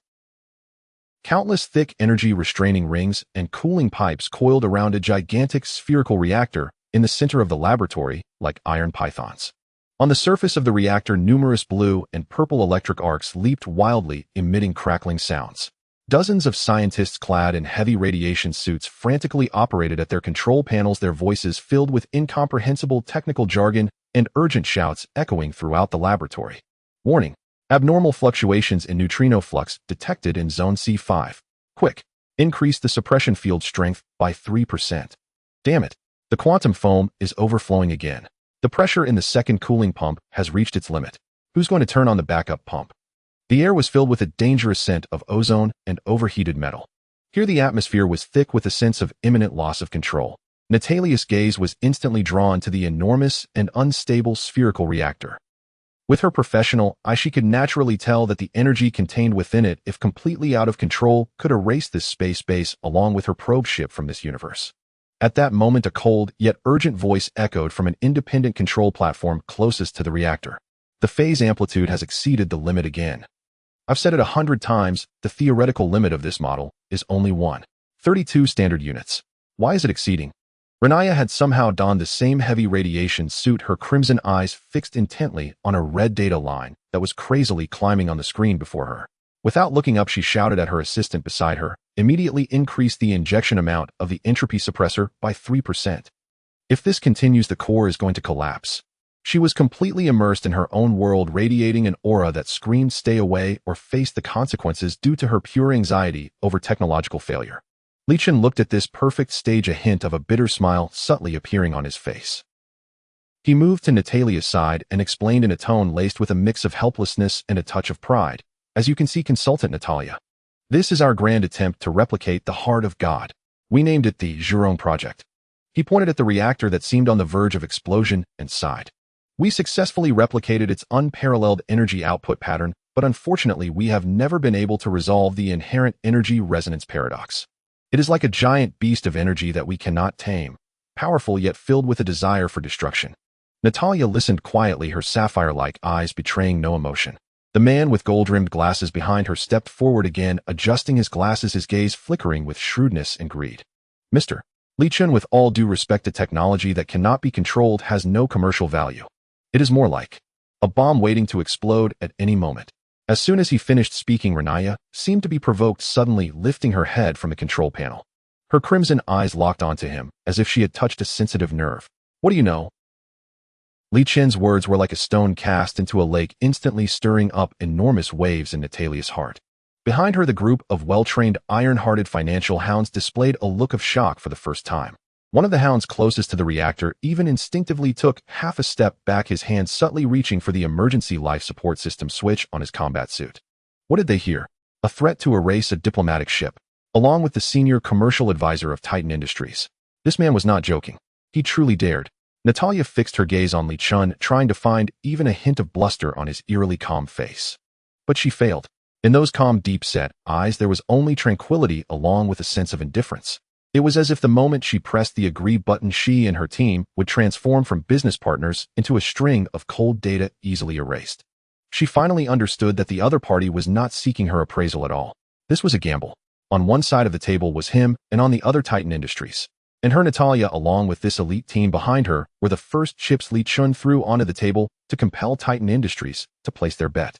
Mr. Li Chen, you truly have a sense of humor. After a long pause, Natalia's perfect professional smile returned to her face, though it appeared somewhat stiff. She slowly stepped back, putting a safe distance between herself and the reactor that seemed ready to explode. I believe that with your company's technical prowess, you can perfectly control this energy behemoth. Today's visit has been sufficiently shocking. I think we shouldn't risk our lives by disturbing its slumber. She chose to retreat. Not out of fear, but because she realized that the debt she held to threaten the other side appeared so pale and powerless against their madness of mutual destruction. When the prey shows a willingness to take the hunter down with it, the hunter must reassess the cost of the hunt and whether they themselves might become the prey. Li Chen's smile remained unchanged, as if he were entirely unperturbed by her reaction. Since Advisor Natalia has said so, it is truly regrettable. He shrugged, his tone filled with a feigned sense of regret, casually pressing a button on the control panel. Instantly, the chilling red alarm in the laboratory ceased. The violent arcs of electricity dancing on the surface of the massive reactor also calmed down, reverting to a stable and powerful flow of energy. Rinya let out a sigh of relief, took off her helmet, wiped the sweat from her forehead, and complained with a tone of having survived a disaster. Boss, next time you pull off something so thrilling, remember to give me a raise in advance. My heart insurance is about to expire. This banter made the previously unruly atmosphere seem even more authentic. Natalia watched this scene and chose not to say anything more. She simply cast a deep glance at the now calmed reactor, firmly imprinting its energy fluctuation characteristics in her mind. The man in gold-rimmed glasses behind her silently moved a step closer, reporting in a voice only the two of them could hear at a rapid pace. Advisor, preliminary assessment complete. The peak energy from just now reached the level of a military-class battleship's main gun. If this technology can be stabilized, its value is incalculable. Incalculable. These two words struck deeply in Natalia's heart. She knew that this settlement mission had completely deviated from its intended course. On the way back to the docking port, the atmosphere had become incredibly oppressive. Li Chen seemed utterly oblivious, even in the mood to introduce Natalia to the scenery along the way, such as which area would become the largest commercial center in the future and which area would turn into a civic ecological park. He acted like an enthusiastic entrepreneur full of infinite hopes for the future. Meanwhile, Natalia was distractedly responding. Her mind was racing, reconstructing her evaluation model of Dawn and of Li Chen as a person. A madman. A genius. Or perhaps a genius disguised as a madman. Just as the hovercar was about to reach the port, Li Chen suddenly seemed to remember something, smacking his forehead, his face showing a look of frustration. Damn, he murmured in a seemingly casual tone, as if speaking to himself. I almost forgot the most important thing hasn't been shown to the advisor yet. This perfectly timed oversight tightened Natalia's nerves once again. Oh. Is there another surprise? She asked with a smile, though her heart grew wary. She could no longer afford to underestimate any of this young man's accidental slips. It's not really a surprise. Li Chen smiled wryly, shaking his head, his expression filled with reluctance and helplessness. Just some unrealistic fantasies. As he spoke, he opened his personal terminal, bringing up 2 encrypted documents. Advisor Natalia, since this is an asset assessment, I also have a document on our company's future core assets that I'd like your expert opinion on. In the next moment, 2 three-dimensional models of warships brimming with violence and industrial aesthetics appeared in the holographic projection within the hovercar. These were the Storm-class heavy destroyer and the Razor-class high-speed frigate. Elegant hulls, smooth lines, and the numerous intimidating weapon mount points. Any knowledgeable person seeing this would immediately recognize that these were 2 top-tier killing machines born for war. These are blueprints of ancient warships we obtained from another relic. Li Chen's tone carried a hint of pride, but more so a profound sense of helplessness. He pointed to the most critical engine part on the blueprint. There, a massive and glaring red label covered it with several big words written in the universal language. Energy module missing, technical bottleneck, to be resolved. They are incredibly powerful, but unfortunately with our current technology we cannot provide them with a stable and efficient energy core. Our prototype ships are forcibly equipped with second-rate engines. But this is like forcing a giant to wear a pair of baby shoes. They cannot unleash their true potential, and the failure rate is absurdly high. At this point, Li Chen suddenly lifted his head, his eyes for the first time sincerely locking onto Natalia's gaze. His face bore an appropriately earnest expression, as if seeking help. Perhaps Titan Industries, possessing the most advanced technology in the entire star domain, can help us solve this small problem. Natalia's heart raced. A super energy technology with limitless potential but extreme instability. 2 ancient warship blueprints that transcended the era, yet also possessed fatal flaws. This Li Chen, he was not seeking an assessment at all. He was conducting a public and unabashed technology pitch to Titan Industries. He was trying to forcibly bind Titan, this greedy deep-sea shark, to his rickety ship, which looked like it could sink at any moment, but actually concealed countless hidden reefs with 2 servings of poisonous, yet irresistibly sweet bait. As Natalia looked into Li Chen's sincere eyes, which seemed genuinely troubled by the technical bottleneck, she began to waver in her purpose for this settlement mission. Perhaps what Director Sigmund needed was not a debtor to be completely liquidated and thrown into the garbage pile after being drained of all value, but rather a precious partner who could continuously lay golden eggs, yet forever wore Titan Industries' collar around their neck. Mr. Li Chen's proposal is highly constructive. Natalia's smile finally became genuinely warm and sincere. I will report your difficulties to Director Sigmund in full detail. I believe that for a better future for both parties, the board will certainly provide you with a satisfactory response. That night on the bridge of the probing diplomatic ship, Natalia personally drafted a report classified at the highest level. In the report, she used the most rigorous and objective language to detail the immense potential value of that unstable reactor and the two ancient warship blueprints. At the end of the report, she appended her final recommendation. Target Li Chun and the forces he controls Dawn possess extremely high and far beyond expected investment and control value. The two core technologies they possess will have a profound impact on the group's future dominance in the military and energy sectors. I recommend that the board immediately adjust the mandatory liquidation plan targeting this target to a technical control and deep cooperation plan. I request the board's authorization to immediately dispatch the group's top energy technology expert team to Dawn using helping to solve technical issues as the starting point, gradually infiltrating and ultimately controlling its core technological lifeblood. Given the significance of this matter, I suggest it be submitted immediately for discussion by the highest board and strive for my department to be fully responsible for the subsequent follow-up of this project. After sending the report, Natalia gazed out the porthole at the blue dawn, her blue eyes shimmering with the light of a hunter discovering a top-tier prey. Meanwhile, in the Vulcan First Laboratory, the previously unruly tense atmosphere had long since vanished. All alarms were instantly lifted, and the so-called unstable reactor under Renya's control had all the flashy light and sound effects turned off, switching back to its most primitive and unadorned waste processing mode. All the scientists also withdrew. Phew. Renya whistled, plopping down into a chair beside the control panel and gulping down a large sip of energy drink. Boss, next time you do something with such special effects running, remember to increase my lab's budget. I nearly burned out the backup cooling pump just now while simulating quantum foam overflow. Li Chun stood before the massive observation window, watching Natalia's diplomatic ship disappear in a flash of transition, light a smile creeping onto his lips unnoticed. He opened his personal terminal, which displayed a development blueprint for Dawn that only he could see. At the core of that blueprint, in bold font, two lines were clearly written. Phase 1 goal: focus on shipbuilding by time. Phase 2 goal: lure the enemy into a trap, close the door, and catch the dog. The bait has been cast. Next, it's just a matter of when that self-important shark will take the bait. Chiming the virtual reality combat command center. The simulated impact alarms were swept away by a tidal roar of cheering. On the vast holographic battlefield, the final model, representing Titan Industrial's Shohaza-class cruiser under the relentless barrage of 3 plasma lances, saw its shield shatter like glass struck by a hammer, erupting into a dazzling bloom of data fireworks. We won. We won. A 3-1 casualty ratio. At the cost of 1 crippled destroyer and a lost frigate, we annihilated a standard Titan patrol flotilla. My gods! Every crew member on the bridge was swept into frenzy. They embraced one another, pounding their chests in excitement, faces alight with an unprecedented confidence.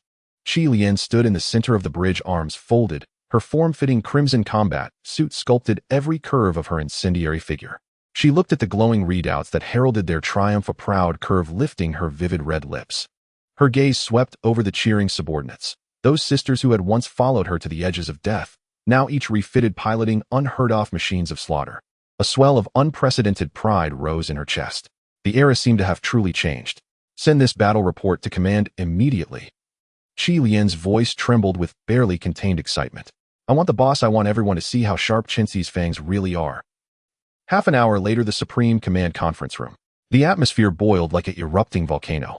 When Qi Lian projected that blazing report, one fit to be recorded in any military textbook, onto the holoscreen, even the usually composed Belok could not help but rise to his feet.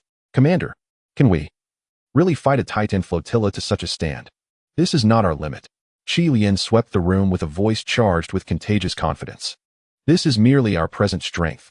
Our warships, whether in vectored thrust of their engines or in the energy efficiency of their main batteries, are leagues above their mass-produced industrial scrap. Our technology leads by far. She enunciated the words "leads by far" with heavy emphasis, pride laid bare. She stepped forward, eyes blazing as she fixed them on Li Chun, who had been silently studying the report. Boss! Qi Lian's voice shot up like a tongue of flame. This report proves everything. We are no longer scavengers hiding in abandoned stations, eking out a living by picking through wreckage. We have teeth and claws. We have the strength to tear apart any enemy who dares belittle us along with their arrogance. Her words were sparks that set the meeting ablaze. Officers from every combat department felt their blood surge. They looked at Qi Lian and at Li Chun with feverish warlike fervor and wholehearted assent. Yet just as that fervor neared its peak, a top priority communication request rudely cut into the conference system. The glorious report vanished from the main screen in an instant. In its place appeared Natalia's impeccably composed face wearing a professional knowing smile. The room's temperature seemed to drop by a dozen degrees. "Good day, Mr. Li Chun." Natalia's voice was pleasant, but the smile carried the posture of a victor. "Pardon the interruption. I have something to inform you of." She paused, savoring the sudden hush that filled the conference room. "Regarding the technical cooperation proposal you previously raised, the conservative faction within the board has voiced some dissenting opinions." She drew a soft sigh. The expression of regret for Li Chun was at this moment tinged with hypocritical mockery. "Therefore your proposal has been put on hold." However, Natalia's tone shifted, as if bestowing a grace, to show Titan Board's regard for you and our sincerity in collaboration. A technical observation team composed of the group's top engineers has already been dispatched. They are expected to arrive at your base in 72 standard hours. They will serve as Titan Industrial's resident representatives, available to provide technical consultation and to continuously follow up on the Zhurong plan's progress. We hope they will not inconvenience you. The communication cut. Silence lingered in the conference room. The earlier boast of leading by far suddenly sounded like the biggest joke imaginable. "This is beyond insult." Qi Lian slammed her hand on the table. The alloy surface rang under her blow. "This is no observation team. They're sending jailers to watch us. Boss, I request immediate fleet deployment to intercept them at the jump point and teach them a lesson they'll never forget." "Calm down, Commander." Lao Shu murmured from the side, cold sweat beading on his brow. "Those are Titan ships. If we act, it equals open war. If it comes to war, then let it come. Who have we ever feared?" "Enough." Li Chun finally spoke. His voice was low, yet it quelled the arguments at once. He rose slowly and walked to the enormous star chart, gazing at the small gleam that marked Chintzy. His face betrayed neither anger nor humiliation. Instead, a faint amused smile played across his lips like a chess master before placing a decisive stone. "This arrogance is both blessing and curse." He turned, eyes passing over a baffled Qi Lian before settling on Lao Shu. "But for now it is a very useful tool." Those words stunned the room. Li Chun ignored the puzzled looks and fixed Lao Shu with a voice so calm it was almost cruel. "Lao Shu, prepare 2 pieces of intelligence. The first is the glorious simulated report we just viewed. I want our guests to happen to see it. The second is a new navigation plan. Say we urgently must sail to the most lawless high-risk blockade sectors of the Akalon Star region to seek an ultra-rare material called the Void Isotope, a vital element to stabilize the Zhurong plan. Make the plan as detailed as possible, but deliberately leave several fatal flaws that appear to stem from insufficient capability." High-risk blockade sectors. Lao Shu and Balok both cried out in alarm. "Boss, those places are dens of pirates and ghost ships. Even large fleets dare not approach lightly." Li Chun seemed not to hear their exclamations. He walked to Qi Lian, and looking into the fiery pupils of her phoenix-like eyes, he articulated each word slowly. "I will make Titan Industrial believe we are a herd of fools who, having just found a dragon-slaying blade, grow arrogant and think they can challenge the dragon Hedon.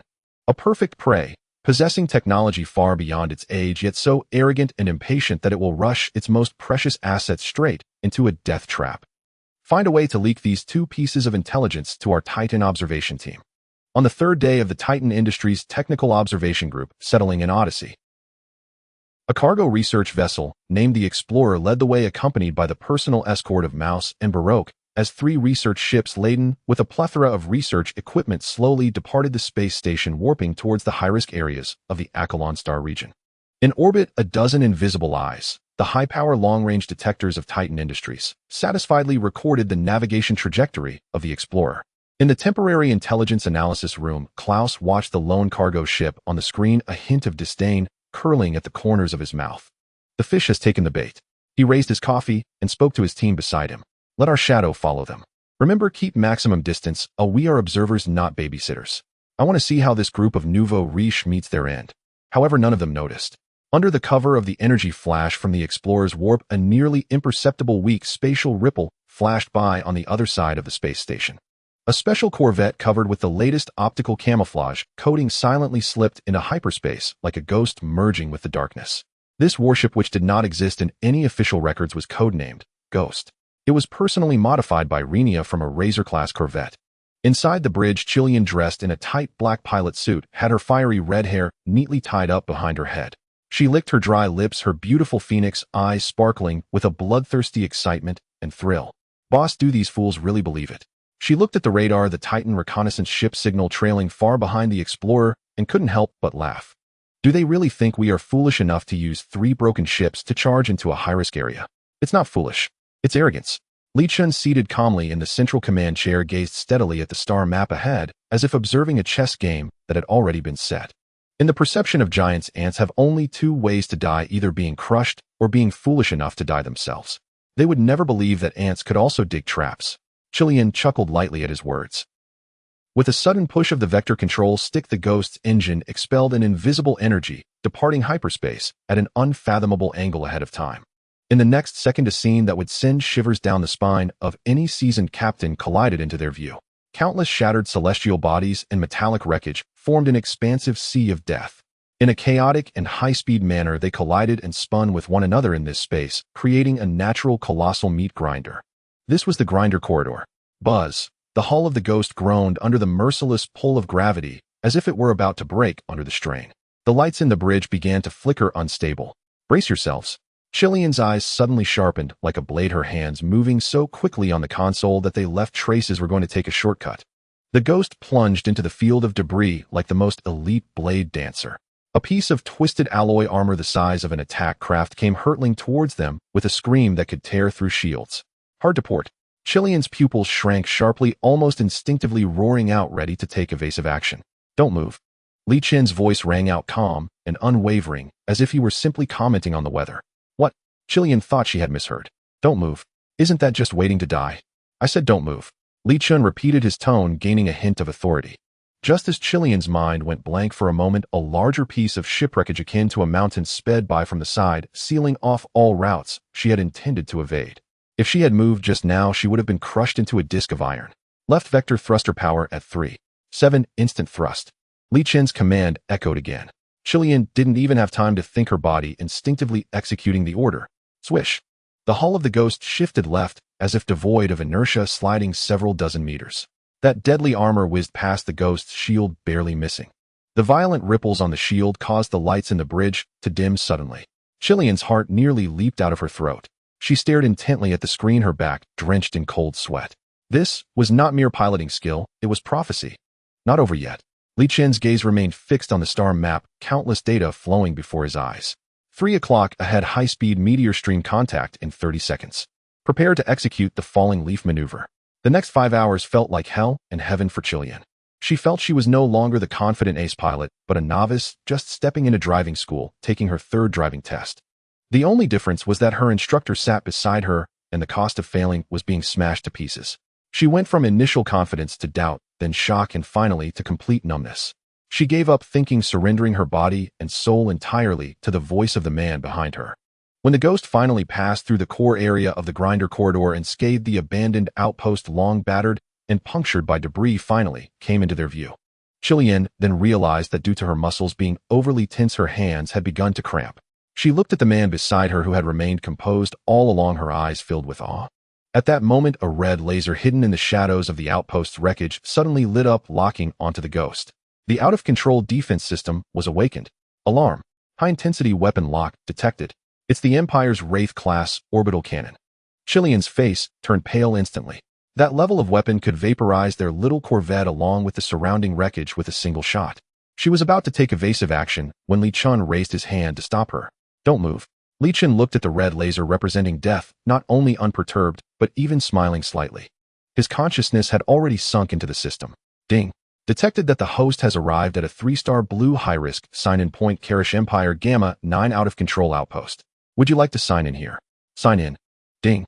Successfully signed in at the blue sign-in point out-of-control outpost. Congratulations, host, you have obtained special technology battlefield information shielding field. Battlefield information shielding field. Upon activation, a vacuum zone for information can be formed within a spherical range of 500 kilometers. All conventional radar detection, communication signals, and energy tracking will fail within this area. Activate the field. Li Chun silently thought. In the next second, an invisible wave centered on the Ghost instantly spread out. The weapon systems of the out-of-control outpost seemed to become blind and deaf in an instant.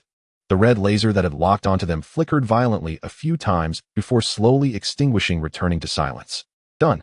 Li Chun said casually, as if he had simply turned off a light.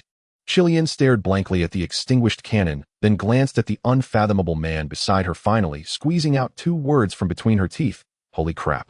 The return journey, having gained a new technology, became calm and uneventful. When the ghost silently docked back into Odyssey's secret dock, Li Chen glanced at the system panel. Ding. Total sign-in count 71 times. Star map exploration level 11. 98. Just a bit more. A hint of anticipation flashed in Li Chen's eyes. In the following months, he led the ghost in the same pattern, engaging in a game of cat and mouse with the research vessels sent by Titan Industries. They signed in at the edge of the gravitational trap for the micro-warp engine blueprint. They signed in the spatial turbulence zone for the concept-level spatial supercannon blueprint. These strange blueprints were bundled and given to Renia, allowing her to digest and recreate them slowly. Finally, one day in the third month, when Li Chen returned from a ghost energy nebula filled with lethal radiation, exhausted and seated in his office, the long-awaited voice finally echoed in his mind. Ding. Sign-in count has exceeded 100 times. Conditions for upgrade met. Ding. Star map exploration level has reached 15. Conditions for upgrade met. Here it comes. For the first time, the calm lake of Li Chen's heart rippled violently. His breathing even showed a trace of subtle urgency. System upgrading. Upgrade complete. Detected that the host has met the conditions for dual upgrades. Rewards doubled. Functions optimized. System level increased. New function unlocked. Event sign-in. Event sign-in. Li Chen's pupils constricted sharply, his heart racing uncontrollably. This was no longer simple location sign-in, it was a touch upon history upon causality. Events sign-in explanation. In the vast river of cosmic history, there exist some extremely significant historical events. Later that day, at the Odyssey base in the military conference room, a routine exercise debriefing. Beautiful. Qi Lian slammed her hand on the conference table, making the water cups vibrate. On the holographic screen, the last model of the Titan Industries Guardian-class cruiser was bombarded continuously by 3 plasma spears, exploding into a dazzling array of data fireworks. We won. Even better than last time. A casualty ratio of 5-1. Do you see this? This is the power of our dawn. What a load of nonsense, Titan. Give us half a year, and I'll take you to their home planet for a parade. The entire conference room was instantly drowned in fervent cheers. A group of core military officers, especially the battle maniacs from Blood Rose, wore expressions of genuine pride. The kind of fearless brilliance belonging to a rising force almost pierced through the ceiling of the conference room. A parade. A calm voice abruptly cut through the heat. Li Chen had turned around at some point. He said nothing, but casually swiped across the main screen. The glorious simulated battle report was instantly cleared, replaced by a vast star map. Only a strange coordinate shimmered at the edge of the star map, glowing with iridescent colors. Commander Qi Lian. Li Chen's gaze finally fell upon Qi Lian, who was slightly displeased at being interrupted, and he asked calmly, "Let me ask you a question. If your fleet encounters an opponent 10 times your size without any intelligence support, no escape route, and not even knowing who the enemy is, what are your odds of winning?" Qi Lian's smile froze on her face, but was quickly replaced by overwhelming confidence. She licked her red lips, stepping forward like a provoked female leopard staring fiercely at Li Chen. "Boss, in the universe there are no ifs. As long as our engines can still run and our cannons can still fire, there's no hard nut we can't crack. Don't talk about 10 times, do I dare to take on 20 times. Very well." Li Chen nodded, his expression revealing nothing of his emotions. He swiped the screen again. "I've obtained a historical battle holographic simulation program through special channels. I will personally lead the fleet into this exercise. During the exercise, you will face unknown enemies. The final score of the exercise will directly affect your respective fleet's resource allocations, personnel reinforcements, and most importantly, expansion scale." As soon as these words were spoken, the entire conference room fell silent, then erupted into a roar. Historical battle simulation. My God. I heard that advanced simulation programs can even replicate cosmic ray random interference 100. This is the real test. The officers who had been holding back their anger moments ago were now instantly filled with fervent battle intent. They were not afraid of tests, they were afraid of having no stage to prove themselves. Qi Lian suddenly stood up, her beautiful phoenix eyes ablaze with fierce fire. She licked her lips. "Boss, count me in for this exercise. I want to personally command the Qiming," she said unabashedly, her tone filled with dominance. "I want to see just how formidable the enemy really is. All A-class combat units, including the Qiming, along with 2 newly constructed Storm-class ships, the Storm and the Thunder, plus 10 fully manned Razor-class frigates. All personnel mobilized. I hereby name this exercise Dawn. Go prepare, we will depart in 24 hours. 24 hours later, slightly further from the Odyssey base on the dark side of Dawn Star, a large strike fleet filled with an atmosphere of slaughter secretly completed its assembly. 3 massive heavy destroyers, their bodies covered with menacing turrets, hovered in the center in a triangular formation resembling 3 moving mountains of steel. On their flanks, 10 oddly shaped black frigates like ghostly assassins quietly flanked the flagship. To conceal their movements, each newly produced ship was coated with mimetic paint. Li Chen stood on the bridge of the Qiming watching his own fleet outside the window. His consciousness was communicating with the system for the last time. System, is it really impossible to avoid risks during this event sign-in? Response to host: the event's sign-in aims to capture the most powerful information imprint in the currents of history, and its process has a high degree of unpredictability and uniqueness. Risks and rewards are always proportional. The will of indecisive individuals may be damaged or even lead to death. Li Chen took a deep breath. He knew that this time he was testing the future of the entire fleet. But he had to do it. The arrogance hidden within the fleet, if not tempered through a true baptism of blood and fire, would inevitably become their tomb in the future. All fleets heed my command. His voice was transmitted through the flagship's broadcast to every warship. Target the Tier's ring star system.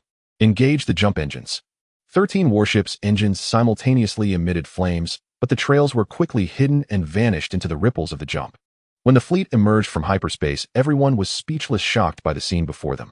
There were no stars, no planets. Only a vast, boundless star ring composed of countless shattered crystal-like debris quietly floated in the dark universe.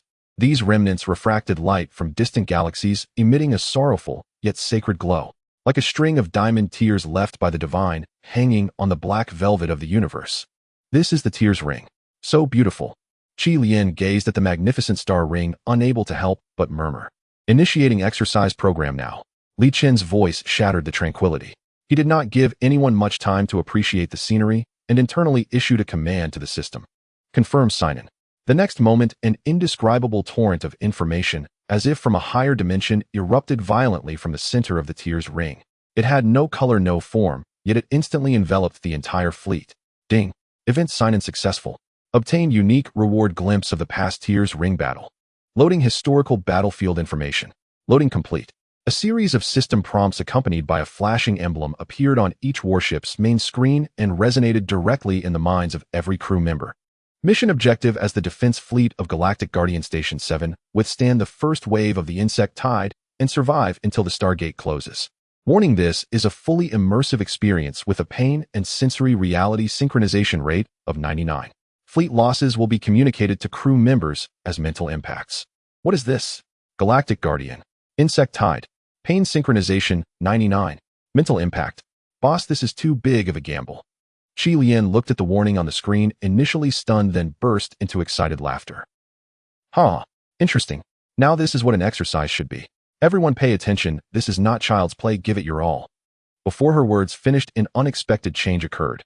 In front of their fleet, the previously empty expanse of space began to twist and fold violently. A gigantic circular gate shimmering with azure light, as if ready to swallow the entire star system, opened up out of thin air. That was the Stargate. Before everyone could recover from this unimaginable sight, the radar officer of the Qiming, a young lieutenant who had just graduated from the Dawnstar Military Academy, looked at the radar screen before him, which was instantly flooded by red light, representing hostility. He let out the most terrified scream of his life. Detected massive biological signals. They are pouring out from the Stargate. Quantity is incalculable. Radar overload. My God, they're coming out. They're emerging. The radar officer's blood-curdling scream pierced the eardrums of every soul aboard the bridge of the Qiming. On the holographic display, the colossal sapphire-hued Stargate, so vast it seemed capable of devouring stars, had transformed into a yawning maw of the abyss, endlessly vomiting forth unspeakable nightmares. Not warships, not mechs, a tide, an endless ravenous swarm, woven from twisted chitinous carapaces, razor-sharp osseous blades, acid-dripping mandibles, and countless compound eyes burning with hunger and unbridled madness. They bore no formation, no logic, not even the most rudimentary order. They simply surged forth, frenzied and mindless, pouring from the Stargate in suffocating waves, sweeping relentlessly toward the fleet, obliterating the heavens. The sacred, sorrowful radiance of the ring of Tier's star system was utterly swallowed, consumed by this primordial shadow, forged entirely of flesh and fury. On the bridge, the officers who moments earlier had burned with fervor during the historical battle simulation now stood pale as ash. They stared dumbfounded at the writhing sea of crimson blips on the screen, each one sending shivers down their spines, while their throats convulsed in silent, involuntary gulps. A pack of chaotic, mindless beasts. Qi Lian's voice shattered the silence. She did not flinch. She stepped forward. Her exquisite phoenix eyes locked onto the seething swarm, blazing with a fire known only as frenzy. Boss, where did you get this simulation? It's electrifying. Far more exhilarating than chasing cowardly pirates or corporate militias. She whirled around, her gaze locking fiercely onto Li Chun, her face radiant with absolute confidence. They lose because they lack minds, relying only on sheer numbers. Such foes are the perfect whetstone for our razors. All vessels, heed my command. Her voice, amplified across the flagship's broadcast, echoed instantly through every warship in the fleet. Execute Grim Reaper Scythe formation. Razors 1, 2, and 3. Form the blades tip U 4, 5, and 6, the cutting edge. Slice diagonally into their left flank. Remember, do not linger in combat. Use our speed and firepower to strip them apart layer by layer, reducing them to fragments. All escort vessels unleash the Hive system at will. Lay down suppressive fire. 3 Storm-class cruisers. Train your main batteries on the Stargate's exit. Seal that gate, permanently. Her voice, crystalline and charged with infectious resolve, surged through the fleet like a shot of adrenaline, dispelling terror in an instant. Affirmative, Commander. For the dawn. In the next heartbeat, 6 sleek black Razor-class frigates ignited their engines, unleashing brilliant arcs of vectored light. Like 6 exquisitely coordinated surgical blades, they carved 6 elegant arcs, plunging with lethal precision into the swarm's flank. The slaughter began. Haha, brothers, this torrent of firepower is finally mine to command. Fungo, pilot of Razor 1, roared with glee over the comms channel. His hands became blurs across the console. The ship's forward pulse cannons snapped with pinpoint lethality. Uft, uft, uft.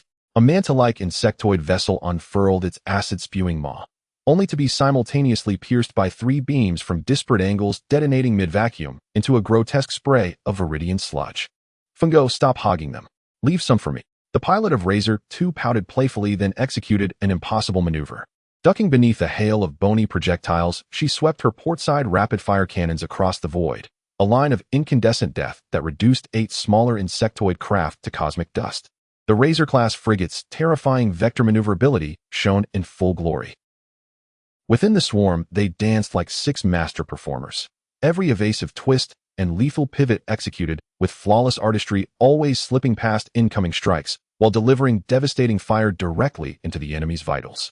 Where they passed, the void bloomed with carnage. On the Chiming's bridge, officers relaxed, tension melting into awe. Unbelievable.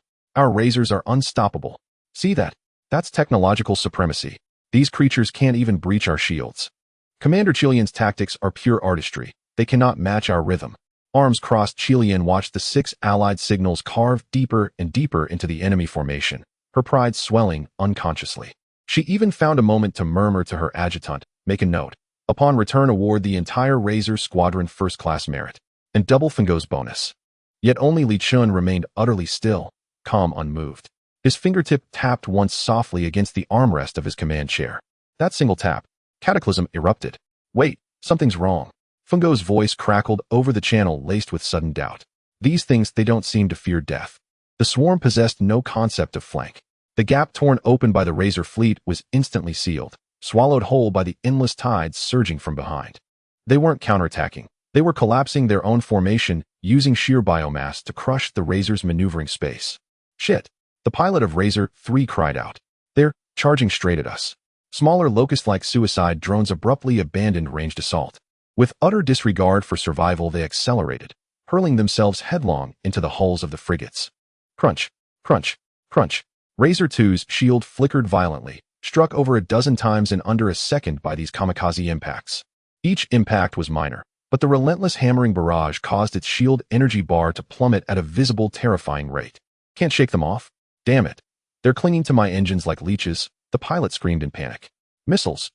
Deploy Kiss of Death. Clear the field. Chilian's expression hardened. She issued the new order without hesitation. Missile launchers whirred open across several frigates. Dozens of missiles streaked into the void. Yet just as the warheads neared their targets, a living wall of suicide drones surged forward, deliberately intercepting them. Boom, boom, boom. Brilliant futile explosions blossomed far short of the main swarm. Chilian's proud, masterful tactics were shattered, annihilated not by intellect, but by raw, savage, irrational brutality. Damn it! She slammed her fist onto the console, her stunning face contorted for the first time with naked fury.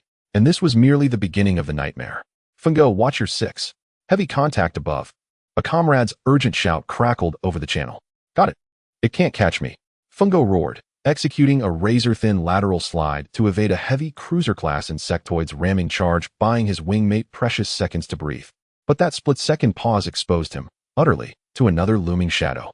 A monstrous crab-like entity, its size rivaling a cruiser, materialized silently above him, wielding two colossal sky-obscuring bone claws. It ignored all surrounding fire, letting pulse beams scorch black craters into its thick, armored carapace. Its compound eyes held only one target, the Razor One pinned helplessly by swarming suicide drones. No, impossible. Fungo's pupils reflected the twin jaws slowly closing, mountain-shearing, world-ending. His final cry, a raw, disbelieving shriek of despair. His peerless skill, his trusted vessel. In that instant, both felt terrifyingly fragile. Snap! A sickening, bone-rending crack, so profound it vibrated the local vacuum, shattered across the entire comms network. Before the horrified gaze of every surviving crew member, the Razor One, a pinnacle of the Dawn's most advanced technology moments ago, a whirlwind of destruction, along with its vaunted shields and reinforced hull, shattered like a brittle walnut, crushed alive by those titanic bone claws. Twisted metal, blinding fire, a final guttural scream, fused into a single unremarkable blossom of death blooming amidst the swarm. Fungo, Chilean stared numb at the friendly signal blinking out on her screen, her mind blank. This was her sister-in-arms, forged in blood and fire. Her exquisite phoenix eyes flooded instantly with crimson veins. Retreat. First wave, fall back now. She snapped back to command, bellowing hysterically. But it was already too late. The moment the first razor fell, the entire swarm awakened. It coalesced into a single despair-inducing encirclement, closing with merciless inevitability upon the remaining 5 razors, and the second wave advancing behind them. This was no mere encirclement. It was a leviathan, opening its maw, vast and terrible, lined with teeth that devoured light itself. Retreat. First wave, fall back immediately. Chi Lian's hysterical roar echoed feebly across the comms channel, already saturated with the terror of death and the shock of fallen comrades. It was already too late. The moment the swarm, brutal, primal, and unrelenting, crushed a razor frigate, the pinnacle of Dawnlight's engineering, like a brittle nut between its jaws. The rhythm of the entire battlefield had slipped irrevocably from her control. This was no longer war, it was predation. Commander, we're locked on. Can't shake them loose. They're too many. My engines are overloading. Damn it, their bodily fluids are highly corrosive. Help! Save me! The surviving razor frigates floundered like butterflies ensnared in a spider's web, each desperate struggle only tightening the threads of death coiled around them. Their vaunted speed, once a source of pride, became a cruel mockery before an endless living wall of flesh and chitin. Another razor's shields flickered and died under relentless suicide impacts. Then it was seized rigid and helpless by 3 worm-like vessels resembling colossal centipedes. Razor-sharp limbs hacked furiously at the hull plating, shrieking with the grating, soul-chilling screech of rending metal. Within 10 seconds, the frigate erupted in a violent detonation, becoming just another nameless spark swallowed by the swarm. No, Chi Lian bit down hard on her lower lip until the coppery tang of blood flooded her mouth. The radiant beauty of her face drained utterly pale, leaving only disbelief frozen in her eyes. How could this be? Her tactics, her meticulously trained fleet, defeated by mindless beasts. Stormclass. Full broadside volley. Blow us a path open. Extract our people. She barked, the new order voice raw with desperation. Acknowledged. The captain of the Storm, a fresh graduate from the academy, whose youthful features still bore traces of innocence, responded loudly. Urgency blazed in his eyes, but beneath it burned a fiercer, hungrier flame, the burning need to prove himself. 3 heavy destroyers, mountainous in scale, finally pivoted their massive turrets. Main batteries began charging, annihilating energy coalesced at their muzzles, humming with a resonance that vibrated deep within the bones. Yet, precisely as the Storm edged forward less than 1 ship length to secure a clearer firing angle, momentarily breaking from the protective formation of the flagship Enlightenment and the Thunderclap. On the bridge of the Enlightenment, Li Chen's ever-calm gaze narrowed, just slightly, for the first time. His fingertip tapped once softly against the armrest of the command chair, as if placing the final cadence upon a script long since written. His voice carried no transmission, no amplification, only a sigh drifting through the silent, empty bridge. The bait is in position. The battlefield confirmed his whisper within the next heartbeat. 3 leviathans, each rivaling a heavy cruiser in mass, sleek and whale-like in silhouette, armored in thick, interlocking bone plates, rose soundlessly from the shadowed depths of the crystalline wreckage below. They moved with deliberate slowness, but their emergence radiated a suffocating apex predator gravity. Leviathan, warning, Ultramassive biounit detected. Rapid approach. A shrill alarm pierced the storm's bridge. Evasive maneuvers. Now, the young captain screamed in panic, his mind blank, every tactical contingency dissolving into ash. But it was already too late. One Leviathan opened a maw vast enough to swallow a frigate whole and slammed headlong into the storm's bow. Boom! The destroyer's energy shields, designed to withstand direct hits from cruiser-grade main batteries, shuddered violently like a soap bubble caught in a gale, then shattered instantly under the sheer, physics-defying force of impact. The other two Leviathans closed in with shark-like coordination, tendrils studded with barbed hooks and suction cups lashing out, binding the storm's hull in an unbreakable crushing grip. Engines offline. Hull integrity failing. We're immobile. Help me. Over the comms came the young captain's final broken cry, desperate, trembling, drenched in tears. Qi Lian watched paralyzed as the brand-new heavy destroyer, the future of Dawnlight, was torn apart by those three monsters, its reinforced armor crumpling like paper. Its hull twisted grotesquely, spiraling into a helix. Then internal chain explosions ignited, detonating one after another along its spine. Finally engulfed in a cataclysmic fireball that consumed all nearby space, the storm, and the hundreds of young crew aboard, vanished utterly from the cosmos. On the Enlightenment's bridge, a tactical holo display flickered, showing the captain's avatar beside his personnel file, potential assessment, a psychological resilience C, before an unseen hand coldly struck it through, consigning it to the eliminated folder. Silence. Absolute, suffocating silence descended across the entire fleet's comms network. All were stunned, horrified, by the sheer unflinching brutality of what they'd just witnessed. They finally understood. This was not battle. It was slaughter. Qi Lian's throat clenched, forcing out a single dry syllable. But before she could finish, the Enlightenment's bridge shuddered violently. Report. Our shields. Energy depleted to 30% by the blast wave. The swarm, the main body, is turning toward us. An infinite tide of insects abandoned the remnants of the frigate squadron. Like predators scenting fresh prey, they surged, mad frenzied, straight for the flagship Enlightenment and the thunderclap. Suicide impacts, corrosive acid sprays, barrages of bony spines. Every conceivable assault rained down upon the Enlightenment's shields like a typhoon. Shield energy plummeted from 30% to 20 to 10, and finally, under the collective despairing gaze of the entire crew, to 0. Warning: shield systems offline. The flat, emotionless system alert sounded like a funeral bell tolling for them all. A massive elite insect, resembling a monstrous mantis, slipped through the last curtain of point defense fire and drove its twin forelimbs, gleaming with metallic menace, deep into the Enlightenment's bridge armor. Crack! The thick ultra-alloy observation viewport fractured instantly, spreading like a spiderweb. Through the cracks, Qi Lian saw her own face reflected in the creature's compound eyes, contorted with terror, defiance, and raw, unvarnished dread. Instinctively, she reached for the sidearm at her hip, but her body refused to obey, locked in place by primal fear. This was the boldest, most honest truth, the genetic tremor of life, facing an unstoppable apex predator. Crack! The second blow.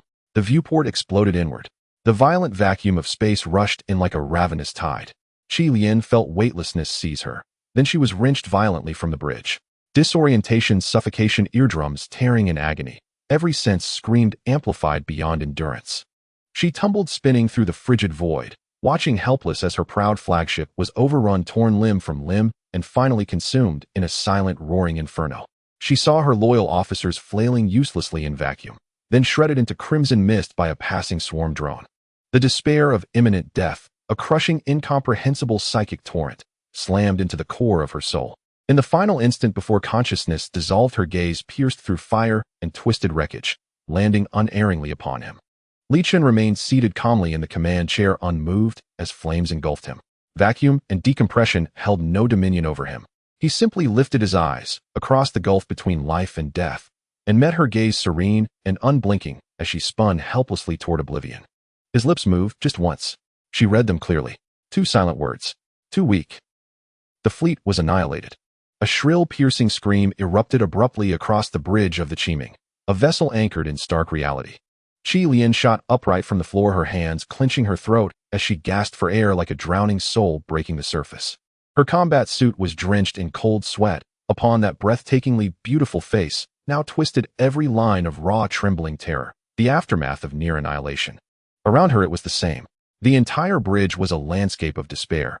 Every officer who had just endured the so-called simulation exercise was shattered, their composure utterly obliterated. Some knelt vomiting violently, others curled into corners, shivering uncontrollably, eyes vacant, muttering senselessly, the bugs, the bugs. The agony of being torn apart alive, the helplessness of watching comrades dissolve into cosmic dust, the suffocating dread of imminent death, each had seared itself onto their souls like the vilest curse. An exercise. This is an exercise. A grizzled veteran from the Bloodrose Division, one who had tasted blood on steel for 10 brutal years, now wept openly, clutching his weapon like a child. I'd rather face Titan's fleet heathen than ever see those abominations again. It's fake. All of it is fake. A young officer surged to his feet and pointed wildly at the eerily motionless figure standing calmly at the bridge's center, screaming with uncontrolled hysteria. It was you. You deliberately designed it.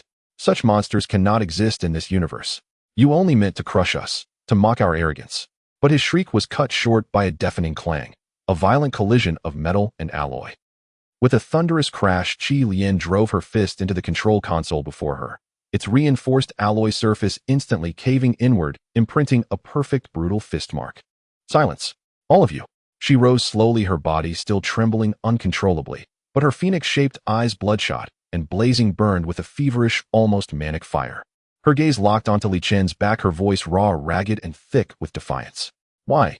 Her demand drew every pair of eyes in the chamber. You knew exactly how this would end, didn't you? You knew my tactics were worthless. You knew our fleet would be crushed like insects beneath a boot. Why did you let me proceed? Was it entertaining to watch us march to our deaths? At last Li Chen turned. He offered no reply, only raised a hand and swept it lightly across the main display screen. The bridge's central screen flared to life, replaying once more that vision of Hellraiser 1 gripped between colossal sky-obscuring pincers, crushed instantly, like a walnut snapped between godly fingers. The image froze and looped endlessly upon that single horrifying instant. Mad Dog's final cry, cut off mid-breath, choked with disbelief, resounded like a demonic incantation, echoing and re-echoing through the silent bridge. You ask why? Li Chen's voice held not a trace of warmth. Then tell me now, if this had been real, where would you be? Where would your so-called elite officers stand? Qi Lian recoiled violently. Her mouth opened, yet no sound emerged. You ask why I didn't stop you. Li Chen descended the command platform step by deliberate step, each footfall reverberating like a hammer against every heart in the room. Because your pride, your collective arrogance, has metastasized into a malignant tumor threatening to kill the future of the Chensi. I had to excise it. I had to force you to witness its rotting, festering core, so you might finally grasp the depth of your own folly. He halted before her, towering over her with quiet, absolute authority. For the first time, his calm eyes radiated a pressure so profound, so abyssal, that even Qi Lian felt her pulse stutter. Now, do you still believe your fleet could parade before Titan's homeworld? In that moment, her pride, her dignity, her very identity, shattered utterly beneath those words. Her knees buckled. She collapsed, thud, onto the cold deck. I was wrong. The words scraped from her clenched teeth. Good. Li Chen nodded, his expression devoid of pity. Remember this fear. Remember this helplessness. Remember how your comrades fell before your eyes, crushed like insects beneath indifferent talons. Fear is not shame. Fear is the first spark of wisdom, the sternest, truest teacher, compelling you to think before you pull the trigger next time. He turned, sweeping his gaze across the bowed heads of every officer. Effective immediately, the Chensi Military Operations Division will undergo complete restructuring. The Chensi Military Academy is hereby established, with me serving as its inaugural director. And you, all of you, are its first cohort. Your first lesson is what you have just endured, the Ring of Tears. He gestured toward the crimson star map glowing on screen. Only when you survive it with under 30% casualties will you have passed, barely, dismissed. Medical will conduct psychological debriefings, then return to your training chambers. Sharpen your fangs. Yes, sir. This time the response was unified, razor-edged, charged with a newfound chilling discipline. When the last officer shuffled out like a hollow shell, the bridge stood vast and empty, save for Li Chen and Qi Lian still kneeling on the deck. Rise. Li Chen's voice had softened, returning to its usual calm. Slowly, Qi Lian lifted her head, her once fierce eyes now reduced to cold, lifeless ash. I am worthless. You are not. Li Chen shook his head. He activated his personal terminal and projected an image onto the air before her. It was an insignia, the background motif from the sign-in interface of the Ring of Tears campaign, 7 stars arranged in a celestial pattern, beneath them crossed sword and shield, an emblem of classical grandeur and solemn majesty. This is the sigil of the Galactic Sentinels, the force that held back the swarm during the Ring of Tears war 30,000 years ago. Qi Lian stared blankly at the symbol. Does it look familiar? Li Chen asked. With another gesture, he summoned a second emblem beside it, the official star crest of the Chinsi Democratic Federation. Identical 7 stars, but beneath them the sword and shield had been replaced by an olive branch. Qi Lian's pupils contracted sharply. This, our enemy, is not only real. It may be far older, far stronger, and possibly not singular at all. Li Chen met her gaze, his tone heavy with gravity. And we may be the only ones in this stellar expanse who know the truth. I need a blade. He extended his hand toward her kneeling there, and spoke each word with crystalline precision. A blade sharp enough, and calm enough, to cleave every thorn from my path. Will you still serve as my blade? Qi Lian stared at his outstretched hand, then at the 2 emblems side by side. Her heart, long thought dead, ignited anew, burning with a fiercer, more fanatical flame. Trembling, she did not take his hand. Instead, she dropped to one knee, lowered her brow to the deck, and swore, not as a subordinate, but as a zealot. It is my honor, my master. Li Chen withdrew his hand, his eyes flickering with quiet satisfaction. Very well. He turned toward the bridge exit and opened an internal channel. Renaya, prepare. His voice remained calm, yet carried absolute, unassailable command. Activate Protocol Sigma Black. We are revising the foundational charter of Project Ghost. Boss, I'm back. The door to the chief commander's office slammed open, and Lao Shu, Zhao Cheng, stormed in like a gust of wind. The terrified expression on his face, as if he had seen a ghost, had not yet completely faded. The brand-new expensive suit he had changed into for the performance was crumpled now, as if he had just crawled out of a trench. Well, Li Chen did not look up, still seated at his desk methodically polishing a classical kinetic pistol. It was incredible. Boss, you should have seen it. Lao Shu collapsed onto the sofa, gulped a mouthful of water, but his eyes glittered with the glee of a thief who had just succeeded. Those damned Titan sons, each of them swollen with pride, as if their nostrils reached the crown of their heads. He continued, the moment I walked in, that leader called Kileosi looked at me as if I were a piece of organic filth dragged from a sewer. Lao Shu mimicked him with relish, hunching his shoulders, rubbing his hands together, his face shifting instantly into a sycophantic, greedy merchant's leer. I did exactly as you taught me. Play the pauper, evoke pity, promise the moon. I told them we'd nearly emptied our coffers on the Zhurong project, that we were desperate, that we were about to pawn our last underwear for research funds. Then I accidentally dropped that forged, riddled with gaps, golden trade route proposal you made on the floor. What did they do? Li Chen finally looked up, a wry smile tugging at his lips. They bit. Quick as lightning. Lao Shu slapped his thigh. That deputy with the gold-rimmed glasses immediately pointed out 17 fatal flaws in the proposal, speaking as if he were instructing his backward son on how to start a fire by rubbing sticks together. In the end, Kileosi pretended to comfort me, saying he would consider our difficulties and asking me to report on your mental state at any time.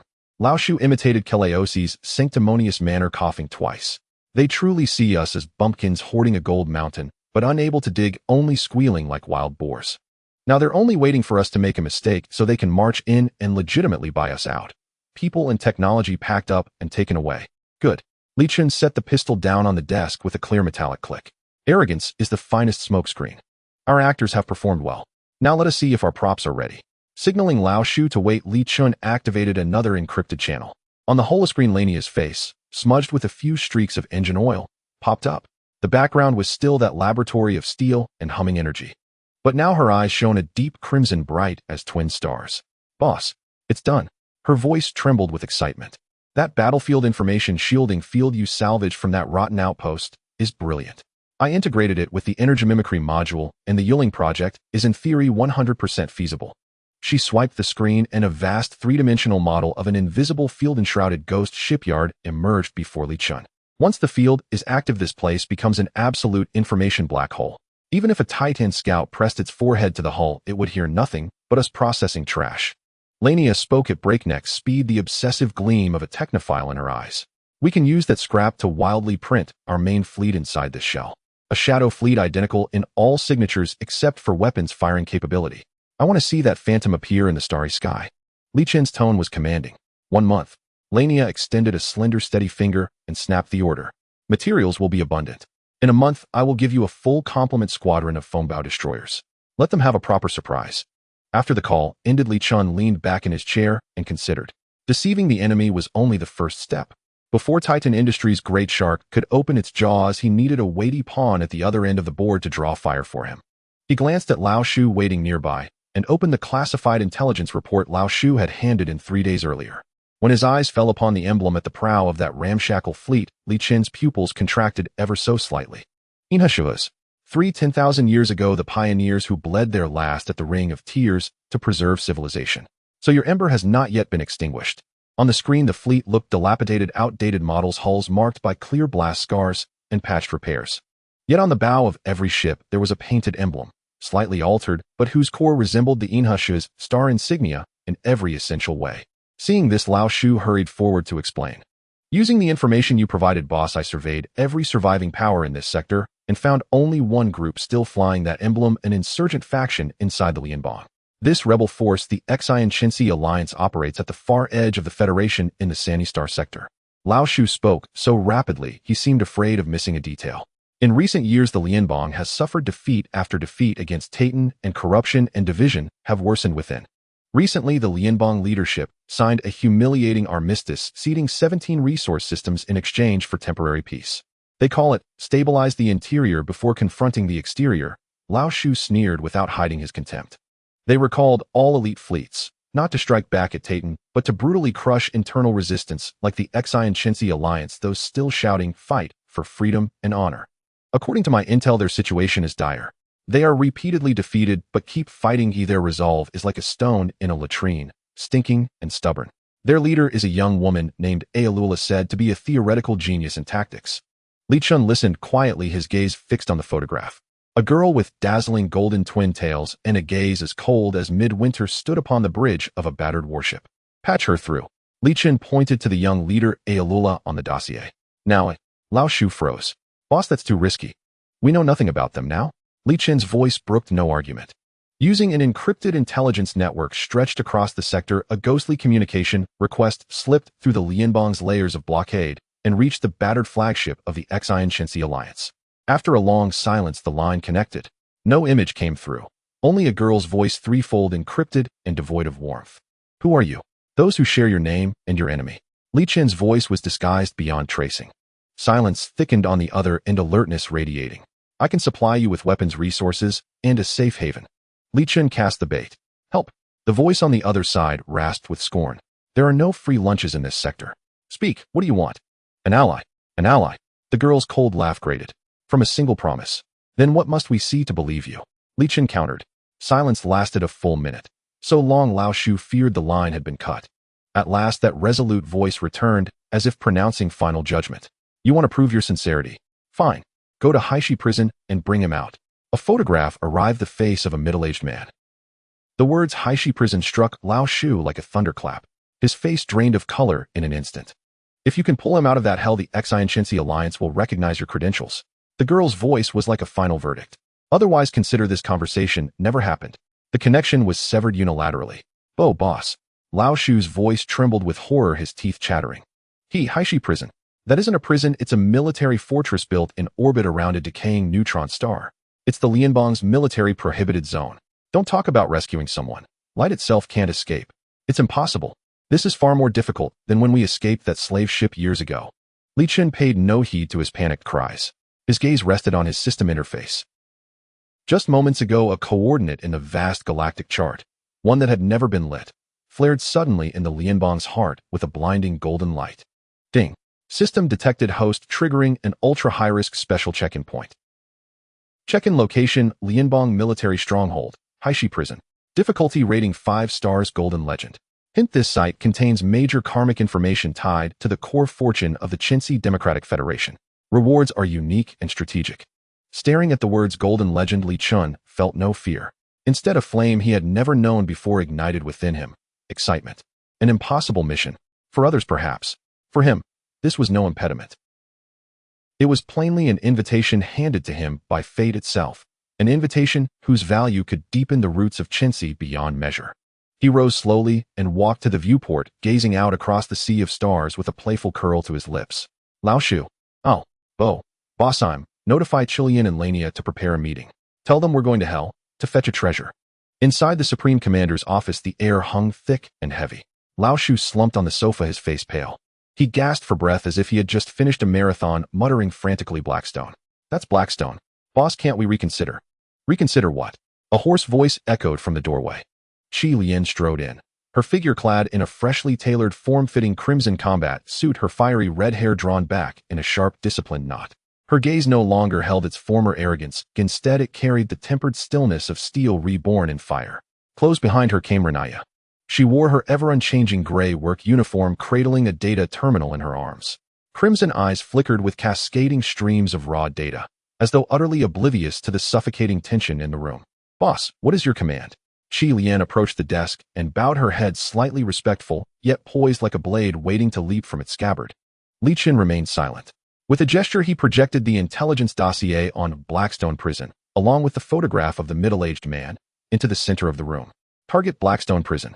Objective extract this individual. His voice was calm, so unervingly placid it might have been instructing someone to fetch soy sauce from the corner store. No, no, no, no, no. Lao Shu shot upright from the sofa, flailing his hands wildly, his words tumbling out incoherently. "Boss, I swear you're my true boss. Please, think it over again. That's the Federation's military heart. A massive fortress orbiting a neutron star. Even a Titan task force would be shredded to fragments if it dared approach. This isn't a rescue, it's suicide." Yet Shi Lian's reaction was the polar opposite. Her eyes locked onto the holographic image of that grotesque fortress, and within their quiet depths, flame by flame, the incandescent fire of fanaticism reignited. An impossible mission. This was the trial, the one chance to cleanse the shame of the Ring of Tears. "Boss," she did not even glance at the hysterical Lao Shu, only knelt on one knee before Li Chun, her voice resonant, with solemn vow, each word carved like steel. "The blade of dawn stands ready to cleave open the gates of hell itself." "Hell? That's not hell." Lao Shu was near tears. "Hell's safer than that place." "Renaya, you say something. Tell boss. This is technically impossible." All eyes turned to the silver-haired girl who had stood silent since the beginning.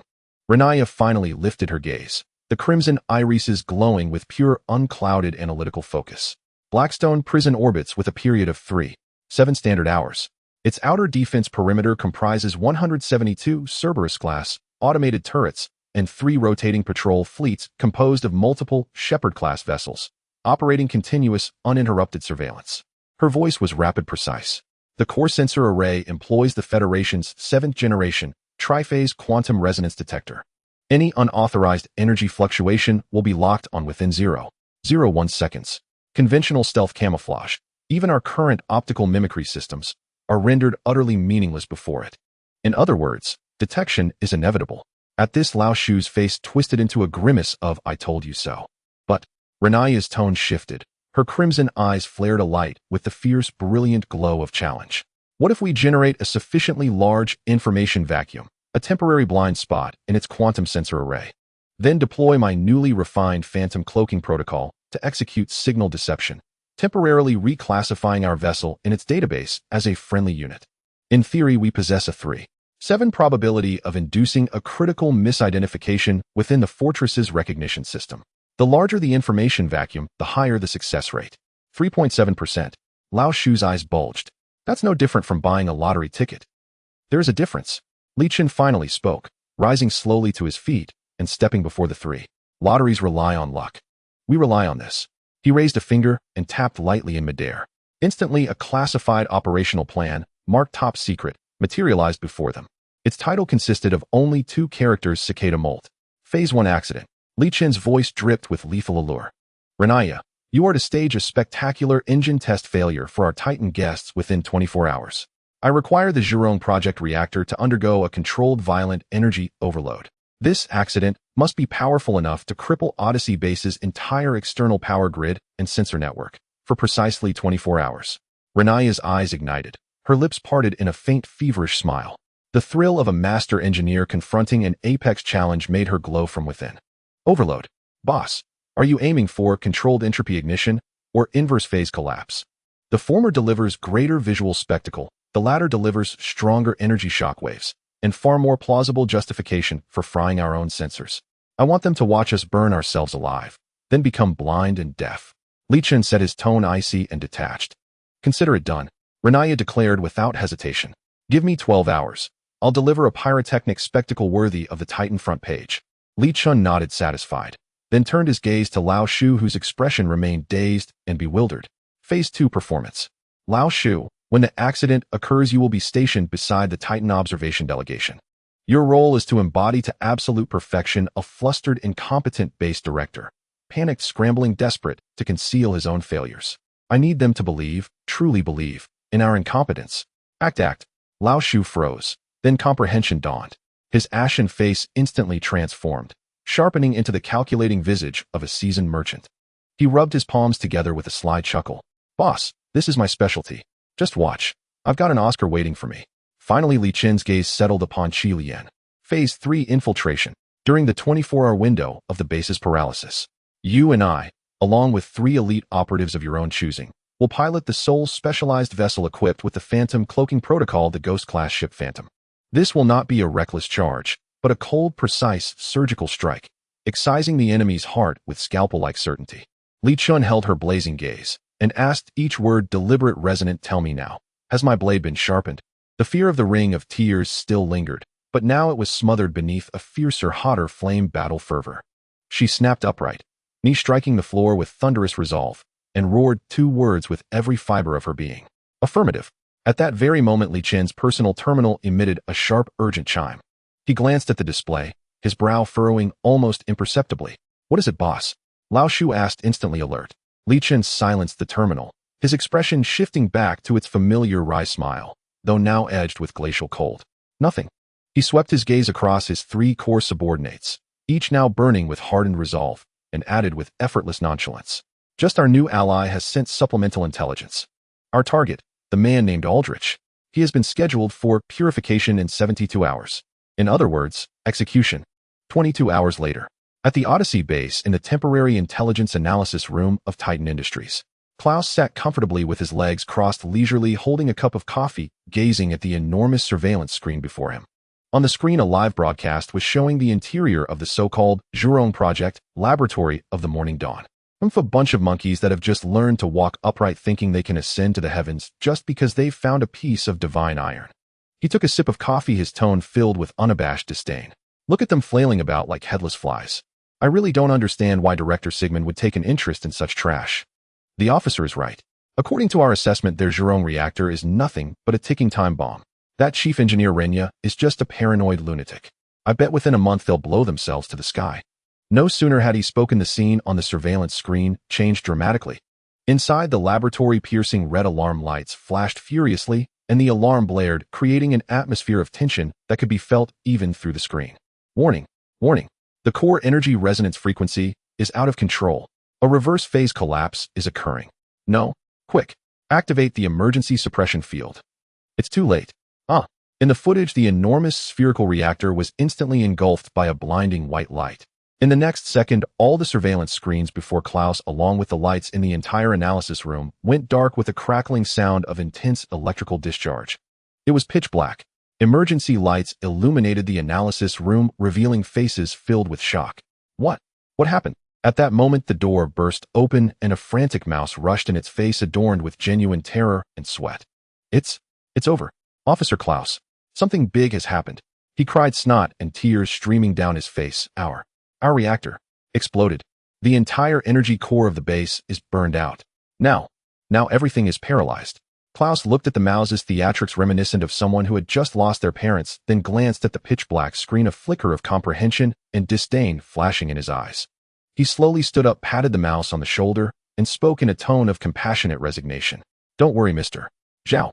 On the path of technological exploration, there are bound to be minor accidents. We will report this matter truthfully to the board. However, in his heart, he was sneering. An accident?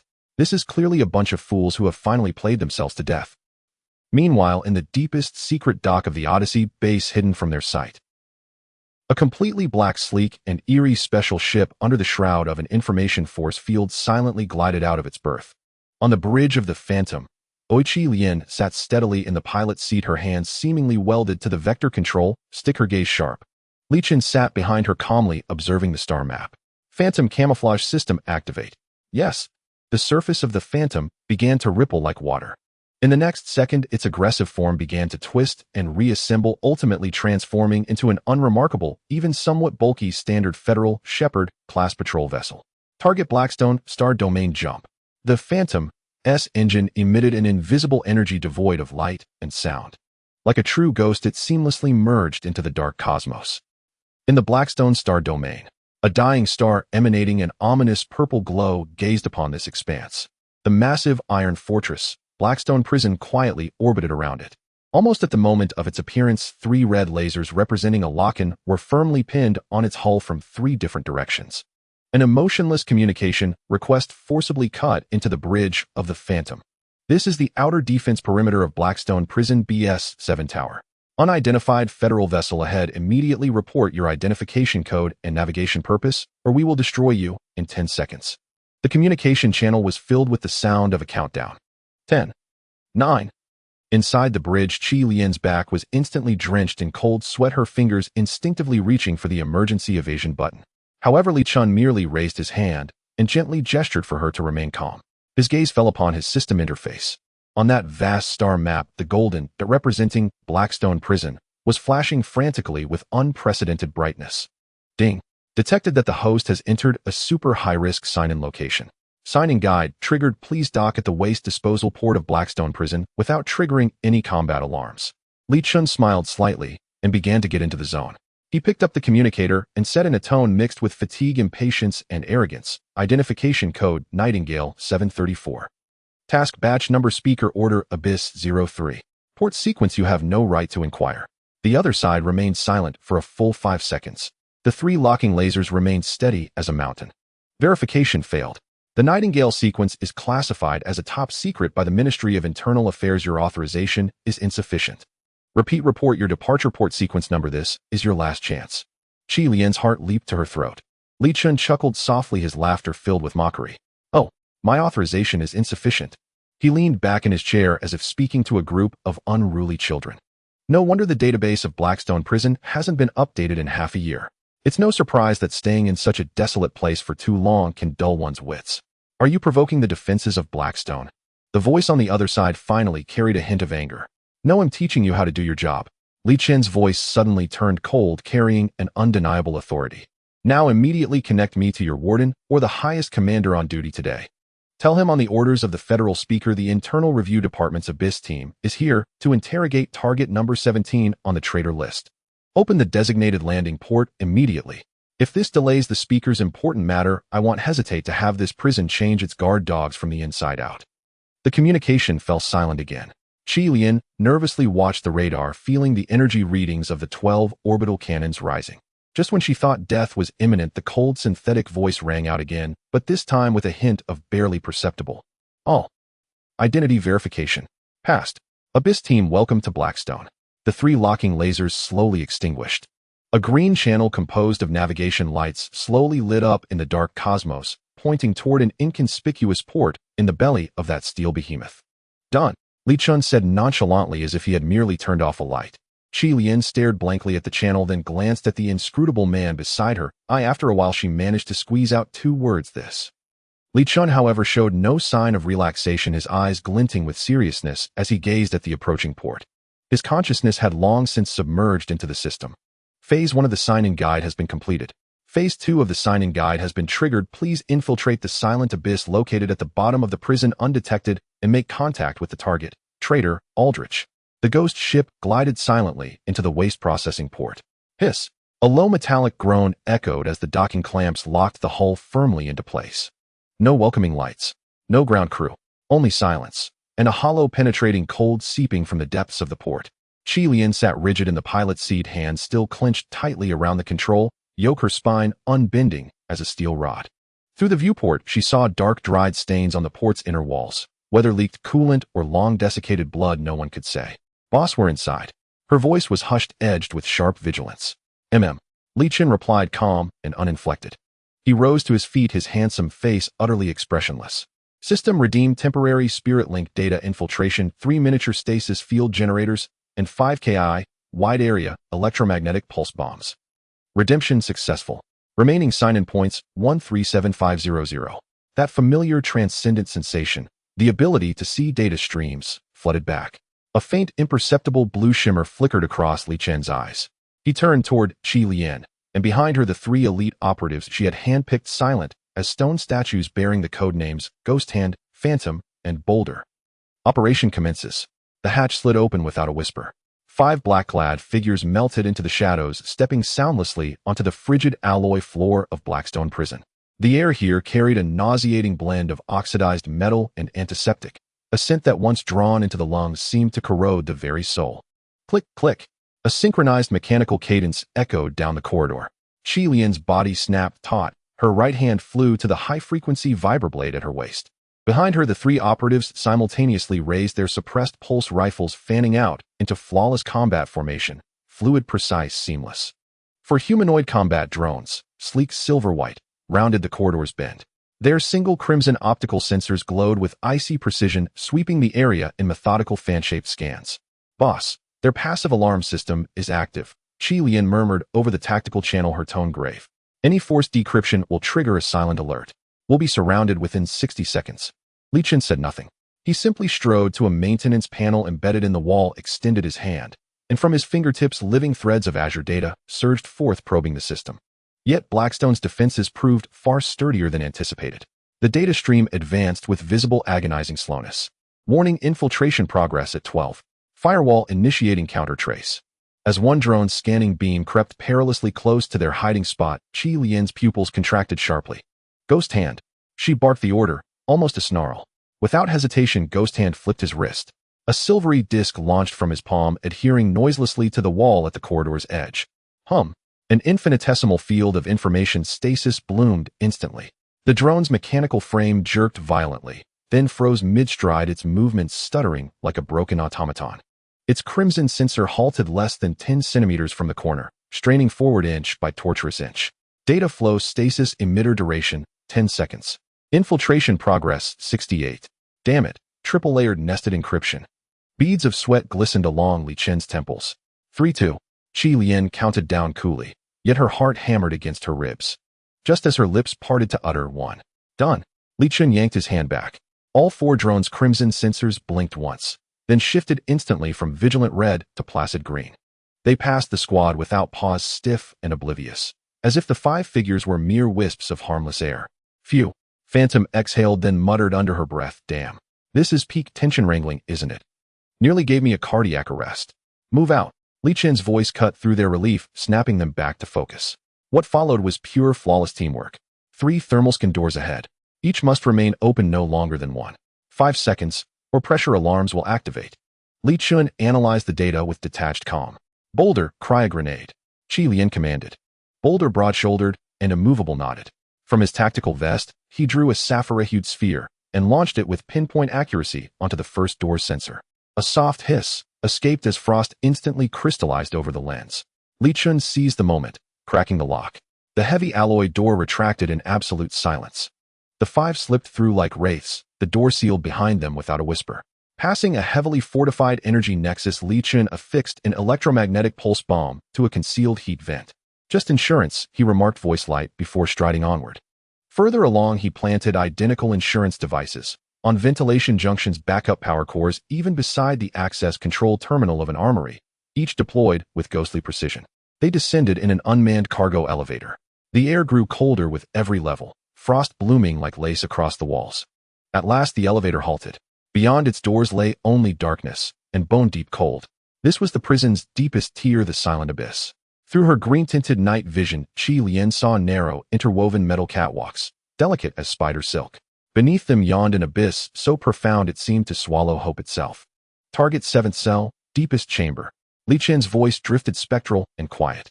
The 5 stepped onto the catwalk, footfalls so light they vanished before reaching the ear. Just short of the target cell, Li Chen raised a hand, freezing them all in place. Biometric mass sensor trap at the threshold, he said, gesturing to the seemingly empty floor before cell 7. Step onto it unregistered, and every cell in this sector will be jettisoned directly into the neutron star's gravity well.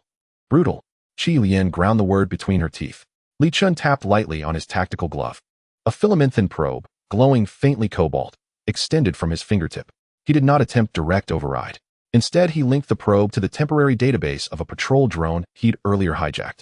Data infiltration activated. He flawlessly replicated the biometric signature of one John Smith, a hapless prison guard, and overlaid it onto the sensor system. Beep. In the absolute stillness, the sound rang unervingly clear. The sensor accepted the deception. Li Chen approached cell 7's entrance and repeated the maneuver. The thick armored door groaned open with grating metallic protest. A miasma of nutrient gel and the sour decay of prolonged confinement rushed forth. Inside, a man sat cross-legged upon the freezing floor. His clothes hung in tatters, his hair and beard tangled like wild brambles. Yet his emaciated frame remained upright, tense coiled like a blade poised for release. At the sound of the door, he lifted his head slowly. What eyes they were! No madness, no despair, only hollow void, and deep within that void a single smoldering ember. He was Aldrich. Who are you? His voice was ragged, but steady, unwavering. Lichen offered no reply. Instead, he raised a hand and projected a sigil into the air, the emblem of the New Dawn Alliance, a 7-star constellation cradled within an olive branch. The instant Aldrich's gaze fell upon it, the emptiness in his eyes fractured, rippled with sudden fierce emotion. Did Aurora send you? She sent me, to bring you home. Lichen answered. Aldrich studied him, his gaze shifting through layers of emotion, warmth, wariness, and above all, ironclad resolve. It's futile. He smiled bitterly. You won't escape. The Warden of Blackstone is a devil. The moment he began to speak further, a deafening system alert detonated inside Lichen's mind. Sign-in phase 2 completed. Final sign-in condition fulfilled. Initiating legendary tier sign-in. Sign-in successful. Congratulations, host. Awarded unique strategic package.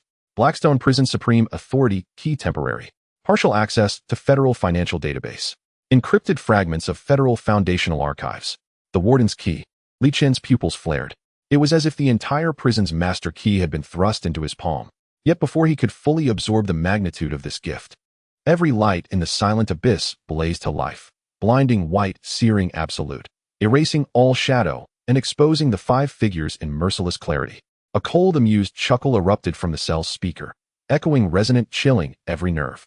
So, the Internal Affairs Abyss Unit. Your performance has been exquisite.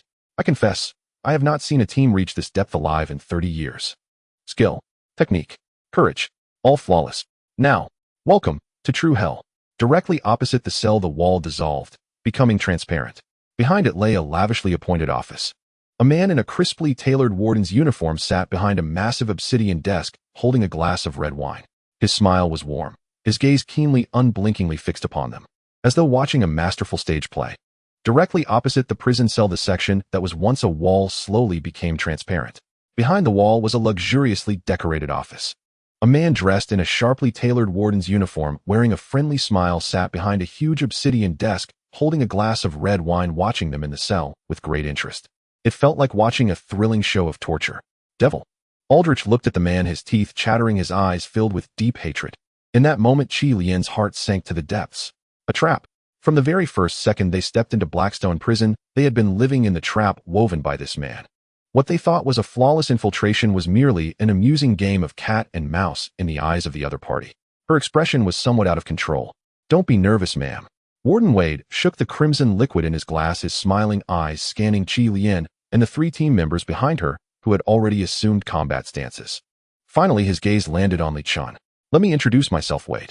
The Warden of Blackstone Prison and also the final judge of your prison break game. His voice came through the loudspeaker, carrying an elegance and composure that suggested he controlled everything. Your performance has been quite impressive. Li Chen spoke, his voice still calm. It was as if everything before him was part of his script.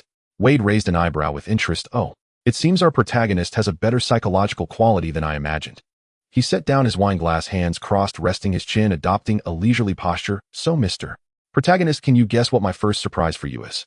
Before he finished speaking, dozens of small nozzles silently opened in the ceiling of the cell. Worry-free nerve gas, colorless and odorless, can turn in a class gene enhancer into a puddle that only knows how to foolishly smile and forgets who they are in 3 seconds. Wade smiled as if introducing a famous dish. Now tell me, can you still maintain your composure? Qi Lian's face instantly turned pale. However, the expected gas did not spray out. Li Chen merely looked at him quietly, a smile that made Wade feel somewhat pricked. Where's the surprise? Li Chen retorted. Wade's smile became stiff for the first time. He glanced suspiciously at the control panel in front of him, where the green indicator light reading nerve gas activated was flashing brightly. Everything seemed normal, but why was there no response? He pressed the activation button again defiantly. Still no response. Are you looking for this? Li Chun raised his hand, displaying a virtual authorization icon representing Blackstone Prison Environmental Control System glowing faintly on his tactical glove. Beneath the icon, a line of small text clearly displayed Warden's highest key activated. In that moment, the composure and elegance on Wade's face shattered like a broken glass mask. His pupils contracted sharply in shock. No, it can't be. He stood up in a panic, hands pressed against the table, staring intently at the icon in Li Chen's hand, as if he had witnessed the most unbelievable thing in the world. The highest key can only be in my biometric core. Who are you? Now Li Chen's voice carried a mocking tone. It's my turn to ask you. He raised his other hand and lightly snapped his fingers into the air. What is my surprise? Boom. Several muffled buzzing sounds spread, followed by the deafening roar of an explosion from the upper levels of the prison. The entire silent abyss began to shake violently. Emergency red alarm lights flashed wildly, and the shrill alarm pierced through the entire fortress. Alarm. Explosion in the energy core of Zone C. Backup energy system overload. Alarm. Control gate of the armory in Zone G is out of control. Chain detonation occurring. Alarm. All purifier robots are in disarray, launching indiscriminate attacks on friendly units. Wade listened in a daze to the series of alarming warnings that made his scalp tingle, then glanced at Li Chen's calm face. He finally understood. Those seemingly meaningless infiltration routes, those small actions they had regarded as jokes. They were all fuses. The game is over, Warden. Li Chen interrupted him. Qi Lian snapped back to reality from her shock, looking at Li Chen's back, her eyes filled with fervent admiration. Turning the tables. This man had transformed this place into his own home court the moment he stepped into the trap. Retreat. Li Chen called out, ignoring the already dazed Warden. Want to leave? Wade suddenly snapped back to his senses, his twisted face filled with madness. He slammed down a red physical button. Boom. The only passageway to the outside was completely sealed by an incredibly thick superalloy gate. Even if I lose the highest authority, this prison is still my iron tomb. None of you will escape. Wade roared. Boulder. Qi Lian shouted angrily. The towering boulder roared and pressed two high explosive door-breaching rounds firmly against the gate. Boom. The violent explosion only left a charred dent on the gate. In that instant, Aldrich moved. An astonishing force erupted from his seemingly frail body. He leaped from the ground, dashed to the wall, and tore down a metal pipe loosened by the explosion. Lower left, third structural support point. He shouted hoarsely, "That's the only weak point." The designer of this door was in debt and replaced that area with inferior materials.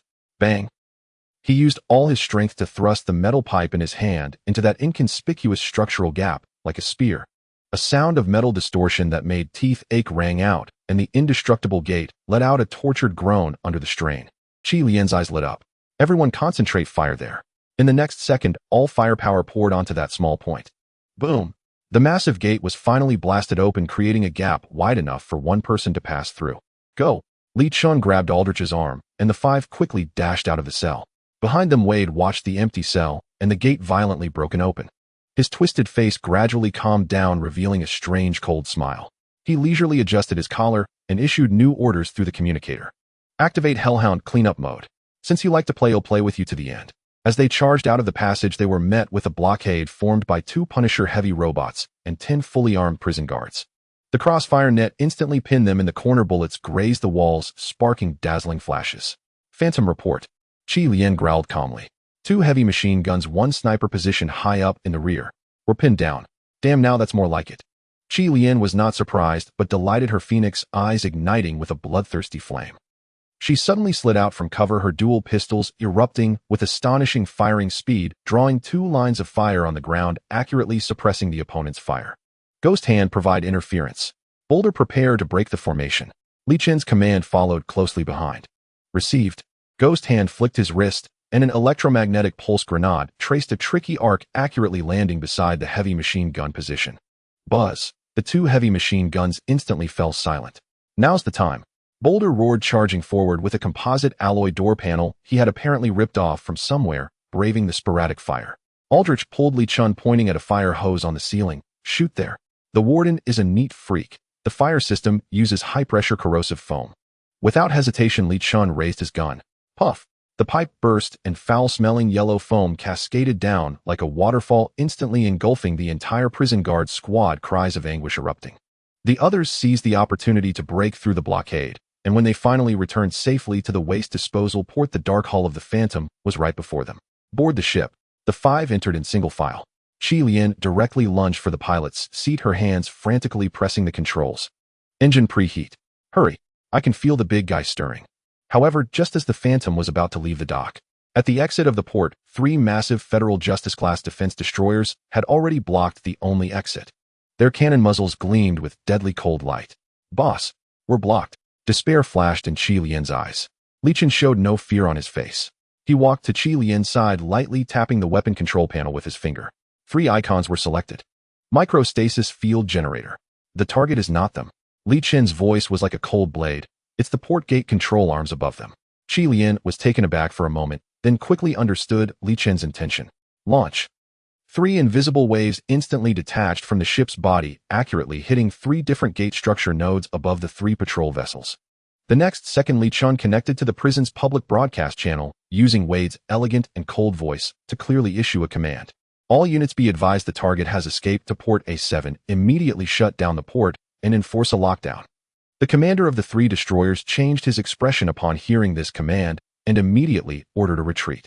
However, it was already too late. Boom! The massive port gate began to slowly close. But due to the 3 nodes frozen by the stasis field, the entire massive gate underwent catastrophic structural distortion. A control arm weighing several thousand tons with a piercing sound of metal breaking suddenly snapped and fell vertically. Just below, a retreating destroyer, unable even to evade, was directly struck by this iron fist from the sky. Boom! The fiery explosion consumed everything in an instant. And this was just the beginning. The out-of-control port gate, like a natural disaster, crushed the remaining 2 destroyers firmly within the port. Well done! Qi Lian exclaimed excitedly, pushing the control stick hard. The Phantom's engine erupted with full power, shooting out from the gap in the explosions and chaos, like a black lightning bolt escaping Blackstone Prison. However, just as Qi Lian thought they had escaped to safety, the entire Blackstone Prison, its massive steel structure, began to slowly open countless dormant armor plates. What emerged were thousands of dark cannon muzzles. At that moment, the entire fortress seemed to awaken, transforming into a ferocious, toothily armed steel porcupine. A voice filled with endless killing intent echoed through the vast communication, resonating throughout the star domain. The game is only just beginning. The alarms in the bridge of the Phantom blared to a deafening level. Warning: detecting overspec strategic level weapon lock-on. Evade. Evade success rate 0.001.